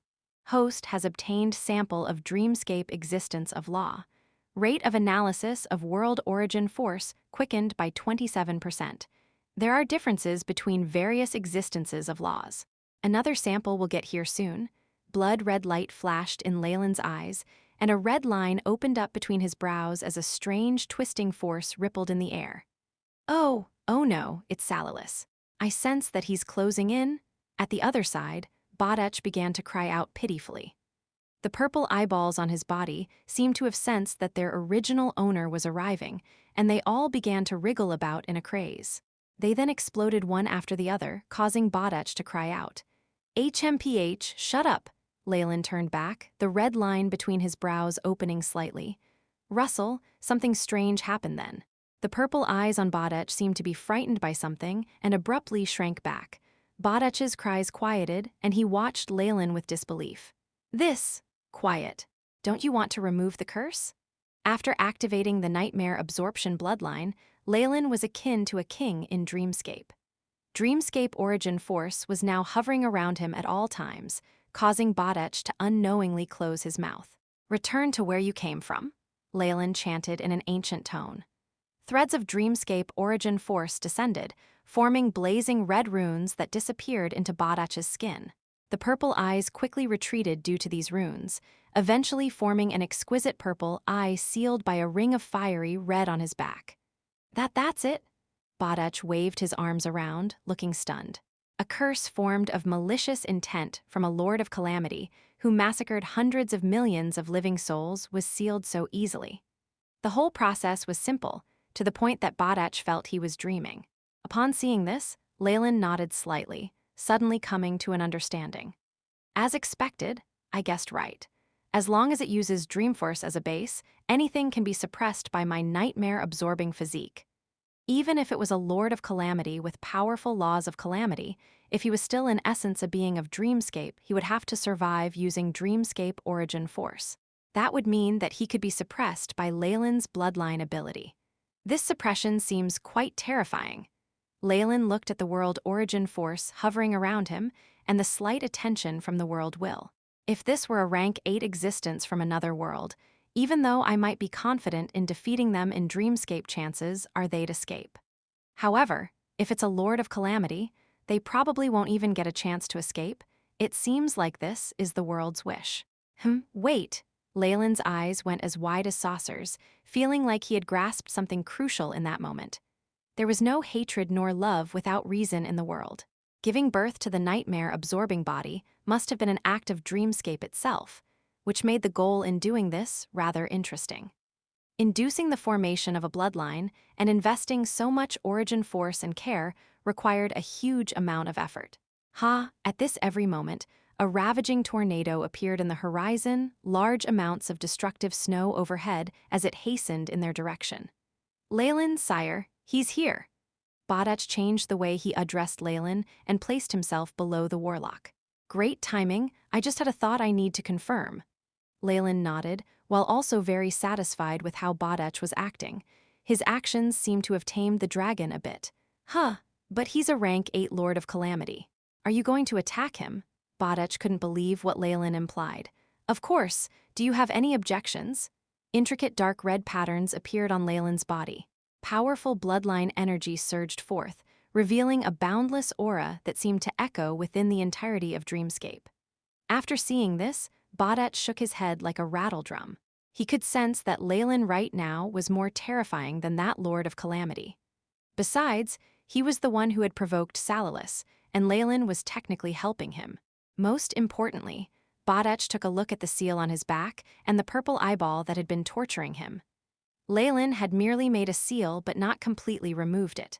While things did not seem troublesome now, Badech did not dare believe Leylin had not done anything else to him. It was already terrifying enough to offend one Lord of Calamity, but another? This. Damn it, I'll go all out. Roar, having found determination, Badech's body exploded into yellow smoke, forming a large one-eyed dragon. Leylin stood atop its head. With a draconic aura that far surpassed normal dragons and a strength that could freeze time itself, Badech spread out his wings that could span the heavens as he exhibited might that only beings of laws possessed. He bared sharp teeth at the attacking Lord of Calamity, Salalis. 2 rank 7 existences from varying worlds, as well as a rank 8 Lord of Calamity from this world, quickly began an intense battle. Roar. Badech raised his head, taking a deep breath through 2 nostrils. Whoosh! The sand on the ground abruptly floated into the sky, and all of a sudden it was as if 2 large black holes had appeared. When Badech inhaled, practically half the air in the continent was absorbed by him, forming a gigantic vacuum. Boom! The air was compressed to the limits in the one-eyed dragon's lungs, turned into something like 2 white streams of air that penetrated through space and hurtled in Salalis' direction. Not bad. As you are right now, you barely have the power of a rank 7 existence. Leylin nodded in praise. If this was in the Magus World, that breath would have consigned half the natives to death by suffocation. Even rank 1 or 2 Magi would not be spared. Thankfully, this was Dreamscape, where the land was vast and boundless and in a still state. Besides the Dream Demon's territory, there weren't many living beings here, which was why things were not so disastrous. The air cannon that had been compressed to the extreme hit Salalis straight on, while this Lord of Calamity immediately bellowed, "You thief! You dare attack me? I am the Master of Calamity." In the moment that the attack hit him, Salalis exhibited the true strength of a Lord of Calamity. A boundless snowstorm formed a strange phantom centaur behind him, roaring quickly in the ancient Byron language.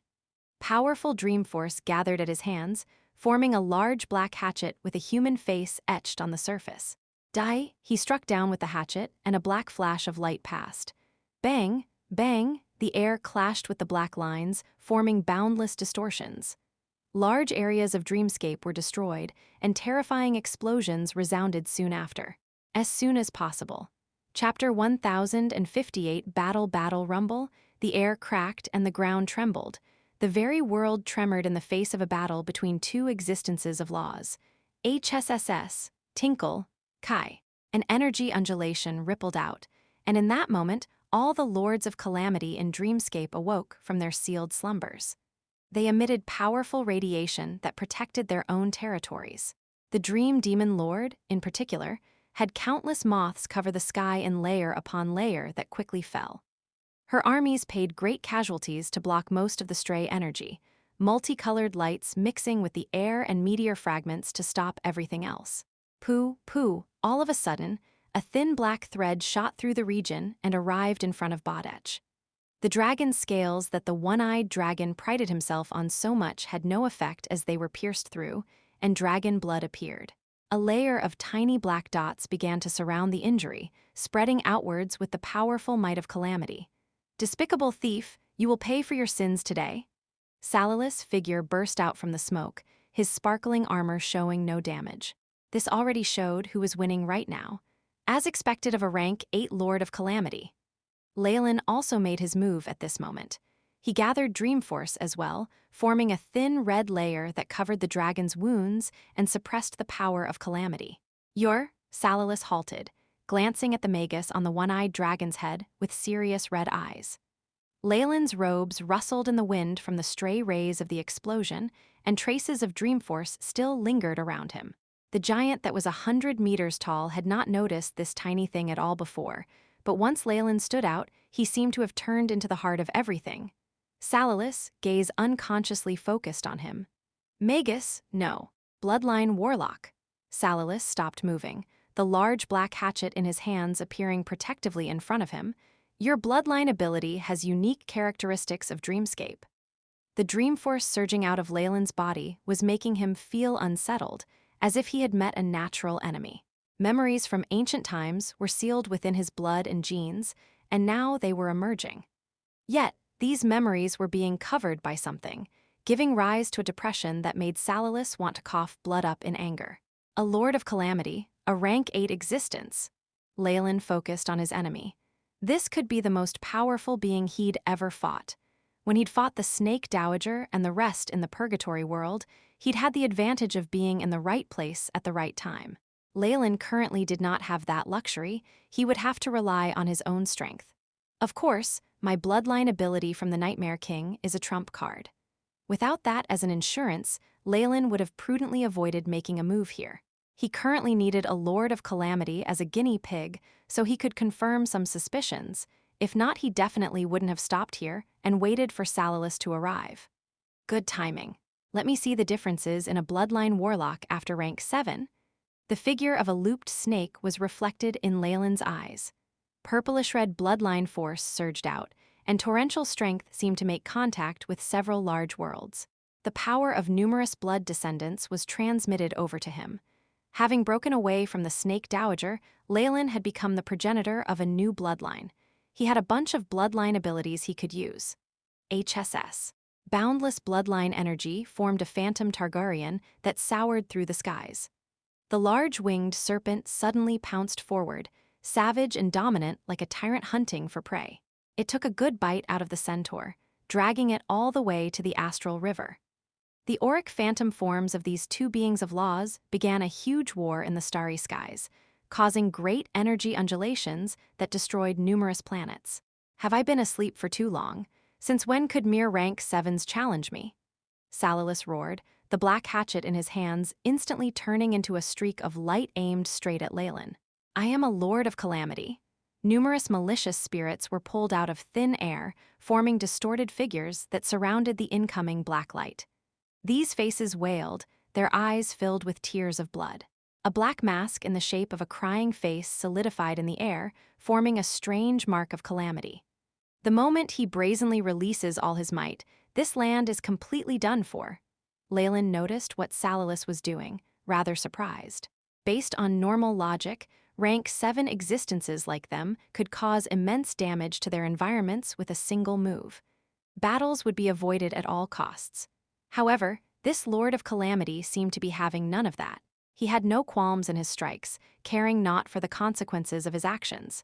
If you do this, aren't you afraid of the world will interfering? Leylin berated. At the same time, numerous crimson shields spread in the skies, seemingly indestructible. Bloodline shield. Purplish-red light reflected off the metallic luster of these shields.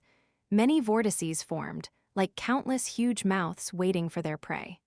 The combination of rank 7 bloodline energy and the law of devouring created a powerful defense. When the devouring shield clashed with the blade, numerous vortices rapidly spun around to absorb the power of calamity from the hatchet.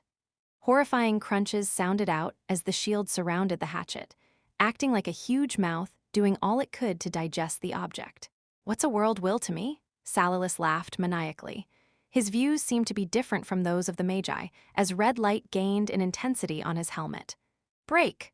A great rumble resounded as the numerous crimson shields shattered.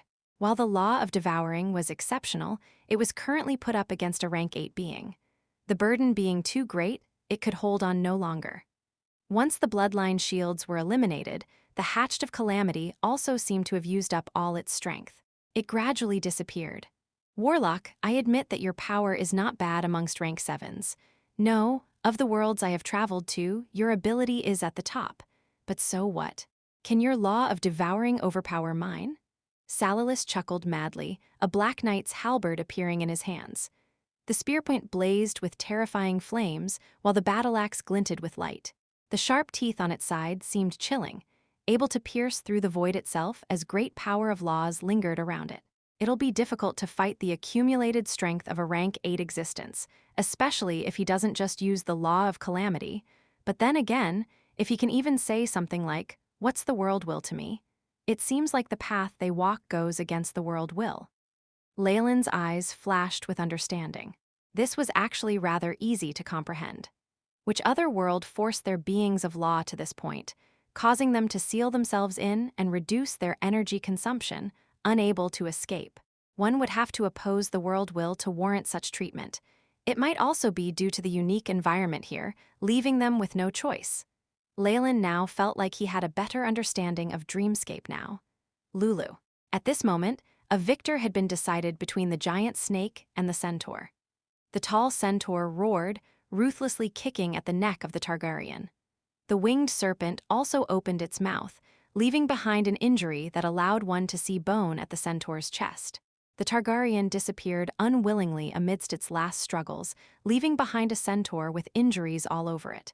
It thundered out, "SKSKLGNL, the words translating to, "I am the king of calamity." "You've seen it, haven't you? Your power loses completely to mine." Salalis raised his head proudly. "Admit defeat, and I can consider letting you go." "Unfortunately, you and I both know that's impossible," Leylin answered nonchalantly, caressing a cross blade that appeared in his hand. The weapon blazed with crimson light. If he'd planned on peace from the start, Leylin would at least have forced Badach to hand over the Suelo gem, seeing if it was possible to calm the fury in the Lord of Calamity's heart. Instead, he'd attacked at the very beginning, which meant he wasn't going to be benevolent. "Don't forget me, the gem thief from the boundless world, one-eyed dragon Badach." The one-eyed dragon Leylin had mounted flapped his wings, snorting out a terrifying dragon breath. In normal worlds, this breath alone could render entire species extinct, but things were fine here. As the three beings of laws went all out in their attacks, the surroundings were completely destroyed. The space around them grew disordered, and the ground disappeared into gray fog of primal chaos. Large amounts of the power of laws spread everywhere in this region, the horrifying radiation destined to make this a dangerous land of dreamscape. Once the dragon breath was launched, Badach's mountainous body pounced agilely towards Salalis, forming a straight white line in the vacuum. "Keek, coward, you've finally gotten the courage to face me?" Salalis chuckled madly, the blizzard above his body becoming more concentrated. "Unfortunately, that's all useless." He leant over and aimed at the one-eyed dragon charging over Boom as soon as possible. Chapter 1059, Unsealing with Badach himself having a terrifying body at rank 7, this explosion was massively powerful. Simply put, such a strike aimed at the Magus World would likely be a disaster on the level of an asteroid hitting the Earth. The entire surface would be decimated, and perhaps even the subterranean world would be affected. However, Badach was surprised to see Salalis grip his wings with both hands, the Lord of Calamity's large body as sturdy as a rock beneath a waterfall. It was like someone stopping a full-speed train with their bare hands. "Keek, that wasn't all that powerful. It just hurt a little," Salalis snickered, and it brought an ominous feeling. Badach found himself sent flying, and a number of his bones cracked as he coughed out nearly an entire ocean's worth of dragon blood. "Is that so? Then how about this?" Making use of Badach's charge, Leylin had arrived in front of Salalis. He pierced the crimson sword in his hands into Salalis' armor. Clang. With Leylin's body size, the sword in his hands wasn't even comparable to a toothpick in Salalis' eyes. However, this very toothpick had left a red spot on his armor. Ka-cha, ka-cha, it was like some chain reaction had been triggered. Black cracks spread in all directions from the initial point of contact, soon covering the entire armor. Blood-red flames crackled as they broke up even that blizzard. The dark red light caused the armor on Salalis' body to explode inch by inch, revealing his original form. That armor is used to seal my boundless might?" Salalis thundered. Sensing immense danger, Leylin retreated without hesitation. Rumble, an aura 10 times more horrifying and evil than before exploded forth, causing the world to freeze for an instant. The destructive snow roared, but it could do nothing against this immense figure. The huge tornado dispersed, putting out the blood flames and revealing Salilus' body. He had shriveled limbs, tanned skin, and a slender body. He smelt of decay, like this was the body of someone who'd starved to death. His bones were joined by a mere layer of skin, all that kept him moving. Yet, this body that seemed more withered than a mummy's was emitting an exceedingly terrifying aura, showing off the true power of a rank 8. It caused Leylin to turn serious. His main laws should be calamity and decay. I was wondering why he looked so strange. He seemed quite frail, so that was because of that seal? Leylin looked at his own palm. Although it had only made contact with Salilus through the bloodline sword, a layer of old and dead skin had already appeared on his hand, losing all luster of life. The power of decay within his palm was the most poisonous of curses, spreading unceasingly as it mixed with the strength of calamity. Most rank 7 existences would find great trouble just dealing with this contamination. Leylin clenched his fists, and purplish-red flames emerged to burn the dead skin to nothingness. New vibrant skin grew out from the flames. Hee, Salilus is truly angry now, that's good. Let me see what trump card you have then, Magus? A moth with colorful phosphorus powder on it appeared in the distance, carrying the conscient of the dream demon. The anger of a rank 8 Lord of Calamity is not so easily calmed. Soul powder filled the area, carrying a special power of laws that prevented the moth from being affected by the battle. However, at this moment, Salilus' withered soul red eye gazed in her direction, bringing with it immense hatred. Scram. Salilus, your improvement exceeded my expectations. The moth emitted faint undulations from the conscient before a trace of decay rotted it into ashes. Such was the true might of a rank 8 existence. The charming girl within the dream demon's land did not send out another scout. After all, the fury of someone on equal footing with her was troublesome, especially a berserk Lord of Calamity. A visit to her lands would leave her territory in complete shambles, and that was the situation with the rank 8 dream demon. Facing Salilus head-on, Leylin was under even more pressure. I've long since heard that evil gods of Dreamscape are extremely powerful beings, which is why they can sweep through numerous worlds and leave behind a resounding reputation for themselves. Leylin could sense the space around them being frozen, as darkness, calamity, and decay gathered to form the traces of a path to power. Leylin could not help but reveal a bitter smile. An evil god, a lord of calamity of Dreamscape, definitely surpasses the dignitaries from the purgatory world when unsealed. This was Leylin's newest estimation. Rank 7 existences of laws could contend with lords of calamity for a moment, but would fall eventually. Even their true souls would rot away. I am the master of disaster, holder of the power of decay. At the end, all beings will wither away in the river of space and time. Salilus chanted hoarsely with his dry throat, a terrifying bony hand grabbing forth in Leylin's direction. Decay, disaster, terror. Streaks of the power of several laws appeared to form malicious claws by Leylin's side.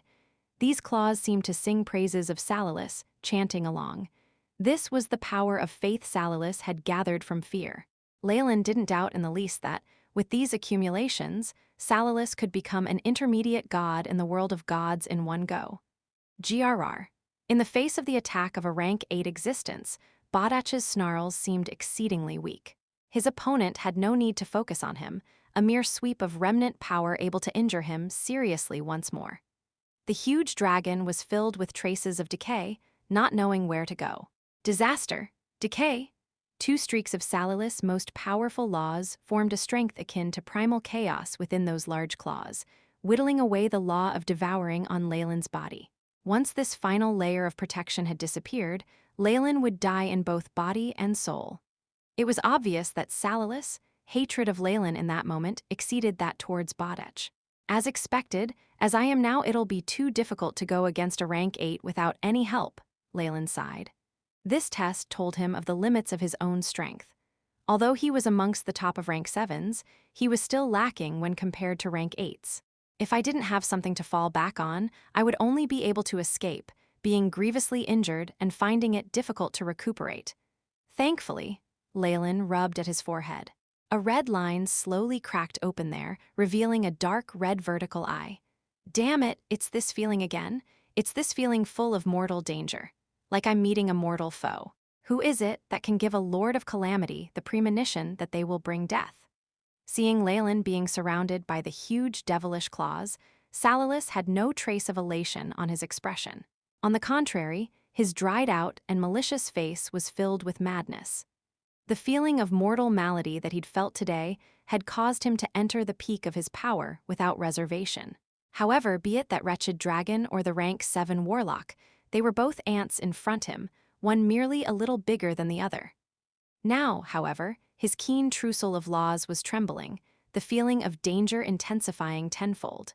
This hinted at the attack of something dangerous. Who exactly is it? A sharp cry immediately pierced through the skies. Rumble, bang. As if in answer to his snarls, the devilish claw formed of laws exploded, revealing Leylin's figure. Buzz, the surroundings that had been ravaged by the battle, but dense black clouds suddenly gathered in the skies. It covered the luster of the astral plane and the other worlds, the destructive snow intensifying in its power tenfold. The entire dreamscape seemed to awaken in this moment, placing its powerful focus on this area. The world will. Did you think I'd be afraid? Large amounts of dense black smoke rose from Salalis' body, forming a strange screen that blocked the destructive snow. Dreamscape's world will did not react at all, like a supreme master watching silently from above for eternity. The dreamscape origin force that had been weak suddenly surged in strength, yet it didn't answer Salalis' summons as it gushed in another direction. The Warlock from before? It's you! Salalis' withered eyes suddenly opened, seeing the figure walking out of the ocean of origin force. He would never have imagined that the world origin force would favor this Warlock more than it did a Lord of Calamity. Boom, boom, boom. Tremendous footsteps sounded as a large figure walked over slowly. He was only half a head shorter than the over 100 meters tall Salalis. He had a perfect body, with each shimmering muscle incomparably faultless. Intricate dark red patterns filled his body, like an exquisite armor. A blood-red vertical eye opened up on the faces of both the handsome being and the Warlock, bringing with it a ruthless cold will. Most importantly, the dreamscape origin force that was like a sea lingered at Leylin's side, rolling on in waves. After being controlled by Leylin, it was extremely tame. As soon as possible. Chapter 1060, Divine Punishment, a sea of world origin force surrounded Leylin, carrying Dreamscape's will. The world seemed to abandon Salalis, instead suppressing him with ill intent. Salalis was stumped. Very soon, remnant ancient memories and his fear of Dreamscape brought him back to his senses. It wasn't long before the veil of mystery was removed. This unique power, it comes from the Nightmare King. You've inherited his powers, the nightmare-absorbing physique that even lords of calamity dread. Power that all sovereigns dread? Leylin understood this vaguely, as he accepted the faint excitement of the world will along with the endless origin force. Yes, the bloodline that all lords despise, you're dead. Black smoke arose from Salalis' nostrils, many contorted faces writhing within as they wailed and cried. The ancient Nightmare King is the fear of all the lords, nobody wishes for his return. You're dead, Salalis repeated deliriously. If this news spreads, all the lords of calamity will gang up on you. It's useless. The worlds will had sealed this area already. You can't transmit any information outside anymore. Leylin sighed. Furthermore, I am not any weaker than you right now. With Dreamscape buffing his powers, the Leylin now was no different than he was back in the Purgatory world. No, he was even stronger than before. He was already a rank 7 Warlock. The nightmare-absorbing physique was extremely demonic on its own, and with the support of Dreamscape origin force, his pure strength alone put him at rank 8. He surpassed the Lords of Calamity. Leylin sighed, striking out suddenly. The destructive snow formed a sword in Leylin's hand, and he slashed at Salalis. Destructive snow was a weapon Dreamscape used to weaken and punish the Lords of Calamity. Now, Leylin was merely using it to exact punishment on behalf of the heavens. You vile gods have willfully seized the world origin force. I represent the heavens themselves in your annihilation. The snow had converged into a broadsword, the intent of annihilation gathered upon it. Leylin braced himself as he swung the sword downwards, speaking a forbidden chant by instinct. The powerful sword had repelled the black mist, allowing Leylin to see a face riddled with fear and surprise. That same instant, Leylin saw the truth of the past. The nightmare-absorbing physique is the adored child of Dreamscape. However, a world would never do something so senseless. Why did Dreamscape create this? That was a question Leylin had always sought the answer for, and now he'd finally got one. What would happen if beings of laws were brazenly taking the world origin force without regard? The Lords of Calamity were a good example. They would be suppressed by the world's will and have their dream force weakened. Destructive snow would form a natural disaster around them, proving that the world will wanted them dead. Even a magnanimous world would be infuriated by a bunch of greedy rodents. However, beings of laws were far too powerful. Even with the suppression of the world will through the destructive snow, as well as the disconnect from world origin force, the Lords of Calamity managed to seal themselves into safety. However, the world's will could not do the same. It couldn't bear weakening itself for extended periods of time and had to stop and revive its origin force. It gained nourishment from other worlds. To Dreamscape's world will, the Lords of Calamity and evil sovereigns were like blood-sucking parasites. Unable to bear it any longer, it gave birth to the nightmare-absorbing physique. In this gamble, Dreamscape did not withhold any authority or power, giving birth to an executioner to get rid of these parasites. Hence, every Nightmare King bore the burden of purging unwanted parasites on Dreamscape in order to protect the peace and balance. Greed without restriction will only bring about chaos and destruction.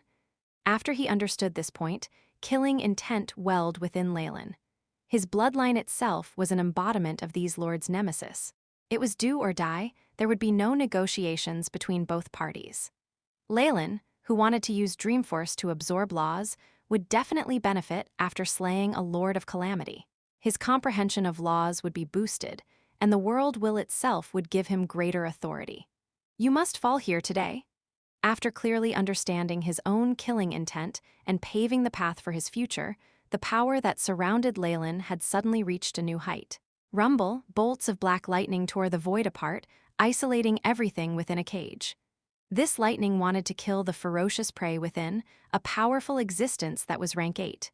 No, I am a Lord of Calamity, one who holds the power of decay. I'm near peak rank 8, how would I just perish here? Salalus roared as he raised his bony hand and attempted to deflect the black lightning. Boom, bang, flash. The world origin force roared and turned into waves of destructive lightning that crashed down under Leylin's control. Every bolt could severely injure a rank 7, but it had taken 5 to 6 strikes to merely shatter Salalus' left arm. A strange black current of evil gas wrapped itself around the wound, not dissipating. Many droplets of thick yellow blood fell to the ground suddenly, giving rise to black smoke. It seemed to form a strange embodiment rather like rotten mud, and wails and screams sounded as they tried to escape. Leylin's brows furrowed, and the black lightning streaked past him and destroyed these abominations. One droplet of a rank 6 Magus could already carry independent thought and even spiritual force, not to mention rank 7 and above. Having suffered grievously with his left arm shattered, Salalus was weakened by layers of destructive snow, his dream force growing feebler and feebler. Damn it, out, come out. Salalus waved his stump of an arm against the lightning and snow. Fight me openly and above board. How can I, Salalus, die to such a wretched thing? Stop being a fool. Leylin's voice rumbled throughout the sky. A victor will always be victorious. My style of engaging enemies is to scheme and not fight with bronze. By using the smallest price in exchange for the largest benefit and outcome, your value is meaningless against it. Meaningless. Meaningless, meaning. The thunderous voice reverberated across the sky amidst the black lightning and destructive snow. Salalus' eyes had now held an even more frenzied look. Meaningless? Salalus calmed down immediately, and the atmosphere turned even more sinister. Even so, I will demonstrate the final power that a Lord of Calamity holds.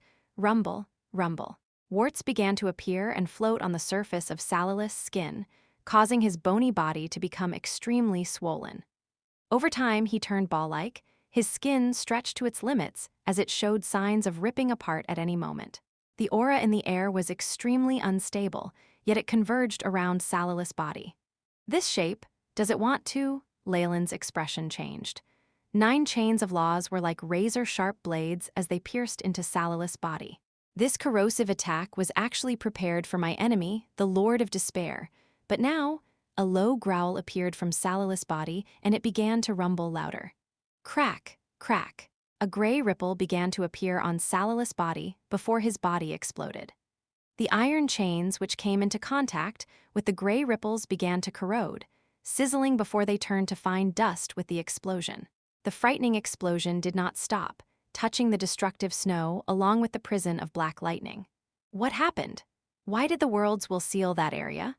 The many lords and sovereigns sent their conscients or even their avatars, but before they could exchange a few lines, a radiant flash from an explosion was leaked from the sealed area.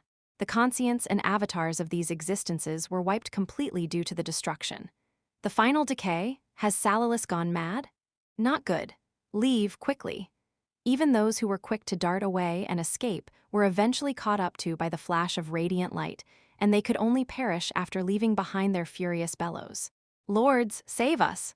The Dream Demon's land was the closest to the explosion and received the greatest collateral damage. 60% of the natives there had died in an instant. We have to move.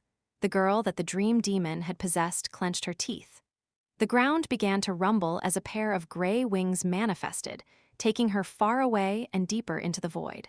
Opening up a certain distance, the Dream Demon girl looked in Salalis' direction, her eyes filled with worry.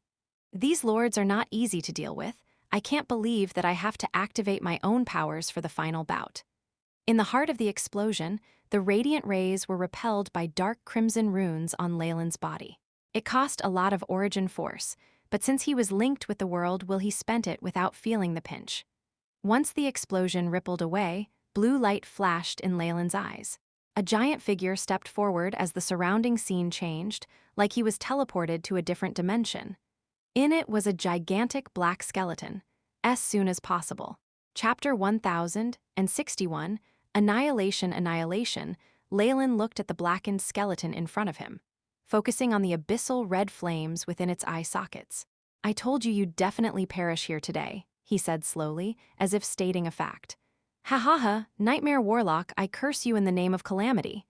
Black teeth clattered, sending spiritual vibrations from the depths of Salalis' true soul. You showed your final corrosive attack, but after that all you have is this feeble curse? What a disappointment. Leylin brought his hand down against this surging curse power. Crash. All the world origin force in Dreamscape surged violently, becoming endless destructive thunder. Powerful arcs of lightning swept across the area, exterminating all traces of the curse's power. Swish, swish. The moment the curse was broken, Leylin and Salalis both executed their moves. The two transformed into endless glows that crossed the speed of light in their intent to kill. The entire space seemed to distort in a single moment. In a fraction of a second, they'd exchanged hundreds of blows. Salalis' laws of calamity and decay constructed a black skeletal structure whose rigidity far surpassed all the metals in the world. It was enough to calmly bear the indiscriminate bombing of destructive thunder as if nothing was happening. Red runes appeared intensely around Leylin's body, blooming with bright light. They formed an indistinct crimson armor as the entirety of Dreamscape's world origin force roared. Before Dreamscape itself was consumed, the defense of his armor would not be broken. Even if it sustained damage, it would repair itself rapidly. Ring, ring, ring. The two reached the limits of speed in a flash, disappearing from Dreamscape to arrive at a strange place. Time and space were slightly distorted in this region, a vast glowing river of space and time flowing beneath them. Is this a region close to the Spacetime River? Only a place such as this can withstand our wrath. It is more than suitable to serve as your burial ground. Crack, crack. Leylin's chest was scratched by a black skeletal finger. The crimson armor fell apart at once, but was immediately restored to its original unblemished form. Tens of strikes upon the Dreamforce armor dimmed the red radiance within Salalis' skull, and the black skeleton began to crack. Fights between beings of law come down to a contest of inside information and origin force in the end. It looks like I need to put making origin force weapons on my schedule. Leylin gravely faced his opponent. Even though he had traded blow for blow, his consumption of origin force had reached a terrifying level. If it wasn't for Dreamscape footing the bill, perhaps he would have exhausted all his resources already, and even his soul would have been sucked dry. Now, however, backed by the support of Dreamscape, Leylin had forced the Lord of Calamity Salalis to an impasse. Beep, Origin Force imitation weapon has been constructed. Correcting orbit. After trading blows hundreds of times, the AI chip had captured the orbit of Salalis' movements. Dreamscape roared, and a misty green sword directly appeared within Leylin's grasp. Using concentrated origin force as a weapon was not something that Leylin had envisioned. This could only be considered to be a prototype. Ashes to ashes, dust to dust. Your glory came from Dreamscape, and unto Dreamscape you shall return, Leylin chanted in a low voice, thrusting his longsword in a strange arc. Clang. In an infinitesimal moment, the green origin force longsword momentarily weaved through Salalis' defenses and pierced into the center of his skull. This was the main focus of Leylin's attack. Faint cracks had long begun to appear on the skeleton, but now it exploded even more violently. The clanging sound seemed to start a chain reaction, and finally the black skeleton was blown apart. Pieces of the skeleton continuously crumbled without end, becoming fine powder that was melted away by the destructive snow. No, how could I fall here? I, Salalis, am a lord of calamity, the monarch of decay. After his body was finally destroyed, the red spark of a trucial of laws emerged from the endless explosion. It was filled with the power of laws of calamity and decay. Breaking away from its mortal shell, the trucial of laws now became even more powerful. It suddenly burned up, its form momentarily expanding to become a star that burned with white heat. The massive star was in upheaval, and it suddenly rushed towards the river of space and time. The vast and mighty river itself was a little attracted, emitting a strange inwards force. You're already dead, your time has ended. Stay, Leylin naturally would not allow Salalis to slip away from his grasp. In his current form, he had taken the initiative to throw himself into the space-time river. He could perhaps accumulate energy over a few thousand years, allowing himself to revive. A phantom Targaryen roared from behind Leylin's back. Runes of the nightmare-absorbing physique appeared on the serpent's body, melding with the laws of devouring to become a powerful black hole that extended formless shackles towards Salalis' Trucial. This is the attraction of Dreamforce. Damn, the enormous Trucial star roared, numerous marks appearing within it. These were all scars left behind by using Dreamforce, and all of a sudden they had broken out. As a native of Dreamscape, Salalis fundamentally did not have the ability to resist the attraction of Leylin's ability. At the brink of the spacetime river, a strange scene appeared. An incandescent star unwillingly changed its marks, slowly retreating away. A roaring figure faintly appeared at its center. The powerful starlight was continuously swallowed up by the black hole, turning a tunnel of distorted light. In the end, that phantom of a trucial was swallowed whole by the black hole that was many times smaller than it, and not even one ray of light had escaped. Ah! The dark crimson runes on Leylin's body began to squirm, dripping off like melted metal. His skin split apart as his body grew larger. Beep! Host is absorbing extremely high energy matter, detected to be rank 8. Body of laws will not be able to endure it much longer. Time left the AI. Chip alerted Leylin with a red notification, and even the screen began to flicker. As expected, a rank 8 existence is not something that I can devour right now. If I were to forcefully shove this down my throat, I will be choked to death. Leylin's expression changed. If not for Dreamscape, he did not hesitate to use his bloodline powers, teleporting back into Dreamscape itself. Rumble. The world will projected a feeling of joy. An imposing origin force surged forth to form a two-plated millstone that slowly removed the origin force Leylin's body was exuding. Leylin stood within the center, in a mysterious state as he closed his eyes. His body had reached tens of meters in height, but now it began to shrink once more. The origin force mixed with Salalis' powers escaped from his body, returning to nature in an extremely complex conversion. At this moment, Leylin too had entered a strange dream. The owner of this dream was none other than Salalis, but at this point, only a creature who'd grasped a sliver of the power of laws. After a period of observation, the corners of Leylin's lips curled up. You've already fallen, but your will is still hoping for something more? What a pity my bloodline ability is the bane of your last hope. Innate bloodline ability, Dream Eater. A red eye opened behind Leylin's back, swallowing everything within the dream. The sky broke apart and the earth crumbled. A crescent moon appeared within the endless void, a faint, withered eye upon it. I've found it, Leylin roared, killing the memory of the high-energy creature that would turn into Salalis in the future. He rose into the sky with a stomp. Annihilation? A punch that carried massive destructive power struck the crescent moon, attacking with origin force. Under a howl of utter despair and anguish, the blood-red moon exploded, and the withered eye within shattered as well. The dream now shattered, Leylin absorbed it 10 times as fast. By the time Leylin's consciousness returned to his body, he looked like a normal human being once more. Beep. Energy dissipating, host's body returning to normal. Beep. Law of decay absorbed, host has obtained information. Stats changing. Very soon, the AI chip showed Leylin his new stats. Leylin Farlier, rank 7 Warlock, Bloodline, Targaryen Serpent, rank 7. Strength, 257.71, Agility, 200.01, Vitality, 350.98, Spiritual Force, 611.27, Body of Laws. Law Comprehension, Devouring 100%, Massacre 58%, Calamity 27%, Decay 15%, Curses 1%. Origin Force Saturation Level, 27.99%, Calamity, Decay, and even Curses. Leylin stroked his chin. He had garnered enough divinity back then with the first 2 laws. It seemed that Salalis too had relied on them to enter rank 8. Although it is much better than swallowing the dream demon's will back then, I've only received this much of a reward after devouring a rank 8 Lord of Calamity. The world of gods seemed to reap a higher amount of benefits in that case. Leylin shook his head in exasperation. He knew for a fact that Dreamscape had expended even more powers than him, hence it had reaped the greatest amount of rewards this time. The origin force that aided him in battle was provided by it, so it absorbed the Lord of Calamity as well. As for himself, he had only managed to comprehend some laws.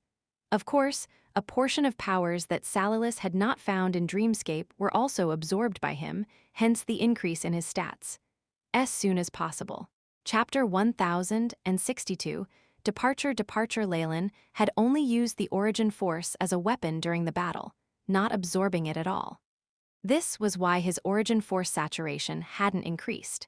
In the end, Dreamscape itself was the biggest beneficiary of the battle.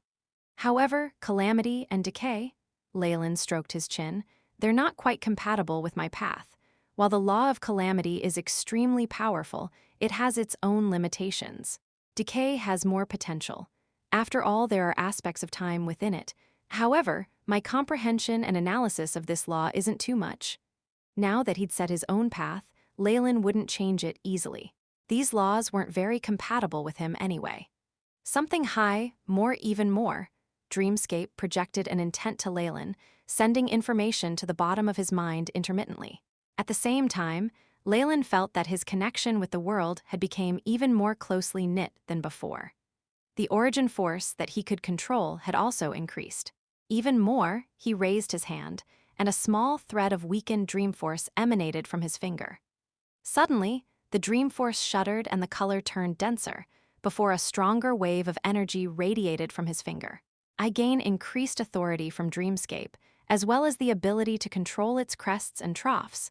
It should only be limited to my own powers, if not the power would be too inconceivable. Leylin sighed. After slaying and sacrificing a Lord of Calamity, he had indeed obtained many benefits from Dreamscape. At the very least, the Dream Force which was a part of his power had increased. Furthermore, if this power could still be increased, and he could also control the extent of Dream Force that the Lords could muster, it was akin to having another killing move against them in the future. Powering his own Dream Force to the peak and weakening his opponents, it would be a sight to behold. Not only that, the world seems to be starting to recover. Leylin acutely felt that Dreamscape was now different than before. Originally, Dreamscape was like a large withering tree. There were parasites around its roots, weeds sucking up its water and nutrients. But now that Leylin had slain a Lord of Calamity, the tree had finally gotten a break. It felt like Dreamscape had regained some of its vitality. A pity, it's only a little better.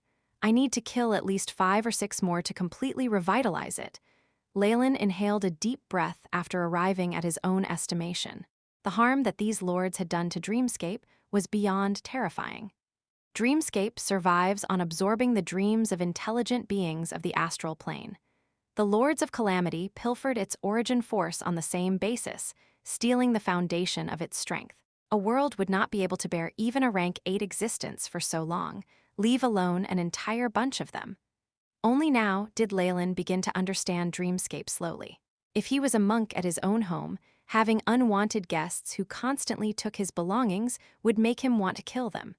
"How are you, Badech?" Leylin came to the chaotic borders to find the one-eyed dragon sprawled on the ground.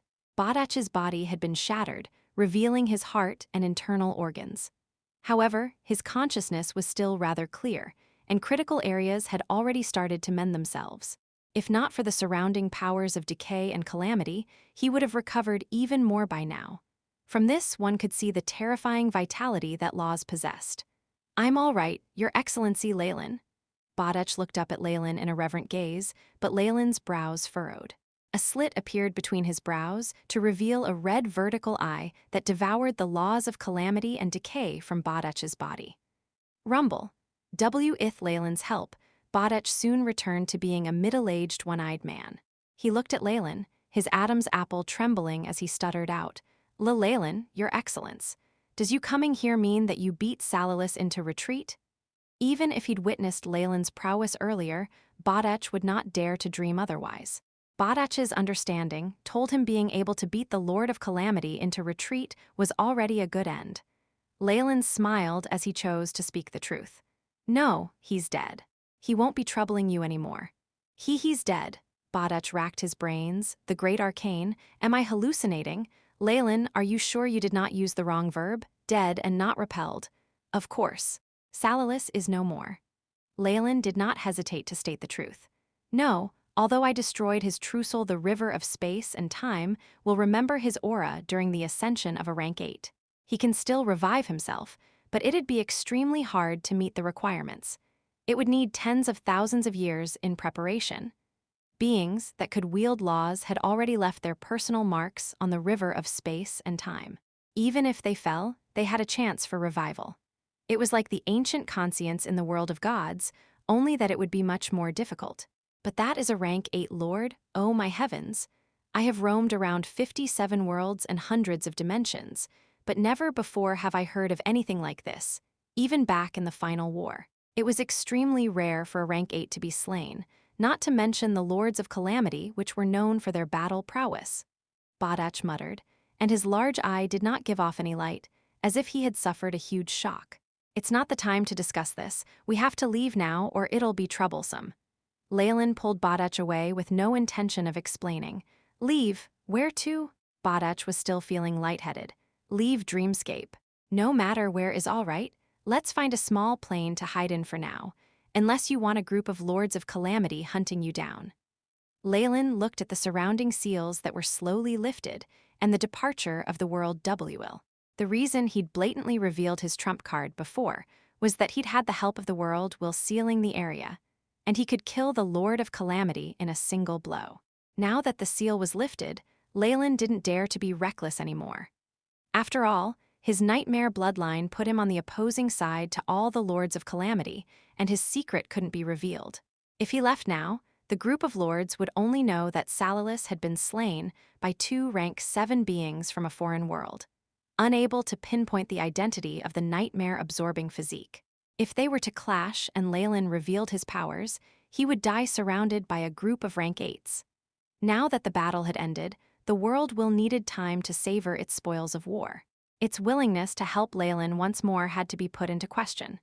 This was why Leylin chose to flee decisively, leaving the Lords of Calamity perplexed. It was extremely difficult for these lords to leave Dreamscape, especially with Dreamforce weakened. The world itself had turned into a giant cage. And the only exception is Leylin, who owned the nightmare absorbing physique with the Nightmare King's bloodline and his own inheritances. He could enter and leave as he so willed. This is most likely a limitation Dreamscape set as well.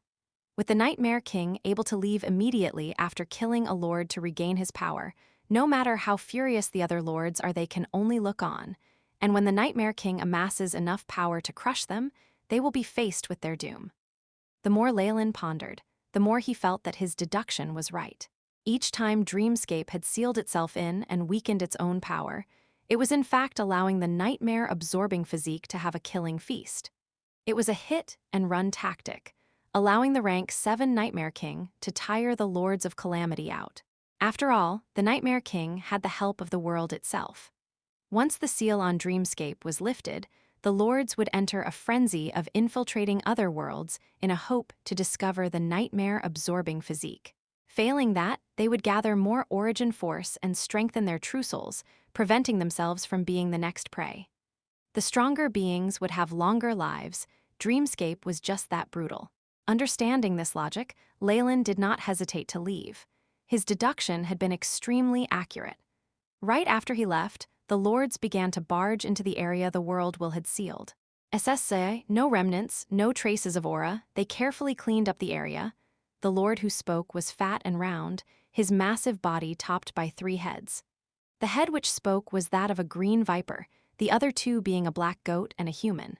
The lack of traces should be the greatest clue. Hiding it means he possesses a secret nobody should know.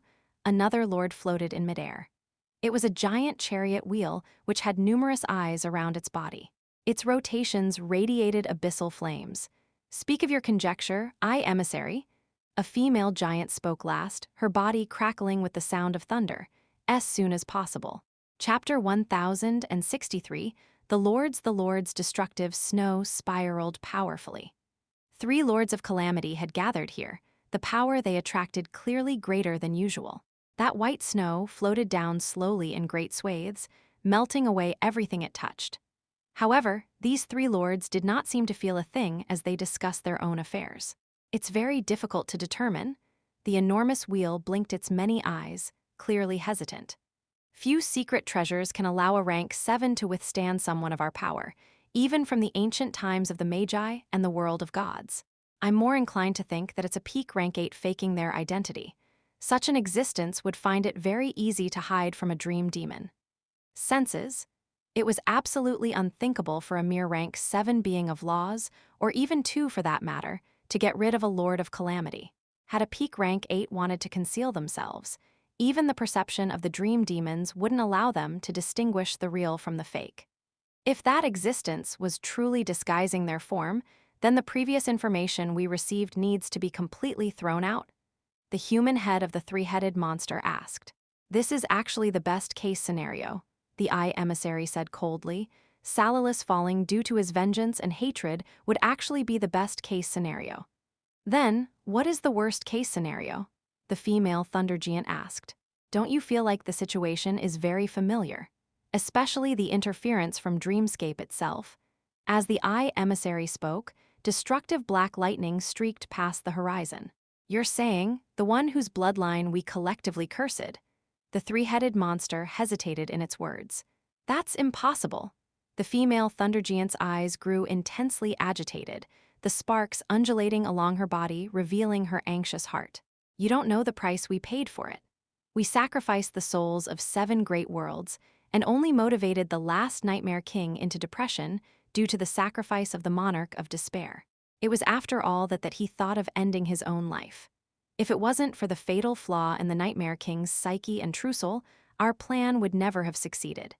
The Nightmare King finally chose to use the world of God's protective sphere and ended its life there. The inheritance of the nightmare-absorbing physique ended there. The female thunder giant roared, Yet now you're telling me that the Nightmare King has returned. Did he crawl back out from the world of gods? The giant grew more and more emotional as she spoke, her voice trembling faintly. It was clear that her fear for the previous Nightmare King was limitless. After all, he'd killed over a dozen Lords of Calamity, a powerful existence at the peak of rank 8. It's only speculation. The enormous figure of the emissary trembled as well. It was clear that he'd remembered those bitter times unwillingly. However, there are other ways to sway Dreamscape's conscient. A peak rank 8 existence can easily conceal itself against it, he added finally. It's still only a possibility. In brief, the Nightmare King has already left Dreamscape. We must wait until the World Origin Force lifts the seal and Dreamforce recovers before we can venture out of Dreamscape to investigate. The three-headed monster's black goat head said, "Before that happens, to avoid discovery, shall we combine our seals together? Endless power of dissolution, the black goat's egg of rippling decay, your suggestion is very good. But it's a shame that I can't trust you." The female Thundergiant shot a glance at the three-headed creature. "I have other allies. Even if I wanted an alliance, I would never think of joining with you. You had better give up on this." "No, Melina, I'm so crazy about you." The three-headed monster howled in anguish, the human face in the center seemingly on the verge of tears. "This proposal is very good. Let's transmit it to all the other Lords of Calamity. Let them cast their votes. Give up. Even without Salalis, I would never love you." The female Thundergiant suddenly turned into lightning and streaked off to the end of the horizon. Only the three-headed monster was left behind, incessantly bellowing in rage. Damn you, Salalis, I'll kill you. Even if you revive, I'll kill you once again." Time passed. Leylin had returned to the Magus World once again, currently at his laboratory. The experiment table had not changed in the slightest. The flame at its side still continued to give off light and heat, as if Leylin had only left for a brief moment. In that brief moment, however, a Lord of Calamity had died at his hands. If news of this got out, it would surely shake countless worlds. However, that would be accompanied by the spread of Leylin's name. The Magus World would face the retaliation of the other Lords of Calamity. Although the subterranean Magi of Laws had the ability to resist the attack, the surface world did not. Leylin did not feel that Mother Core would so generously make an enemy out of a whole group of Lords of Calamity to protect him, so it was better to keep a low profile. "How long was I gone this time?" Leylin walked to the corner of the laboratory and looked at the black sculpture of a demisnake. Crack, crack. As soon as his voice was heard, the statue's eyes lit up with two red flames. Its smooth and perfect body began to move. With a rumble, the statue seemed to come to life within a short span of time. It became a demisnake golem guard and respectfully bowed to Leylin. "You have been away for 7 days and 9 Magus hours, my lord. Lady Freya came to find you in this time, leaving a short message." "I know," Leylin waved his hand, letting the statue resume its original position and form. A look of contemplation flashed across his eyes. "I spent far longer in Dreamscape than a mere 7 days. The discrepancy in the flow of time between the two sides is too great. Is this the influence of my seal in Dreamscape?" As he came to a bookshelf, Leylin flipped through information on Dreamscape's flow of time and recorded the content he'd discovered himself. The red ink left behind bright marks on the yellowed parchment, the complex, ornate characters holding a strange power of law. Although Leylin could use the AI chip to record everything in a flash, he still persevered with making hard copies of some experimental data as a backup. These resources would be extremely precious to his family and subordinates. With some concept of laws left behind, they would become a treasure passed from generation to generation. Completing this, Leylin began to sort out the benefits he'd reaped from Dreamscape. First is this: a gold draconic ring appeared in Leylin's hand. There were 3 marks on its surface left by a dragon. This was an item left behind by the one-eyed dragon Bodech. After Leylin had removed his curse, the dragon had returned the favor with a pledge of eternal secrecy. He'd promised 3 favors for Leylin, the draconic ring being the proof of the same. Leylin didn't indulge in the fantasy of having a being of laws submit to him. Those at rank 7 and above had their own dignity, and this outcome was already excellent. However, a rank 7 one-eyed dragon's promise isn't worth much to me now. Perhaps I can only leave it for my family. Leylin sighed a little and put the dragon ring away. A rank 7 existence wasn't much to him anymore. However, this sort of existence would be a great boon to his family. The 3 favors were practically a meat pie from the heavens falling into their laps. It was rather ridiculous that Bodech and Salalis grievances were due to Bodech's wrongdoing, but Leylin had entered and stirred up a strong change. Because of his bloodline, Leylin had become the arch-nemesis of all the Lords of Calamity. On top of that, Salalis himself had ended up falling. The cause was all due to a stolen Suelo gem. If Salalis still lived, wouldn't he feel that he had been treated unjustly? AI chip, show the analysis map of Dreamscape's origin force. Beep.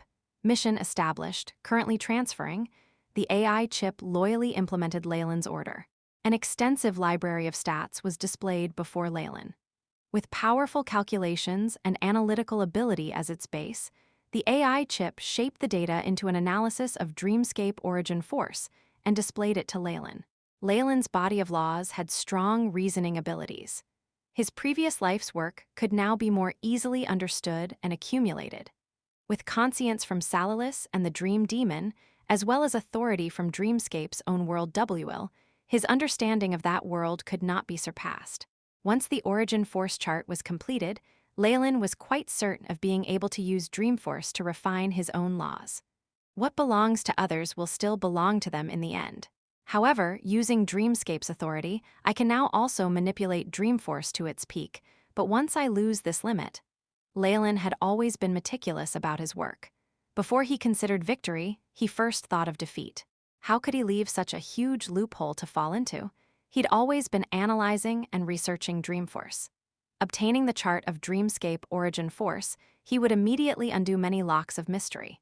His research would advance 1,000 miles in a single day. Before too long, I'll be able to control the pattern of Dreamforce exhausting itself without the world's support. Leylin's eyes burned with fervor. The path he would walk after he rose to rank 8 had been paved with its most important cornerstone. As soon as possible. Chapter 1064, Origin Force Weapon Leylin was now extremely clear on his path as a Magus. A rank 7 comprehended one complete law, and a rank 8 had to master many. A peak rank 8 then needed to infuse a law they created themselves into their body, representing it as a path of sorts. To advance to rank 9, this path needed to contain the power of spacetime itself. The foundational law that represents your path is the most important step. Leylin smiled. This power shouldn't just accommodate all the laws involved in forming your path, it also has to be strong enough to deal with spacetime, harnessing such powers to allow you to advance to rank 9. Dreamforce perfectly meets all these requirements, and it's more capable of infusing other laws than I thought. Many at rank 7 and above did not know the pros and cons of the path ahead and deviated from the correct route. Pitifully, they were stuck unable to change their path, forced into a dead end. Leylin had a strong suspicion that peak rank 8s like Mother Core and many others had suffered this pitfall, left unable to advance after such a long time. Compared to them, Leylin was extremely lucky. His AI chip could simulate the future results, allowing him to compare the pros and cons of different laws. In addition, he'd learnt of the secrets of many ancient Magi, also being well-traveled amongst the many worlds. He was currently on the right track. Leylin deeply understood that hard work alone was futile. Only by finding the correct path and putting in relentless hard work would he be able to see success, and even that would need a sliver of luck. My path has already been chosen. I can only tune it now, not make great changes. Unneeded laws need to be removed, Leylin ordered. AI chip, display my stats. Leylin Farlier, rank 7 Warlock bloodline. Targaryen Serpent, rank 7. Strength, 257.71, Agility, 200.01, Vitality, 350.98, Spiritual Force, 611.27, Body of Laws.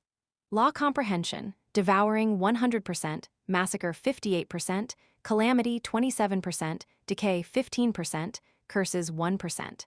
Origin Force Saturation, 27.99%, the AI chip intoned. Leylin looked at his stats and the comprehension of laws, his eyes turning into a dark abyss. Devouring and Massacre are set to take on important roles in my path. However, Calamity, Decay, and Curses can be removed from my true soul. Fortunately, my comprehension of these laws is not too deep. With the construction of my soul and the AI chip's meticulous workings, I can remove them from my body without any harm.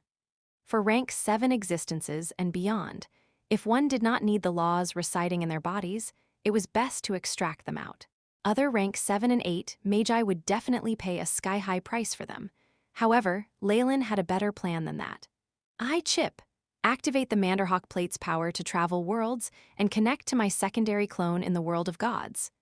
The Manderhawk plate floated from Leylin's palms, strange runes filling it as it opened a black tunnel. In the world of gods, Leylin's demigod clone opened its eyes and a golden light flashed through them.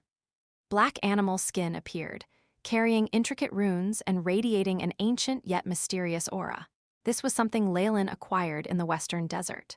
Back then, he'd only thought of the seal as rather unique and guessed that it had contained much information. Beep.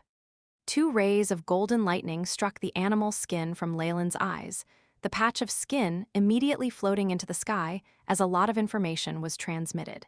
AI chip, begin to synchronize the transmission.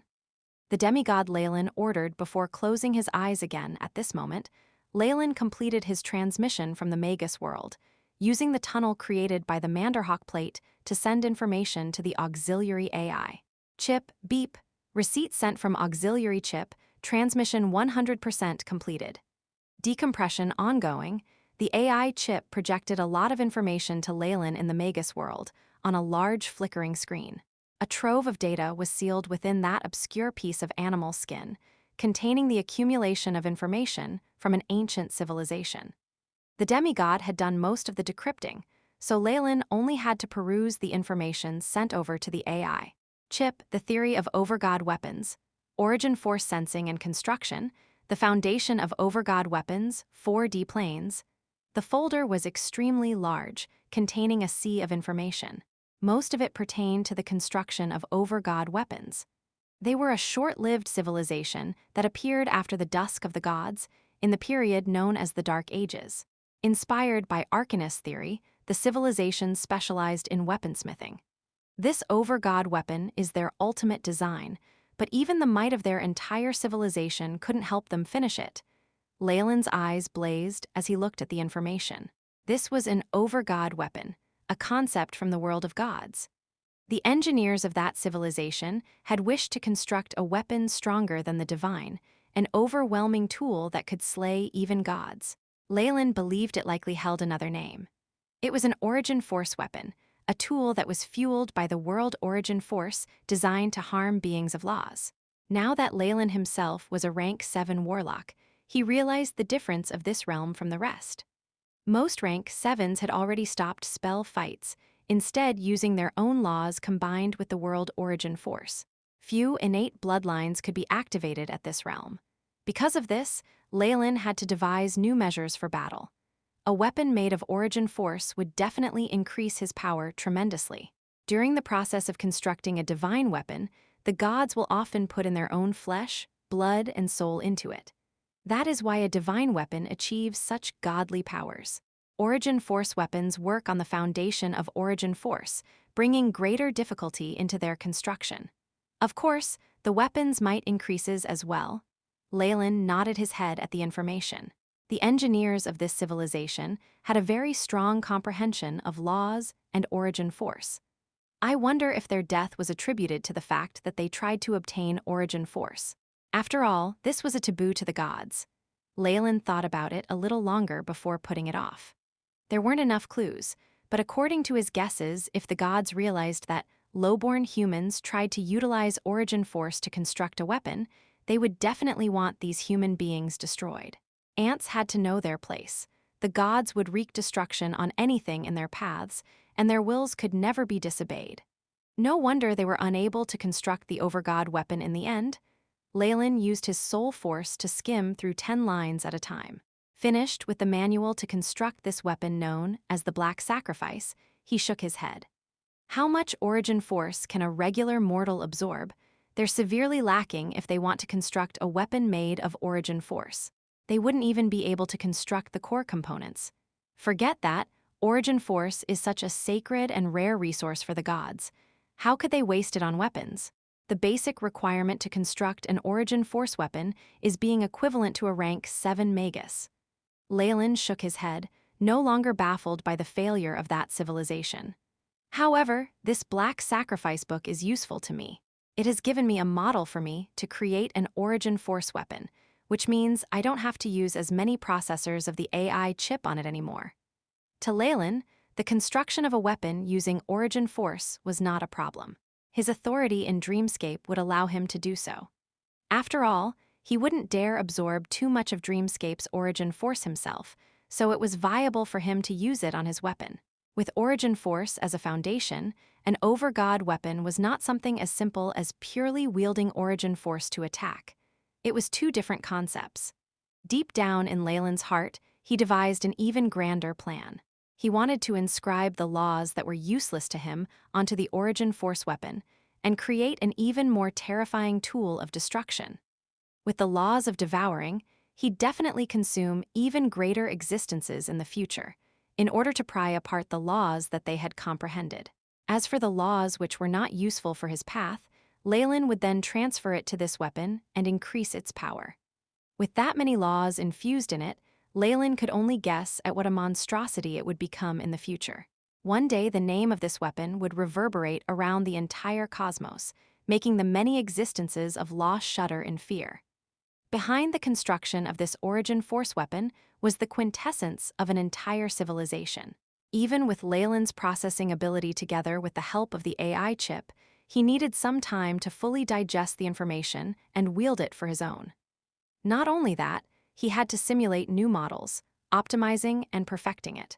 Time passed by quietly as Leylin began his experiments on manipulating Dreamscape's origin force to the construction of the over-god weapon.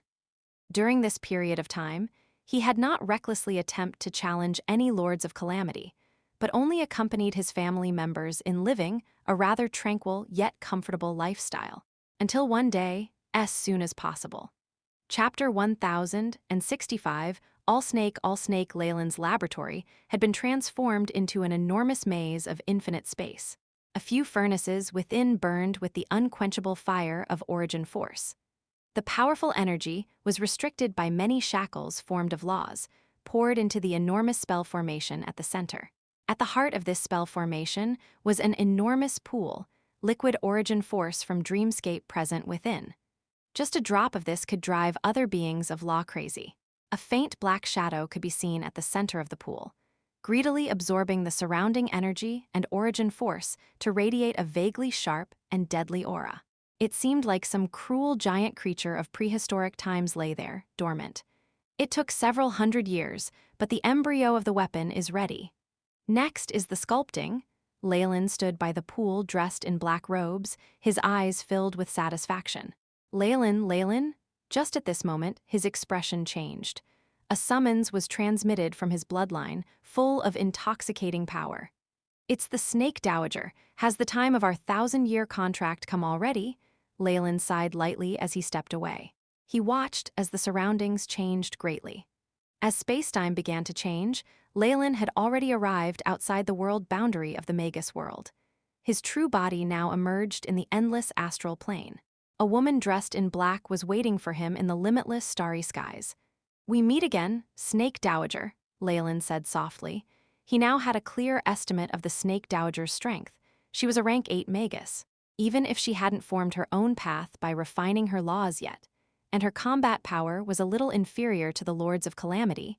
She was a creature who'd lived countless years and most likely had several trump cards hidden. "Your Excellency, Leylin, every time we meet, I seem to be ever more surprised." The Snake Dowager's face was veiled with a black muslin cloth. Only her glittering eyes, as bright as stars, were revealed to the outside world. They rippled with endless charm, filled with sweet-tempered emotion. One could see a fondness for life and beauty from her eyes, and anyone could see their most perfect image of a woman at its center. It had to be said that when it came to laws of charm, the Snake Dowager's comprehension had reached a terrifying level. "With your current power, you're at the forefront of rank 7 existences across all worlds. If it's like this, then I can feel at ease." The Snake Dowager stood shoulder to shoulder with Leylin. Her 1,000 snake form did not have the sphere of serpents below her, but Leylin felt that this was a true form, not her avatar. He smelt the fragrance of a maiden as well as the rippling of silky hair, and the most important thing was the intimate connection of bloodline. It gave all her bloodline descendants the feeling of being favored by the gods. Still, no matter how beautiful she was still just a cooperative partner to Leylin. "I have not forgotten our 1,000-year contract about the Shadow World, so why have you come to find me?" Leylin wrinkled his brow. It was not easy to fight over a large world, especially the shadow world, which was equivalent in rank to the purgatory world. There would be many beings of law in that place, and what's more, they'd managed to expel her in the past. Snake Dowager was originally an existence of laws from the shadow world, and had been a rank 8 Magus for a while. It was a pity that while fighting over the control of the world, her refinement of the power of shadows into her own path had failed. She had been forced to bring her bloodline descendants to the purgatory world. Since then, parts of her bloodline had circulated outside. They were tinged by the chaotic nature of purgatory, whatever world they spread to. Strictly speaking, Leylin's Chem-In Warlock inheritance had been part of her legacy. Because of that, there was no way that the Path of Bloodlines and its conflict would be so easily resolved.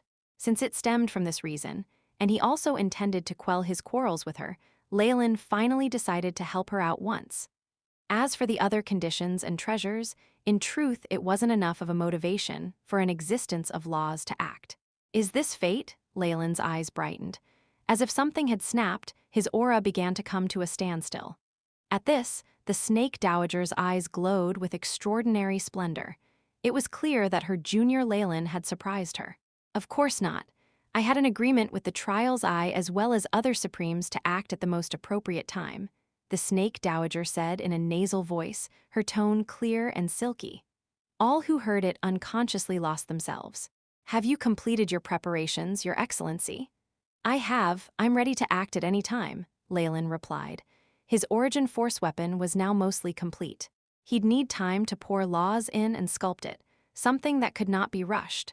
Still, his current battle might exceeded that of ordinary rank 8 existences, making it very possible for him to escape with his own life. Besides, if he was able to drag the Snake Dowager into Dreamscape, Leylin was sure that he would be able to teach her an unforgettable lesson. With his confidence in his own power, Leylin now dared to reveal his true self before the Snake Dowager. After all, his opponents were not limited to the existences of laws within the shadow world. In the depths of Leylin's heart, he had never trusted the Snake Dowager. This was so even if he'd signed a bloodline contract with Dreamscape as his witness. Very well then, let us depart now. We need to pass by 5 other worlds to reach the shadow world, passing through the cracks between worlds. A giant pitch-black serpent emerged from her dulcet tones, the all-snake symbol upon its head as it leapt into the endless astral river. This sort of ultra-long-distance world transformation was required to transport Leylin and other existences of laws like him. Astral gates were unable to bear such a burden, so it was necessary to use the most primitive form of travel. Leylin shrugged his shoulders and stepped onto the path paved by starlight, walking side by side with the Snake Dowager as they journeyed towards the shadow world. The astral plane, this was the concept that the ancient Magi had of the distant universe. It represented the limitlessness of space with its endless borders. The ancient Magi had all been fond of exploring and exploiting the astral plane. The astral plane was full of numerous dimensions and worlds, planes, demiplanes, and even special places where the remains of ancient Magi lay dead. It was filled with danger, and the chaotic flow of space there would make it difficult for even rank 5 and rank 6 Magi to survive. It was even more pointless to talk about the strange and savage creatures here. During ancient times, Magi below rank 7 used astral gates to explore the astral plane, danger omnipresent in their expeditions. However, for these 2 who were strolling through the astral river, the danger that was enough to annihilate a legion of great Magi was nothing more than some entertainment in their leisure time. The frantic space storms did not raise a single corner of the pair's clothes. The astral creatures all made a detour around them, the turbulent and berserk auras of their bloodlines causing all weaker creatures to flee. Currently, the Snake Dowager seemed to maintain a very low profile. When they encountered the aura of existences of laws, it had always been Leylin who had confronted them. She naturally wanted to preserve the surprise of their attack, but Leylin felt that this was a rather useless gesture. Leylin had not come unprepared. He'd already researched everything to do with the shadow world, even if it was a shame that the final war and its distance from the Magus World had left the news near useless. Leylin only knew that the Snake Dowager's contest for the control of the shadow world had failed, and she had been banished. However, He was completely in the dark about who her opponent had been. The Snake Dowager had not breathed a word about the matter to anyone. Leylin reckoned that it was only when they reached the Shadow World that she would honestly tell him everything. Ow-woe, ow-woe. Standing on the Path of Starlight, Leylin watched as a huge creature with an extremely long tail walked past them with interest. The creature's physique could not be described with just stats. It was roughly the same size as the Snake Dowager's astral body, with dark brown leather on its skin imprinted with scales. It had thousands of gigantic feet beneath its fat body, their shapes strange and twisted. 6 pairs of broken fleshly wings were on its back, and it saw them through a pair of amber eyeballs that had only just appeared. Its light green pupils greedily scanned across its surroundings. An enormous tongue occasionally pulled several floating creatures into this body, even the stronger astral creatures unable to escape this fate. After seeing Leylin and the Snake Dowager, the enormous monster snorted. 2 destructive pillars of smoke erupted from its nostrils. With a wave of its tail, it disappeared deeper into the astral plane. The Snake Dowager introduced the creature to Leylin. This was Merx's name, the astral plane's street sweeper. It feeds on the corrupted trash of the astral plane and has a gentle temperament. I've seen its description before in books on the astral world, but this is the first time I've seen it in person.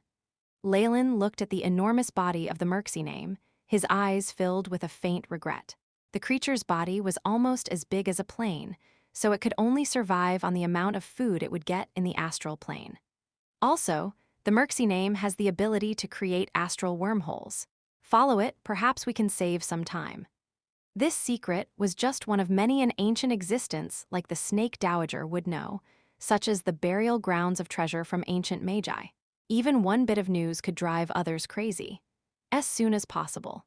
Chapter 1066 Mistress of the Night, the astral plane devourer, dragged its enormous body ahead on its path.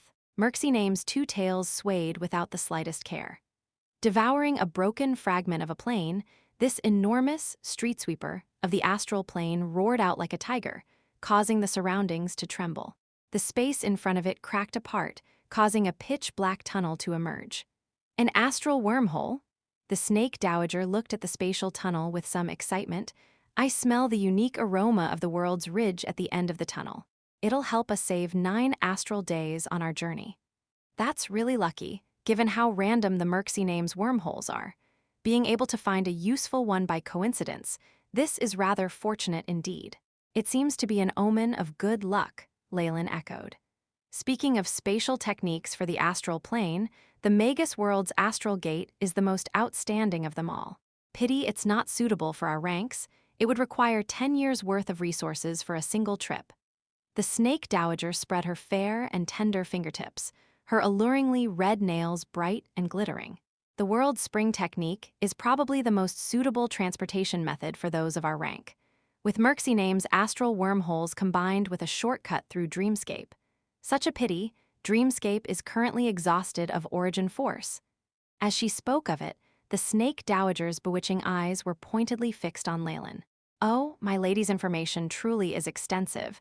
I'm ashamed of being so inferior to you. Leylin's skin was currently so thick that he posed with a modest expression. After I wrest back control of the Shadow World, I would be quite willing to spend some time with your excellency. I have many secrets from ancient times that are worth sharing with you. The Snake Dowager laughed in a silvery, girlish tone. However, it was filled with the enchantment of a mature woman, able to drive all male creatures crazy. Leylin scratched his nose and did not say much in reply, instead diving directly into the astral wormhole. Having experienced the astral wormhole and the magnificent world ridge, Leylin and the Snake Dowager arrived near the boundary of an enormous world. I have returned. This time, no one will be able to banish me. The Snake Dowager looked at the enormous murky world in the distance, the shadow force surging above it causing her eyes to fill with determination and desire. My opponent is very good at concealment, and my enemies that are hidden in the shadows have a sharp perception. Follow me. The Snake Dowager took the initiative and led Leylin by hand, fleeing to a different location. The space here was empty, in a region a little smaller than a semiplane. It seemed to be rooted outside the Shadow World, yet strangely isolated from it. Without the snake dowager actively leading him here, Leylin would have spent a long time trying to find this place. He withdrew his hand, reflecting on the soft, satin-like skin of the dowager as well as the connection of their bloodlines. However, he soon turned his attention elsewhere. Several existences had been waiting for them within this secret space. On the left was an enormous vertical eye wielding the power of trials and laws. It was the trials eye, someone Leylin was intimately familiar with. There were two other beings of law beside it, an old fellow dressed in luxurious black robes and a sphere of smoke. Let me introduce everyone. This is Leylin of the Magus World. The snake dowager took center stage and warmly introduced Leylin. You've met the Trials Eye before. This is Yuri the Conqueror of the Thunderstorm World and Lady Massa of the Dark World. When her finger moved from the imperial old man to the sphere of smoke, the dowager added, "My apologies, Lady Massa is a little shy in front of strangers." How did such an exotic flower bloom amongst the beings of laws? Leylin thought to himself. Still, he didn't show any of this on his face. The two expert strengths hadn't been disguised. Yuri looked at Leylin with an exacting glance before turning his attention to the snake dowager, a rank 7 warlock. I suppose he barely qualifies as this elder's ally. Only, snake dowager, you should tell us what happened since we are all here now. I don't want to cross swords with an enemy that I know nothing about. Ah, I wanted to discuss that now anyway. The dowager looked all around her with a rather bitter smile. My enemy is not a native of the shadow world. She's an outsider. An outsider, Leylin cried out in alarm. This had surpassed his imagination, and it was no wonder that the dowager had been so reluctant to loosen her lips on the matter. It was inconceivable that the world origin force would favor an outsider over an existence of laws that it had nurtured itself. Since it was an outsider, the information on this enemy was very sparse, especially since they grasped the laws of concealment. Yes, the enemy was like an incarnation of shadow, receiving the favor of the entire world, the dowager slowly stated. From her description, she had the advantage of having a soul native to the shadow world, which meant that she would easily obtain the favor of the world will. Once she reached rank 8, she waited until she had grasped her own path and refined shadow force to advance to the peak of rank 8. At that time, perhaps she would have chosen to fuse with the entire world will and become the avatar of the shadow world. From then on, she would be eternal with the world. It was a shame that it had all changed after the outsider had arrived. When I discovered the outsider at first, I felt that their aura was very strange. Although it had been concealed by concentrated shadow, it still felt a little weak. The snake dowager's beautiful eyes were a little distant, as if she had sunk into her memories. Once the outsider entered the shadow world, the entire world origin force seemed to cheer, as if it had found its true master. It was in such high spirits that no one could comprehend. I never thought that a world will could be so fond of a living creature. With world origin force pouring into the outsider, they seemed to recover quickly from their weakness. They advanced at unthinkable speed to rank 8. I began to grow impatient and chose to fight over the authority of the shadow world, and all of you know the outcome already. Although he couldn't see her face, Leylin felt the dowager's soul aura begin to fluctuate, filled with resistance and resentment. According to the dowager, the outsider had received the great favor of the shadow world. Perhaps they surpassed the Nightmare King with his nightmare absorption physique already. Then, that is to say that the world will approves of the outsider and feels that their path is the most suitable for the shadow world. Leylin thought to himself and involuntarily sighed. He felt that things had gotten a lot more complicated. Even though the outsider did not have other existences of laws to help them, once a world will got involved, they could become very powerful. Fighting at close quarters in a world brimming over with hostility, with the child of that very world, Leylin would not do something this stupid. The unfortunate Lord of Calamity Salalis had been the best example of the problems with that. Leylin saw that Salalis could perhaps flee in another world, but in Dreamscape, Leylin used the world will as an unstoppable weapon to slay him. Winning against his enemy in such a way was awfully entertaining, but being challenged himself like that was quite frightening instead. Dowager, according to what you said, when we fight the outsider, won't the entire shadow world support them against us?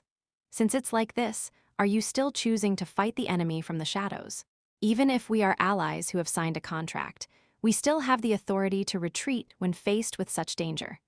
It was clear that the world will of a great world had the trial's eye feeling fearful. None of the beings of law here dreaded the world will of planes, they themselves could easily steamroll it. A small world's world will would call for a little more power, while a medium-sized world will would surpass the power of an existence of law. 2 or 3, however, would be sufficient to win. But the shadow world was a large world. One would need peak rank 8 strength to contend with it. Sadly, none of those gathered here possessed that power. In other words, if the Dowager used to have a helper of that rank, she wouldn't have been banished so easily. You can be rest assured on this point. I'm a native of the shadow world, my innate soul approved by the world will. The opponent, on the other hand, is an outsider. Their soul of laws has been branded differently and cannot be changed. With the 100,000 years I lived here before, I still have some authority in this world. The Dowager stood there and tried to comfort the others, otherwise the group of members would immediately flee. It isn't possible for the shadow world's world will to give up on the outsider, but it's possible to force the other native beings of laws into a neutral position, which means that the shadow world won't especially target us. We still have a chance of success. My impatience was what originally led to the opponent gaining the upper hand. The snake Dowager gritted her teeth. Then it should be possible if this is the situation. Right, what is the name of your enemy? What form do they take? Leylin stroked his chin and soon asked. She enjoys hiding in the shadows and darkness, and no one has seen her true face. Her public form is that of a strange elven girl, so she's called the Mistress of the Night. The snake Dowager said softly. The darling of the shadows, the Mistress of the Night. Once Leylin heard of this description, he immediately reacted with thoughts of the world of gods. I remember very clearly that there was a Mistress of the Night who controlled shadows in the pantheon before the dusk of the gods. Shar disappeared mysteriously after the incident, so it can't be a coincidence? As soon as possible. Chapter 1067, Sneaking in Mistress of the Night, Shar, the Goddess of the Night, Shadows and Magic. This was an intermediate god. Shar's power was equivalent to that of a rank 8 Magus. Rumors said that she used the form of an eccentric elven maiden dressed in black muslin, worshipped by many wizards who walked the path of darkness. If a god of such standing came to the shadow world, it was quite possible that she would obtain the favor of the world will and origin force. There seems to be an error in my previous thoughts. Leylin's brain quickly whirred into action. During the ancient final war, Magi arrived at the world of gods, but those gods could also come out. If they were willing to give up their godhood and divine realms, to a god, giving up their godhood and divine realm was like destroying the foundation of their entire being. It was equivalent to committing suicide. Besides, the world of gods was sealed, and gods could only face off against Magi due to their divine realms. In the astral plane, they'd be heavily suppressed, so why would a god who'd almost been killed do such a thing as go there? Even the ancient Magi didn't think such a wonderful god would exist. Sadly, they'd forgotten something due to the differences in their lines of thought. Luck was a very important factor in the birth of a god, maybe even the primary reason. This led to the existence of many wonderful and exotic gods. Besides, if a god had their followers slain and their divine realm destroyed, they'd be left with no burden. It'd make sense for one to give everything up. The more Leylin thought about the matter, the more certain he was that his hypothesis was possibly correct. As a result, when Shar entered the shadow world, she appeared rather weak. Only with the help of the shadow world did she very quickly recover her power and banish the snake Dowager. Without faith and their divine realms, gods basically had graves dug and waiting for them. However, Shar had effectively changed her class. It could be said that, after a painful process of abandoning her immortality as a deity, she'd become a Magus. As a result, she had successfully lived and hidden behind enemy lines and rooted herself beneath the eyes of the Magi. I smell the aftermath of the final war. Leylin began to feel horrified. How many in the astral plane were existences like Shar? If they burst out at the suitable moment, then what impact would they have on his own plans? Though they had never met, Leylin's heart was over 90% confident that the Mistress of the Night, who had taken over the shadow world and banished the snake Dowager, was none other than Shar of the world of gods. A surviving god, it's better for her to die, in his heart, he had unhesitatingly passed a death sentence on Shar. He was thinking a little logically. Leylin was a warlock, and since he was with the Magi, he naturally wanted to quickly exterminate this remnant god. Of course, the benefits he'd gain with this were a whole other matter. What? Leylin, did you think of something related to the mistress of the night? The snake dowager clearly discovered that Leylin had momentarily become absent-minded. Her beautiful eyes turned towards him, which also attracted the attention of the other existences of laws. Oh, it's nothing much. I just recalled the name of the mistress of the night, and I feel like it's a little familiar, Leylin thought, and decided not to drop that bomb. After all, he wasn't certain that it would bring him any benefits at all. It wasn't just that. There were few records of the world of gods after the final war, and they were very messy. The name of the mistress of the night wasn't something these existences could connect things to. I'll go and have a look first, but even if we can't dispatch of the mistress, fleeing wouldn't be a problem. At the most crucial point, we can send communications to Mother Core and others of that rank to kill the god. We're just the front lines of the battles, Leylin thought irresponsibly. The name of Mistress of the Night has been used by many. I propose that we start with the identity of the enemy existence of laws. How could a rank 7 or above being not leave the slightest of traces across the astral plane? The old Emperor Yuri suggested. You've found the direction, but there's still an issue. The enemy is not an existence from our astral plane, but has instead come from the sealed world of gods. The crystal sphere prevents all exchange of communications. Leylin sighed in his heart. It's no use, I went looking for Sage Anthony before this. Even someone who can listen to every piece of news in the astral plane didn't find a single record of a being of laws going by the name of Mistress of the Night. The snake dowager shook her head. Very well, the enemy's history isn't important. The most crucial point is your plan, snake dowager. Yuri waved his hand and looked at the snake dowager. He completely ignored the effect of her bewitching eyes and floating silky hair. Leylin and I share a bloodline that originates from the shadow world, so we won't be rejected by it. So this time, let me first go with him into the shadow world and see the latest news, while you all wait outside the world for our response. The dowager unhurriedly spoke of her plans. She was a native of the shadow world, and Leylin had originally been of her bloodline. The Chem-In bloodline would naturally not be rejected by the shadow world and could harmoniously enter. He would not suffer the attention and suppression of the world will. As for the other existences of laws, they could only unfortunately continue to stay here. After all, the entry of a foreign existence of laws into the world would certainly arouse the mistress of the night's attention. So you're sure that the outsider hasn't broken past the peak of rank 8 and fused with the world will? After all, according to what you just said, the mistress is incomparably compatible with the shadow world. Lady Massa questioned from within the mist. I am very doubtful that this has happened. I previously left an imprint on the shadow world will, and if the mistress fused with it, I would know immediately. However, there has been no response until now, which implies that the mistress was unsuccessful. The snake dowager frowned, obviously puzzled by this point as well. Even if she was an outsider, with the shadow world will's tolerant attitude, she should have been promoted to the peak of rank 8 already. The snake dowager could only give up and stay in purgatory world. However, several thousands of years had already passed. The mistress' strength had not grown greatly, and only recently had there been some change. This aroused certain feelings in the snake dowager's heart. It was Leylin who guessed the reason.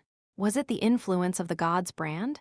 It's true, a rank 8 existence changing factions as she pleases, even if it is their character. What sort of joke is this?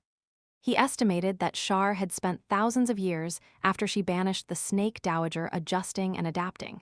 Only after her innate self had been transformed completely could she fuse with the world will of the shadow world, advancing completely to the peak of rank 8. It was clear that the mistress was about to succeed. The snake dowager could not sit still, initiated her final struggle to the death. Indeed, this was a struggle to the death. In Leylin's view, the dowager was a native who'd grasped the right time and location, fulfilling all the essential criteria to fuse with the world will.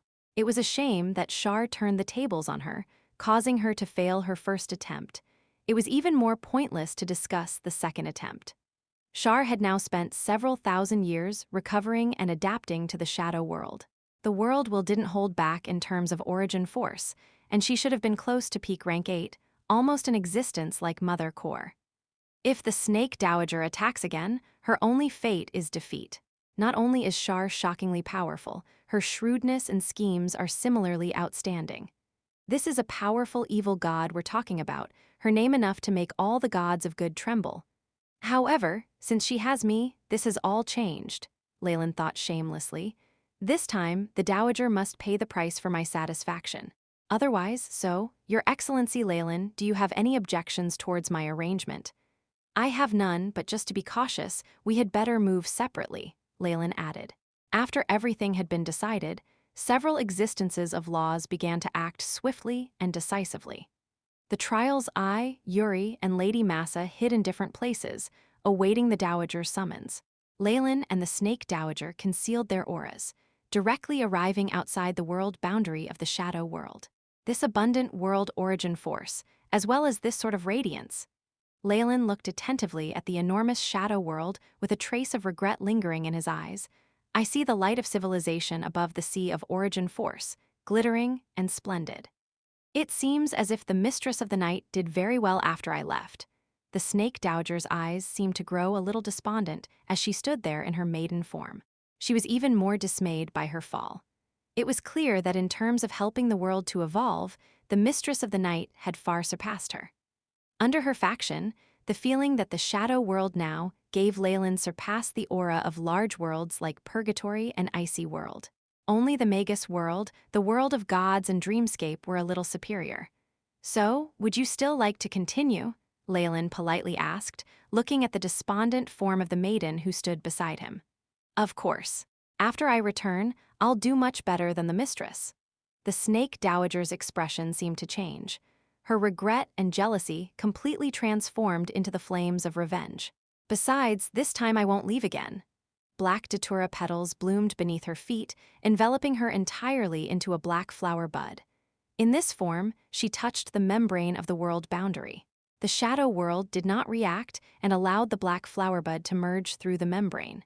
This was the method that the Dowager used to pass illegitimately through the boundary. As soon as possible. Chapter 1068, Shadow, Female Jealousy. Leylin shrugged his shoulders, sighing helplessly before he followed the Snake Dowager. His current abilities allowed him to pass silently through the crystal sphere of the world of gods, so the shadow world wasn't a challenge. The force of his Chemkin bloodline surrounded him, and the shadow world emitted a comforting aura. It immediately admitted Leylin inside, at the core of the shadow world, within the limitless sea of origin force. There was a magnificent and refined palace here, built out of black stone. Shadow force pervaded the surroundings, and at the very center was a large black crystal. A beautiful girl could faintly be seen within the crystal, lying in slumber. Hee, the weave has responded, the prey has taken the bait. Is it the Dowager? A laugh like the tinkle of a bell sounded, as a maiden dressed in black muslin emerged from the shadows. She looked just like the maiden sleeping within the black crystal. Let's see, where are you? The maiden stretched out her fair and delicate fingers. She seemed to connect with the authority of the world, and a bright and beautiful screen appeared before her. The screen showed a black datura flower bud and a blood-red cocoon transform into streaks of light, advancing like lightning through the world's boundary. They streaked across the skies. However, just as the maiden was about to zoom in and follow their trails, the screen suddenly flickered with static. A mechanical voice sounded out, "Unknown interference has occurred, tracking terminated." Haha, what an interesting opponent. They want to play hide and seek with me? Well, I just happen to want to go out for a walk. The maiden stretched lazily, exposing the graceful curves of her body before disappearing into the palace.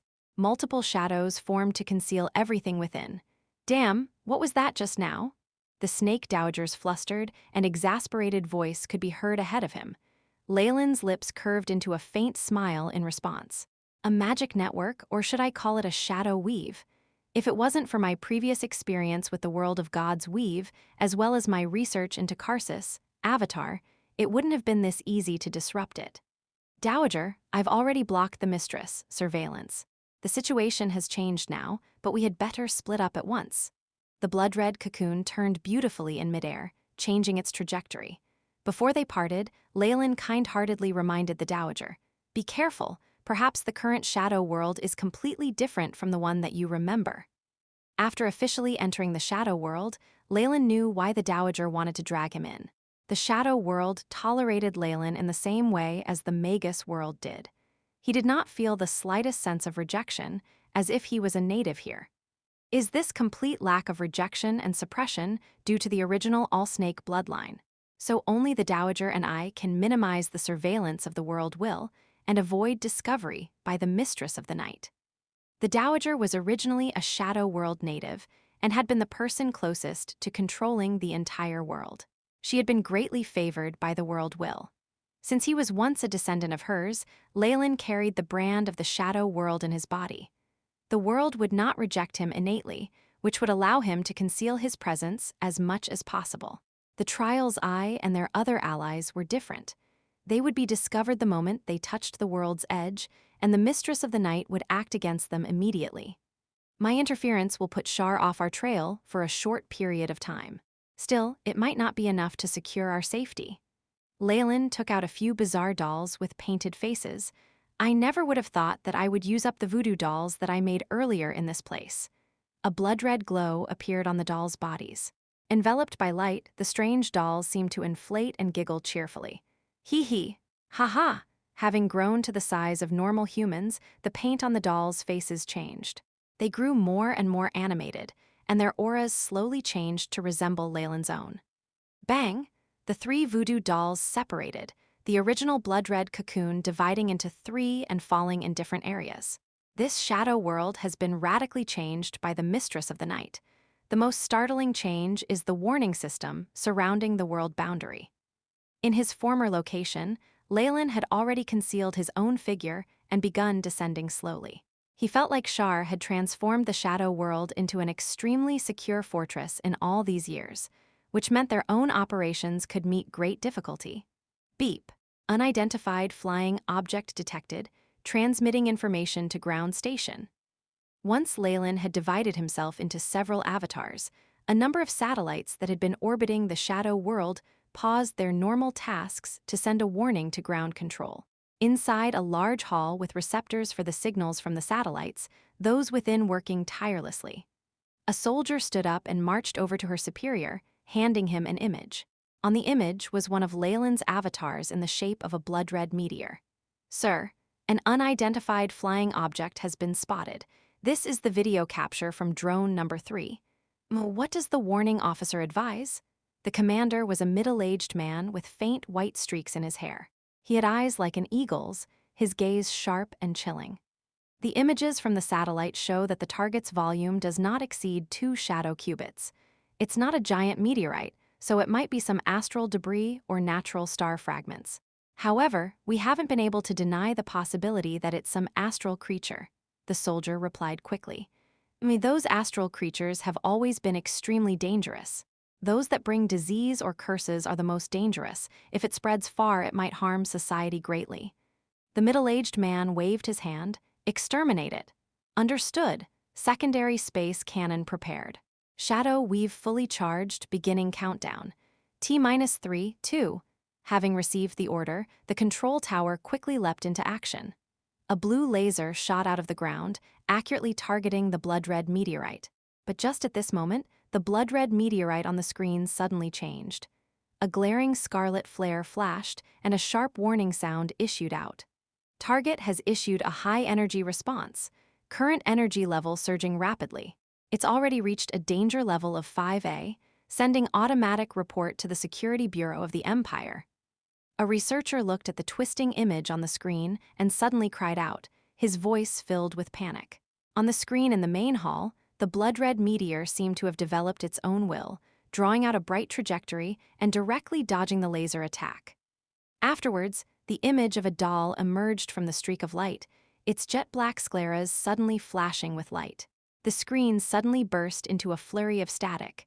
Drone number 3 has gone silent. The soldier from before cried out involuntarily, a stack of folders in her hands falling to the floor. Something malicious from another world. Has a powerful existence entered this place? The commanding officer, that middle-aged man, wrung his hands as he muttered under his breath, "I never thought that I would run into another one. Everyone, the Security Bureau has issued the highest of orders. It is time. We must dedicate our lives in our loyalty to the Empire." The middle-aged officer stood up and tore his collar off. He began to shout himself hoarse with orders. Fire all the guided missiles from the surface. Destroy the target at all costs. Cancel all vacations of the Surface Armored Vehicle Department. All members are to remain on standby. Also, connect me to the Empire. I need to obtain the highest authority in Ando City's Shadow Weave. Sir, yes, sir. Multiple drills and the obedience training caused the soldier to bow and accept his order. Her heart was still at a loss, however. These preparations, doesn't it mean we're gearing up for a world war? Report. Just at this time, the control tower's communication device rang out. An alarming voice rang out. Satellites number 4 and number 5 have encountered residual high energy, unable to capture the meteor. Crash, a tremendous vibration rattled the area. The floor and the ceiling trembled continuously as the new energy incandescent lights blinked on and off. A glaring red alarm flashed across the entire hall. After a long time, the voice of a communications officer could be heard, blank and frightened. Target has launched an offensive. 2nd Division base has lost communications. The 5th attack, enough to destroy the Empire. Is it about to arrive? The middle-aged officer's glasses fell from his face, shattering into countless shards of glittering glass on the floor. He limply sat on his chair, seemingly losing all signs of energy. What was that satellite just now? It looks like this world's technology surpasses my expectations. Connected via his trousseau, Leylin could see the satellite that the voodoo doll had attacked. Strictly speaking, it looked no different from the satellites from his previous life. However, it seemed to be powered by a different source of energy. Besides, they tried to attack the voodoo doll with laser weapons. I should try to attack and see their defense. Leylin gave the command with no hesitation and later saw a scene that satisfied him. It seems like it is a branch base. Their defense is on the level of Breaking Dawn Magi. Still, that base was being controlled by ordinary people. It was a pity that this sort of strength was nothing to Leylin. With a wave of his hand, his puppets could easily erase them. As soon as possible. Chapter 1069, Xavier, remain hidden as much as possible. Gather information and wait for further instructions. Giving commands to the rest of the puppets, Leylin descended into the atmosphere himself.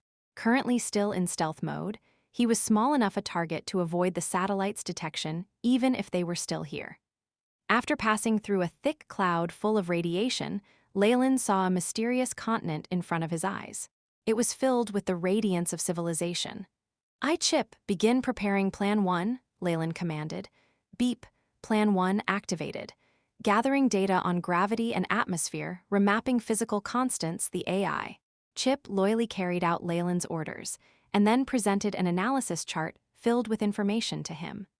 The atmosphere here is suitable for the survival of large life forms. The other physical constants aren't much different either, just that the inertia of the elemental particles is greater, so I can only absorb them through specific channels." Leylin felt like the shadow world was rather interesting. Microscopic soul sensing allowed him to discover a huge and terrifyingly powerful weave here. In essence, it's like the one in the world of gods, but there's some difference in its scope and ability. As well, it's mainly powered by shadow force. Should I call it the Shadow Weave? Now Leylin was left without doubt about the identity of this mistress of the night who'd taken the shadow world from the Snake Dowager. It was evidently the goddess of shadows from the world of gods, Shar. Rumors say that the faith of dark wizards allowed Shar to involve herself in the domain of magic. Seems like it's true. Leylin didn't connect to the Shadow Weave directly. After all, Shar may have implemented some special restrictions, and any misstep could cause him to be discovered. The most important thing now is to blend in and slowly get access to the Shadow Weave, obtaining enough power to control it. Leylin's eyes glinted. With his experience from the world of gods, it wouldn't take long for Leylin to analyze the Shadow Weave. Vroom! The sharp sound of a fast engine sounded out, and a large, foreign, yet all so familiar body flew past Leylin's eyes. Its streamlined design could reduce air drag greatly, and the two wings at its side maintained its balance. The powerful engine drove it forward, allowing it to fly in the sky with several thousand people within. A plane.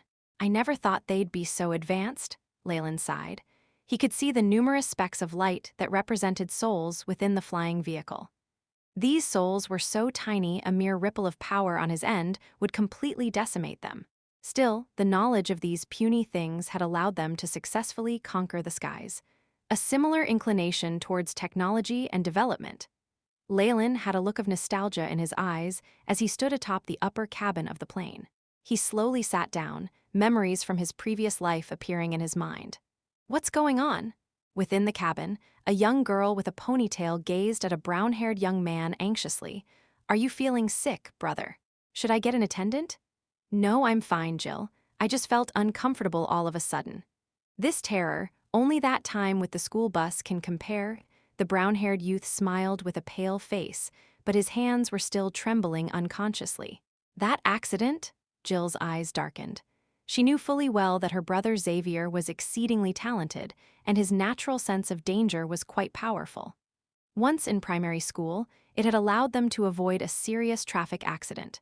Recalling how terrible the news had reported it to be, as well as the scene where none of her classmates had survived, the girl's eyes reddened. She couldn't control the tears that fell. It's all my fault if I didn't force brother to go as well. Didn't I say it already? Don't worry about it, and act as if we're going to crash in the next second. The young Xavier glanced at the surrounding passengers sheepishly and quickly hugged Jill, smiling apologetically at everyone else. What he hadn't mentioned was that he hadn't had such a premonition before getting on the plane. It was just that he suddenly quivered in that instant, feeling helpless and despair at a sure death. This feeling buried itself into his heart, causing great trauma. However, this feeling disappeared just as quickly, leaving not a trace. It made him feel like he'd gone crazy. It's nothing. Stop crying, Jill. Xavier could only do his best to console his little sister, but he could not help recalling what had just happened. That feeling of a sure death that suddenly disappeared, what was that about? At this thought, the young man could not help but pull out a pendant at his neck, the bright red string having a black snake rune on it. Is there a force here that can destroy this plane in an instant? Or is a war about to break out soon? Haha, a crash? You're hilarious. A middle-aged man who was reading a magazine at the side put the book in his hands down, adjusting his glasses. Crashes were indeed common 20 years ago. You could be unlucky enough to have failing components or meet a bird. However, Shadow Force has come quite far since then, and all aircraft are integrated into the Shadow Weave. All vehicles have powerful shadow armor protecting them, so even if you bump into a prehistoric dragon, you won't face any problems. Exactly. I've gotten on so many flights, and I've yet to hear about any dangers. A curly-haired woman beside them began to chatter away. Is that so? Jill was still very childlike in her thoughts.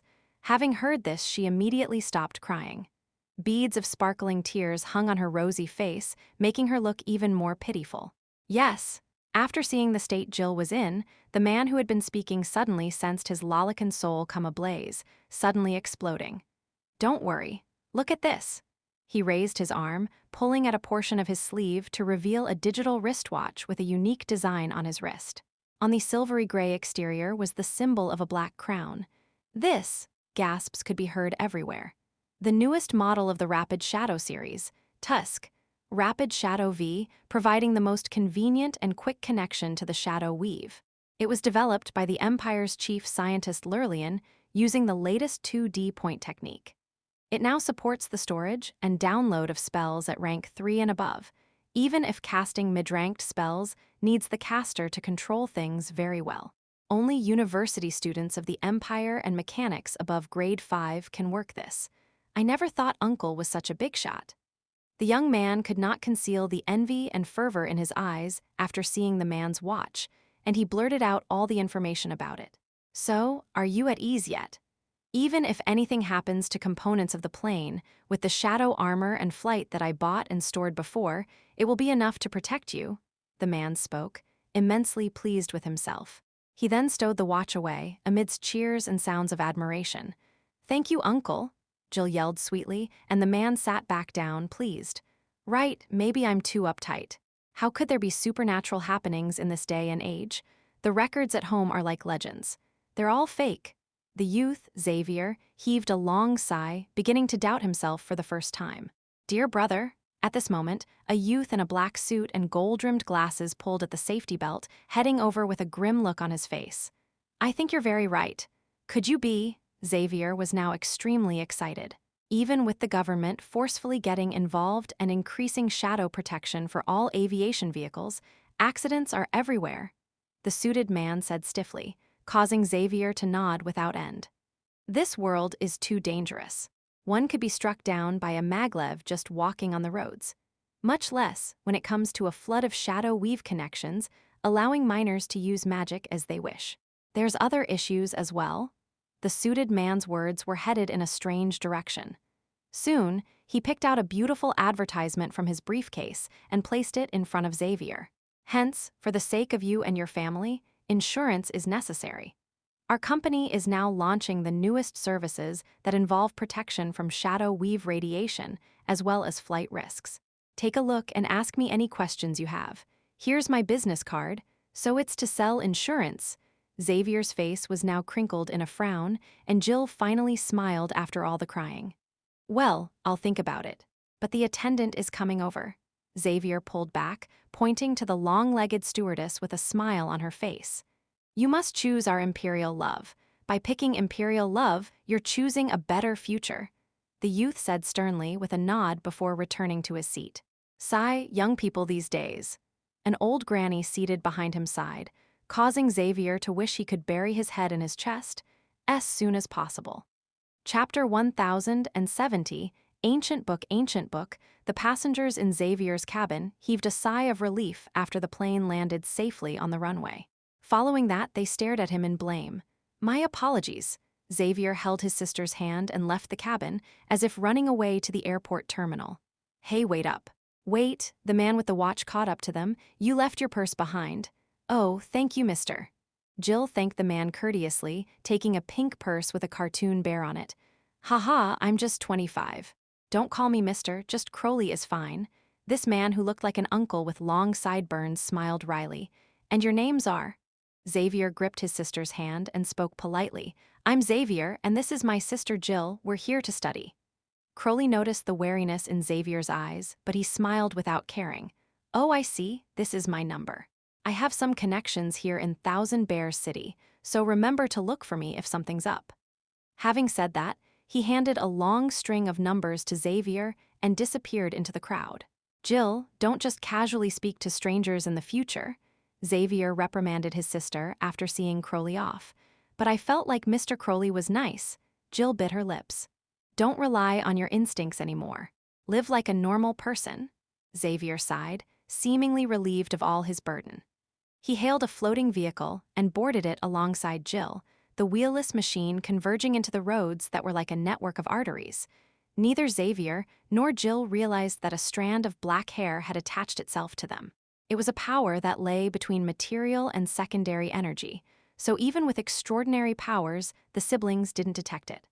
I never thought I'd find the blood of the Snake Dowager while just looking around. Leylin could sense the bloodline of the Snake Dowager in the siblings, even if it was extremely thin. The siblings possessed extrasensory powers, able to foresee bits and pieces of the future.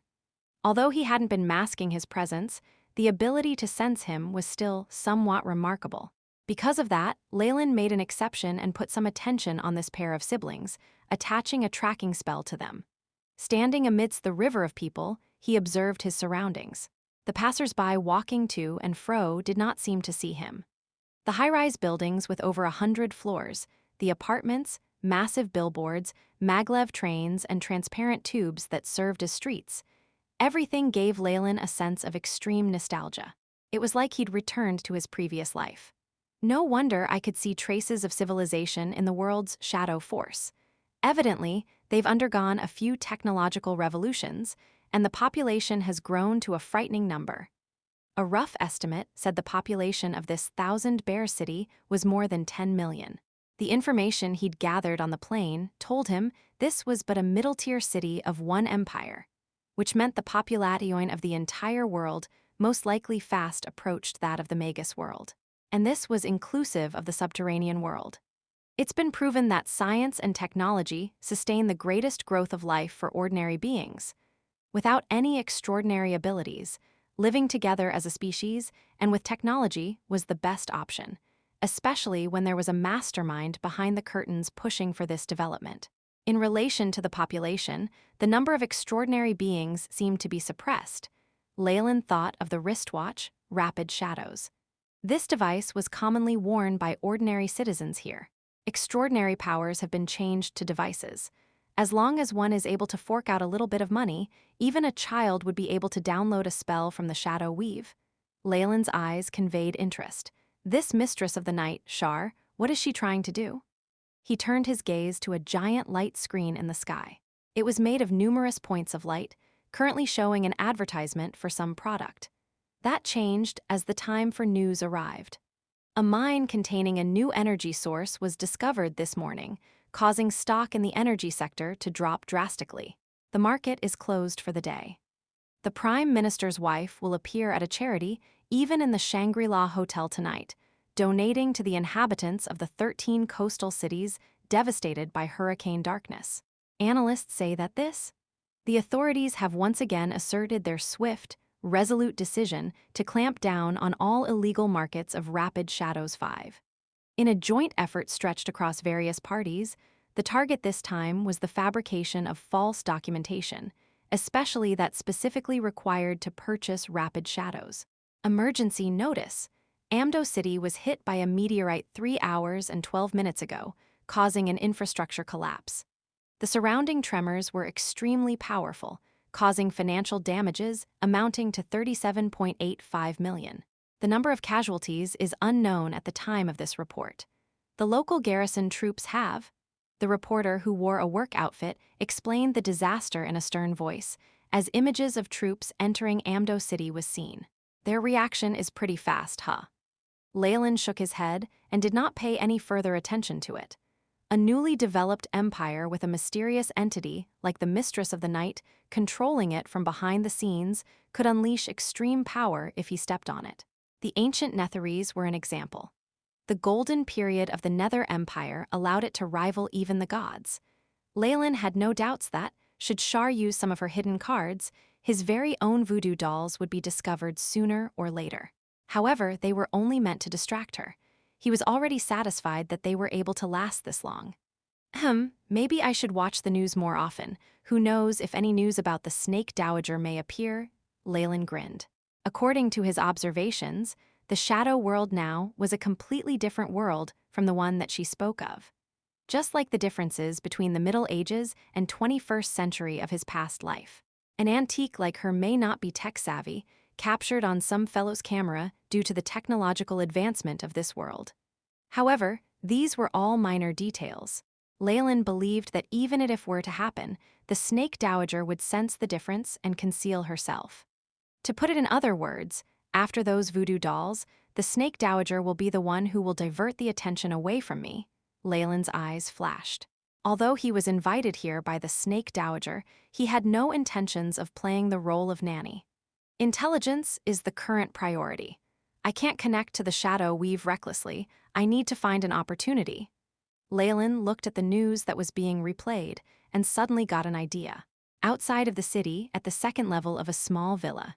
Compared to the outside world, which was so technologically advanced, this villa had a rather rustic and unadorned layout. Or, in other words, it was old-fashioned.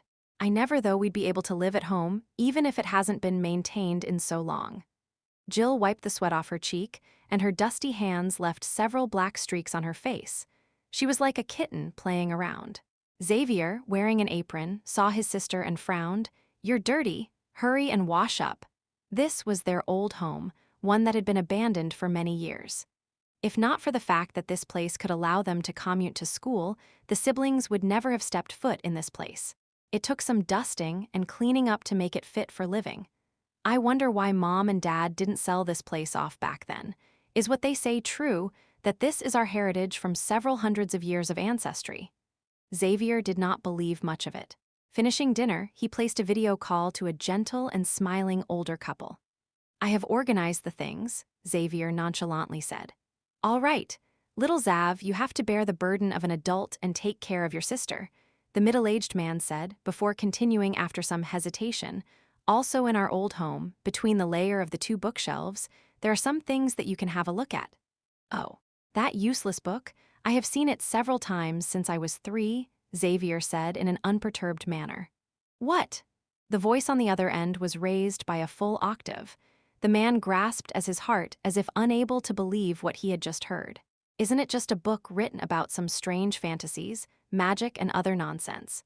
I can't believe you actually stowed it away like some treasure, and the main point is you did not do a very good job of hiding it."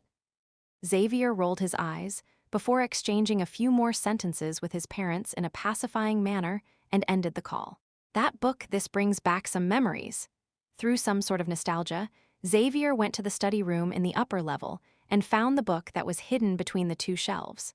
Due to the accumulation of time, the cover of the book was now extremely faded and obscure, with a thick layer of dust gather on it. This caused Xavier to become annoyed before he cleaned up the place another time. "It's so ancient. I'd believe it even if someone said it was 1,000 years old. As soon as possible." Chapter 1071, History Time, had eroded the light yellow parchment. Not only were many of the handwritten words within blurred with age, the pages themselves stuck to each other as well. Several footnotes were stained with the trace of decay. The book was written in form of ancient script, the words looping and distorted. It seemed like a 3-year-old child could have written it better. Xavier had hated reading and writing ever since kindergarten. With the good fortune of a father with a doctorate in history, he'd had to understand various ancient writing styles since his youth. This specific script was a specialty of his, having been taught it seriously by his father. Xavier managed to read the parts that were still legible. This is clearly a mythological story. When he thought of his youth and how this storybook had accompanied him in his childhood, a faint smile arose on Xavier's face. The Snake Dowager ruled the entire Shadow World, and her descendants could later be found throughout the vicinity of Sanal. They possessed great power and defeated the Homo sapiens, the Elias, and other ancient creatures. Finally, they occupied the entire star continent. The All-Snake's heirs were called blood descendants and grasped the shadows, able to talk to all species of snakes. The blood descendants divided the continent into 15 kingdoms, crowning the most pure-blooded of them as their monarch. They wrote this like it actually happened. Young Xavier continued to flip the pages. Most of the book's latter pages were spent describing the beauty of the Snake Dowager and her power. There was also rich descriptions of the Shadow World under her rule. Just as he had arrived at the latter half of the book, information appeared that made Xavier's eyes light up. When the giant serpent's final glorious empire fell, their ancestors' bloodline mixed with other tribes. Theoretically, all creatures who possess the bloodline of the giant serpent can go through a period of cultivation and trigger their unique bloodline power. Xavier's finger traced a datura flower bud, his fingertips stroking the uneven surface. This complicated craftsmanship definitely required skill and was not something that was made for fun. If one looked at it carefully, they could see many complex black runes on the flower. Still, about half had been worn away by time. After the symbol was a bunch of meandering descriptions of training techniques. They suggested things like mixing together the blood of bats and lizards, smearing it under the nose to increase one's chances of entering a meditative state. "This is what caused me to make such a huge fool of myself in kindergarten." Xavier's face twitched a little. In his view, this book's techniques were extremely childish. It seemed to have come from the primitive tribes who liked to prank people. Even if it's fake, they should have made it a little more realistic. Everybody knows that there is nothing like soul force or a weave. It's impossible to harness these abilities to use magic. Xavier speechlessly turned over the pages until he reached the very end. The handwriting here was rather new and was clearly added later. It was written in a modern language and didn't seem to be difficult at all. This first part of this new content seemed to be a self-introduction of someone known as Channel. The main idea was that he was from the same tribe as the original author, but his ancestors' records were far too absurd. He did not believe in the descriptions of his world travel as well. However, at the very end, Channel had added something else. Reportedly, it was a complete military technique from his own tribe. It was originally meant to be used by cultivators. This looks a little more sincere, so it's called Snakebite Fist. Xavier flipped over the pictures at the very end and discovered several unusually realistic figures of a human body. It was rather genuine in its complexity, and its content looked very similar to other high-level biology diagrams. From his recent martial arts experiences, this physical training didn't look as if it was just some crazy nonsense. Soul energy and this weave had caused the humans of the shadow world to acknowledge several extraordinarily powerful existence. It had aroused a popular craze in martial arts and extrasensory perception. Sadly, this fad was soon found to be full of liars. Apart from soul energy and the weave, extrasensory perception seemed to have disappeared from this world entirely. After some half-baked consideration, Xavier had wasted a considerable sum of money to enter and train in a high-ranked martial arts school. Unfortunately, the only benefit it gave him was the strengthening of his muscles. After all, those true inheritances had been tenaciously hidden away by the military instructors. Those without enough power and money would not receive proper instruction and become true brothers in training. It was unfortunate that although Xavier's family was a little wealthier than others, they were not infinitely more opulent. Primarily based on his intellect and good relationship with his martial instructors and apprentice brothers, Xavier had learnt several genuine things. According to the teachings of the red-nosed military instructor, rank 0 to rank 2 spells are completely unable to harm experts with truly powerful cultivation techniques. Perhaps, before the command is given, they could completely break off the wrist of Swift that you prepared. Xavier looked at the resources on the Snakebite Fist and discovered that the written account was very detailed and reliable. From the most basic breathing techniques to the attacks and defensive techniques, there were also records of the necessary drug ingredients that were required for the cultivation. It could clearly be seen that Channel was a very meticulous person at heart. I fulfill all the basic requirements, so next is to buy these ingredients and make some training equipment. Xavier's eyes seemed to burn with fervor. Seems like I found something good when I was young. Shall I give it a go? Wait, didn't I plan to remain an ordinary man? What's the point of these fighting techniques? Xavier suddenly thought of his old military instructor's advice. Those with real power these days are the strong mechanics who grasp several high-ranked spells. Researchers in psi energy who have graduated from famous universities are also strong, especially those with doctorates. Fighters have no chance of resisting their high-ranked spells. Xavier clearly recalled the desolate look in his instructor's eyes. Yes, as long as one has enough money, they can easily download and use low-ranked spells. It's not impossible to obtain mid-ranked spells either. Those martial artists who train their bodies and use martial arts to cultivate themselves are all fools. So why am I still considering it? I should hurry up and pass the entrance exam for the high-ranked mechanic permit and obtain the authority to use mid-ranked spells. Then, even the world's top 500 companies will fight for me. Xavier sighed and shoved the voluminous book back into its original location. There was a trace of regret in his heart that, try as he might, he was unable to completely suppress. Once the youth left and the door clicked shut behind him, the room was plunged into darkness. Leylin's figure appeared suddenly, stepping across limitless space to arrive directly inside. The bookshelf was opened up, and the large book was wrapped in a faint light that delivered it to Leylin's hands. Page after page turned rapidly, until Leylin stopped at the symbol of the black datura flower bud. The all-snake descendants' inheritance. It seems like history's heard it allure given Leylin's knowledge and experience. A single touch told him this book was written 1,257 years ago. The author was an extraordinary expert, about equal in power to rank 2 or rank 3 Magus. It was only that the expert had received an incomplete form of the inheritance. With the passage of time, it had been reduced to this dilapidated state. According to the book's meditation techniques, it's still possible to cultivate extraordinary power. However, the chance of becoming a monster is even greater. The martial techniques at the end, however, abandon meditation techniques and spiritual energy. They're rather suitable to this world's laws. Perhaps it's possible to cultivate something using it.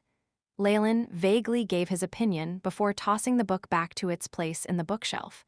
As he was now, he was far too lazy to read this sort of thing.